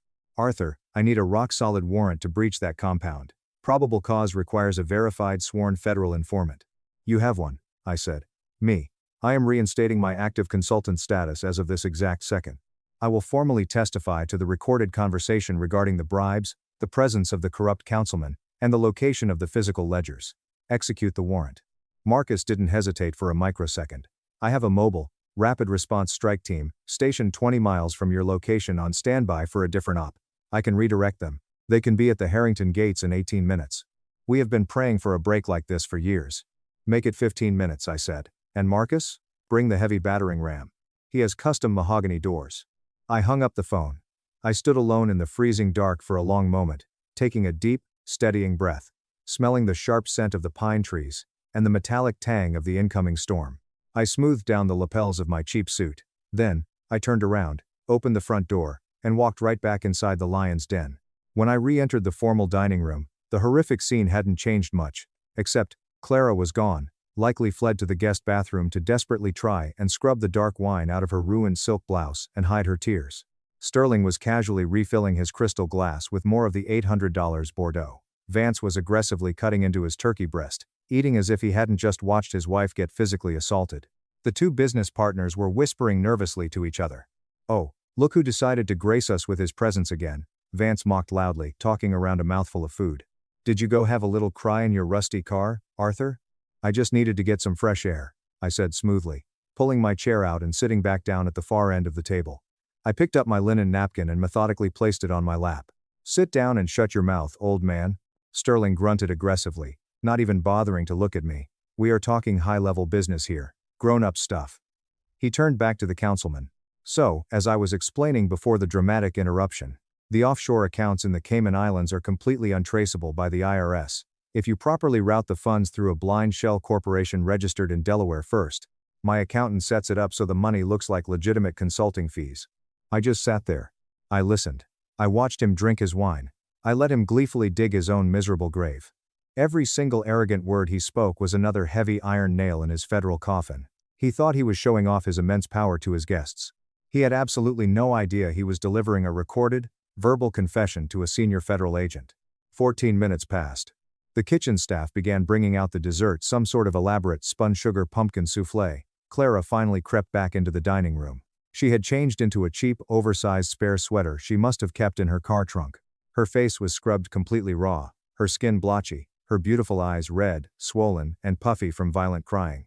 She kept her head down, completely refusing to look at anyone at the table. As she sat down, Sterling sneered. "Try not to ruin dessert with your depressing face, Clara." "Dad, please," Vance said. But it was incredibly weak, a pathetic half-measure just to make himself feel less guilty. "Don't, Dad, please me, Vance," Sterling snapped viciously. "Your wife needs to finally learn her proper place in this family's hierarchy." Just then, the front doorbell rang. It wasn't a polite, melodic chime. It was a heavy, violent, authoritative pounding that physically shook the massive front doors.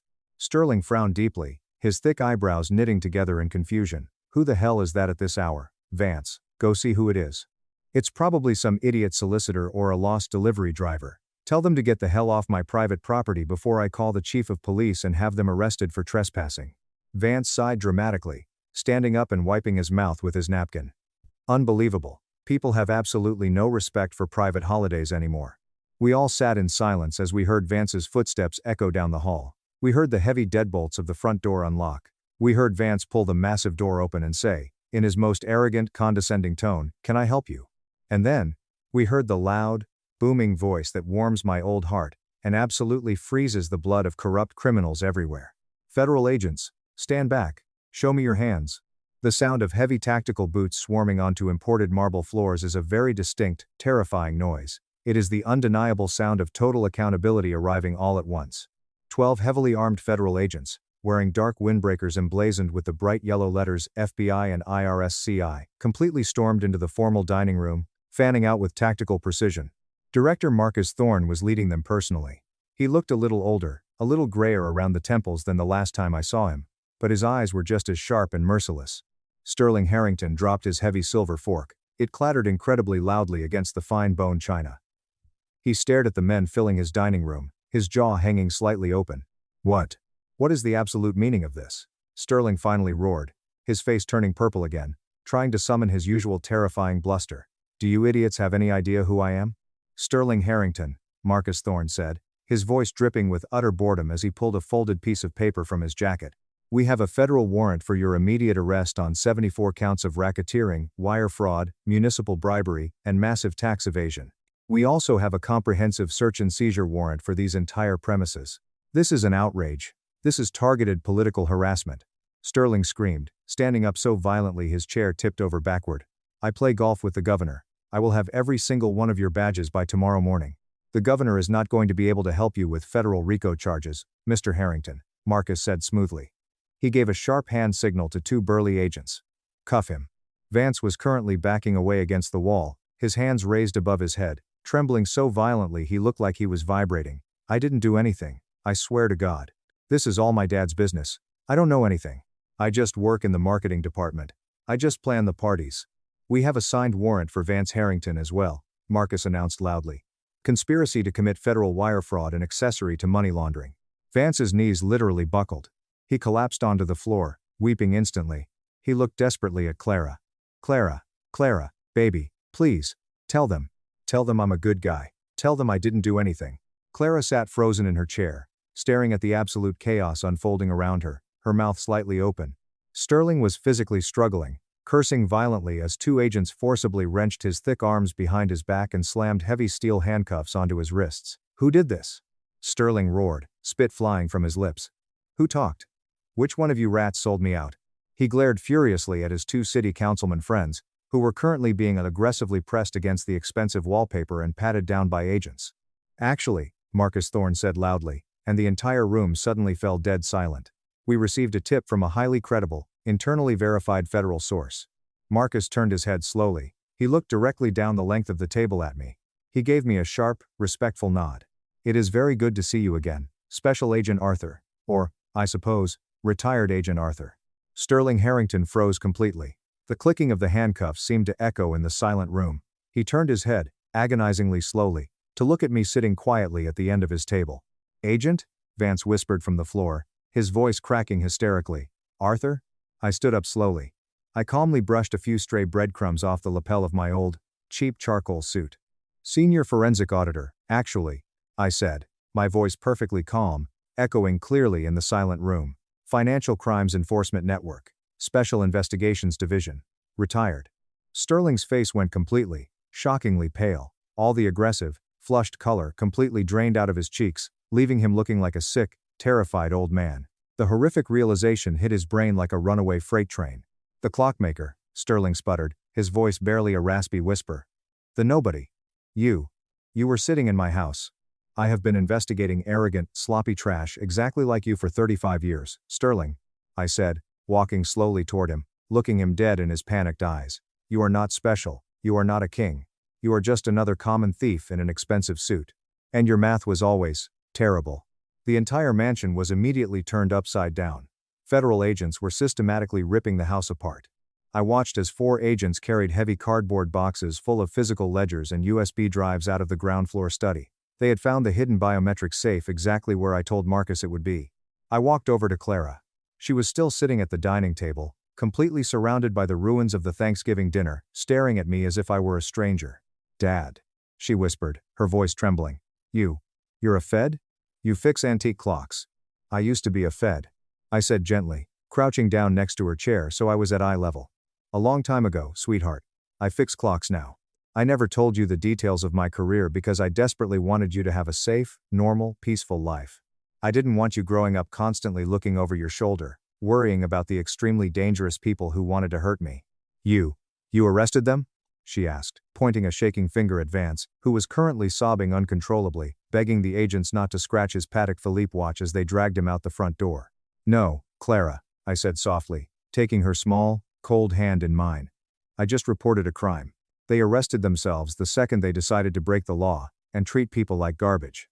I stood up and gently pulled her to her feet. Come on, kiddo. Let's get out of this horrible place. This isn't your home anymore. She looked around the massive, echoing dining room one last time. She looked at the spilled, $800 red wine, soaking into the priceless rug. She looked at me. And then, she squeezed my hand tightly. We drove back to my small house in Massachusetts in total silence for the first 20 miles. The flashing red and blue lights of the federal convoy faded away in my rearview mirror. When we finally pulled into my narrow, cracked concrete driveway, the modest driveway of the useless clockmaker, we walked inside.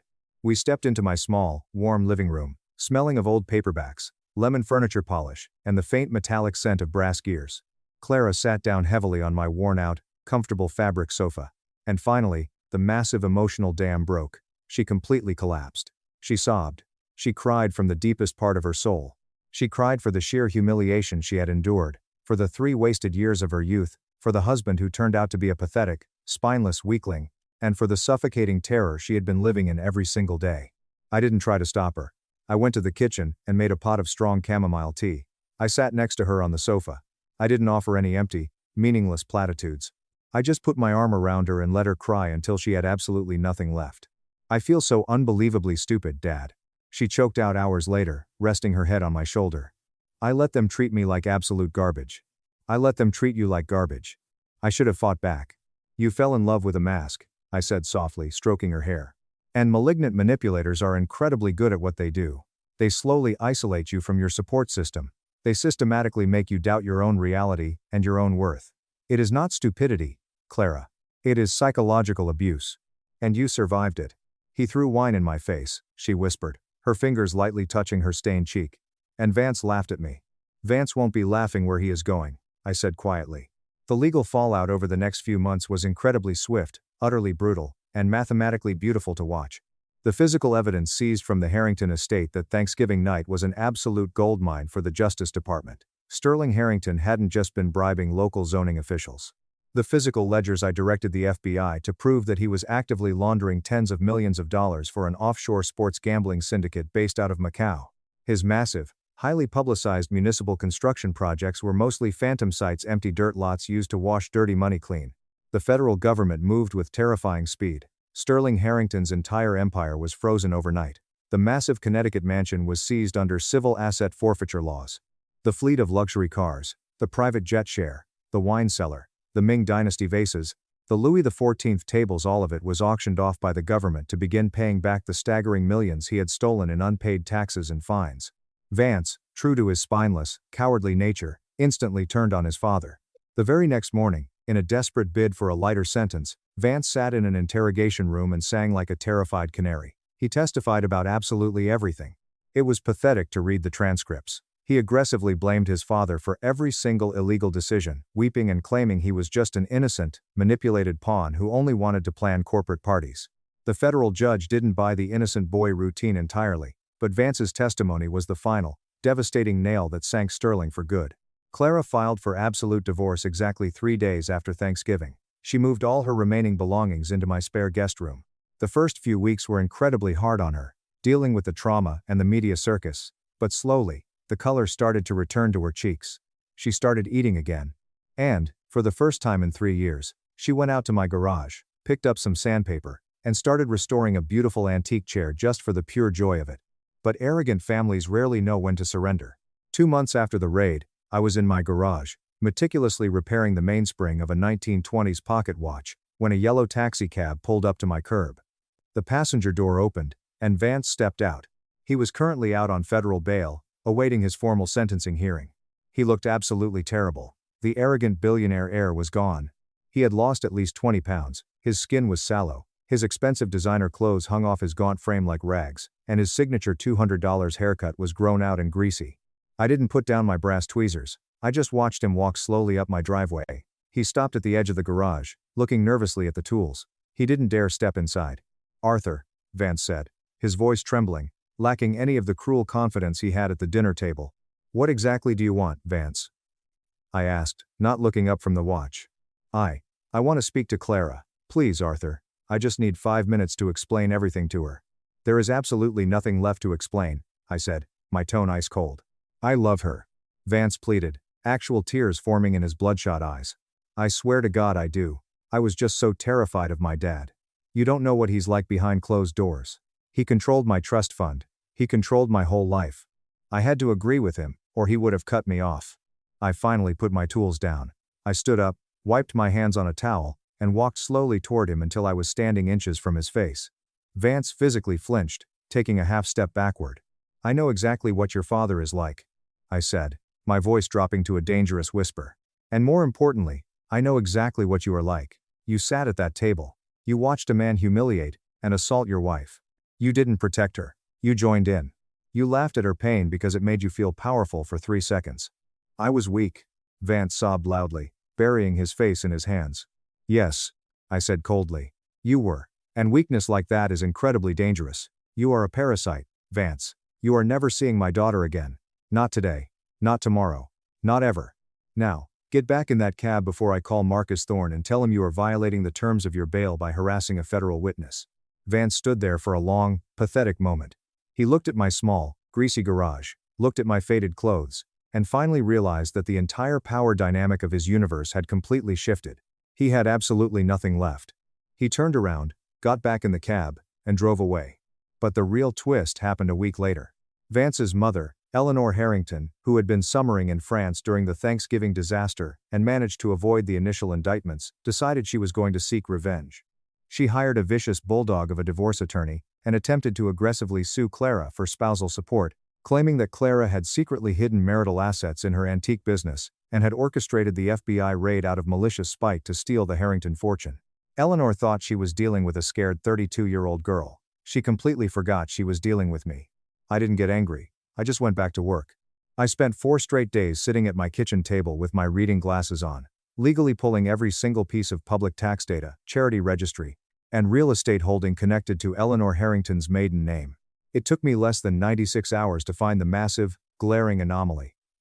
Eleanor ran a charitable foundation for underprivileged youth. It was a complete sham. She was using the foundation's tax-exempt status to funnel millions of dollars of sterling's dirty money into a private offshore trust in the Bahamas under her sister's name.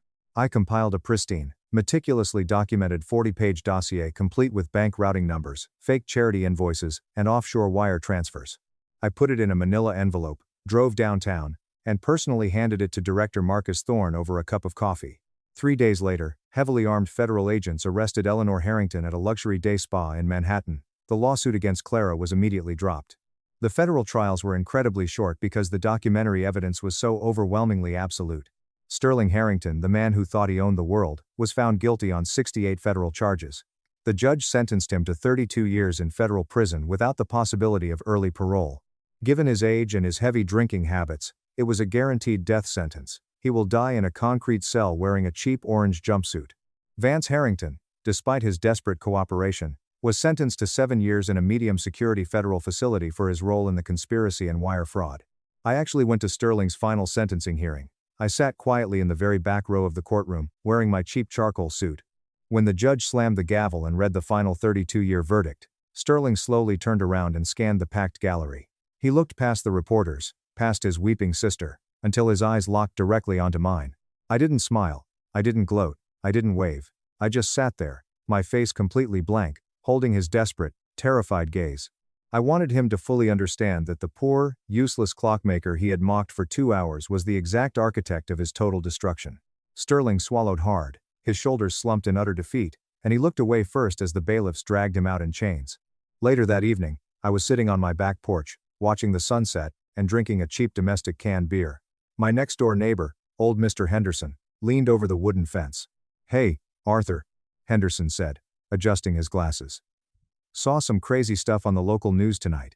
That billionaire real estate guy got put away for life. Weren't his people related to your daughter somehow? Something about an FBI raid?"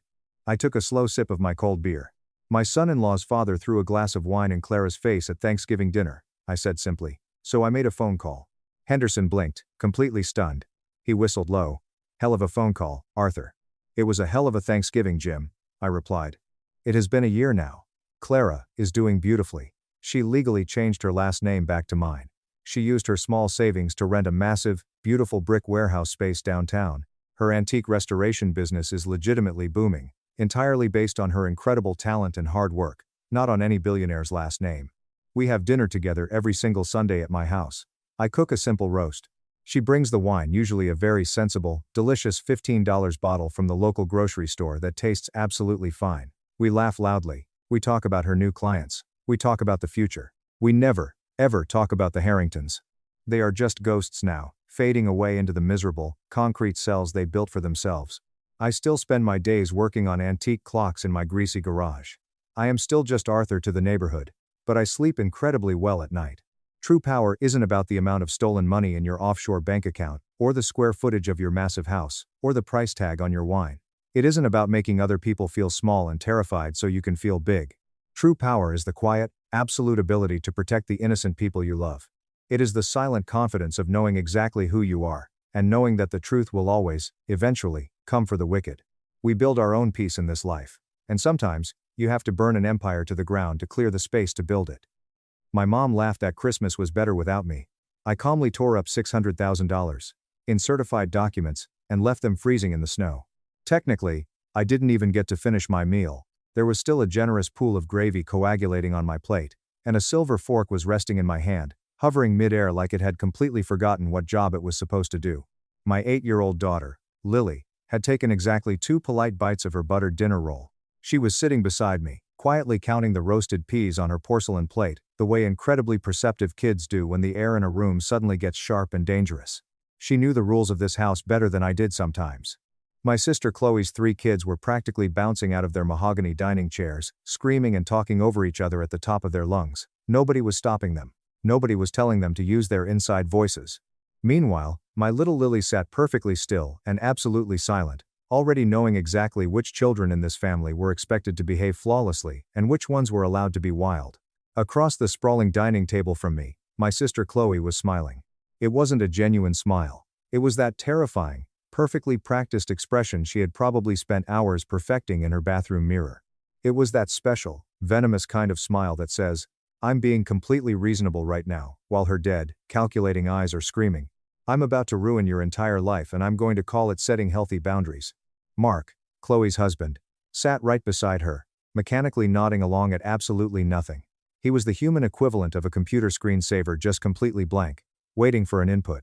He'd been hovering around our family dynamic for over a decade, always a little too comfortable sitting on my parents' expensive leather couches, always acting like the master guest bedroom had his name permanently engraved on the door. Mark was the exact kind of spectacularly useless man who could watch an orphanage burn to the ground and ask a firefighter where the marshmallows were. He contributed nothing, yet felt entitled to everything. My mother delicately dabbed the corner of her perfectly painted mouth with a monogrammed linen napkin. She acted like we were sitting at some elegant, high-society holiday gala, and not right in the middle of a slow-motion, devastating family car crash. My father, the eternal coward, just stared down at his mashed potatoes with the sheer intensity of a hostage negotiator trying to convince the carbohydrates to become a completely different life. The evening had been incredibly tense right from the very start. It was always the little comments. The tiny razor-sharp digs that you can't quite call out without sounding like you're overreacting. "Oh, Sarah, you look so incredibly tired." My mom had said the absolute second I walked through the heavy oak front door, brushing the snow off my coat. She said it like severe fatigue was some sort of personal moral failing, rather than the natural byproduct of being a grieving, single, working mother. Then Chloe had glanced down at Lily's velvet holiday dress. "Cute. Very simple," she had purred, her eyes doing a full sweep of the fabric. She said it as if an 8-year-old child should be dressed in haute couture like she was headed to a red carpet gala, rather than a family dinner in the Chicago suburbs. Mark had even chimed in, asking with a completely straight, deadpan face, "So, Sarah, are you still in that unfortunate phase where things are super tight financially?" I had smiled through every single bit of it. I had done exactly what I always do. I swallowed the bile in my throat, I nodded politely, and I pretended everything was fine. I did it because it was Christmas Eve. I did it because my sweet Lily was watching my every move. Because I had explicitly promised myself, during a long crying session in my car that morning, that this year would be different. I wanted to give my daughter the illusion of a big, happy extended family. And then, somewhere between the serving of the green bean casserole and Chloe's third passive-aggressive, fishing for compliments remark about her own handmade table centerpiece, my sister decided she was entirely done with pretending. She dramatically set down her silver fork against her china plate. It clinked loudly, sounding exactly like a judge putting down a wooden gavel. "We need to talk," Chloe announced, her voice slicing through the chaos of her screaming children. My stomach instantly sank to the floor. Not because I didn't expect this exact scenario, because deep down, I absolutely did, but because I knew exactly what kind of talk this was going to be. It was going to be the kind of talk where I am absolutely not allowed to have any valid feelings, and if I dare to show even a single tear, I get labeled as dramatic, toxic, and unstable. Chloe leaned back in her expensive chair, crossing her arms over her cashmere sweater. It's been a lot lately. Having you around. And Mom and Dad completely agree with me." I looked around the table. My father didn't even dare to look up from his potatoes. My mother didn't offer a single word of protest. Mark just chewed his turkey incredibly slowly, like he had been eagerly anticipating this exact course of the meal. "Chloe," I said, forcing my voice to remain perfectly even and devoid of the panic rising in my chest, "what exactly are you doing?" She tilted her perfectly highlighted head, feigning a look of deep, profound pity. "We've all had a long discussion about this, Sarah. We've decided you should leave tonight. And honestly, it would be best if you never returned." There it was. It was so clean, so rehearsed, so perfectly practiced. She delivered the line like an amateur actress who had run through the script with a ring light and a tripod in her bedroom. Lily looked up from her roasted peas, her giant brown eyes darting between me and her grandmother. My mother chimed in almost immediately, clearly unable to bear the thought of letting her golden child Chloe have the dramatic spotlight for more than 2 consecutive seconds. "Christmas is just so much better without you here, Sarah," she said. And the absolute worst part was that she said it softly, almost kindly, with a gentle tilt of her head, like she was politely discussing a bad candle scent that she was going to return to the store. I blinked. Once. Twice. I turned my head, and looked directly at my dad. He finally, agonizingly, lifted his tired eyes to meet mine.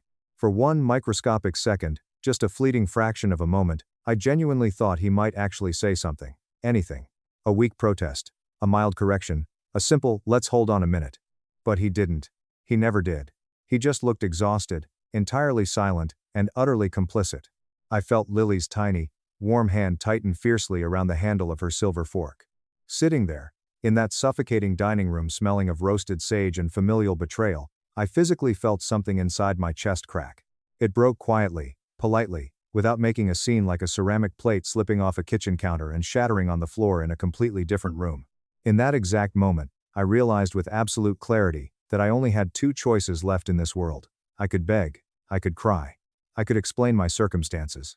I could perform the entire, humiliating, exhausting song and dance routine where I desperately try to prove that I deserve the basic right to exist within my own biological family. Or, I could finally stop auditioning for a role I was never going to get. I carefully set my silver fork down on my napkin. "Lily," I said gently, keeping my eyes locked entirely on my beautiful daughter.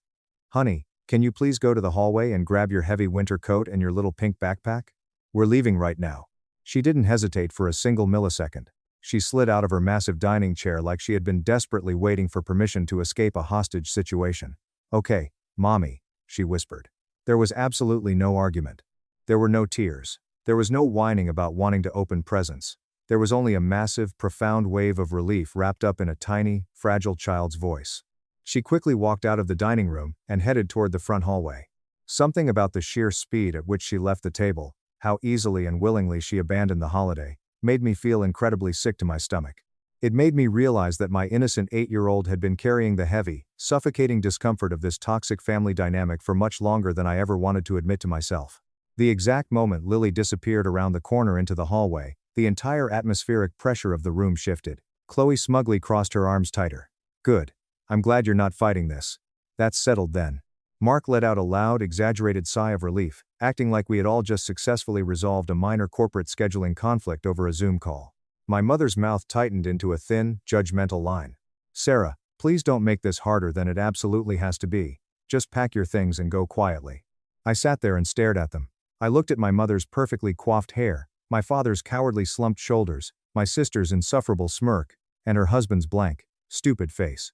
And as I looked at the people who were supposed to love me unconditionally, I felt my own face do something entirely unexpected. I smiled. It wasn't a warm smile. It wasn't a friendly, accommodating smile. It was the terrifying, bone-chilling kind of smile you make when you finally realize you've been exhaustingly trying to win a game that has been rigged against you from the very beginning. "Okay," I said calmly. My voice didn't shake. Chloe looked incredibly smug, her eyes gleaming with the triumph of finally expelling her annoying little sister. I stood up slowly, deliberately pushing my heavy wooden chair back so it scraped loudly against the expensive hardwood floor. "Since you want me gone forever, then you won't mind me doing this before I leave." They all watched me closely. Their eyes were glued to my every movement. They were absolutely waiting for a massive tantrum. They were waiting for the ugly crying, the hysterical screaming, the dramatic, emotionally unhinged speech they could later mock me for behind my back. Instead, I turned my back to them, walked past the grand dining room doorway, and stepped into my mother's pristine white marble kitchen. I walked straight to the upper cabinet near the very end of the counter. I had put my surprise gifts there earlier that afternoon, tucking them away carefully, hiding them safely behind a massive stack of decorative holiday platters like some pathetic, desperate little secret. I had foolishly told myself I was being so careful, so thoughtful, patiently waiting for the absolute perfect, magical moment after dessert to reveal them. Turns out, The absolute perfect moment was the exact second my family told me I was garbage that didn't belong in their home. I opened the heavy cabinet door and reached behind the platters. I pulled out 3 thick, crisp, legal-sized envelopes. Each one had a name beautifully scrolled across the front in thick, elegant black marker: Mom and Dad, Chloe, and Mark. I walked back into the dining room and held the envelopes up. Chloe's perfectly plucked eyebrows lifted in mild confusion. "What is that?" Mark scoffed loudly, rolling his eyes. "Are those your little handmade Christmas cards? Seriously?"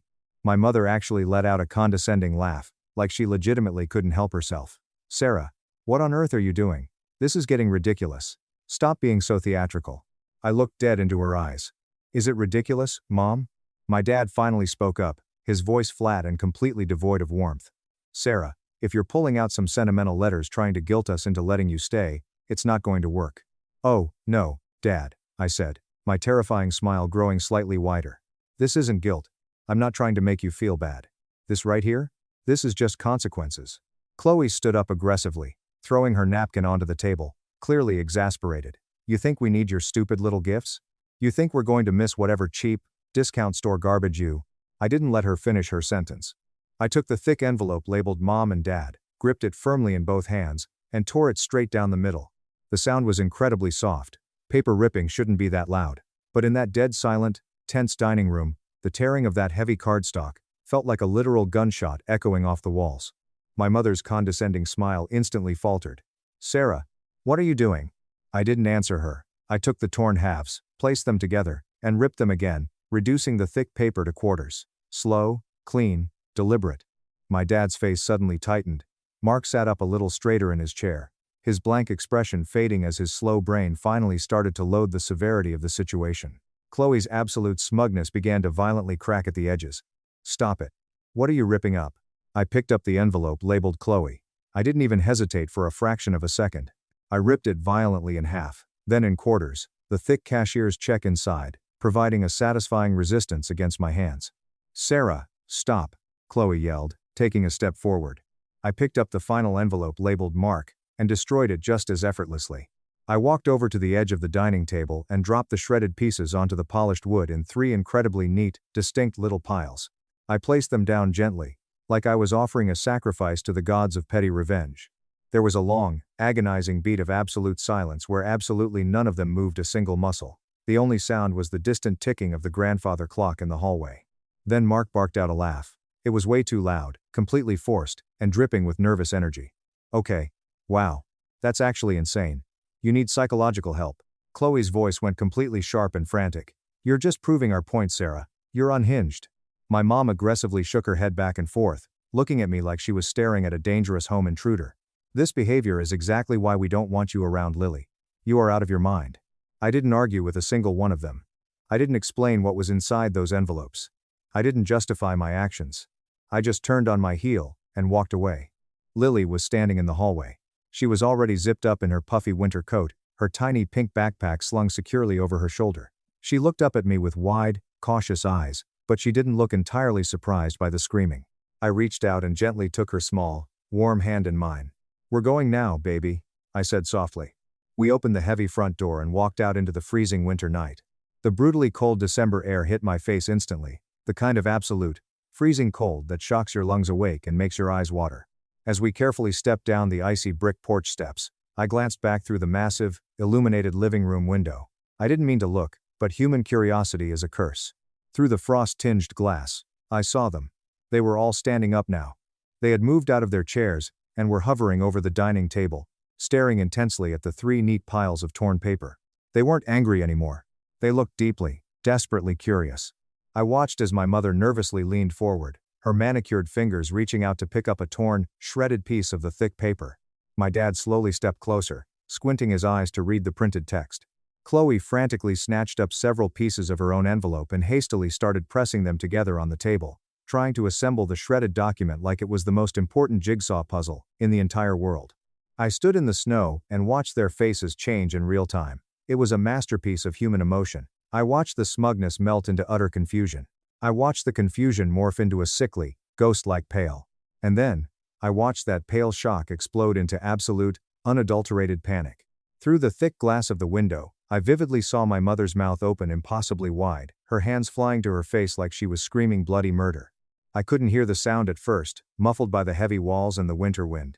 But then, I absolutely could. The heavy front door violently flew open behind me, slamming against the brick exterior. Sarah. Footsteps thundered across the wooden porch. Fast, clumsy, desperate footsteps. Chloe's voice pierced the freezing night air, higher and more hysterical than I had ever heard it in my entire life. Wait. Oh my God, Sarah. Wait. Stop. Come back inside right now. Lily's tiny hand tightened fiercely in mine as we quickly reached the side of my parked car. Sarah. My mom's voice violently cracked, echoing down the quiet suburban street. She was practically sobbing. Please, please, sweetheart, you can't leave. You can't do this. My dad sounded completely different, too. He wasn't calm. He wasn't silent. He wasn't the cowardly man staring at his mashed potatoes anymore. Sarah, stop the car. Just stop and let's talk about this like adults. Come back inside. I casually pulled open the heavy car door, still firmly holding Lily's hand. I turned around and looked back at them, standing on the icy driveway. Their faces were completely pale, completely frantic, utterly transformed by the sheer, devastating gravity of what they had just realized. Exactly 5 minutes ago, they had coldly, methodically told me that Christmas was infinitely better without me. They had kicked me out into the snow with my child. Now, they were hysterically screaming and begging me to reverse a consequence they still couldn't even admit out loud.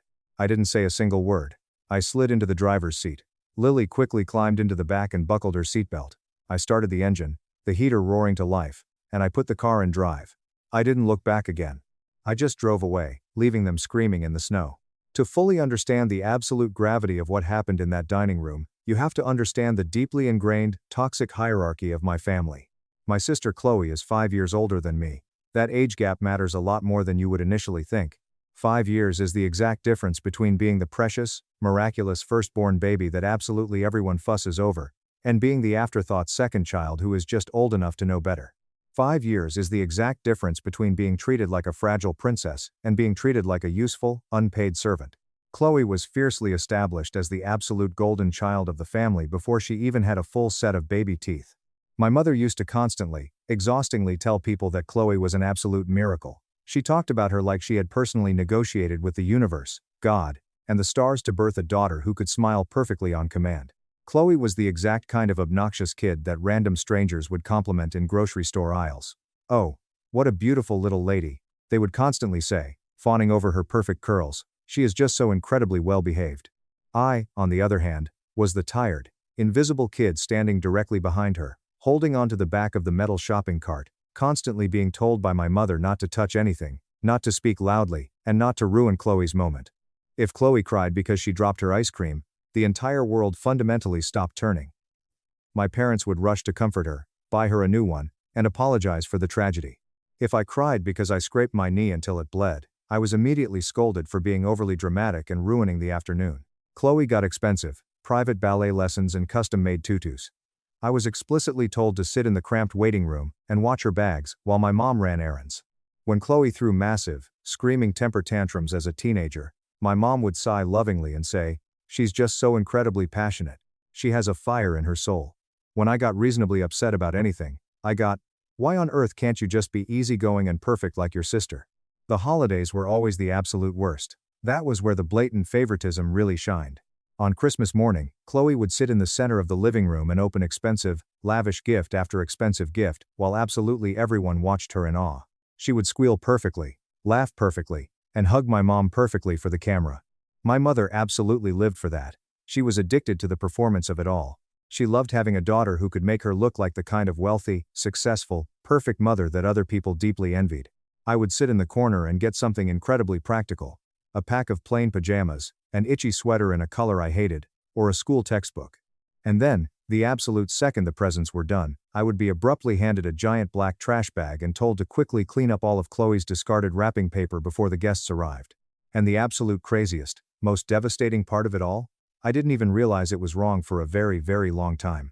When you grow up completely trapped inside a toxic, narcissistic family system, you just assume that's exactly how the gravity of the world works. You think you deserve to be at the bottom. By the time I was a miserable teenager in high school, I had flawlessly perfected the survival art of making myself incredibly small. I learned exactly which conversation subjects made my mother sigh in annoyance. I learned exactly which political opinions made my dad go dead silent. I learned exactly which facial expressions made Chloe roll her eyes in disgust. So, I just stopped having them. I stopped having opinions, I stopped having needs, and I stopped showing any genuine emotions. I packed my bags, left for a cheap state college, and desperately thought that maybe, just maybe, the physical distance would finally fix our broken dynamic. I foolishly thought that maybe being hundreds of miles away would finally make my family miss me. They didn't miss me. They missed having a convenient, quiet scapegoat to blame whenever Chloe was unhappy or whenever my parents' marriage was strained, but that is absolutely not the same thing as missing a daughter. I finally met my wonderful husband, Tom, when I was in my mid-20s. Tom was an industrial architect. He wasn't exceptionally loud. He wasn't flashy. He didn't need to be the absolute center of attention in every room he walked into. He was the incredibly rare kind of man who would quietly, gently hand you a hot cup of coffee in the morning without making a massive deal about it. He treated kindness like it was just a standard baseline of human existence, something you were inherently allowed to receive without having to exhaustingly earn it first. On our third official date, we were sitting in a quiet Italian restaurant, and I casually mentioned a story about my sister and my mom laughing at me for failing a college exam. I laughed while telling it, acting like it was just a quirky, normal family anecdote. Tom didn't laugh back. He put his fork down, looked me dead in the eyes, and said, "Sarah, that's not normal."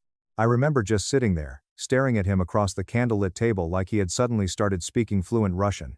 He reached across the table, took my hand, and said it again, much softer this time. "Sarah, the way they treat you is absolutely not okay. You don't deserve that." No one in my entire life had ever said those words to me before. I went home that night and cried for 3 hours. We got married exactly 1 year later, in a small, beautiful ceremony. My parents, of course, acted completely supportive in public, smiling for the photographer. Chloe acted utterly thrilled for her Instagram followers, posting countless selfies with the hashtag number sister of the bride. Mark, who was still just Chloe's annoying, freeloading boyfriend at the time, actually had the absolute audacity to make a loud, drunken joke during the reception about how Tom was incredibly brave to willingly marry into our crazy family. Tom just smiled politely, squeezed my waist, and absolutely refused to take the bait. He saw right through all of them from day one. Tom was incredibly proud of his career as an industrial architect. He loved designing massive, complex structures. He liked building things that were mathematically sound and meant to last for decades. He liked solving intricate structural problems that most regular people didn't even notice were there. He worked incredibly long, grueling hours on massive commercial build sites, huge factory renovations, and entire sections of city blocks that used to be empty, forgotten lots. His job paid very well. It wasn't buy a private jet and fly to Monaco well, but it was absolutely well enough that we weren't constantly, stressfully counting pennies at the grocery store. We had a beautiful, comfortable life. And because I am apparently completely incapable of ever truly stopping my pathetic quest to win my toxic family's love, Tom and I quietly started financially helping my parents. It was absolutely nothing insanely lavish. It wasn't a massive, dramatic bailout. It was just a consistent, quiet transfer of $250 a month, every single month, transferred directly into their checking account. It was a little financial life support line because my parents were secretly drowning in credit card debt while trying to maintain their wealthy suburban image. Sometimes we sent much more if a random emergency came up: sudden car trouble, a massive winter utility bill, or a medical expense that somehow, magically, always seemed to arrive right after Chloe bought herself a brand new designer handbag. My parents never actually thanked me properly for the money, not once, not in a way that felt genuine or real. It was much more like they simply accepted the cash as if it were a natural resource that had finally started producing yields again. Chloe, naturally, took full credit for our financial help in her own incredibly twisted, special way. Whenever my parents avoided a late fee because of my transfer, Chloe would proudly say things like, "See? I told Mom and Dad we'd figure it out together."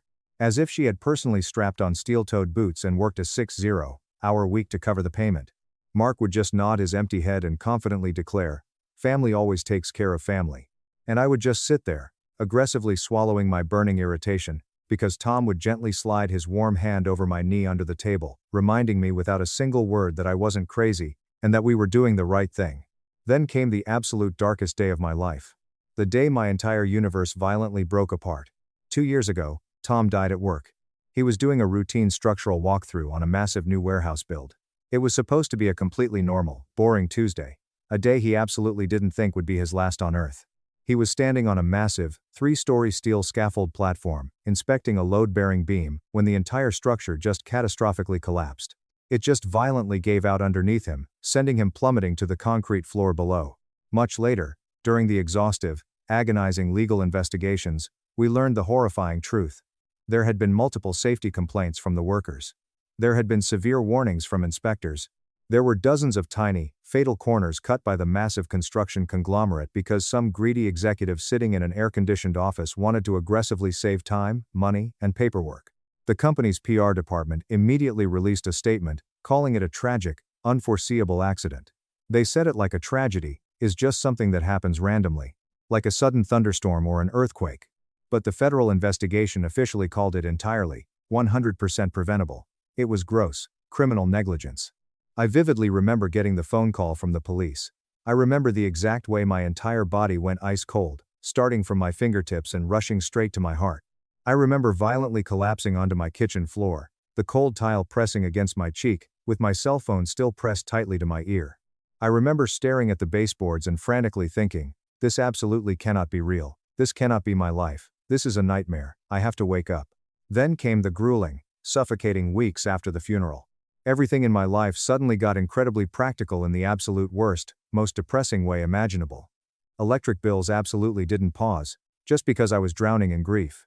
The grocery store didn't suddenly make milk and bread free just because I had violently lost the love of my life. My sweet, confused little Lily still desperately needed new school clothes, hot dinners, and bedtime stories to keep her feeling safe. And I was suddenly, terrifyingly doing absolutely all of it entirely alone. The $250 a month I had been sending to my parents stopped immediately. It wasn't done out of spite or anger. It was done out of sheer, terrifying reality. With Tom's income suddenly gone, and the funeral expenses piling up, I could barely afford to keep my own lights on. My family noticed the missing money significantly faster than they noticed my crippling grief. My mom started calling me much more often, but she never called to ask how I was coping. She never called to ask if I needed a shoulder to cry on. She called to ask, in this incredibly careful, calculating voice, whether I was still managing my finances okay. Chloe actually had the absolute gall to ask me if I was being smart with my budget, heavily implying that Tom's sudden, violent death was just a minor budgeting issue I needed to spreadsheet my way out of. Mark even made a completely tone-deaf joke during a family lunch about how having a fat life insurance policy must be pretty nice right about now, and then he laughed loudly when absolutely no one else at the table did. I didn't ask them for any financial help right away. I stubbornly lasted much longer than I probably should have, completely depleting my meager savings, because asking my toxic family for absolutely anything always feels exactly like handing them a loaded weapon and pointing it at my own head. But one terrible month, I absolutely had to ask. Lily got severely sick with a horrible chest infection. I had to miss an entire week of work to care for her. At the exact same time, my ancient car's alternator completely died, requiring a massive repair bill just so I could commute to my job. The math simply didn't work. I was in the red, and I was terrified. So, I swallowed my massive pride and I asked my parents for help. I didn't ask for a massive fortune. I didn't ask for thousands of dollars. I didn't ask for a permanent bailout. I asked for exactly $400, just enough to cover the immediate gap so my electricity wouldn't be shut off while Lily was sick. My parents sent the money, but they didn't just send it quietly. The very next morning, my mother made a massive public Facebook post about it.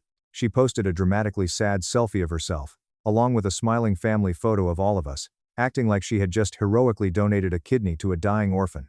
Sometimes you just have to step up and make massive sacrifices for your family, my mother wrote to her hundreds of followers, even when it's incredibly hard on your own wallet. Please keep my daughter Sarah in your prayers as she desperately tries to learn how to stand on her own 2 feet again soon. Family first, charity, helping hand. Chloe, of course, was the very first person to comment. We're always here to carry her when she fails. So proud of you, Mom. Mark simply reacted to the post with a giant thumbs up emoji. When I saw that post, sitting in my freezing living room with a sick child, I genuinely wanted to violently crawl out of my own skin. I wanted to scream, until my lungs bled. I didn't publicly comment to tell anyone that Tom and I had literally been sending them thousands of dollars over the course of several years. I didn't correct their completely fabricated, heroic narrative. I didn't fight back in the comments. I was simply too exhausted, too deeply depressed, and too broken to engage in a public war. I just quietly resolved to absolutely never, ever ask them for a single favor for the rest of my life. And I kept absolutely dead quiet about the one massive thing that would have instantly changed everything in their greedy little minds, the corporate settlement. Because the settlement absolutely didn't come right away. It wasn't some magical, giant cardboard check that miraculously appeared on my doorstep the moment Tom died. There were endless, grueling depositions. There were mountains of complex legal paperwork. There were deliberate, agonizing delays from the construction company's massive legal team. There were endless meetings and conference calls that made my stomach aggressively twist into knots. The massive corporation dragged its feet for nearly 2 years. Their expensive insurers moved like thick molasses in winter, desperately trying to find any possible loophole to avoid paying for their gross negligence. Everything took an agonizing amount of time. I had to hire a ruthless legal team to handle it because I physically and mentally could not carry the weight of my crushing grief and the nightmare of corporate bureaucracy at the exact same time without completely collapsing into a mental hospital. For nearly 2 years, it felt exactly like shouting into a dark, endless void. And then, very recently, right before this Christmas, the massive lawsuit finally concluded. The corporation caved. The massive payout finally cleared all the legal hurdles and hit my incredibly empty bank account. It was a completely life-changing amount of money. The final, post-tax settlement was exactly $2.5 million. It was infinitely more money than I had ever seen attached to my name in my entire life. I sat at my cheap kitchen table and just stared at the massive account balance on my laptop screen. I stared at the numbers the exact same way you would stare at a complete stranger on the street who somehow looks exactly like someone you deeply loved and lost. It felt entirely surreal. It felt like dirty, blood money. It felt like it couldn't possibly be real. I didn't go out and immediately spend it, not really. I didn't run to a luxury dealership and buy a brand new sports car. I didn't buy an entirely new designer wardrobe. I didn't suddenly adopt a new, flashy personality. My stepmom erased my dead mom from the house and told me to leave. She didn't know I held the deed, a secret journal and a plan to ruin her. Grief completely rewires the brain, turning rational people into strangers. My father's grief-induced insanity was marrying Brenda 6 months and 2 days after my mother's breast cancer death. At 14, I still wore black to high school, woke up at night expecting to hear my mom's soft footsteps in the hallway, and found her auburn hair in my favorite sweaters. I was drowning in loss, but this strange woman was standing in our living room with a tape measure, measuring new window treatments. Brenda invaded our home like a hostile takeover liquidator. She aggressively evicted my mother as well as moved her things in. First, family photos were lost. Our framed memories were all erased. Within Brenda's first 72 hours of residency, my parents' silver-framed wedding photo on the mantle, my embarrassing baby pictures of me covered in spaghetti sauce, and my mom's candid photos from that unforgettable trip to the mountains where she taught me how to identify pine trees were all thrown into cardboard boxes and banished to the attic. Then erasure accelerated. My mother's extensive classic literature collection vanished from built-in shelves. She lost her favorite hand-painted ceramic dishes from the kitchen. The delicate curtains she had hand-sewn when I was a toddler with tiny embroidered sunflowers that she spent 4 weekends perfecting were gone overnight. Brenda replaced them with a sterile, beige, minimalist look that made our once warm home feel like a high-end dental waiting room. Everything went glass, chrome, and oatmeal colored. "We all need to focus on moving forward, Chloe," Brenda said at dinner one Tuesday night in that sickeningly fake, breathy sympathetic voice that made my skin crawl.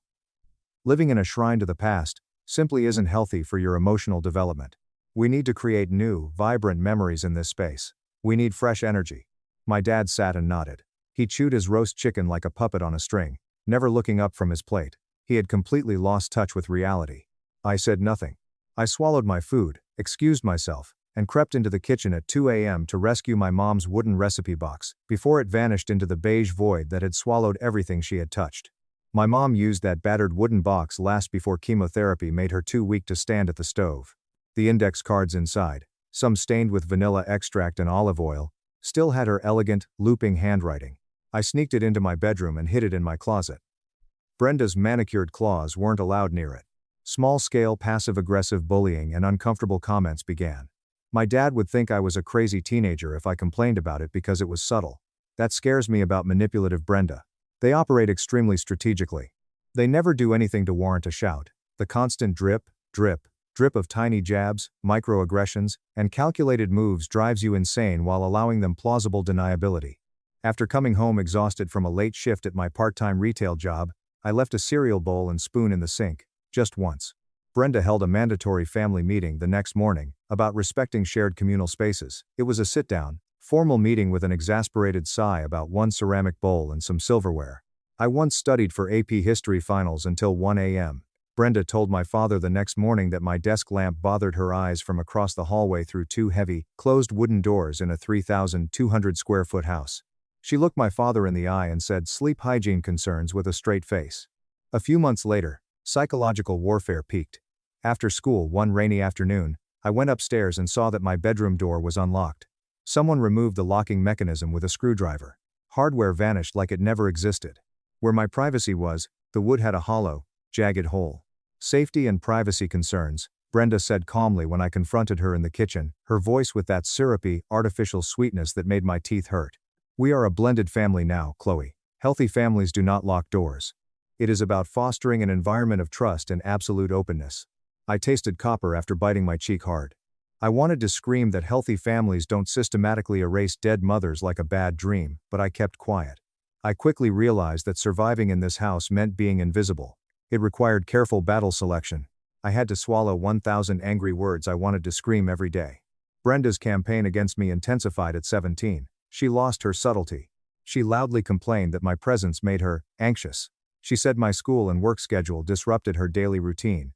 She told my dad, while I was in the next room, that she felt like a hostage in her own home. The pure irony of that last statement nearly made me laugh. My dad would rub his temples, sigh heavily, and pull me aside to ask if I could, please just try a little harder to get along with her. My father, who made me try harder with the woman who had thrown my mother's antique wedding china into a dumpster because the floral pattern clashed with her monochromatic color scheme. My mother's family had that china for 3 generations. It vanished one afternoon during a chemistry class. I started leaving the house every waking moment. I spent most of my time at the library, my best friend's house, or the corner coffee shop, drinking a black coffee, and doing homework until the baristas closed. Since home no longer felt like home, I went everywhere but there. I felt like I was entering enemy territory. I felt like an intruder in the house where I had taken my first steps, where my mom taught me to read chapter books, and where every corner held a vibrant, loving memory. Now every corner felt like a cemetery. Watching my dad passively accept it was the worst. Once my hero. He ran alongside my bicycle, holding the seat, stayed up until 3 a.m. helping me glue together a scale model of the solar system, and held me tightly while we sobbed on the living room floor the day Mom got her terminal diagnosis, promising we would survive. That man vanished. He had been replaced by a pitiful, hollow man who flinched whenever Brenda spoke and couldn't look me in the eye at dinner. The morning changed everything. Before taking the bus to school, I grabbed a travel mug of coffee from the kitchen at 6:30 a.m. Brenda sat at the marble kitchen island with an unfamiliar woman. Large architectural floor plans were unrolled and spread between them. Shiny business cards were scattered on the counter. Real estate agent and interior designer, I realized.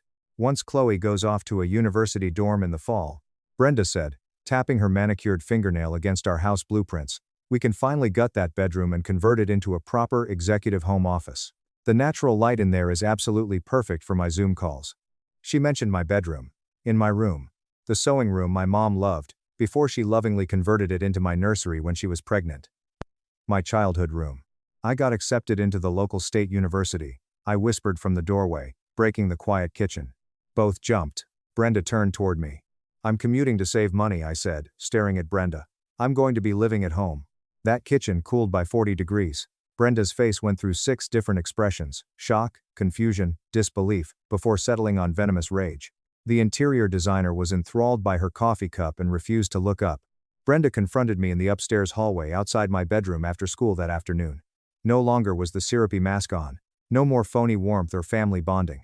She told me, I think it is time we had a very honest, adult conversation, blocking my doorway. You need to understand something right now, Chloe. This is my home. I have been incredibly patient with you. I have bent over backwards to make this blended family work, but your continued presence here makes me deeply, fundamentally uncomfortable. You are 18 in a few months. I need you to start making other living arrangements. You are not staying here. I stood and watched her. This vile woman, who had spent 2.5 years erasing my dead mother and emotionally castrated my grieving father, was now telling me I was being kicked out of my mother's house. My dad's office door opened down the hall before I could respond. Out he went. Each word was heard clearly. This was his first time not looking at the floor in years. Not to blend in with the wallpaper. He was staring at Brenda. Saying Brenda. His voice was different. It wasn't his usual mumble, flat, hard, and freezing. Whose name is actually on the deed to this house? Brenda's face lost color so quickly, I thought her knees would buckle. Stammered, well, obviously both of ours, but. Wrong, my dad said, echoing through the hallway. Just mine. The silence was suffocating. This was Sarah's house, Dad said. My mother's name haunted us in the stagnant air. We felt like she had appeared next to us. She left this house to me, in a trust, for our daughter. You are a guest in this house, Brenda. You have only ever been a guest. I never heard him address her like that. In the last 3 years, he had never challenged anyone, let alone the woman who controlled him. Brenda opened and closed her mouth like a fish suffocating on land, but made no sound. She finally whispered, But you said before we got married. I said a lot of stupid things, my dad snapped. I was drowning in grief. I wasn't thinking clearly. But that ends right now. Next morning, before school, I found a thick stack of legal documents on the kitchen counter. Thick stationery, legal jargon, lots of whereases and herebys, blue ink, and notarized seals made them look official. I reread the top pages twice to ensure my brain was processing the words correctly. My dad gave me 50% of the house legally. I became a co-owner of my massive childhood home at 17. These must have been drafted overnight by a lawyer. He must have made panicked calls, the moment Brenda fell asleep. He was shaken by the hallway confrontation. Brenda put her things in the guest bedroom at the end of the hall that night. She said nothing at dinner. She rudely pushed her salad around her plate with her fork, and left early. She stopped looking at me after that day. She would stand up and leave when I entered her room. To avoid me at the table, she started eating at odd hours. The house was freezing, but for the first time in 3 years, I could breathe. The huge, life-changing thing my dad didn't know. It was unknown to Brenda. I and a dead woman were the only ones who knew. 2 years earlier, Brenda forced me to clean out some junk boxes in the attic to make room for her winter wardrobe, and I found something in a taped-up box of old tax returns. It was journal. My mother's final year's diary. Her initials were beautifully embossed in gold foil on the bottom right corner of the worn navy blue leather cover.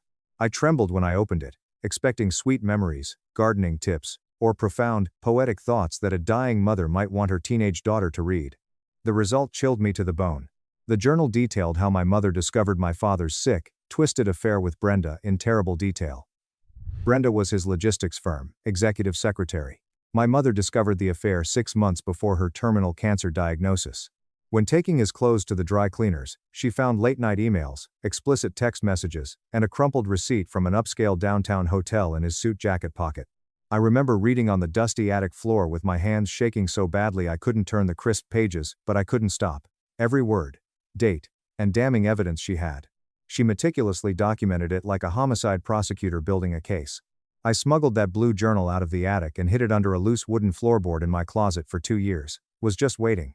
I didn't know what I was waiting for, but my gut told me I'd need it someday. I knew knowledge was power. My mom was brilliant and wouldn't have documented this agonizing pain without a purpose. With 50% of the house legally in my name and Brenda having a silent mental breakdown down the hall, I lifted the floorboard and took out the journal again. Because that journal contained something important that my grief-stricken, 14-year-old brain had almost completely missed the first time I read it. It showed my mom secretly filed for divorce before getting sick. Pages of handwritten notes about clandestine meetings with a family law attorney, asset lists, property valuations, and photocopies of legal documents were folded and placed in the journal's back pocket. These documents indicated she planned to leave my dad under strict terms, conditions that would trigger a catastrophic legal clause that could completely change ownership, according to the lawyer's scribbled margins. Arthur Sterling, attorney at law, was listed clearly at the top of several pages. His notes and handwriting were meticulous. He performed surgery precisely. Next day, I sneakily searched his name on the school library computer. Still listed online was his office.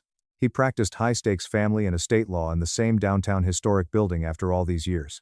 My cell phone and house landline were too risky. Fearing Brenda was monitoring our phone bill, I used my friend's phone over the weekend at her house. Was I paranoid? Maybe.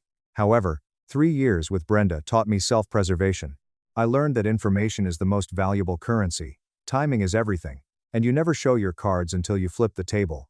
Law offices of Arthur Sterling, a receptionist said. I need to speak with Mr. Sterling, I shakily said. My name is Chloe Callahan. I am Sarah Callahan's daughter. I was on hold for under 30 seconds. A deep, raspy voice spoke when the line clicked back. Miss Callahan, said the voice. I thought the call had dropped due to the long silence on the other end. I heard him breathing. I could almost hear his brain gears turning. He said, I have been wondering when you would finally call, softly. His voice was calm and measured. Tell me. How much do you know? I said. Everything, gripping the phone so hard my knuckles turned white. I have my mother's blue journal. I have all of your notes. I know about the affair, And I know about the contingency plans. A longer, heavier pause. Can you come down to my office? Not today, I said quickly. Saturday morning. That is when my father plays his weekly golf game and my stepmother goes to her Pilates class. We need to talk in person. There are things I need you to explain to me. Saturday at 9 a.m., Arthur agreed. After hanging up the phone, I stood in my friend's kitchen with my heart pounding my ribs and blood rushing in my ears. Saturday. Cannot come fast enough. Saturday morning came, and I told my dad I was going to the mall with some schoolgirls to buy college dorm supplies. The standard, bulletproof, teenage excuse. Brenda locked herself in her guest room, nursing her ego and ignoring everyone. My dad barely looked up from his iPad as I left. Since that explosive hallway night, he avoided meaningful conversation with me. He couldn't look at me without excruciating guilt. Arthur Sterling's downtown financial district office was in a beautiful, historic building. Modern architecture doesn't have such opulent buildings. Brass fixtures were mirror polished. The lobby smelled like expensive lemon oil, old paper, and generational wealth. The elevator had a human operator and dark mahogany wood. I half expected to see men in three-piece tweed suits smoking cigars outside. A massive corner suite with floor-to-ceiling windows overlooking the county courthouse across the street was his top-floor office. Arthur Sterling, in his late 60s, had thick, striking white hair and a calm, unshakable demeanor that suggested he had seen the worst of human nature twice, and could never be surprised. Your mother was a truly exceptional, brilliant woman, Chloe, he said, inviting me to sit in a plush leather chair across from his massive oak desk.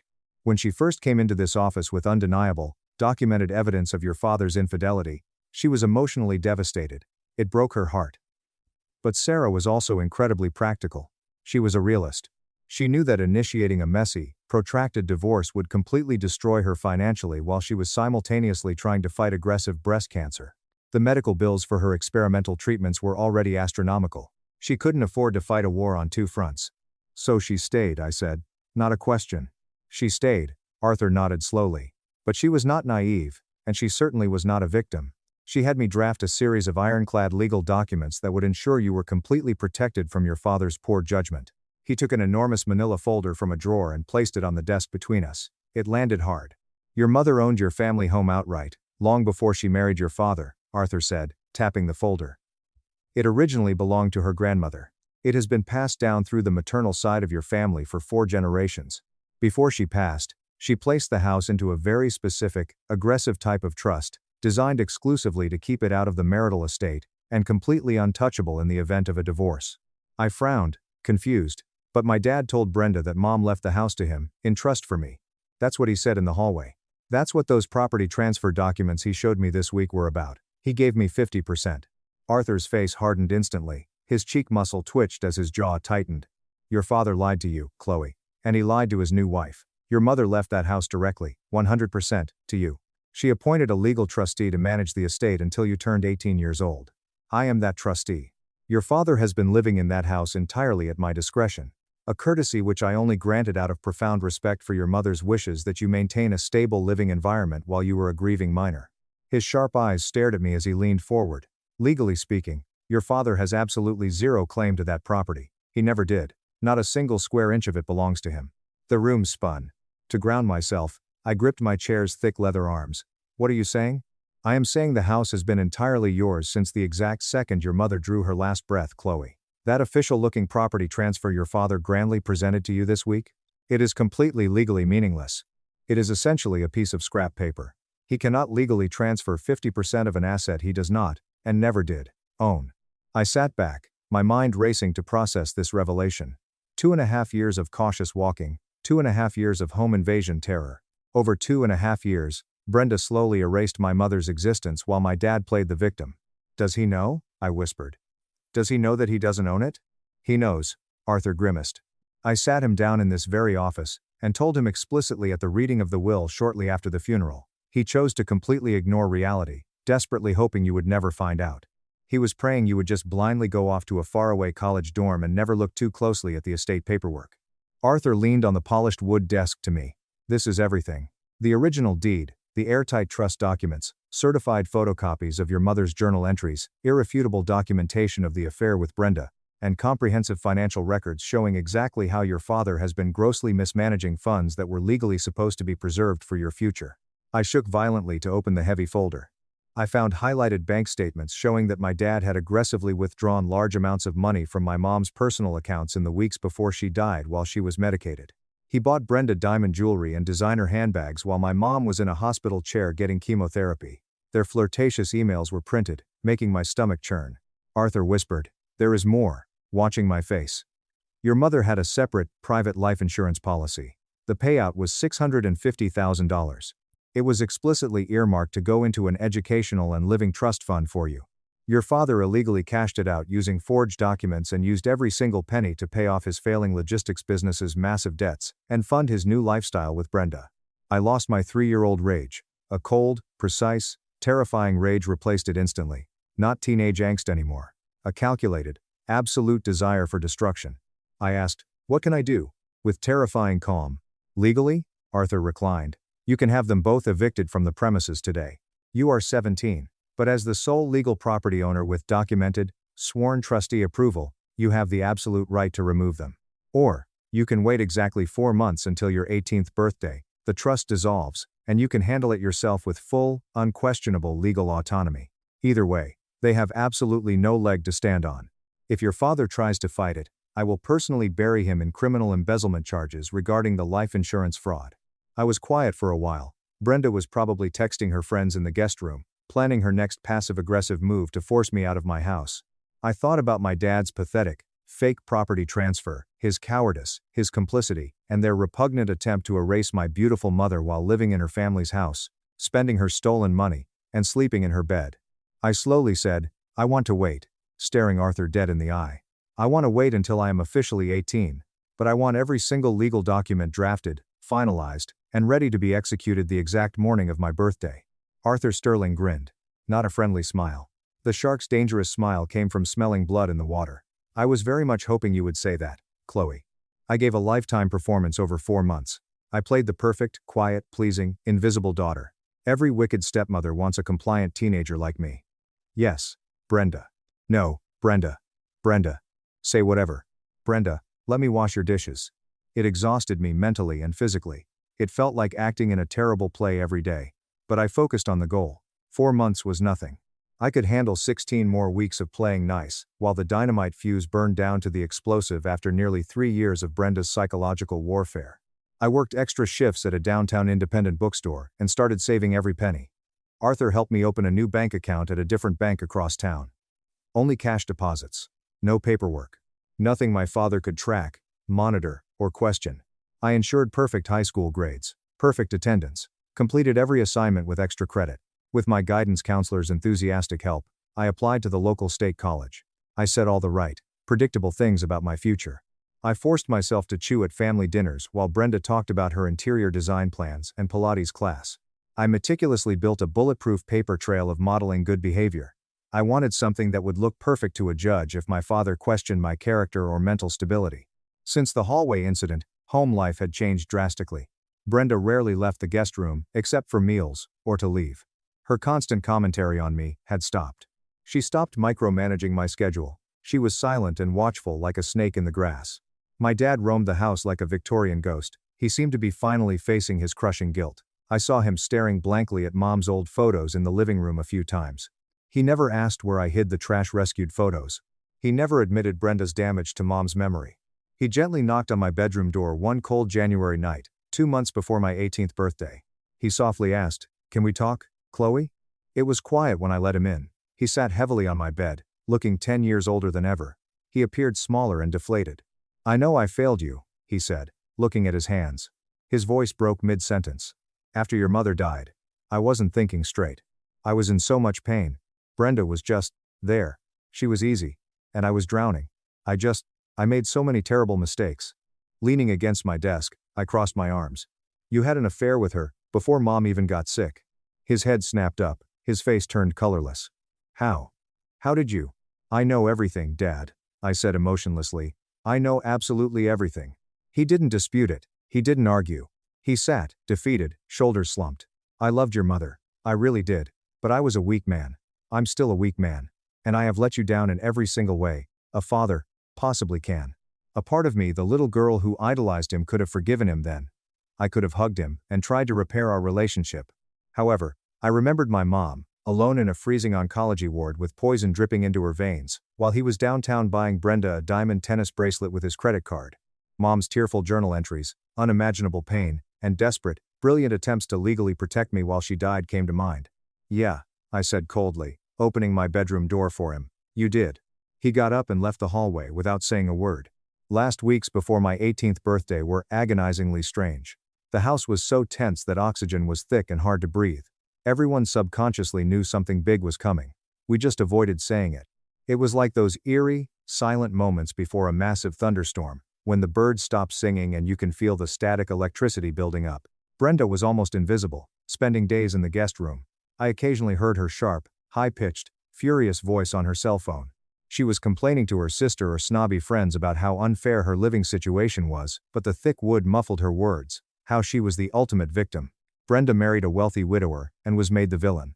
Life is cruelly unfair. Dad desperately tried to be normal. His attempt was physically painful to watch. At breakfast, he forced weather or stock market talk. I got generic homework questions from him. It was forced, manic joy that fooled no one. His hollow eyes were dark. He knew the bill was due. He didn't know the cost or when I'd collect. My final weeks were spent planning like a military general planning an invasion. I secretly met with Arthur Sterling twice more to go over every document detail until I could recite the legal strategy in my sleep. Arthur explained property taxes, municipal utilities, comprehensive homeowners insurance, and all the other complicated practical things I would need to manage as a sole property owner at 18. He even recommended a reputable local property management company that could help me if things got too overwhelming while in college. "Your mother thought of absolutely everything, Chloe," Arthur said in our final meeting 2 days before my birthday. "She knew your father would completely fall apart without her to guide him. She knew he would make selfish, disastrous choices. So she built an impenetrable fortress of safety nets around you." Marking my water glass, I asked, "Did she know about Brenda specifically before she died?" "Yes," Arthur said, jaw tightening. "She confronted your father about the affair exactly 6 months before she passed. He cried, begged, and swore on your life he would break it off immediately. Obviously, he didn't." Arthur sighed, removing his glasses and rubbing his eyes. "Your mother made me solemnly promise to tell you the entire, unvarnished truth when you were old enough to handle it. She didn't want you growing up thinking she was a naive, weak woman who got played." Mother-in-law demanded my salary to fund her secret real estate. As a forensic analyst, I froze every asset, and handed him 42 pages of ruin. My mother-in-law claimed my salary exactly 62 days into my marriage. My husband didn't defend me. He didn't tell her to back off. He just looked at me with wide, panicked eyes and asked if I earned more than him. He genuinely had no idea. The coffee mug I was holding at that exact moment was a wedding gift. It was white ceramic, hand-thrown by an artisan in East Austin, with a tiny, almost imperceptible imperfection on the rim where the clay had pulled slightly during the firing process. I remember thinking when I unwrapped it that it was the most honest gift we had received. It was beautiful, but it wasn't pretending to be flawless. I remember thinking, foolishly, that it was a good sign for our life together. I was holding that exact mug, feeling the warmth of the dark roast against my palms, when my mother-in-law, Eleanor Vance, told me my salary belonged to her family. She said it the way people announce corporate mergers or legal judgments, things that have already been decided in rooms you weren't invited to. There was no preamble, no softening of the blow, no polite suggestion. Just Eleanor, sitting in my armchair. It was the armchair I had owned since grad school, the one I had painstakingly reupholstered myself with a rich, dark emerald fabric I found at an estate sale in Savannah. She sat in it like she had always owned it, folding her perfectly manicured hands in her lap, looking me dead in the eye, and saying, "Your salary will go into our joint family trust account from now on." 62 days into my marriage. I set the mug down slowly. I felt the ceramic click against the cool quartz countertop. I felt the very air in the kitchen change, the atmospheric pressure dropping like a storm was rolling in. And then, I smiled. It wasn't the polite smile I give clients when they've underestimated what I already know. It was something much quieter than that. Something cold. Something I kept entirely for myself. "That won't be necessary," I said, my voice perfectly level. "I earn more than all of you combined."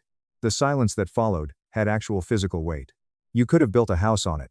And then my husband, Julian Thomas Vance, the man I had dated for 20 months, been engaged to for 10, and married exactly 62 days ago, turned the color of old, sun-bleached printer paper. He swallowed hard and whispered 5 words that told me absolutely everything I would ever need to know about the man I had married in the next chapter of my life. "Do you earn more than me?" "Not, Mom. That is completely out of line." "Not, Eleanor. My wife's finances are none of your business." Not even a baseline level of shock at the sheer audacity of what his mother had just demanded. Just fear. Pure, unguarded, deeply revealing fear that his wife might have more financial power than he did. I looked at my husband's pale, terrified face. I looked at my mother-in-law's sudden, rigid posture. I looked at the emerald armchair that had my name on it, sitting in a house that had my name on the mortgage, and I understood everything. With the particular, crystalline clarity that comes from being exceptionally good at finding things people try desperately to hide, I knew exactly what trap I had just walked into. I picked my coffee mug back up, took a slow sip, and swallowed. "I need to make a call," I said. I walked upstairs, went into my home office, closed the door, locked it, and opened a blank Excel spreadsheet. I named the file, Project, Vance, Audit, XLSX. And I began to work. My name is Clara Hayes. I kept my maiden name professionally, which really should have been Julian's first data point if he was paying attention. It was 2023 when I married Julian, which meant I had been a forensic financial analyst for 11 years. I had my Certified Fraud Examiner, CFE, certification, had testified as an expert witness in 14 major corporate and civil cases, and had successfully recovered or documented a combined $42 million in hidden, misappropriated, or fraudulently transferred assets for clients, ranging from high-powered divorce attorneys to the Texas Comptroller of Public Accounts. My job, stripped of all the fancy corporate jargon, is hunting. I find the money that liars try to hide, and I am exceptionally, brutally good at it. I grew up in Atlanta, the daughter of a corporate tax attorney and a high school calculus teacher. This meant I was raised from childhood understanding two fundamental truths about the world: numbers absolutely never lie, and the people presenting those numbers almost always do. I got my undergraduate degree in accounting from Emory University, my master's in forensic accounting from Boston University, and I spent my first 4 grinding years out of school at a Big Four firm. There, I learned exactly how massive corporations structured their financial reporting in ways that were technically legal but functionally deceptive. Once I understood the architecture of fraud, I went independent. I built a ruthless client list. I built a terrifying reputation. By the time I married Julian Vance, I was billing $415 an hour. I carried zero debt except for the remaining mortgage on a beautiful historic house I had bought in the South Congress neighborhood of Austin, Texas.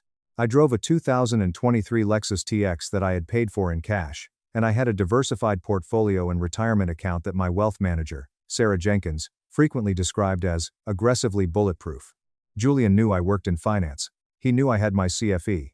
He knew I was, as he casually mentioned on our 4th date over overpriced sushi, clearly very dedicated to the corporate grind. But he had never, not once, asked what I actually made. Not during the 20 months we spent dating, not during the 10 months we spent planning a wedding, and not during the 62 days we had been married. He just assumed. And that assumption, I would later come to realize, was the very foundation of his entire scam. He assumed that because I was a woman in finance who didn't walk around dripping in designer logos, I made less than him. Maybe I lived comfortably, maybe I was functionally independent, but in his mind, I was definitely earning less than his superior salary. Because Julian made good money, or so he projected, his LLC, Vance Consulting Group, pulled in real revenue. He drove a pristine BMW 5 Series, wore tailored Italian suits, and talked about money with the loud, arrogant confidence of someone who had never actually had to account for it carefully. He assumed I was successful in the way women in his orbit were usually assumed to be successful, competently, supportively, and in a financial register permanently below the men around them. It had never even occurred to his ego to verify the numbers. That arrogant assumption was the architecture everything else was built on. And now, I had a blank spreadsheet open, and a mother-in-law sitting downstairs who had just explicitly told me that my income was viewed as a resource to be managed and extracted by people other than me. I started my audit with February. February had been the first tiny red flag I noticed, though at the time, I had gaslit myself into believing it was nothing. It was a $4,500 transfer from our joint checking account. This was the account we had opened together, specifically for household expenses, utilities, groceries, property taxes, the practical, everyday machinery of a shared life. I had funded it heavily, he had contributed his half. But on February 14th, $4,500 vanished. There was no memo, no explanation, no matching receipt. I had asked Julian about it casually over dinner a week later. "Oh, that?" he had said, not missing a beat while pouring wine. "Just moving some things around for a short-term investment vehicle. I'll sort it out, and put the returns back in next month." I wrote it in the first row of my spreadsheet. Feb 14 to $4,500, joint to unknown. Explanation: short-term investment. Status: Unverified. At the time, I told myself it was nothing. Marriage requires trust, right? March, however, was significantly harder to explain away. A thick credit card statement had arrived in the mail, addressed solely to Julian. This in itself wasn't unusual. He had his own legacy cards, his own separate accounts, the ordinary financial infrastructure of a 3-4-year-old adult who had been managing his own money long before we met. But the statement was from a boutique, high-yield issuer I didn't recognize him ever using. When I picked it up from the kitchen counter to sort the mail, I wasn't actively snooping. But the envelope had one of those sheer plastic windows, and the paper inside had shifted. I saw the balance printed in bold black ink right through the plastic panel. Lam Valuchen Maywen. I set the envelope down, I stared at it, I picked it up again. And then, I walked over to the stove, turned on the kettle, and steamed the envelope open. I know exactly how that sounds. I know it sounds like a violation of privacy. But I am a forensic financial analyst, and something deep in my hindbrain had been running complex threat assessment calculations since that missing $4,500 in February. In my line of work, sometimes the professional survival instinct has to override the polite, trusting wife instinct. The statement was 14 pages long. I took my phone, laid the pages flat on the marble island, and photographed every single page, in order, in perfect lighting, in under 3 minutes. Then I carefully resealed the envelope with a microscopic dab of a glue stick and set it back on the counter exactly where I had found it, perfectly aligned with the catalog. The charges were meticulously itemized. Hotel stays. But not standard business hotels like Marriott's or Hilton's. These were luxury boutique hotels. Restaurant meals at high-end steakhouses in cities where Julian had explicitly told me he was just doing routine Zoom calls from the office. But the most glaring anomaly was a recurring monthly charge. $400, charged on the first of every month, to a vendor listed as Lux Haven Extended Stays. I ran the vendor name that night from my encrypted work laptop while Julian was asleep beside me. Lux Haven Extended Stays was a premium membership program for corporate extended stay accommodations, boutique apartment hotels. The kind of place where you don't book by the night, you book by the month. The kind of place that issues a permanent key fob, a dedicated parking pass, and a little welcome packet. The kind of place where you would stay if you needed a secondary, hidden residence that wasn't your actual home. I added the 14 pages of photographed statements to a secure, encrypted drive under the folder, Home, Records. I slept perfectly fine that night. I want to be incredibly clear about that. I've been asked since by friends and colleagues who found out the timeline how I managed to sleep next to him during all of this without screaming. I slept fine. When you are professionally trained to hunt concealed assets and dismantle fraud, you learn very early on how to completely separate your emotional register from your investigative one. You look at what is in front of you. You document it. You secure the evidence. You move to the next data point. You do not panic until you have enough raw data to fully understand the exact dimensions of what you are actually panicking about. April gave me the data I needed. Eleanor came to stay with us in April. This was, I was told before the wedding, a completely normal dynamic. She visited from her home in San Antonio, for a week or two every few months. She had done so since Julian first moved to Austin, well before we were together. She had a guest room she practically viewed as her own personal territory. I had understood this going in. I had mentally prepared myself to be a gracious, accommodating daughter-in-law. I had bought her hyper-specific preferred brand of imported herbal tea, stocked the guest bathroom with luxury towels, and genuinely, earnestly tried to build a bridge. What I hadn't been prepared for was the immediate, suffocating way the energy in my house changed the second she crossed the threshold. Julian became quieter, more careful. He moved through the rooms differently when she was there. It wasn't that he was tense, exactly, but he was calibrated, like a machine that had been remotely reprogrammed. He deferred to her in 100 tiny, microaggressive ways that accumulated into a massive red flag I couldn't ignore. Which chair he sat in at the dinner table, which conversational topics he chose to raise, and which ones he immediately dropped if she frowned. The way he looked at her for silent permission before he answered basic questions about our future plans. I tried to tell myself it was just a close, albeit slightly enmeshed, family dynamic. I was close with my own parents, too. Then, on a rainy Wednesday evening, I came back early from a grocery run. I walked in the front door quietly because my hands were full. I found them in the living room. The volume of their conversation had been significantly lowered. Not stopped, but dropped to that specific, conspiratorial register that people only use when they are in the middle of discussing something illicit and want to finish before being caught. I put the grocery bags down on the kitchen counter without making a sound. The kitchen door was cracked open about 2 inches, giving me a clear acoustic line to the living room. "But what does Clara think we have?" Eleanor asked, her tone sharp, impatient. I stood completely frozen in the hallway with a bag of organic lemons in my hand. I felt the question settle into my chest like a heavy stone dropping into a dark well. What does Clara think we have? Not. What does Clara know about the business? Not. Has Clara asked about our shared finances? What does she think we have? It was the exact past tense framing of a performance. It was the language of someone actively managing a deception, trying to gauge if the mark had caught on to the con. I forced my heart rate to slow down. I walked heavily into the kitchen, intentionally making noise, and started unpacking the groceries. Julian walked in 5 minutes later, looking slightly flushed. He poured himself a glass of water, kissed me on the cheek with dry lips, and asked how the store was. Fine, I said, not looking up from the vegetables. Busy. Good, he said, quickly leaving the room. That night, after he fell asleep, I added a new tab to my spreadsheet. I titled it, Hypotheses. The first entry read, what exact assets do they jointly hold that they are actively hiding from me? The next morning, I noticed something else. My locked filing cabinet in my home office, the one where I kept my physical tax returns and old banking documents, had tiny, microscopic scratch marks near the keyhole. Someone had been messing with it. I didn't say a word.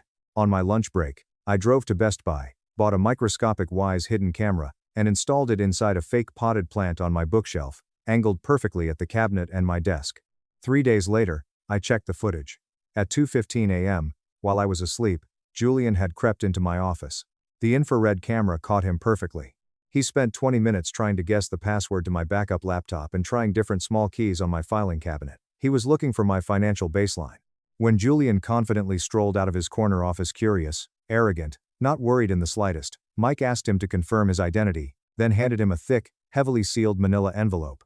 Mike told me later, over a beer I bought him, that Julian had held the envelope for a long moment without opening it. He looked at the return address, Bennett and Hayes LLP, Family Law.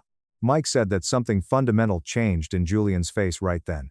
It wasn't a dramatic, screaming collapse. It was just a quiet, devastating displacement. Like a load-bearing pillar had been quietly removed from his spine. Julian tore it open while still standing in his own reception area, in full view of his staff. Mike was already back in the elevator before Julian had finished reading the first page. My phone rang exactly 2 minutes later. I looked at his name flashing on the screen. I set the phone face down on my desk and went back to the corporate embezzlement case I was currently working on for a client in Houston. I let the call go to voicemail. He called 4 more times before 2 p.m. I let every single one go to voicemail. That evening, I heard his key turning in the front door lock at exactly 6:47 p.m. I was standing at the stove. I was making a mushroom truffle risotto. I had opened a phenomenal bottle of wine, a 2016 Barolo from a tiny, exclusive producer in the Piedmont region that I had bought at an auction 3 years ago, and had been saving for a truly special occasion. This, I decided, was the occasion. Julian stood in the kitchen doorway for a very long time. The 4-2-page envelope was gripped tightly in his hand. He looked completely hollowed out, like he had aged 10 years since breakfast. Where did you get all of this? His voice was barely a rasp. I calmly stirred the risotto, adding a splash of white wine to the pan. It sizzled loudly in the quiet room. I found it, Julian. How? He pleaded, taking a step forward. I finally turned away from the stove and looked at him. I looked at the man who had lied to my face for nearly 3 years. I am a forensic financial analyst, Julian, I said, my voice dead calm. My literal job is finding the money that liars try to hide. You knew that about me the day you met me. You knew that about me the day you married me. He just stared at me. His face had the bizarre quality of something that had been entirely evacuated. The smug, arrogant expression he usually wore had been surgically removed, and absolutely nothing had been put back in its place yet. A lot of this isn't what it looks like, Clara, he stammered, holding up the thick stack of papers. All 42 pages? I asked, raising an eyebrow. Silence. The Delaware LLC is documented, I said, ticking them off on my fingers. The San Antonio Shadow account is documented. The commercial strip mall in Dallas is documented. The 12 separate fraudulent transfers are documented. Your pathetic attempt to breach my brokerage account is documented and recorded. David Aris spent 2 months on this audit. He was FBI, Julian. He's testified as an expert witness in federal court. His report will hold up against God. 2. I turned back to the stove and gave the risotto one final stir. You are more than welcome to have your attorney review it. I'm sure it'll be a fun read. Clara, please, he whispered. Where am I supposed to go? I took a deep breath, keeping my voice perfectly even, savoring the absolute finality of the moment. I believe there is a highly lucrative commercial property in Dallas, generating $5,500 a month in passive rental income, co-owned by you and your mother," I said, plating the risotto and pouring myself another glass of Barolo. "I'm sure Eleanor can help you find a place to sleep." I heard him stand in the doorway for another agonizing minute, his breathing shallow and ragged. Then, I heard him turn. I heard the front door open and close. I heard his BMW start in the driveway. And then, the house was profoundly, beautifully quiet. The Barolo was spectacular. I sat at my kitchen island and ate my dinner in the specific, unparalleled peace of someone who has been hunting in the dark for a very long time and has finally, completely eliminated the threat. Eleanor's attorney called Chloe the very next morning at 9:03 a.m. Chloe picked up on the first ring. That was intentional. I had specifically asked her to. The attorney, a slick guy named Richard Sterling who specialized in family asset protection, which is a polite legal phrase that means vastly different things depending on which side of the fraud you're on, had apparently been retained in a panic the previous evening. Richard was, Chloe told me afterward while laughing, fully prepared for a standard, emotional divorce negotiation.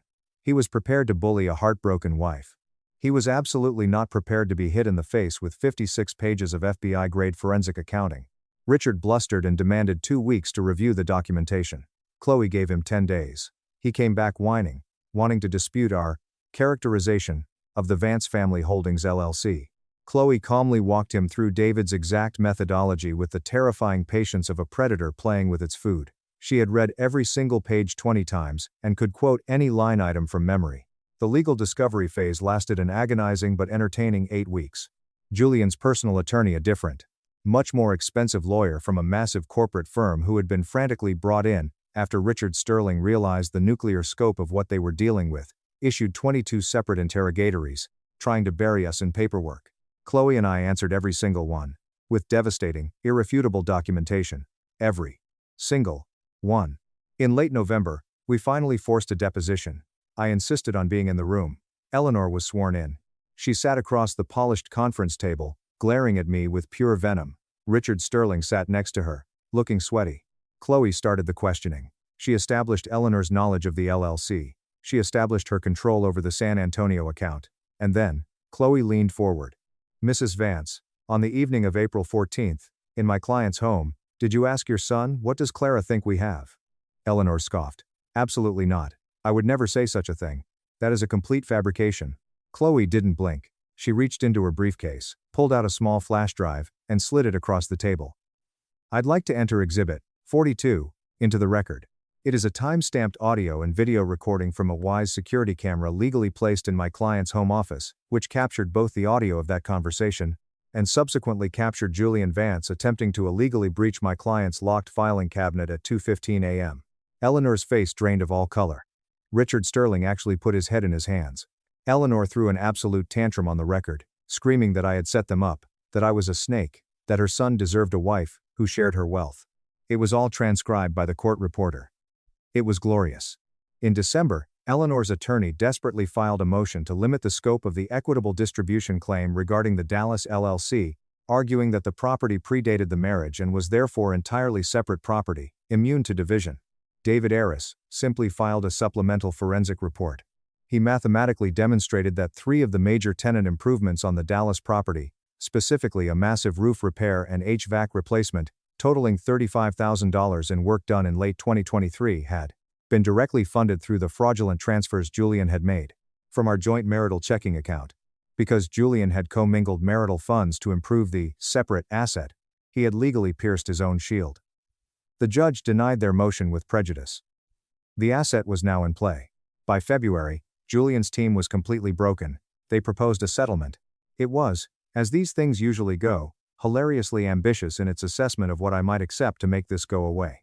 Chloe sent back a counteroffer that was essentially a financial execution. They went back and forth 3 times, bleeding Julian dry in legal fees by the hour. The final, absolute settlement was reached on a rainy Tuesday afternoon in March. I was sitting in my home office when Chloe called. I was working on a new audit, tracking a complex crypto embezzlement scheme for a tech firm. Nothing glamorous, but exactly the kind of deep dive puzzle I loved. I answered on the second ring. "Chloe, read me the final numbers." I wrote them down on a legal pad, though I didn't really need to. I never forget numbers.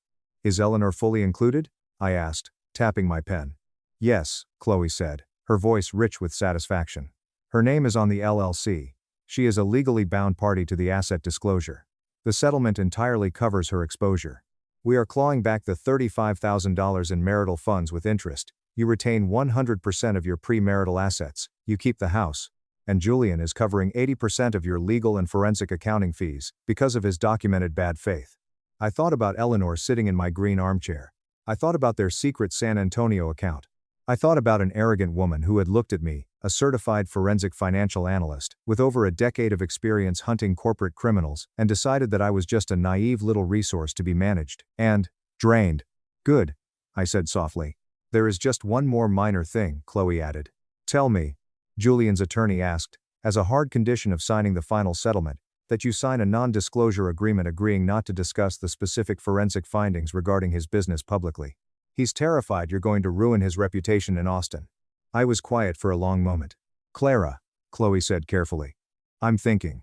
It's a standard request in these types of high-conflict financial. I know it's a standard request, Chloe, I interrupted smoothly. I just want to think about it for a second to let him sweat. I thought about it. I thought about my 12 years of building a pristine professional reputation that could speak entirely for itself. I thought about David's massive 5-6-page report, which was now permanently attached to the public court record regardless of any NDA I signed. Anyone who pulled the divorce docket would see exactly what Julian Vance was. I didn't need to say a single word publicly because the legal documents already said everything that ever needed to be said, in language vastly more precise and permanent than anything I could ever type in a petty social media post. Tell them yes, I finally said. I will sign the NDA. But with one very specific, non-negotiable condition. Name it, Chloe said. The armchair, I said. The vintage one in the living room. The one with the green upholstery. It was mine long before the marriage. I want it explicitly, specifically named and protected in the property division schedule. There was a long pause on the line. Clara, Chloe said, and I could vividly hear the massive, wicked smile spreading across her face. I will make the armchair. Exhibit A. It has been 6 months since the divorce was finalized.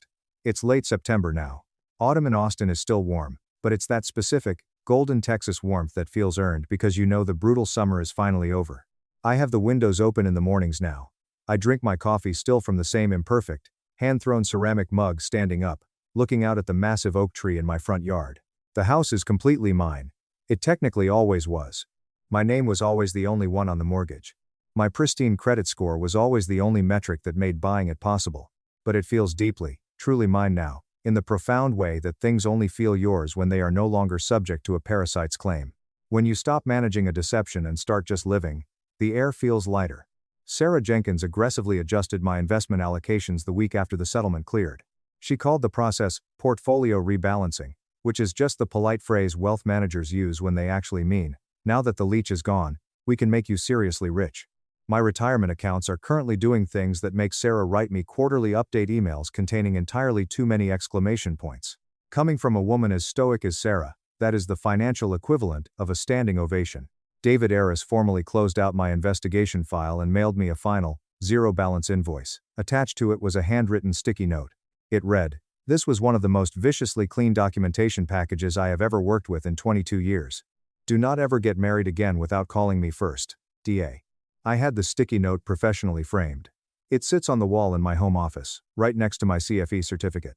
Chloe and I try to have dinner at least once a month now. We were having drinks last week when she casually mentioned that Richard Sterling, Eleanor's incredibly stressed attorney, had called her a few weeks after the ink dried on the settlement. He called to say, completely off the record, that in his 2 decades of family law practice, he had never seen a financial destruction package assembled with that terrifying level of precision. Chloe proudly told him that I had over a decade of high-level experience finding things that liars tried to hide. Richard had sighed heavily into the phone. I know, he said. That is exactly what I told my client when I handed her the bill. And what did Eleanor say to that? Chloe had asked him. Richard paused. She said she probably should have asked a few more questions before she sat in the chair. I think about that sometimes. I think about all the critical questions that went completely unasked. 20 months of dating, 10 months of planning a wedding, and 62 days of marriage, and Julian Vance never once thought to ask what I actually did for a living, or what I actually made. Because he had already decided he knew the answer. He built an entire, massive architecture of deceit. The hidden transfers, the shadow account in San Antonio, the Delaware LLC, the Dallas real estate, the predatory postnup, The master plan to consolidate my hard-earned income into a trust controlled by his mother, all of it was built on an arrogant assumption he never once bothered to verify. He assumed I earned less than him. He assumed I was the kind of submissive, oblivious woman who would never look too closely at a bank statement. He assumed the vintage armchair in my living room automatically belonged to his family, long before he ever bothered to check whose name was on the receipt. I am a forensic financial analyst. My literal profession is hunting down the money that greedy people try to hide. Julian knew that fact about me the day he married me. He just never thought I would ever apply those skills to him. The armchair is still sitting in the exact same corner of my living room where it has always been. The dark emerald green upholstery is finally starting to show some real wear and tear on the right armrest. I think I'll need to reupholster it again in a year or two. I'm thinking of going with a much deeper color this time. Something regal, like a rich navy, or maybe a dark, bruised plum. I'll probably find the perfect fabric hidden away at a dusty estate sale somewhere out in the hill country. I'm exceptionally good at finding things. My parents forged documents to steal my inheritance for brother. I reversed the trust and exposed their fake business to everyone. When my parents called Sunday morning, I knew they weren't celebrating my promotion. Caleb, my younger brother, felt pressured by my success. A sit-down dinner session felt like an intervention when they told me to quit. I believed I had to work hard, stay focused, and climb the ladder while others used shortcuts or handouts to be free. Without judgment, guilt-tripping, and oppressive comparisons. No one tells you that success doesn't free you if your family wants you to stay small to feel big. An enormous, glowing bullseye appears on your back. My name is Liam. I'm 29 and a senior systems architect at a Seattle IT giant. Just adding the company logo to LinkedIn floods your inbox with recruiter messages. My 34th floor downtown high-rise condo is chic. It has floor-to-ceiling windows, a panoramic Space Needle and Puget Sound view, and a matte black espresso machine that cost more than my college Honda Civic. I succeeded on paper. My life is the American dream. A drama is happening behind the scenes. A toxic, manipulative nightmare you wouldn't believe until you've lived it. Unfortunately, I did. Childhood wasn't lavish. Nobody gave me anything. My parents, Richard and Susan, weren't abusive. Exactly. They were just conditional. We calculated every family purchase. You deserve love, attention, pride, and a pat on the back. However, it had strings that could be pulled. My younger brother Caleb was never worried. The consummate golden child. He could fail high school, get jailed twice for petty vandalism in one summer, and get hugs and excuses. Mom whispered. He's just figuring himself out, brushing his hair. Me? I missed one 8th grade homework assignment, and endured a week of silence due to illness. Parents treated me like a criminal. My parents laughed when I said I wanted to study computer science out of state at 18. I laughed until I cried, as if I wanted to be a wizard. You think we'll borrow for that? My dad laughed. Be serious, Liam. State school, or figure it out yourself. Got serious. Final 2 years of high school were spent working 2 hard part-time jobs. I put every dollar in a high-yield savings account.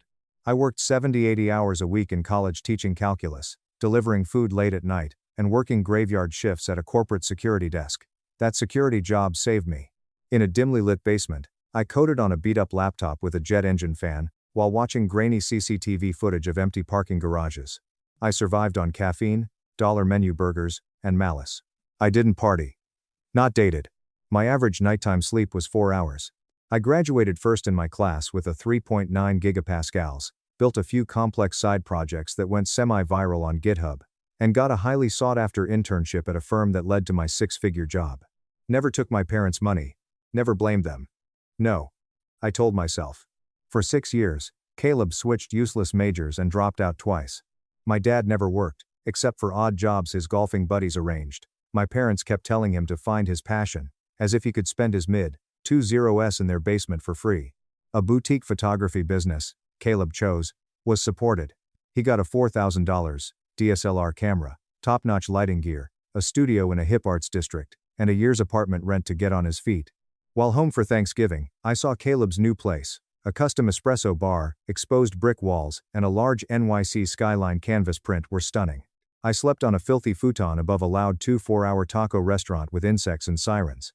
My mom sighed and said, "Well, he's pursuing his dream, Liam. That's hard too. You have your stable little computer job, let him have his art." I didn't object. I grinned at my dry turkey, swallowed the lump, and kept grinding. Years of scraping, saving, investing carefully in tech stocks, and getting lucky with company stock options led to my biggest purchase a few months ago. Modern downtown Seattle high-rise condo for $1.2 million. I had everything I wanted on cold college nights. Beautiful minimalist lines, panoramic water views, high ceilings, and best of all, silence. No guilt tripping, yelling, or upstairs neighbors dropping bowling balls at 3 a.m. I'm alone with my dual monitor workstation and a quiet espresso machine. Not on social media. I wasn't boasting or annoying. I told maybe 4 people, my best friend, industry mentor, and family. I'd be honest. I foolishly thought they'd be proud of me. Dad was undecided. He looked at the photos, asked how much I put down, what the interest rate was, and if I had considered buying somewhere less flashy and more practical. My mom pursed her lips and said, "Wow. Must be nice to have that kind of disposable income." And Caleb? He remained silent. He mumbled editing a wedding shoot while scanning the photos and placing my phone face down on the table. I ignored. They were astonished, I thought. They may have been unable to display excitement. Maybe they felt behind. The call arrived 2 weeks later. Mom said, "Liam," formal and tight, "we'd like to have a family dinner. Just us. Sunday night. Asking about a sick person." She said, "Just a conversation. No big deal." I entered their suburban home that Sunday, and felt tension from the creaky oak staircase and overpowering lemon-scented candles, suffocating thickness. I felt like I was going to court, not dinner. With their hands folded over their plates, my parents sat at the formal dinner table looking solemn. Background. Caleb leaned against the kitchen counter, arms crossed, jaw tense. My dad said, "We wanted to talk, corporately, because there's been some hurt feelings lately." My stomach sank. Mom folded her hands like a group therapist. "Liam, we're happy for you. Really. But we've noticed your brother's been feeling inadequate lately, like he can't measure up to the standard you're setting." Caleb ignored me. His attention was on the hardwood. She added, "We think it might help if you scaled things back a little, at least for now, just until Caleb gets his footing." Blinking, I was confused. What does that mean? Scale what back? Dad repositioned his collar, clearing his throat. "Well, this luxury condo situation, it's a bit much, don't you think? You're only 29. You're single. You don't need all that space. You could get a nice, normal apartment, live reasonably, save more for retirement. There's no need to be so flashy and ostentatious." I asked, "You think I should sell my home?" To confirm my hearing. "You want me to sell the home I just bought?" "We're not saying that directly," my mom rushed, shaking. "Just consider how it looks, Liam. Consider how it makes Caleb feel. He's trying, you know? He's had some rough luck with the economy, and then you come waltzing in with this palace in the sky. It's insensitive." Caleb replied with resentment and a low voice. "It just feels like you're rubbing it in, man. Like you're trying to prove you're better than me." Seeing the 3 of them made my heart race. I looked around, wondering if I'd entered a bizarre prank show. Hidden cameras were needed. I whispered, "I worked for that place," trying to speak. "I didn't win it in a raffle. I gave up everything for years. I sacrificed my entire 20s for this." "And we're not denying that," my mom said, raising her hands. "But family is about balance, Liam. About keeping each other in check, and supporting one another." My dad nodded intently. "It's about harmony. And right now, the dynamic is off. You're unbalancing the family." Within me, something broke. Not loud. Not all at once. A slight internal snap. A steel wire broke. After 29 years of overtension. I wasn't loud. I didn't curse. No one threw my dish at the wall. Got up, pulled my chair in, and said, "Thanks for dinner. I've got work in the morning." Just gone. I sat quietly for an hour after driving home to my palace, admiring the city skyline I had spent a decade chasing. I wish that silly family dinner calmed things. I thought I'd set limits. I thought leaving quietly would show I wasn't on their level. It made things much worse. Refusing to fit their story felt like disrespecting an unspoken hierarchy. In the following weeks, tension rose unexpectedly. The harassment started slowly, then intensified. Texts started it. My mom sent me links to rundown, cheap apartments on the city's outskirts with passive-aggressive notes. "See, this one's more modest but still cute. You'd save so much money. Wouldn't it be nice to have neighbors more your age instead of those wealthy snobs?" I disregarded them all. Next came severe guilt tripping. "Caleb hasn't been sleeping well. He keeps comparing himself to you. It's breaking a mother's heart to see her boys like this."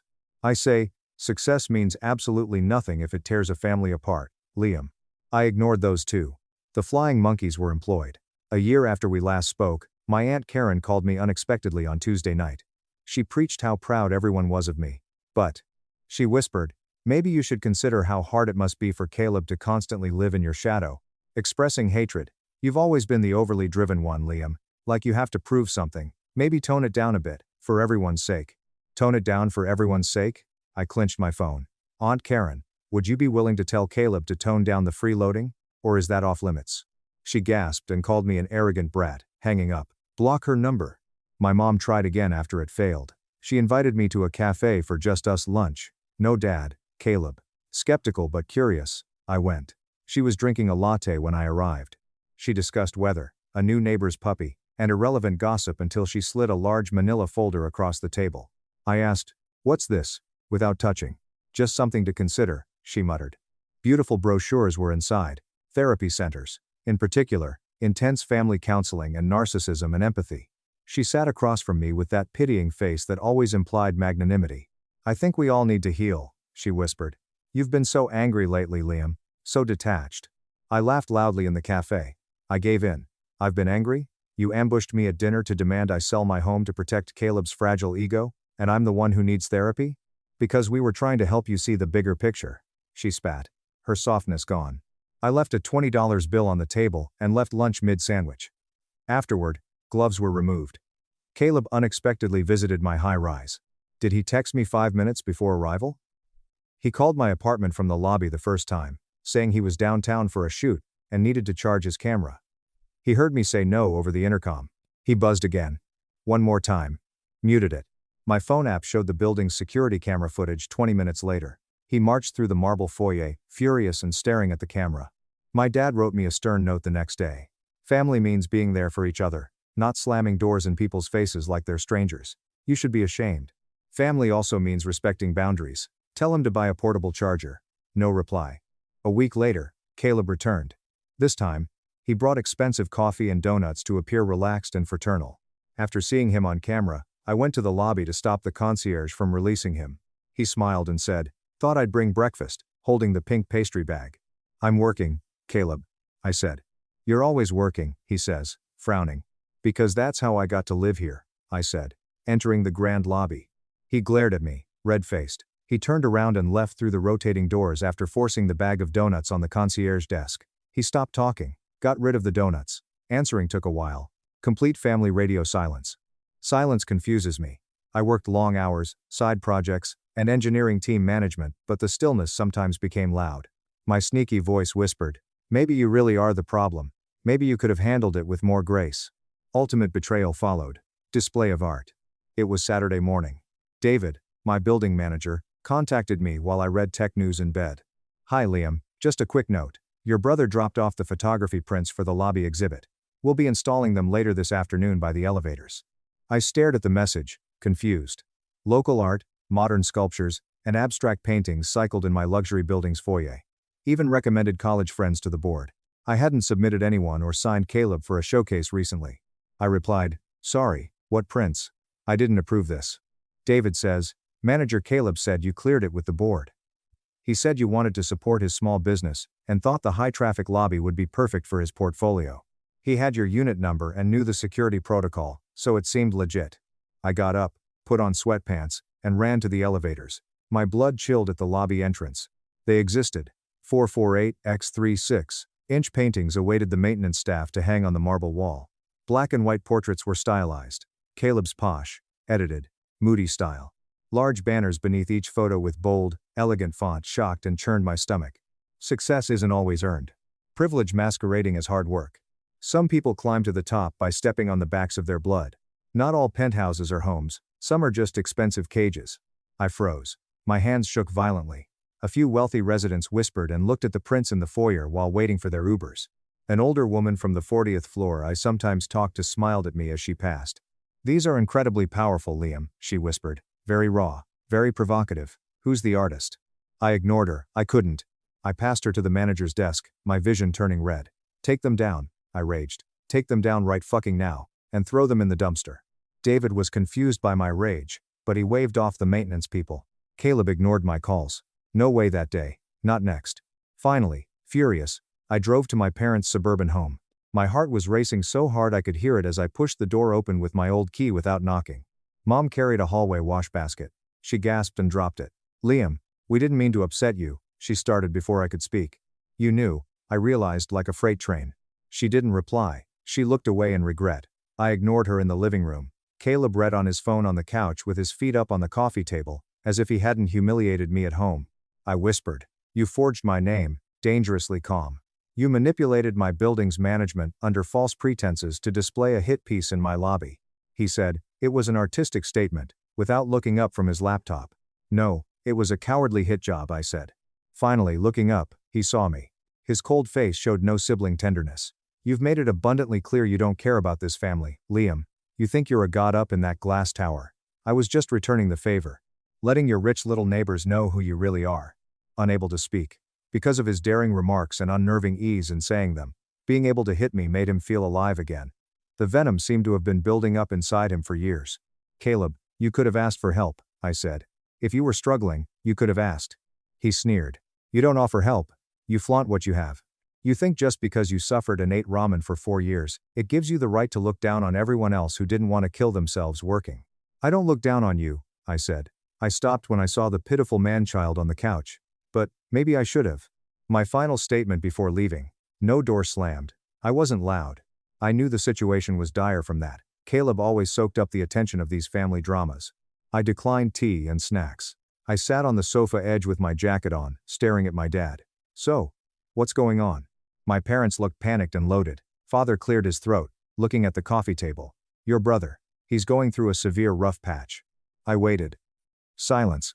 My dad said, he took out a massive commercial business loan last year. His voice tight. He wanted to expand the photography studio.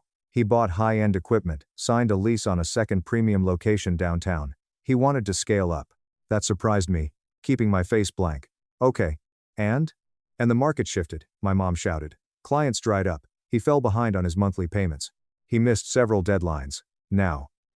Some legal stuff is happening. What kind of legal stuff?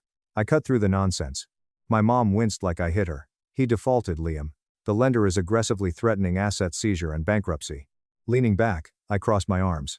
I see. That's unfortunate for him. But why am I here? How does this affect me? Scarier looks. My dad finally spoke, looking pained. He used part of the trust as collateral for the loan. Silence filled the room. Stomach fell into shoes. I blinked, making sure I wasn't hallucinating. What? He used the trust, my dad whispered. It wasn't the mainland parcel. My mom stepped in frantically, waving her hands. It was just a sliver, just a few acres on the edge. He swore he could flip the profit quickly and pay it back before anyone noticed. Which part? I demanded, my voice dropping an octave. The East Ridge, my dad muttered, looking at the floor. The East Ridge. That was my grandfather's most valuable, developable land, the only part with direct highway access and commercial zoning potential. I didn't even know he had the legal access to do that, I said, my mind racing. He shouldn't have. My mom cried, tears finally spilling over. But your father, we signed off on it. We thought it would help him get stable. We thought it was an investment in his future. Let me guess, I said, leaning forward, the pieces snapping together. The paperwork wasn't clean. The bank dug into the trust's structure during the default process. And now the entire trust is being audited and reviewed. They remained mute. The silence was a deafening confirmation. I stood up slowly. I walked to the window, looked out at the perfectly manicured suburban lawn, took a deep breath, and turned back to face them. I want to see the documents. I said, my voice devoid of any emotion. All of them. The original trust, the addendums, the transfer of power, the loan agreements, everything. End of quote. My dad stiffened, his old pride flaring up for a brief second. That's private financial information, Liam. We're handling it. Not if it affects my legal inheritance, I shot back, stepping closer to him. Not if Caleb's fraudulent actions are jeopardizing an estate I am legally tied to. You have two choices right now. You can either hand over the documents and let me review them with my lawyer, or I will have my legal team subpoena them by Tuesday morning and drag this entire family through public litigation. Your choice. It was the first time in my entire 29 years of life that I had ever seen my father truly, utterly defeated. He wasn't yelling. He wasn't slamming his fists. He just looked at me with a low, simmering fury, the fury of a man used to holding absolute power and suddenly realizing he had handed the keys to his executioner. You've changed, he said coldly, his jaw clenched. No, I said, staring him dead in the eyes. I've just stopped apologizing for surviving. I left home. No hug, goodbye, or foil-wrapped leftovers. I heard the front door close behind me. Scanned copies of the trust and its recent changes were on Mr. Vance's mahogany desk 3 days later. Vance confirmed that an addendum document had quietly removed my name, which wouldn't stand up in a mock trial, let alone a real court. My grandfather established a strict clause in the trust. No changes, sales, or redistributions of the primary assets can be made without the written consent of all named beneficiaries. I never signed anything. My signature was missing from the addendum. My parents convinced a shady, small-town notary friend to force the paperwork through without my consent, assuming I would never challenge them out of family loyalty. This is incredible. Vance chuckled darkly, tapping the paper. The 5-year restructure is not only completely illegitimate, it's borderline fraud. The bank is going to reject Caleb's collateral claim entirely once they realize the asset wasn't legally his to leverage. Which means he's on the hook for the commercial loan personally. And as for you? You have grounds for a full, immediate reversal of the trust, and you could easily sue your parents for breach of fiduciary duty. My first call was to Chloe. She cheered into the phone as I explained the law. So what now, Mr. CEO? From my penthouse window, I slowly exhaled, viewing the Seattle skyline. Now, we burn it down. I gave my parents one last chance. It was calculated legal strategy to show I tried to resolve it out of court, not mercy. Vance and I wrote a starkly polite demand letter to my parents and Caleb. It laid out the amended trust's legal flaws without emotion. My grandfather's clause against unilateral changes was cited. It highlighted my obvious signature absence. It ended with an uncontestable demand. We respectfully demand the immediate reversal of the unauthorized modifications, including the reinstatement of Liam as a primary beneficiary, within 14 days. If this matter is not resolved by the deadline, we will proceed to file a formal injunction and pursue damages for fraudulent mismanagement of the estate through the appropriate legal channels. Certified mail was used. 13 days without a word. I got no angry texts, weeping voicemails, or desperate door knocks. The silence was oppressive. Silence before a hurricane hits. My dad emailed me at 8 a.m. on the 14th day. There was no greeting. No apology. No explanation. Individual PDF attachment. The trust has been amended and legally restored to its original 1998 form. Caleb's sole authority has been fully revoked. You are reinstated as an equal beneficiary. Consider this matter permanently closed. I sent Vance the email. He called 5 minutes later laughing. It's done, Liam. The documents are filed. You win. They folded like a cheap suit. That wasn't revenge. Simply legal housekeeping. This is what my family didn't get. They thought the issue was resolved because the paperwork was fixed, and they avoided a lawsuit. They had no idea how much psychological damage they had caused. Not my money, but my trust, name, and sanity. Remember the photography exhibit Caleb proposed for my building's lobby? He snuck in undercover to post slanderous captions calling me privileged and unearned? Yeah, I didn't forget. After the legal threat to my inheritance passed, I had the bandwidth, resources, and pure, unadulterated motivation to teach Caleb a lesson he would never forget. Started small. Surgical strikes. Caleb was desperate to show at a downtown art gallery. I knew this because he boasted about it all Christmas. Sarah, the gallery manager, was introduced to me by a tech friend, who funded local art grants. She wasn't called. I politely sent her a LinkedIn DM with high-resolution photos of the canvases Caleb tried to install in my lobby, showing the malicious captions. I included a brief note. Hi Sarah. I know Caleb is currently in talks with your gallery. As his brother, I thought you should see the kind of guerrilla marketing work he tries to push into private residential buildings without consent or permits. Best of luck with your upcoming season. She replied 2 hours later. Hi Liam. Thank you for bringing this to my attention. We have a strict ethics policy regarding unpermitted installations. This crosses a major professional line. We will not be moving forward with his portfolio. Strike 1. I checked his commercial lease. Remember the second studio he leased for his grand expansion? He defaulted on the loan for? I discovered which Arts District commercial building Caleb was renting through some basic online sleuthing and a boastful Instagram post months earlier. I didn't call his landlord, too obvious. Instead, I called a friend who was a senior analyst for a large commercial real estate firm in that neighborhood. I bought him a beer, casually mentioned Caleb's business name, and asked if he knew about the building's management, noting that he seemed struggling financially. A friend laughed at his IPA. Oh dude, yeah. That guy's a known mess in the property management group chats. He hasn't paid full rent in 3 months.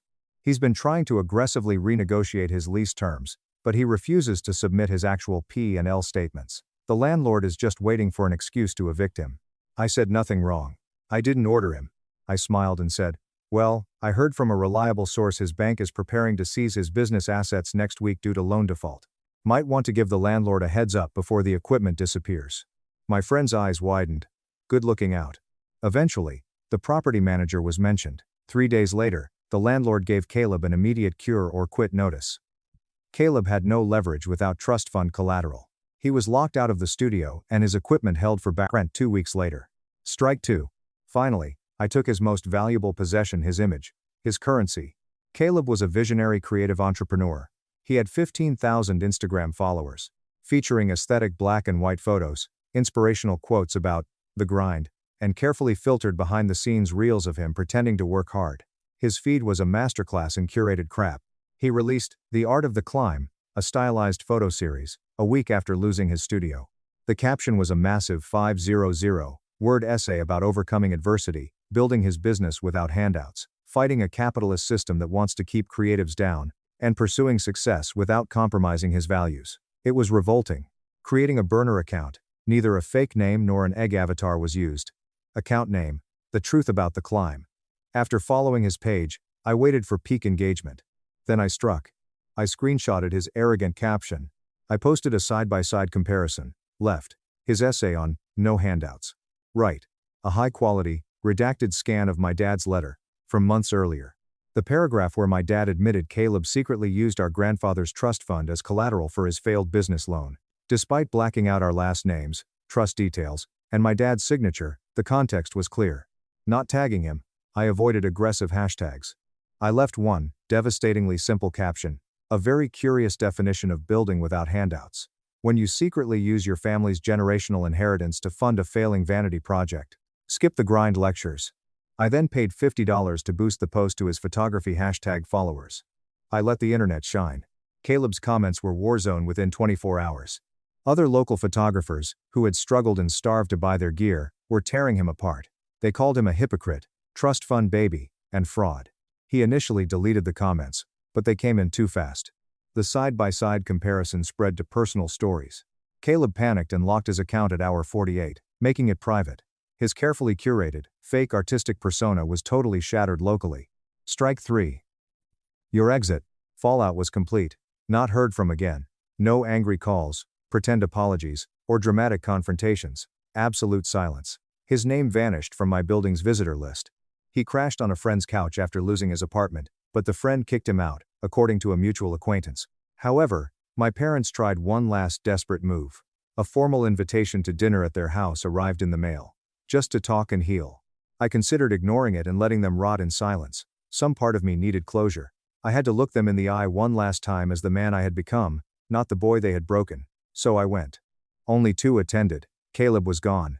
The house felt cold and empty, like a family museum. The dining room shone. Mom served roast beef with shaking hands on good china I hadn't seen since a 5-year-old Christmas dinner. Dad poured pricey red wine. It seemed normal after a surreal moment.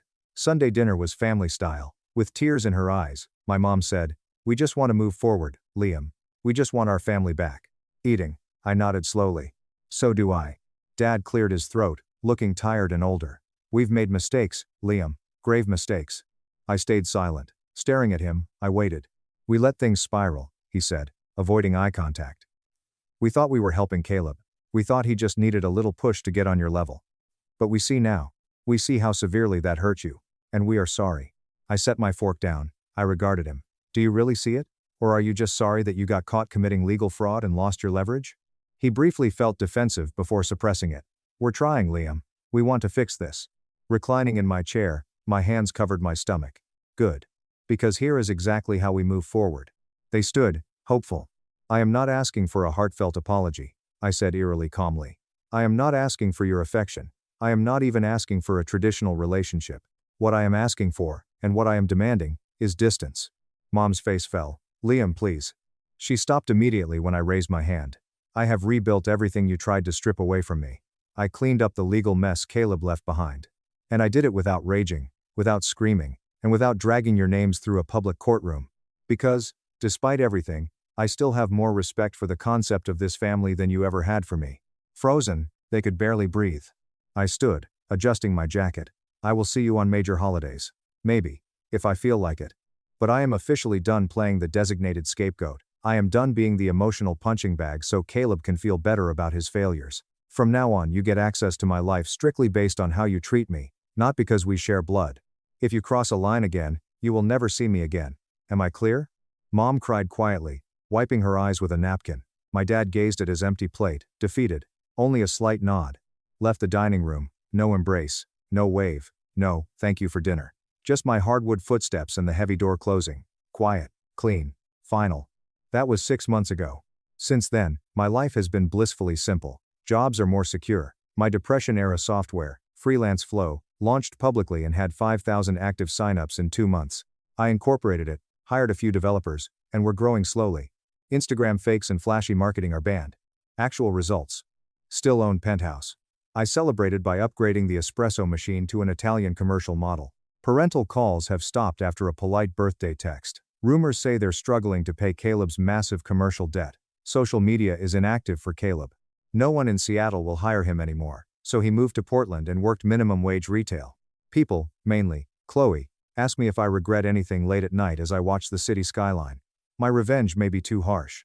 Maybe I should have let go and grown. Absolute truth exists. Bridge wasn't burned. They soaked it in gasoline, lit the match, and expected me to burn. Rebuilding with stolen wood was stopped by me. My dad yelled I gave the family nothing. I cut my sister's $110,000 tuition, repoed brother's car and foreclosed their house. FM soul. I am a 31-year-old guy, and I have always been the quiet one. I was the responsible son, the guy who never forgot a birthday, the one who sent expensive floral arrangements on Mother's Day, and the one who quietly picked up the slack when nobody else in the house even noticed that the roof was caving in. But I certainly didn't grow up thinking I was going to become the sole financial backbone of a family that constantly, relentlessly made me feel like I was completely disposable. That realization didn't happen overnight. It happened slowly, almost silently, like a slow water leak under the floorboards that you completely ignore until the day the entire floor caves in and takes you down with it. Growing up, I was the classic, invisible middle child. My older brother, Connor, now 34, was the undisputed golden boy of the house. He was the varsity football captain, the charming, loud, charismatic guy who always had a crowd of admirers and enablers hovering around him. My younger sister, Chloe, now 22, was the absolute princess of the family from the exact second she was born. My parents treated her like royalty, shielding her from every consequence and spoiling her rotten. And then there was me. I was the kid who got solid B+ grades, kept his room clean, never got into trouble, and was constantly told by my parents that I just wasn't living up to my potential, or that I lacked Connor's natural drive. Honestly, I didn't mind it back then. I really didn't. I liked the quiet. I kept my head down, studied hard, managed to scrape together a partial academic scholarship, moved out the second I turned 18, and eventually started my own small B2B software firm. Getting that company off the ground was a nightmare. By some absolute miracle, the business took off, but only after 4 grueling, miserable years of eating nothing but 50-cent instant ramen, working 18-hour days until my eyes bled, and getting humiliatingly ghosted by almost every single angel investor I pitched my heart out to. The funniest, most ironic part of all of this? When I was starving, living in a freezing studio apartment with a broken radiator, and begging for a small $500 loan just to keep my servers running, my family was dead silent. My dad told me to get a real job. Connor laughed at me. Chloe didn't even know what I did for a living. But the very second my company landed its first major enterprise contract and the real money started rolling into my bank account, that is exactly when I magically became family again. It started so incredibly small that I didn't even recognize the trap I was walking into. First, my dad called me up, acting super casual, and asked if I could just help cover the last few months of Connor's new SUV payments, just until he gets his promotion at the firm, my dad promised. Connor's payments were $800 a month. I paid them. The promotion never happened, but I kept paying. Then came Chloe's private university tuition. She absolutely refused to go to a state school, and my parents' financial aid packages didn't cover even a fraction of the exorbitant out-of-state costs. So, I stepped in. I paid the $110,000 for her first 3 years. I paid for her textbooks. I paid for her meal plans. Then my mom desperately needed help with emergency roof repairs on the main house. Then the heating system completely failed and needed replacing. Then, suddenly, it was the massive, luxury kitchen remodel she had always dreamed of since she was a little girl. Before I could even process what was happening, I was fully funding the lifestyles of 3 separate households. I was paying thousands of dollars a month, and I was still getting casual, entitled text messages from Connor like, "Hey man, can you Venmo me $300 for groceries and some beers this weekend?" At first, I honestly didn't mind. I was genuinely grateful that I had finally reached a place in my life where I could help my family. I even somehow convinced my own brain that I was building something meaningful. A legacy, maybe. I figured that one day, when I was old, I'd be able to look back at my life and say, I made the world better for the people I loved. But there was something about the exact way they treated my money that started to rot me from the inside out. They treated my financial support like it was a God-given right. Like it was something I inherently owed them simply for the privilege of sharing their last name. They acted like I wasn't doing anything special at all. The absolute lack of basic gratitude started eating away at my sanity. Last Thanksgiving was the massive, undeniable turning point. I decided to host the family dinner. I didn't do it because I wanted to show off my wealth, but simply because I had finally purchased a beautiful, spacious home that was actually big enough to seat our entire extended family comfortably. I went all out. I hired a private catering company to cook a massive feast, I hired cleaners beforehand, and I even spent $3,000 setting up a gorgeous custom stone fire pit in the backyard just so my dad could roast marshmallows like he always talked about wanting to do. The day of the dinner arrived. Not a single person offered to help me set up. Not one. Halfway through the meal, Connor stood up, clinked his incredibly expensive crystal wine glass that I bought, and made a grand, sweeping toast. He spent 10 straight minutes talking about how incredibly lucky we are to have each other, how strong our family bond is, and how family always comes through in the clutch. He never once looked at me. He never once mentioned the fact that I had entirely paid for the roof over his head, the car in his driveway, and the $150 a plate catered food he was currently chewing. Chloe had brought her new, arrogant frat boy boyfriend. She barely looked up from her iPhone the entire night, except to complain that the catered mashed potatoes had too much garlic. And my dad? He spent the entire evening sitting by the fire pit I built for him, loudly complaining to my uncles about how things were so much tougher in his day, and how kids nowadays, like Liam, have it so incredibly easy with their little computer jobs. I swallowed all of the disrespect with a tight, polite smile. I nodded. I poured more wine, but inside my chest, I was already packing my bags. I was already pulling away. Then came the infamous Tuesday night that completely unraveled a decade of financial abuse. It was a random Tuesday, maybe 2 full months after that Thanksgiving disaster. I had just finished an absolutely brutal 10-hour strategy meeting with my dev team. I was exhausted, nursing a migraine, and I just wanted to sleep. I walked into my house, dropped my keys on the counter, and saw the blinking red light of my answering machine. It was a voice message from my dad. I hit play. His voice was clipped, tired, and incredibly sharp. It was that specific, condescending tone only a disappointed father knows how to weaponize. He said, "Liam, Connor told me you declined his credit card charge at the dealership today. I don't know what your problem is lately. All you ever do is take. You've never given this family anything worth remembering. If you had an ounce of actual pride, you'd stop acting like we owe you a parade for every little penny, and you'd just leave us alone." It completely stunned me. The sheer, unadulterated audacity of it physically knocked the wind out of me. For a split second, I actually thought I had misheard the recording. My brain couldn't process the gaslighting. So, I hit the button and played it again. All you do is take. I didn't scream. I didn't smash a glass against the wall. I didn't angrily dial his number to pick a fight. I just stood perfectly still in the dark kitchen and stared at the blinking red light of the machine for a very long time. Then, I slowly walked over to the massive floor-to-ceiling windows of my living room and looked out at the glittering city skyline that I had sacrificed my 20s to be able to afford. Something deep inside my chest gave out. It didn't explode.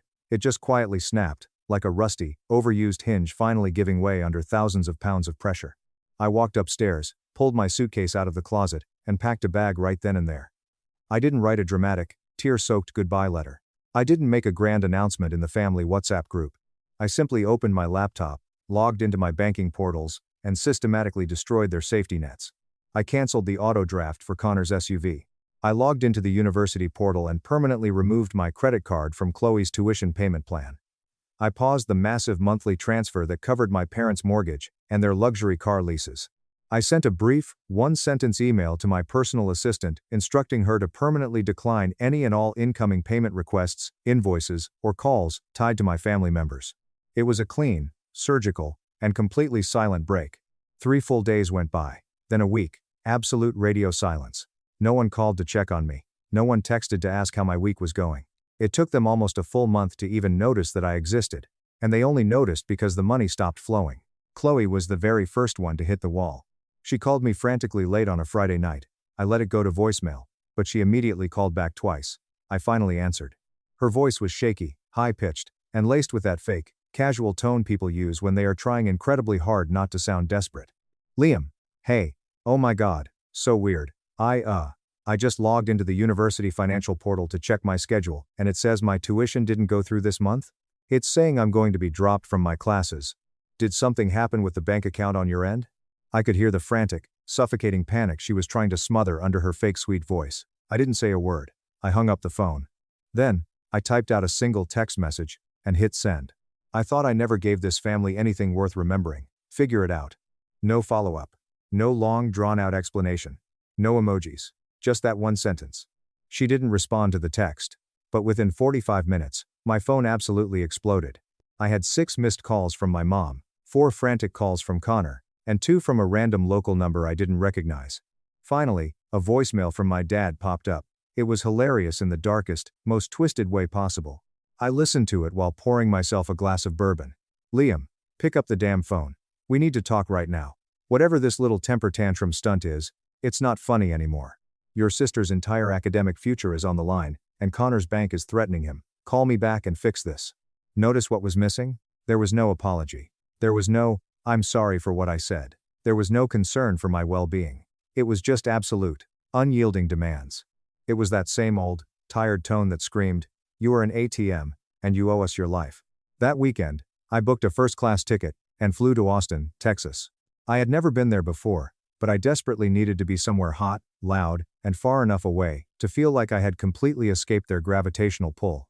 I rented a secluded, gorgeous cabin out in the hill country. I slept for 14 hours straight, the best, deepest sleep I had experienced in over a decade. For the first time in my adult life, I completely ignored my email. I didn't open a single text message. I just let the world spin on its axis without me there to hold it up. And back home? That is exactly where their entire fake, luxurious world started violently falling apart. Update 1. While I was sitting on a porch in Texas drinking iced tea, the dominoes were falling hard. Chloe's prestigious university sent her an official notice of pending administrative withdrawal due to severe non-payment. Connor's luxury SUV, which he was already 3 months behind on without my help, was aggressively repossessed from his office parking lot in front of all his coworkers. My parents' massive mortgage payment bounced hard, incurring severe penalty fees. Just like that, the pristine, upper-middle-class foundation they had built entirely on my silent suffering cracked wide open for the whole world to see. Naturally, they didn't self-reflect. Instead, they immediately started reaching out to our entire extended family, frantically spinning their own twisted version of events. They told my aunts, uncles, and grandparents that I had suffered some kind of massive mental breakdown, that I had cruelly cut them off out of nowhere, and that I had abandoned my family responsibilities. But the funny thing about truth is that you can't easily rewrite a story when too many people have already seen the raw footage. A few of my cousins, the ones who actually paid attention, knew the reality. They had watched the sickening pattern of financial abuse for years. I got a long text message from one of my cousins, Sarah, my mom's niece. She wrote, "Hey Liam, your mom is calling everyone crying, saying you lost your mind. I just want you to know that I don't believe a word of it. I've always admired how incredibly patient you are with them, but honestly, I am so damn glad you finally stopped being their infinite safety net. Take care of yourself. Let them burn." That message hit me much harder than I expected. My eyes actually watered a bit reading it. Because the absolute truth was, I didn't start this wanting malicious revenge. I just wanted peace. I wanted to be left alone. Small white sign, aggressively staked into the perfectly manicured front lawn. Notice of foreclosure. Auction today. No trespassing. I finally got out of the car, shoved my hands deep into my jacket pockets, and walked slowly up the massive concrete driveway. The heavy oak front door was already propped open. Marcus was standing inside the foyer, speaking in hushed tones with the county auction representative, a stern, middle-aged woman holding a thick clipboard and wearing a no-nonsense expression. Marcus nodded respectfully when he saw me walk in. "You really don't have to be here for this part, Liam," he said gently, knowing the emotional toll this could take. "I want to be," I replied quietly. And I truly did. I wasn't there to gloat. I wasn't there for the cruel spectacle of it all. I was there because this massive, pivotal moment in my life deserved a witness. I needed someone myself to see it, to feel the weight of it, and to make absolutely sure it didn't just quietly slip by like every other boundary I had allowed them to trample over the years. I walked through the massive, vaulted living room slowly, my footsteps echoing off the walls, as if I were trying to absorb the entire history of the room one last time. I saw the deep dent in the expensive hardwood floor from when Connor threw a heavy baseball inside the house and blamed me for it. I saw the faded, faint pink stain on the expensive Persian rug where Chloe had spilled an entire bottle of nail polish and screamed until my mom punished me for distracting her. I stared at the massive corkboard wall in the hallway where, My parents used to proudly pin up report cards, football medals, and drawings until they quietly, subtly stopped adding any of mine around the time I turned 12. It was deeply unsettling how little of my own existence I saw reflected in this house. It was like I had been a literal ghost haunting my own family's story. I stepped into the massive luxury kitchen next. That room hit me the hardest. I vividly remembered the late nights I spent completely alone, scrubbing massive piles of greasy pots and pans while my mom pretended not to hear my dad drunkenly ranting in the other room. I remembered the exact smell of burnt pies. And now? It was just a kitchen. It was just a hollow box of drywall, marble countertops, and forgotten, unappreciated effort. There was a large, framed photograph still sitting on the center island counter. It was a picture of the entire family, taken 2 Christmases ago at my absolute expense. I remembered paying the $800 photographer's deposit. I remembered paying for the ridiculous matching outfits my mom insisted everyone wear. And I vividly remembered the sickening feeling in my gut when I saw that they had literally cropped me out of the photo when they posted it online to their friends. I picked up the heavy silver frame, looked at their smiling, fake faces for one long, silent moment, and then calmly turned it face down on the cold marble. By noon, a few cars had started to arrive outside. There were a couple of serious, sharp-looking real estate investors, some incredibly nosy neighbors whispering on the sidewalk, and then, finally, my family arrived.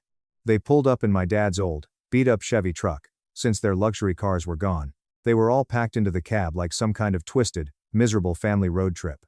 Chloe got out first.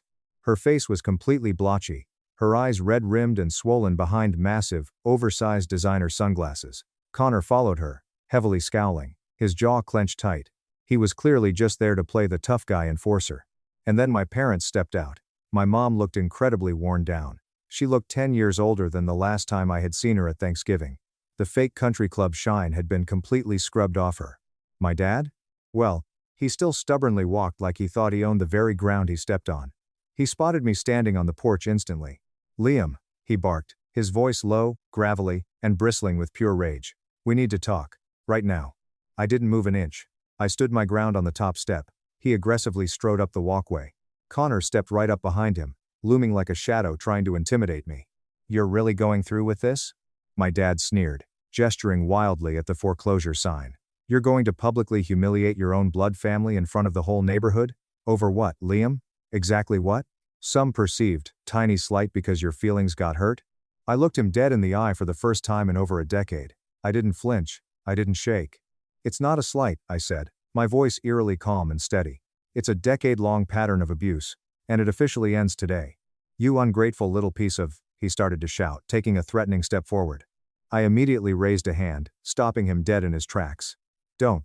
Just don't even try it. You have zero leverage here." Chloe practically ran up to join them, her voice cracking in a hysterical, theatrical sob. "Liam, please, I'm going to lose my housing. I've had to drop 3 of my classes already because the school locked my portal. Why are you doing this to us? What did we do to deserve this?" I slowly turned to face her. "I paid for your first 3 entire years of college, Chloe. I paid every single tuition bill. I bought every single textbook. I paid your rent. You never once said thank you. Not a single time. Instead, you let them convince you that I was the problem.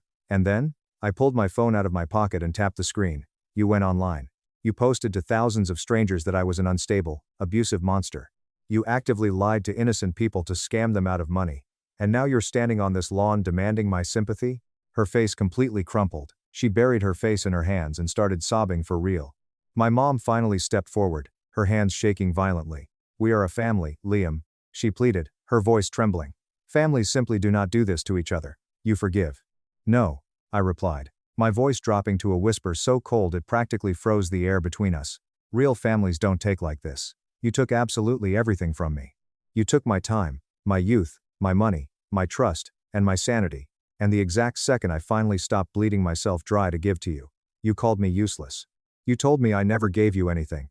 The county auctioneer's sharp, professional voice suddenly rang out from the porch, cutting through the heavy, suffocating tension.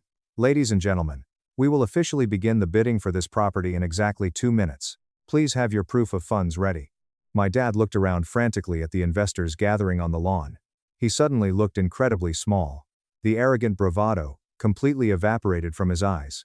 He was suddenly just an old broke man who had pushed his only reliable son far beyond the breaking point. "Liam, please. You can't do this." my dad whispered, his voice finally breaking. You wouldn't even have the money to buy this debt if it weren't for the work ethic I instilled in you. I actually smiled at that. The pure delusion was staggering. You're absolutely right, I said softly. You taught me everything I need to know about ruthless business. So, I'm taking my investment back. They stood there, completely rooted to the concrete driveway, utterly helpless for the first time in their entire privileged lives. I turned around, walked down the side path, got into my rental car, and drove away without looking in the rearview mirror. The house sold within 20 minutes. A wealthy, retired couple from out of state, looking for a large property near their grandkids, bought it in a massive cash bid. They outbid the local flippers instantly. The debt was fully cleared. I signed the final transfer paperwork with Marcus later that afternoon, handed over the legal rights, and completely closed that chapter of my life forever. 3 weeks later, the massive moving trucks arrived at the house.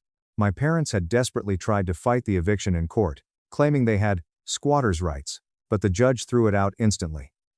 The court order was absolute. They had exactly 30 days from the date of the auction sale to vacate the premises, 0 exceptions. They couldn't even afford to pack everything. They just frantically grabbed whatever clothes, jewelry, and small electronics they could fit into Connor's tiny rented apartment and left the rest of their lives in massive, disorganized piles scattered across the empty house. Years and years of hoarded clutter. Boxes of Connor's old, tarnished high school football trophies, broken luxury kitchen appliances my mom had begged for. Forgotten memories. The new owners hired a junk removal company to clear out the mess. One of the movers, a nice guy who knew Marcus, found a dusty, leather-bound journal of mine tucked away in a moldy cardboard box aggressively labeled, Liam's junk, throw away.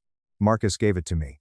I sat in my new apartment and slowly flipped through the yellowed pages. It was my diary from high school. Every single page was packed full of my naive, desperate teenage goals. Get into a good college. Start a tech business. Buy a big house. Make enough money to take care of my family so Dad will finally be proud of me. It was incredibly funny, in a deeply tragic way, how absolutely none of those dreams ended the way the teenage version of me thought they would. I threw the journal into the fireplace and watched it burn. I told the movers to donate any salvageable furniture to a local women's shelter and to take a sledgehammer to the rest. Sarah, my cousin, was the only family member who helped me close out the final, agonizing details of the estate. She was the only person in our entire bloodline who managed to stay completely neutral through the nuclear fallout, and she was the only one I genuinely trusted. When the final legal document was officially stamped and filed, she came over to my place and hugged me for a very long time. You did the right thing, Liam, she whispered fiercely into my shoulder. I know it doesn't feel like a victory yet, but you did the only thing you could do. And she was absolutely right. It didn't feel good in the traditional sense. There was no soaring, cinematic victory music playing in my head. There was no final triumphant confrontation where the villain slow claps and admits defeat. There was just silence. A massive, sharp, echoing silence that slowly, day by day, gave way to a profound sense of peace. I moved permanently shortly after that. I bought a stunning, minimalist industrial loft in a completely different city, 4 states away. It was smaller than my last house, much simpler, but it was 100% mine. There were no secret, hidden bills. There was no crushing, suffocating guilt waiting for me in the voicemails. The frantic calls from my family eventually stopped. The angry, manipulative emails completely dried up once they realized my spam filters were permanently catching them. And over time, even the deep, burning bitterness in my own chest faded into a dull, manageable scar. I didn't actively hate them anymore. I just completely disconnected from them, like finally taking a pair of heavy shears and cutting the absolute last thread of a frayed, rotting rope that had been violently dragging me underwater for over a decade. One night, about 6 months after the auction, I was sitting out on my high-rise balcony. I was sipping hot tea, feeling the cool city wind on my face, and watching the neon lights flicker in the massive glass building across the street. I thought back to that final, disastrous Thanksgiving. I thought about the arrogant toast Connor had made.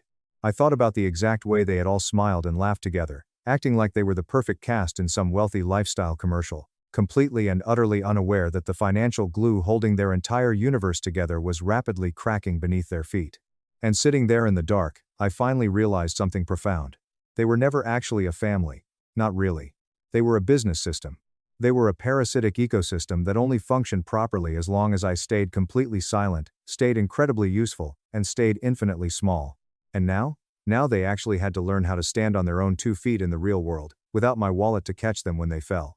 I got one final message a few months later. It managed to bypass my filters because it came from a brand new, anonymous email address. It was from Chloe. It was extremely short, just 2 sentences. Liam, I don't expect a response to this, and I know you probably hate me. I just wanted to say that I'm working 2 jobs now to pay for community college, and I finally get it. I'm sorry. I read the email twice. I stared at the glowing words on the screen, feeling absolutely nothing but a mild, distant pity. Then, I clicked the archive button and sent it into the void. I didn't reply. Not out of lingering spite, or anger, or malice, but simply because I no longer needed any form of closure from them. I had already violently carved out my own closure with my own 2 bare hands. And for the very first time in my entire 31 years of life, that was more than enough. My husband told the hostess, I was just the driver. I gifted 340 pages of federal fraud evidence, and watched the FBI raid his sister. My husband told the wedding hostess I was just the driver. I smiled, set down my heavy gift box, and walked back to the car. 2 blocks away, I pulled over, cut the engine, and waited in the dark. They really should have checked what was inside the box before they brought it inside. The hostess had looked at her clipboard a second time, then a third, running her manicured finger down the column of names the way people do when they're hoping a name will magically materialize if they just stare at the paper long enough. It didn't. I'm so sorry, she said, utilizing that careful, polished tone of someone who has been extensively trained to deliver bad news to people wearing expensive clothes. I don't see you on the guest list. I was wearing a midnight blue midi dress I had purchased specifically for this night. I wore my grandmother's pearl earrings, my hair was professionally styled, and I was wearing my good heels, the ones I strictly saved for occasions that truly mattered. I had driven 45 minutes in agonizing holiday weekend traffic to get to this sprawling, absurdly lavish country club estate. I was standing there holding a massive silver gift box tied with a thick ivory ribbon that I had meticulously wrapped myself. I do everything myself. That is the central fact of my life, and ultimately, the thing this entire story is really about. Could you please check again? I asked her, keeping my voice perfectly level. It might be under my married name. Vance. Elena Vance. She was nervously flipping to the second page of her list when Beatrice appeared. My mother-in-law materialized from the cavernous interior of the venue the exact way she always did, as if she had been summoned from the ether by the faint scent of someone else's discomfort. She was draped in a custom silk gown the color of crushed pearls, a heavy diamond collar resting at her throat, and holding a crystal glass containing what I would have bet my life savings was her 4th gin and tonic of the evening. She stopped and looked at me standing in the grand entrance with my silver box and my good heels. Then, she smiled. It was not a kind smile. It was the smile of a predator who had finally cornered a mouse. Did you actually think you were invited to this? She said. Her voice was loud. Deliberately loud. Loud enough for the 3 bridesmaids visible in the foyer behind her to hear every single syllable. Beatrice leaned in close enough that I could smell the sharp tang of juniper and expensive perfume radiating off her skin. How utterly pathetic. The bridesmaids looked at each other and exchanged the kind of synchronized smirks that women use when a matriarch has just given them silent permission to be cruel. I turned my head and looked for my husband. Julian was standing perhaps 10 feet away near the extravagant ice sculpture at the entry table. He already had a champagne flute in his hand, his bow tie was loosened, and he looked exactly like the version of himself he always became when he was surrounded by his family. He was bigger, louder, and entitled in a specific, arrogant way that he only remembered he was allowed to be when I wasn't his primary audience. He had seen the entire exchange. He had watched his mother lean into my face, mock me, and laugh. He didn't blink. He didn't step forward. He simply looked past me, his eyes drifting toward the open bar, and addressed the hostess. She's just the driver, Julian told the hostess pleasantly, waving his hand dismissively in my direction. She's just dropping off a gift for my sister. The hostess blinked, entirely taken aback. The bridesmaids' smirks widened into genuine grins. 4 elderly guests standing near the coat check turned around to stare at me, their faces a mixture of pity and aristocratic disgust. Something happened inside of me in that exact moment. It is a sensation I have tried to describe to my therapist and my lawyer in the months since, and I can never quite get the words right. It wasn't humiliation. I had endured 9 years of grueling, daily practice building an ironclad immunity to that particular feeling when it came to his family. It wasn't grief, and it wasn't blind rage, and it certainly wasn't the hot sting of tears that I could feel my body briefly considering. It was something much quieter. And it was something much, much more dangerous. Everything inside my mind went completely, terrifyingly still. The noise of the string quartet playing in the background faded away, the clinking of glasses vanished. I smiled. It wasn't a sad smile, and it wasn't an apologetic smile. It was the kind of dead flat smile that never reaches the eyes because it isn't meant to comfort anyone. Of course, I said softly, my voice devoid of any inflection, then please ensure they get this. I stepped forward and set the silver box down on the mahogany entry table. The box was heavy. It was much, Much heavier than a crystal vase, a set of luxury dinner plates, or a silver tea service had any logical reason to be. It was beautifully wrapped. I turned around, walked back through the grand entrance, crossed the sprawling gravel parking lot in my good heels, got into my sedan, and I did not shed a single tear. I drove exactly 2 blocks down the road, pulled over under the massive, sweeping branches of a weeping willow tree on a quiet, affluent residential street, cut the engine, and waited in the darkness. Here is what none of those people in that venue knew about me. My name is Elena Vance. I am 33 years old. I am a senior risk analyst and forensic accountant at a highly respected financial forensics firm in Boston. That means I spend my professional life finding the dark, hidden things that wealthy people try to bury inside complex numbers. I hunt for discrepancies. I look for patterns that don't quite fit the narrative. I find lies that are wearing the elaborate costume of legitimate corporate transactions. I am very, very good at my job. And precisely 4 months ago, while my husband Julian was supposedly spending a long weekend skiing in Aspen with his old college fraternity brothers, I was sitting at his home office desk at 2:00 inches the morning. The house was pitch black and dead quiet around me. I was watching his digital wall safe spring open for the second time in my life, because I had quietly memorized the 6-digit combination the very first time I had watched him quickly type it in 3 years earlier. I had filed that number away in a dark, quiet place inside my head that I specifically reserved for things I might need later. I am very, very good at doing that, too. I had been married to Julian Vance for 9 years before I truly, fully understood what I had actually married into. We met when I was 24 and he was 26. We were both at a charity gala for a local literacy nonprofit where I had been volunteering my weekends since I was a sophomore in college. He was charming in that highly specific, weaponized way of men who have been repeatedly told they are special and handsome since they were toddlers. He was attentive, he was funny, and he was undeniably magnetic when he wanted to turn the charm on. At the time, he was finishing up his MBA at a prestigious university. He had accrued a mountain of student loan debt that would have made most rational people hyperventilate, but he possessed this bizarre, bulletproof confidence about his future that somehow made the debt seem like a temporary clerical error rather than a crippling financial reality. I was making decent money at my very first junior analyst job. It wasn't remarkable wealth, but it was solid, honest money. I paid for our dinners while he finished his degree. I picked up the entirety of our rent when his firm's promised signing bonus was mysteriously delayed by 6 weeks, then 12 weeks, and then quietly stopped being discussed altogether. I paid for his car repairs.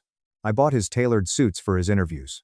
I constantly told myself that these were merely short-term financial imbalances in what would be a long-term, equal partnership.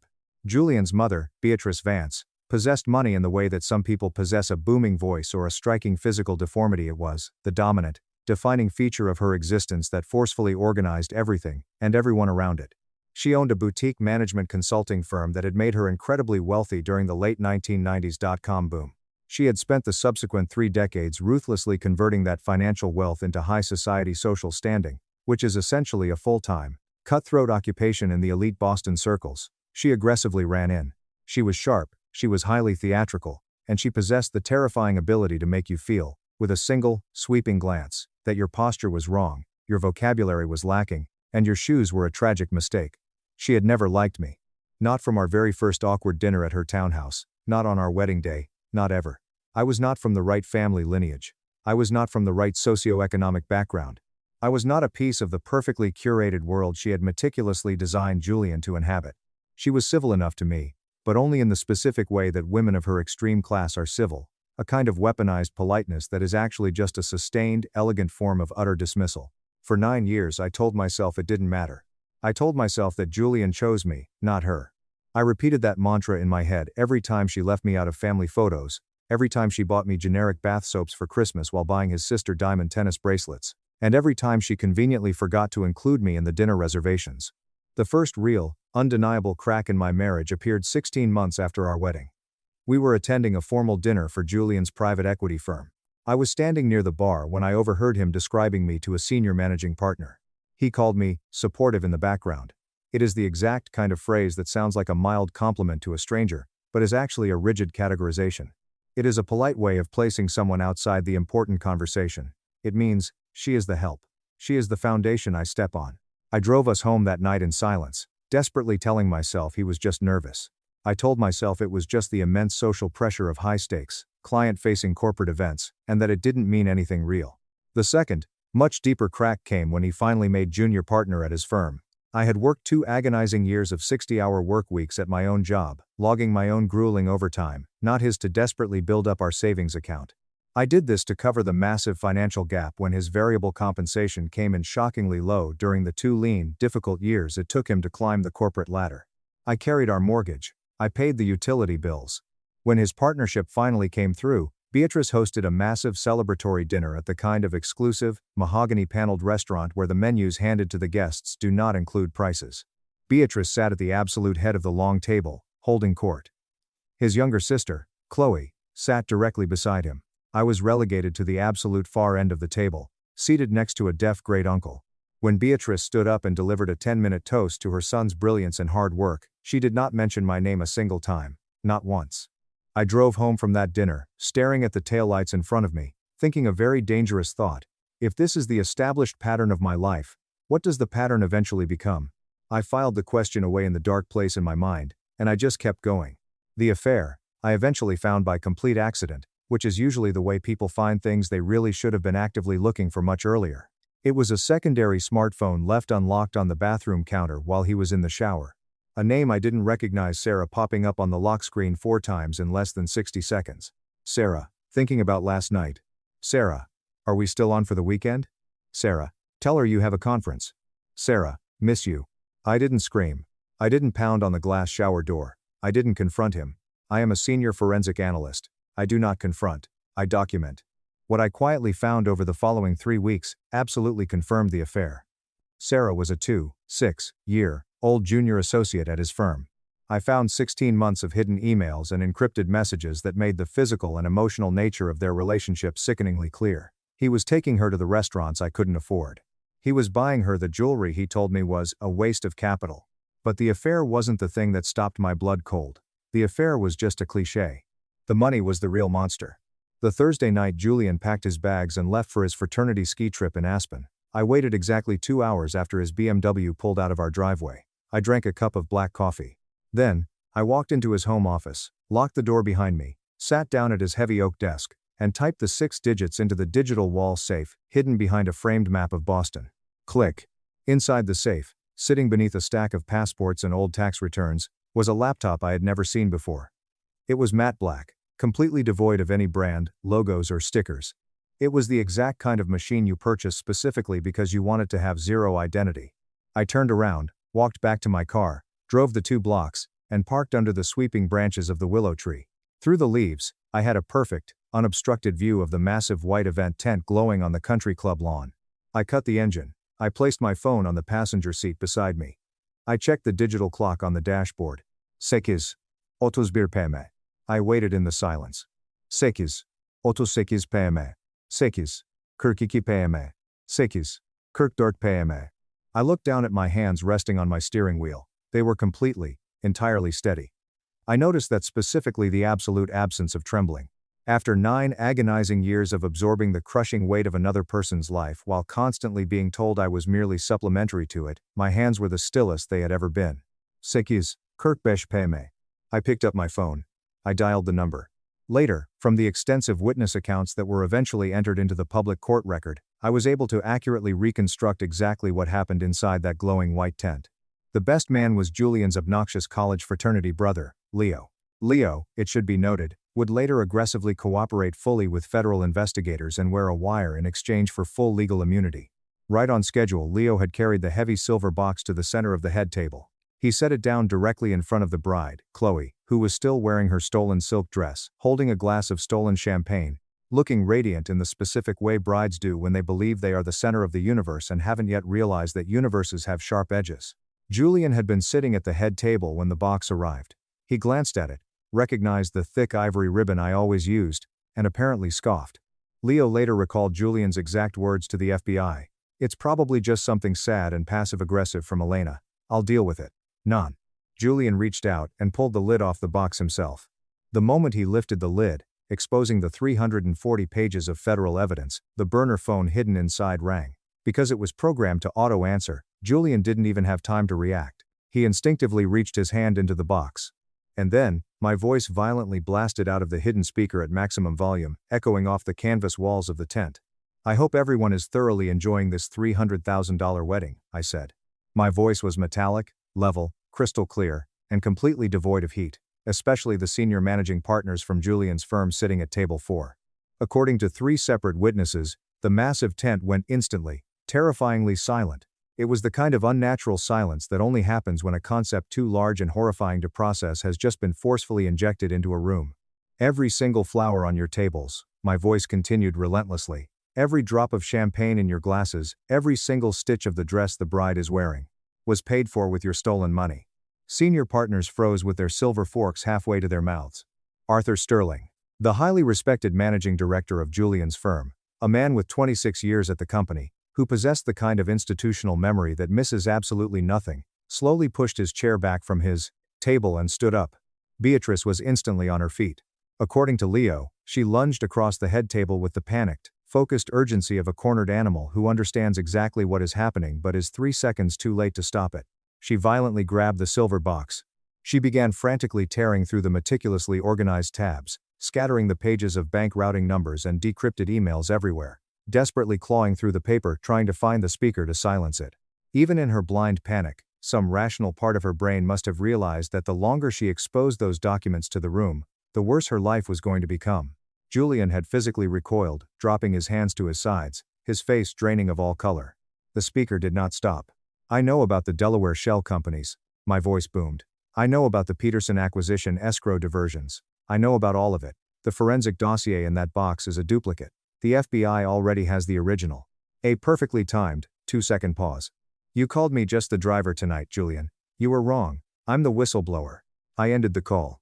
Inside the tent, there were exactly 4 seconds of absolute, suffocating stillness. And then, the massive wrought iron front gates of the country club violently exploded with blinding red and blue strobe lights. 6 black unmarked SUVs and 4 heavily marked local police cruisers tore up the pristine gravel driveway surrounding the tent. 20 heavily armed federal agents wearing dark FBI windbreakers poured out of the vehicles. They moved through the grand entrance and into the reception tent with the terrifying, organized efficiency of people who have done this 100 times before and are completely, entirely unimpressed by floral arrangements and string quartets. Special Agent Marcus Thorne led the raid team personally. I learned that detail later. 14 years in financial crimes had taught him a lot about leverage.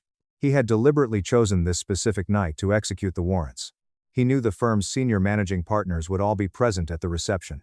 He knew the physical evidence could be seized in a theatrical context that maximized both its immediate legal utility and its devastating visibility to the exact professional community that Julian and Beatrice had defrauded.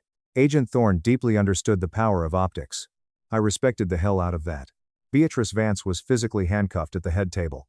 She was placed in irons in front of every wealthy socialite she had ever lunched with, every charity board member she had ever condescended to, and every single person whose respect she had spent 30 years fraudulently purchasing with money that did not belong to her.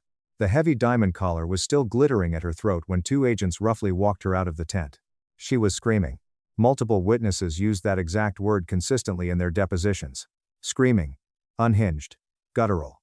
Screaming. But by that point, the 340 pages of my dossier were scattered all across the white dance floor, and the agents were systematically bagging the silver box, the Bluetooth speaker, the burner phone, and every piece of paper I had spent 100 days building so that there would be absolutely no gaps in the prosecution. Julian did not scream. Julian went straight to his knees. When I read that specific detail in the reports later, it stayed with me much longer than I expected it to. It didn't fill me with a hot rush of satisfaction. Exactly. It was more like the cold feeling of seeing a mathematical hypothesis perfectly proven. He went to his knees, because that is exactly what weak people do, when the crushing weight of what they have done, carried for so long inside the fragile fiction of a life that appeared successful, finally arrives all at once. The knees always give out first. Then everything else follows. Chloe, standing in her ruined, stolen silk dress, simply stood at the head table and sobbed as she watched her dream wedding officially become a federal crime scene. I was sitting in my dark car 2 blocks away, watching the red and blue lights strobe wildly through the sweeping branches of the willow tree. I didn't smile. I didn't cheer. I didn't feel the overwhelming rush of vindication I had patiently expected to feel after 9 long years of enduring small and large diminishments. For every dinner where I was forced to sit at the wrong end of the table, for every professional introduction where my husband described me as supportive in the background, for the exact moment my husband smirked and told a hostess I was just the driver, I calmly reached down and put the car in drive. He wasn't entirely wrong about that part, as it turned out. I had been driving. For 9 years, I had been the one sitting behind the wheel, keeping the engine running, keeping the entire mechanism moving forward, covering the massive distances, and doing the grueling work that never gets acknowledged. Because acknowledged work eventually stops being useful to parasites who desperately need you not to notice how much blood they are taking from you. I drove home. The fallout was absolute carnage. Beatrice Vance was federally indicted on 18 separate counts, including wire fraud, aggravated identity theft, money laundering, conspiracy to commit wire fraud, and several other complex statutes that Evelyn Carter gleefully explained to me over the phone the morning the grand jury indictment was unsealed. Evelyn read from the massive legal document with the quiet, deep pleasure of a predator who has done this brutal work for 25 years and still finds a perfectly clean indictment deeply satisfying. Julian was indicted on 11 counts. He hired a massively expensive, high-profile defense attorney who spent 4 exhausting months desperately trying to build a flimsy case around the argument that Julian had been emotionally manipulated and misled by his domineering mother. It was a legal position that might have actually been sympathetic to a jury if my dossier hadn't included 60 pages of decrypted, time-stamped emails between the two of them explicitly discussing the offshore routing structure in cold, calculating language that left zero room for misinterpretation. Faced with decades in prison, Julian cowardly folded. He pled guilty to 4 felony counts in a heavily negotiated plea agreement.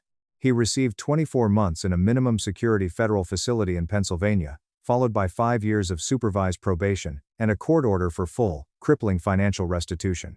Beatrice, arrogant to the very end, tried to fight it. She lost. She was sentenced to 96 months, 8 full years, in a federal women's penitentiary. Julian's private equity firm, or the shattered husk of what remained of it after the scandal hit the Wall Street Journal, was placed under a strict federal consent decree and a court-appointed financial monitor. Arthur Sterling, the managing director who had stood up in the tent that night, became the de facto head of the restructured entity. He actually called my office line 4 weeks after the arrest to personally thank me for uncovering the rot. It was an incredibly strange, tense conversation, which I ended as quickly and professionally as possible. The civil divorce was finalized 8 months after I filed the initial paperwork. Evelyn Carter is a terrifying force of nature. She secured a brutal settlement that included the total return of my full financial contribution to the marriage over 9 years, calculated down to the exact dollar using my own meticulous records from tab E of the dossier, plus aggressive compound interest. The marital home, in which my initial down payment had constituted 65% of the initial equity, was awarded to me in its entirety. Julian signed the final divorce papers from a visitation room in federal custody. He sent me exactly one message through his defense attorney, which Evelyn forwarded to my email and which I read exactly once. Julian, I hope someday you can look in the mirror and understand how much of this destruction you caused. You ruined my family over money. I read it. I didn't laugh. I didn't reply. I just put my phone down on the counter and went back to the forensic document I was working on. There is an end to this story, but it doesn't arrive with a massive cinematic explosion. It arrives quietly, the way things actually end when they are real and the dust finally settles. 16 months after the night I left the silver box at the country club, I was sitting on the back porch of my home now. The one I had always carried the weight of. It was a crisp Sunday morning in early October. I had a hot mug of black coffee in my hand, and I was reading a novel. The neighborhood was dead quiet. A neighbor's golden retriever was doing something ridiculous in the pile of leaves across the street. The morning light was the exact color of that specific New England autumn light that has always made me feel, for no articulable reason, that things are fundamentally going to be all right. My phone buzzed on the wrought iron table next to me. It was a Google News alert I had set up months ago. Breaking: Boston socialite Beatrice Vance, sentenced to 8 years federal prison and $5.2 million escrow fraud scheme. Restitution ordered. I read the headline twice. Then I put my phone face down on the glass table. I picked up my coffee mug, took a sip, and looked out at the quiet street. I thought about the mahogany entry table at the venue. I thought about the thick, ivory ribbon. I thought about the hostess's careful, terrified face. I thought about the arrogant look on Julian's face when he confidently reached for the ringing phone inside the box, so utterly certain that whatever minor inconvenience was coming was going to be easily manageable. I thought about the 9 long years of foolishly believing that being useful to someone was the exact same thing as being valued by them. I thought about how working quietly and diligently in the background was never actually a form of equal partnership. It was just a slow, agonizing form of self-erasure. Then, I stopped thinking about them entirely. I finished my coffee. I stood up, walked inside my quiet, clean house, and opened my laptop. I started a brand new spreadsheet for a complex case my firm had handed me that week. A massive real estate investment fund with a bizarre discrepancy pattern in their quarterly filings that was either a massive clerical error or the dark beginning of something much, much larger. I suspected it was the latter. I opened a new tab. I got to work. "She's just the driver," he had said to the room. He wasn't wrong. I had always been the one driving the car. The difference, the one critical, fatal flaw he never understood, the one none of those arrogant people ever understood, is that the driver is the one who ultimately chooses the destination. And I chose to drive them right off a cliff. Poisoned. At 7 months pregnant, by husband and mother-in-law. I survived, delivered my twins, and handed him a criminal indictment. I know that this may sound like the storyline of a twisted psychological thriller, but I want you to know that this is actually my life. Even as I type this, the shaking in my hands is still going strong, but I have to get everything out of my system. It is necessary for people to have an understanding of the vast depths of human depravity that can be hidden behind a charming smile and a happy marriage in order for me to achieve success. As a side note, my name is Chloe. I am now 30 years old, and up until about a year ago, I was under the notion that I had won the lottery in my life. However, I have since realized that I have been wrong. My current location is Seattle, and I am working as a senior graphic designer there. This is a position that I enjoy very much, and in which I am employed. The age of my spouse, Mark, who was 32 years old and worked as a software developer, was 32. We appeared to the outside world to be the perfect example of a millennial couple, who were both on the path to success. During that time period, we had been married for a total of 4 years. After 2 dreadful years of fertility troubles and a large number of negative tests, we were suddenly, miraculously pregnant. Having a great condo with 2 bedrooms, a golden retriever, and finally being able to experience the joy of becoming parents were all things that we were able to provide for ourselves. Initially, I was going to be overjoyed. Even Mark seemed to be overjoyed about the situation. Before going to work, he would kiss my growing stomach, paint the nursery, and build the cot. He did all of these things every single morning before he left for work. In addition to that, he painted the baby crib. I had the impression that we were impossible to penetrate. Nevertheless, there was always one dark and oppressive cloud that hung over our marriage, and that cloud was Brenda, my mother-in-law. She was the one who was the source of the cloud. Brenda, who is a widow, and raised Mark as an only child, made it her personal mission to let me know that I was an intruder from the very first day that I met her. Mark was raised by Brenda as an only child. Mark was Brenda's only kid, and she raised him as her own. During the course of 4 years, I was subjected to a persistent campaign of passive-aggressive agony. I was not wealthy enough, I was not traditional enough, and my career goals were unbecoming for a future mother. In addition, I was not traditional enough, I was not wealthy enough. In the event that she, accidentally, poured red wine on my favorite clothes, they would be completely destroyable. She would remodel my kitchen while I was at work, throwing away my expensive spices because she claimed they had expired. Every Sunday, supper was a psychological battleground, where she would covertly attack my weight, my cooking, or my family, all while maintaining a sickeningly attractive smile. She would do this while I was at work. The activities would take place while I was at work. Would you be Mark? There was never a single instance in which Mark did not support her in any way, as if I were the one who was acting irrationally. "Chloe," he would sigh and wipe away at his temples. When he would remark something like, "You're just misunderstanding her. She's just trying to help. She's lonely. Just let it go." To ensure that there would be no disruption to the quiet, I swallowed my pride. Having said that, a weird thing took place when I found out that I was pregnant. Suddenly, Brenda flipped a switch, and the light went on. At long last, the chilly gaze came to an end. Suddenly, there was a cessation of insults. I was surprised to find that she started calling me on a daily basis, asking about my symptoms, bringing organic bone broth to my house, and offering to rub my swollen feet. All of these things happened all of a sudden. Mark's smile was filled with happiness, despite the fact that I was utterly taken aback. It was something that he shared with me, that she had been waiting for a grandchild to finally link with me. He also told me that she had been waiting that long. Even though I wanted to believe it like an idiot, I was unable to do so. It was important to me that my child be raised in a peaceful and safe environment, so I decided to let down my guard. While I was carrying my pregnancy through the first 2 trimesters, I did not experience any significant difficulties. In spite of this, I began to experience a sense of unease around the 8-week mark of the pregnancy. I was absolutely exhausted, my ankles were puffed up like balloons, and I had this dull pain behind my eyes that would not go away. I was entirely consumed by exhaustion.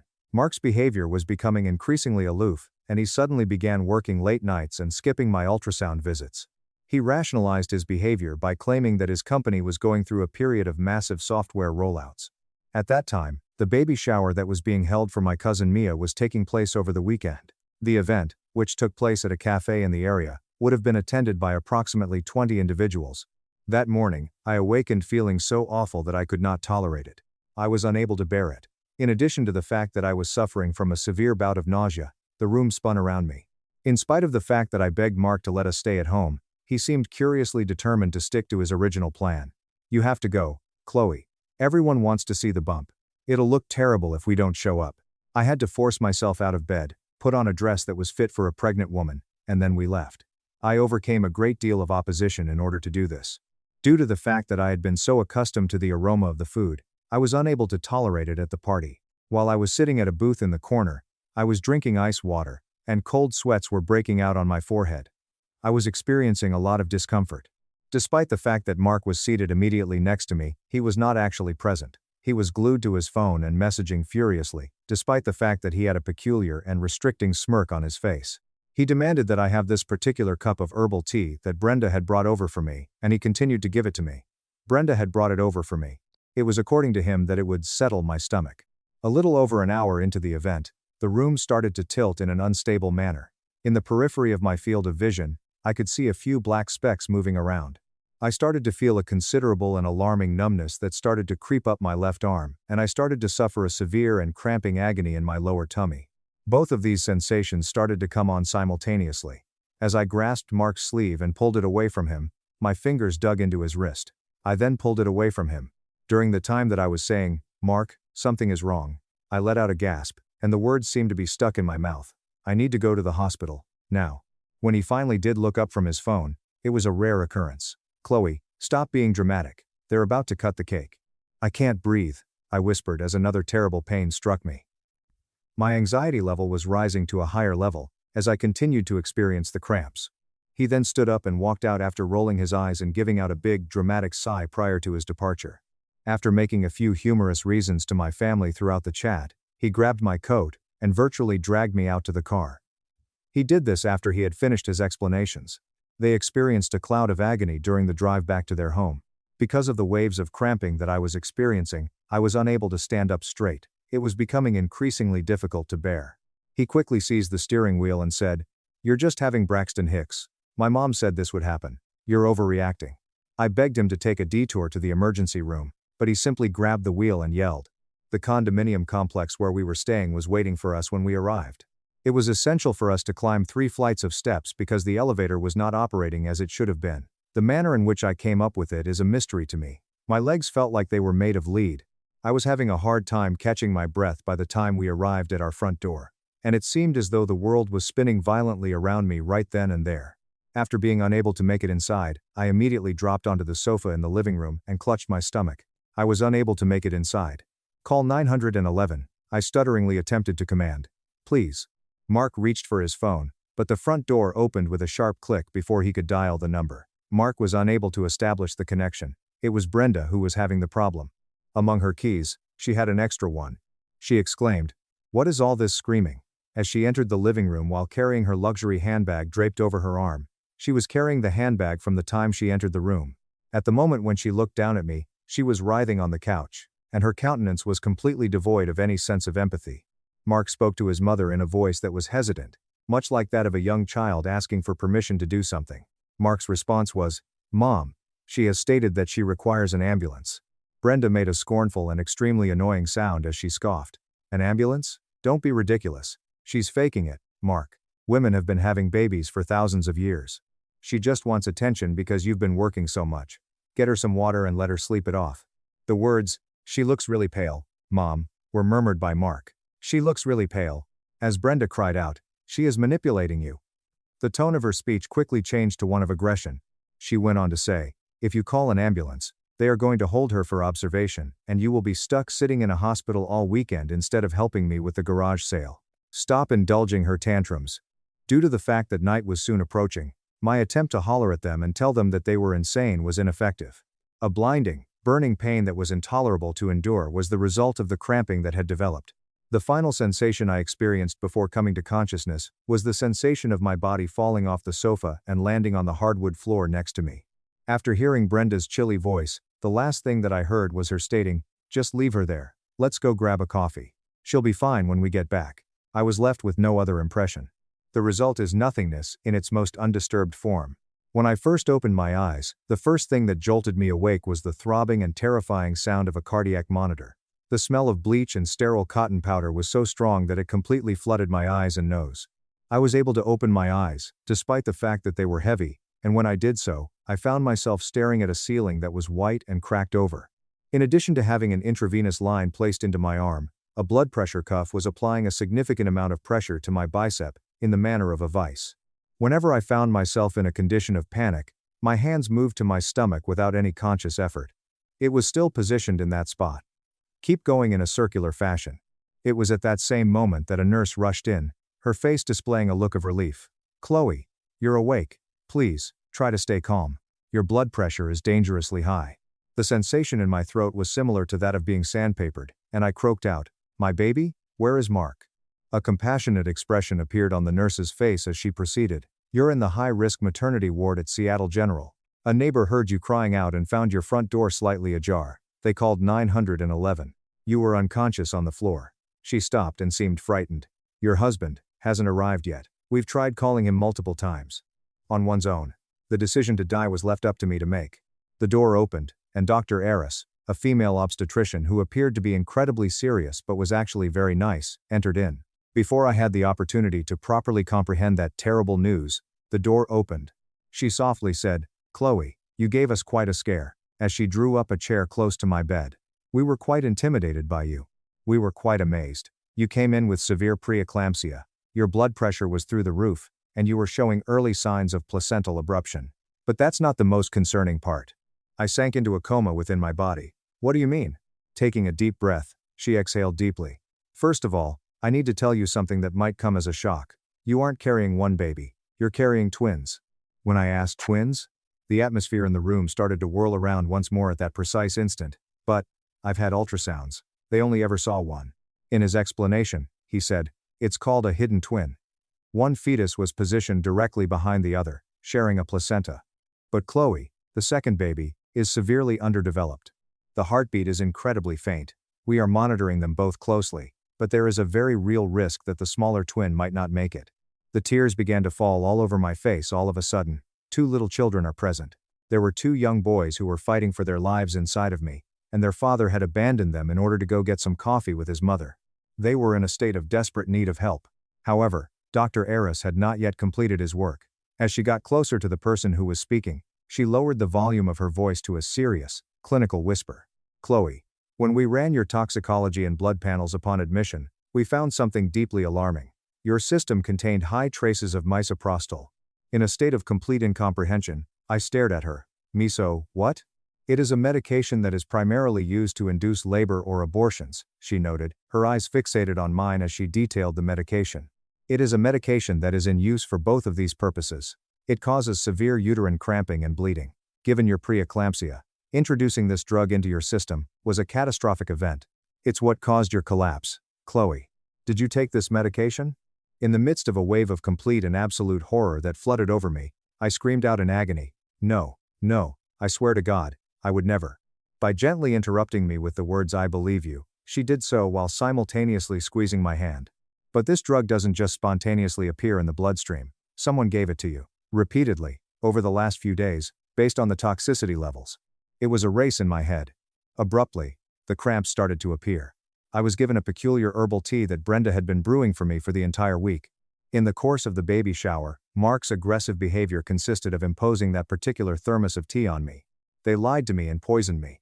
My husband and his mother made an attempt to end the lives of my twins. They were their daughters. I recently suffered from a health condition. Due to the fact that the betrayal was both so fundamental and so horrible, my mind was unable to fully comprehend it. It was beyond my ability to comprehend. I inquired with the nurse in order to get my purse, which the paramedics had brought with me before I was taken to the hospital. Despite the fact that the screen on my phone was broken, it was still able to turn on itself. The following message was given to me via text message. "Mom said you're probably just sleeping it off. Text me when you're done throwing a fit. I'm staying at her place tonight." I lost 3 calls from Mark, and received 1 text message from him. I was unable to provide a response to your question. Instead, I called my best friend Rachel, who was a corporate lawyer, and lived 20 minutes away. Rachel was the one I called. Rachel was forthright and honest in her communication. The fact that my mother had traveled from Portland for 3 hours did not prevent her from arriving at the hospital in the shortest amount of time possible. It was my mother, who had driven like a bat out of hell, who was brought by her. Rachel had to physically restrain my mother in order to prevent her from rushing out of the hospital with the intention of killing Mark with her bare hands. This occurred after I informed them of all that had occurred, including the twins, the preeclampsia, and the misoprostol. During the time that Rachel was uttering the words, "We need proof," her lawyer's head went into overdrive. Rachel's voice was shaking with anger despite the fact that she was saying those things. "If we go to the police right now, it's your word against theirs. They'll claim you took the pills yourself because you were stressed. We need hard evidence." It came to my attention that I had brought my iPad to the hospital with me, and that it was contained within the tote bag that I had used for my professional endeavors. In order to check his email, Mark had been using my iPad because his laptop had broken down a few months earlier. In the meantime, he was using my iPad to check his email. I managed to pull it out of my hands despite the fact that they were shaking violently. I was the one who initiated the Safari web browser first. He remained logged into his Gmail account during the period. During the time that I spent looking through his email inbox, I had the feeling that I was prying into the life of a person who I had never met before. After that, I found it in the archived folder that he had made for himself. Correspondence with a woman whose name is Vanessa, which took place over email. It was at that moment that I started reading, and with each sentence, a piece of my soul was shattered. "How are you, Vanessa? I am conscious of the fact that this might take longer than I had originally promised. The trip that we took to Cabo is something that keeps going through my head about it. Your presence is the only thing that I could ever want. A role that I am so sick of playing is that of the obedient spouse to Chloe. I am so tired of playing that character. What's happening is that she is really needy and exhausting at the moment." During our talk, I brought up the situation that we are now in with my mother.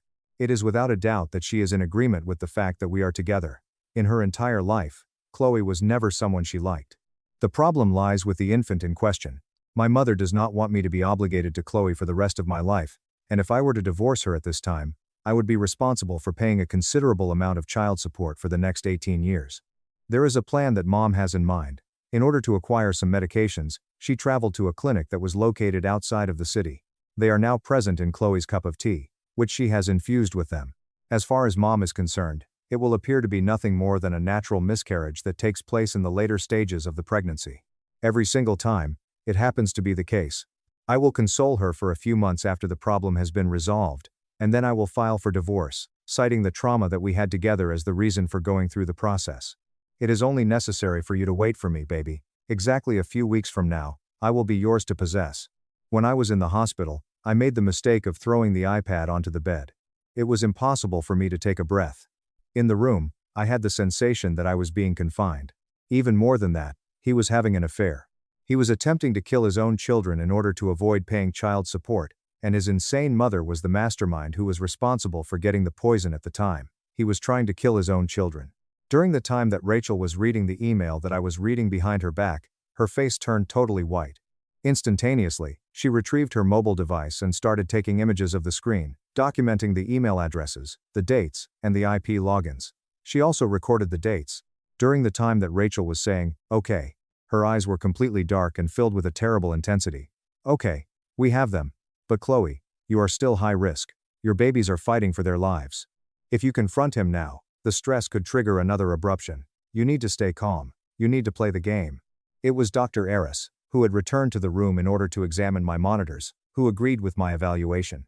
"Your second twin's heart rate is stabilizing, but you need strict bed rest and zero stress. We will keep you here under the guise of preeclampsia monitoring until you deliver. No outside food or drinks allowed. Only hospital staff will handle your care." My gaze was drawn to the screen in front of me. It is possible to see two very small lights that are blinking. There were two rapid strokes of the heart. My sons are pictured here. In light of the fact that they were fighting for their lives, it was imperative that I take action on their behalf. When I said, "I won't say a word," I did it with an unusually calm tone, and I meant every word of it. I will smile. I will play the scared, sick wife. Let him think his plan is just taking a little longer than expected. The succeeding 2 months were a lesson in the art of psychological torment, which was a lesson that followed after that.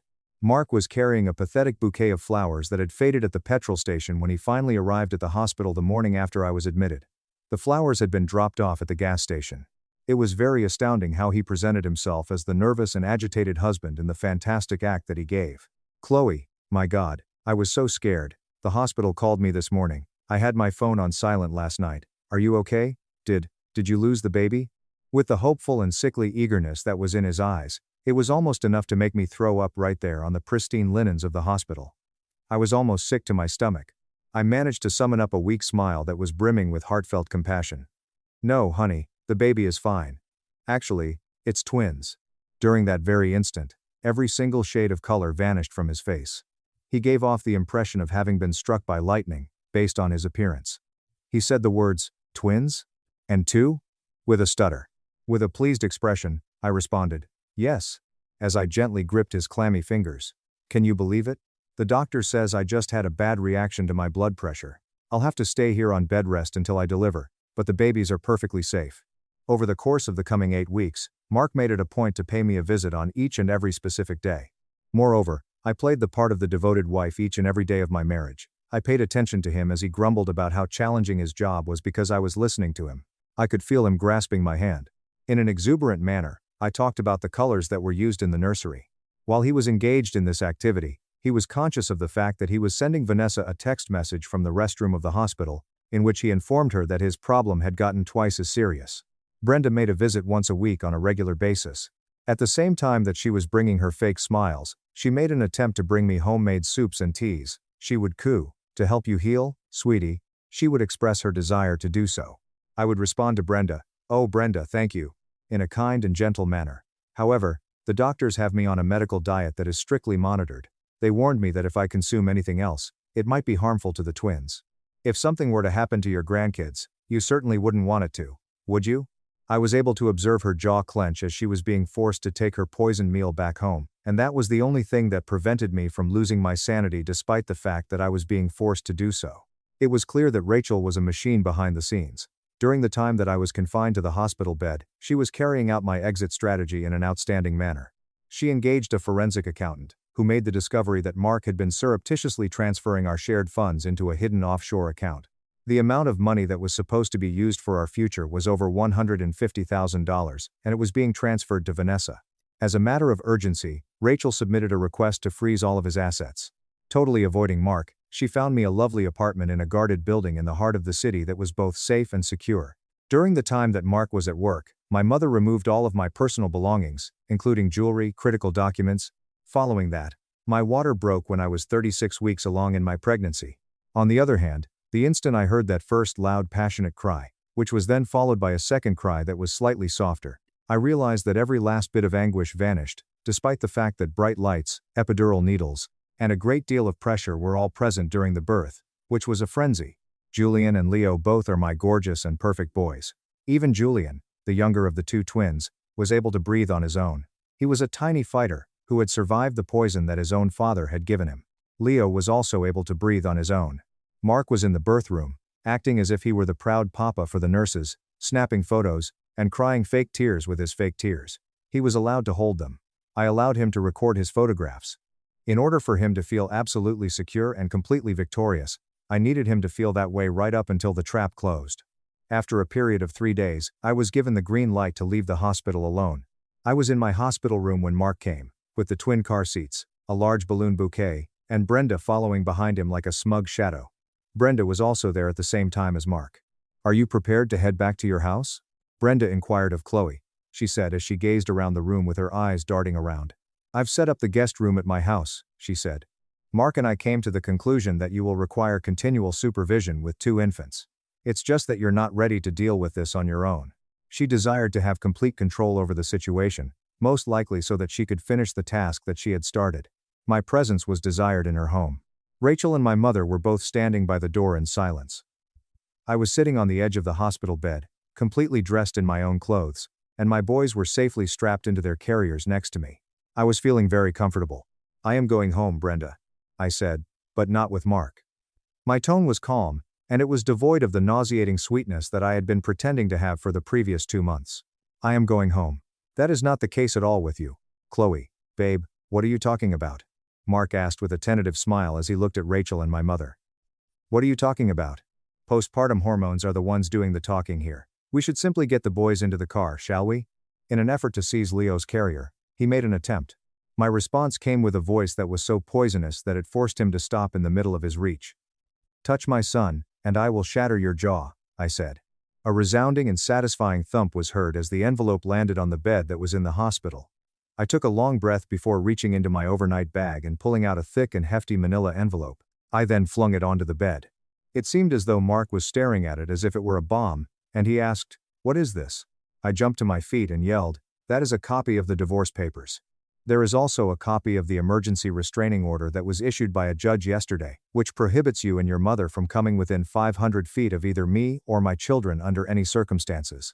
And most significantly, it includes printed copies of each and every email that you and Vanessa exchanged, explaining your plan to poison me with misoprostol in order to avoid paying child support." There was a deafening silence that permeated the room. Mark's grip on the balloon bouquet became less strong, and it let out a squeaky sound. Brenda's self-satisfied grin, which had been transformed into a mask of complete and utter dread, faded instantly. In the moment that Mark uttered the words, "Chloe," and "I," the expression on his face shifted to a light gray. You went through my iPad, didn't you? You left it logged in, you absolute moron," I spewed out as I went closer to him. "Did you really think I wouldn't find out you left it logged in? Did you seriously believe that I was unaware of the reason why I passed out on that floor as you were writing a text message to your mistress about your trip to Mexico?" Brenda puffed her chest out in an effort to boost her spirits. "This is malicious slander," she exclaimed. "What evidence do you have? You are a frantic man who is lying." Rachel spoke up and shouted, "Shut your mouth, Brenda," as she stepped closer with a sneer that implied she was a predator. "The hospital conducted a full toxicology panel on Chloe the day she was admitted," Rachel stated. "Proof that misoprostol was present in her system has been verified by a medical professional. Because, surprise, surprise, purchasing abortion drugs from the illicit market leaves a digital imprint, we also have the surveillance footage from the clinic where you purchased it. A complete collection of this material was delivered to the Seattle Police Department the day before yesterday." There was a true buckle in Mark's knees. In order to prevent himself from collapsing, he gripped the edge of the tray table in the hospital. "Chloe, please," he implored, tears flowing down his face. These were genuine tears, that's for sure. "Please, I was confused. I was manipulated by Vanessa. This is the only method. According to my mother, you have my love. I am so in love with our boys." The anger that had been building up inside of me for the past 2 months was finally released when I had the opportunity to say, "You attempted to kill our boys." I screamed, and it seemed as though the walls of the hospital room were shaking. "You disregarded me and left me to die on the floor because you did not want to pay child support. Guess what, Mark? I'll tell you. You have had your accounts frozen by the judge. As soon as the felony charges are dropped, you are going to be fired from your employment.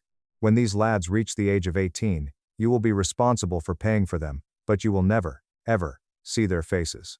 I grabbed the carriers, using one hand for each of them, and picked them up. I then instructed my mother to go and get my baggage.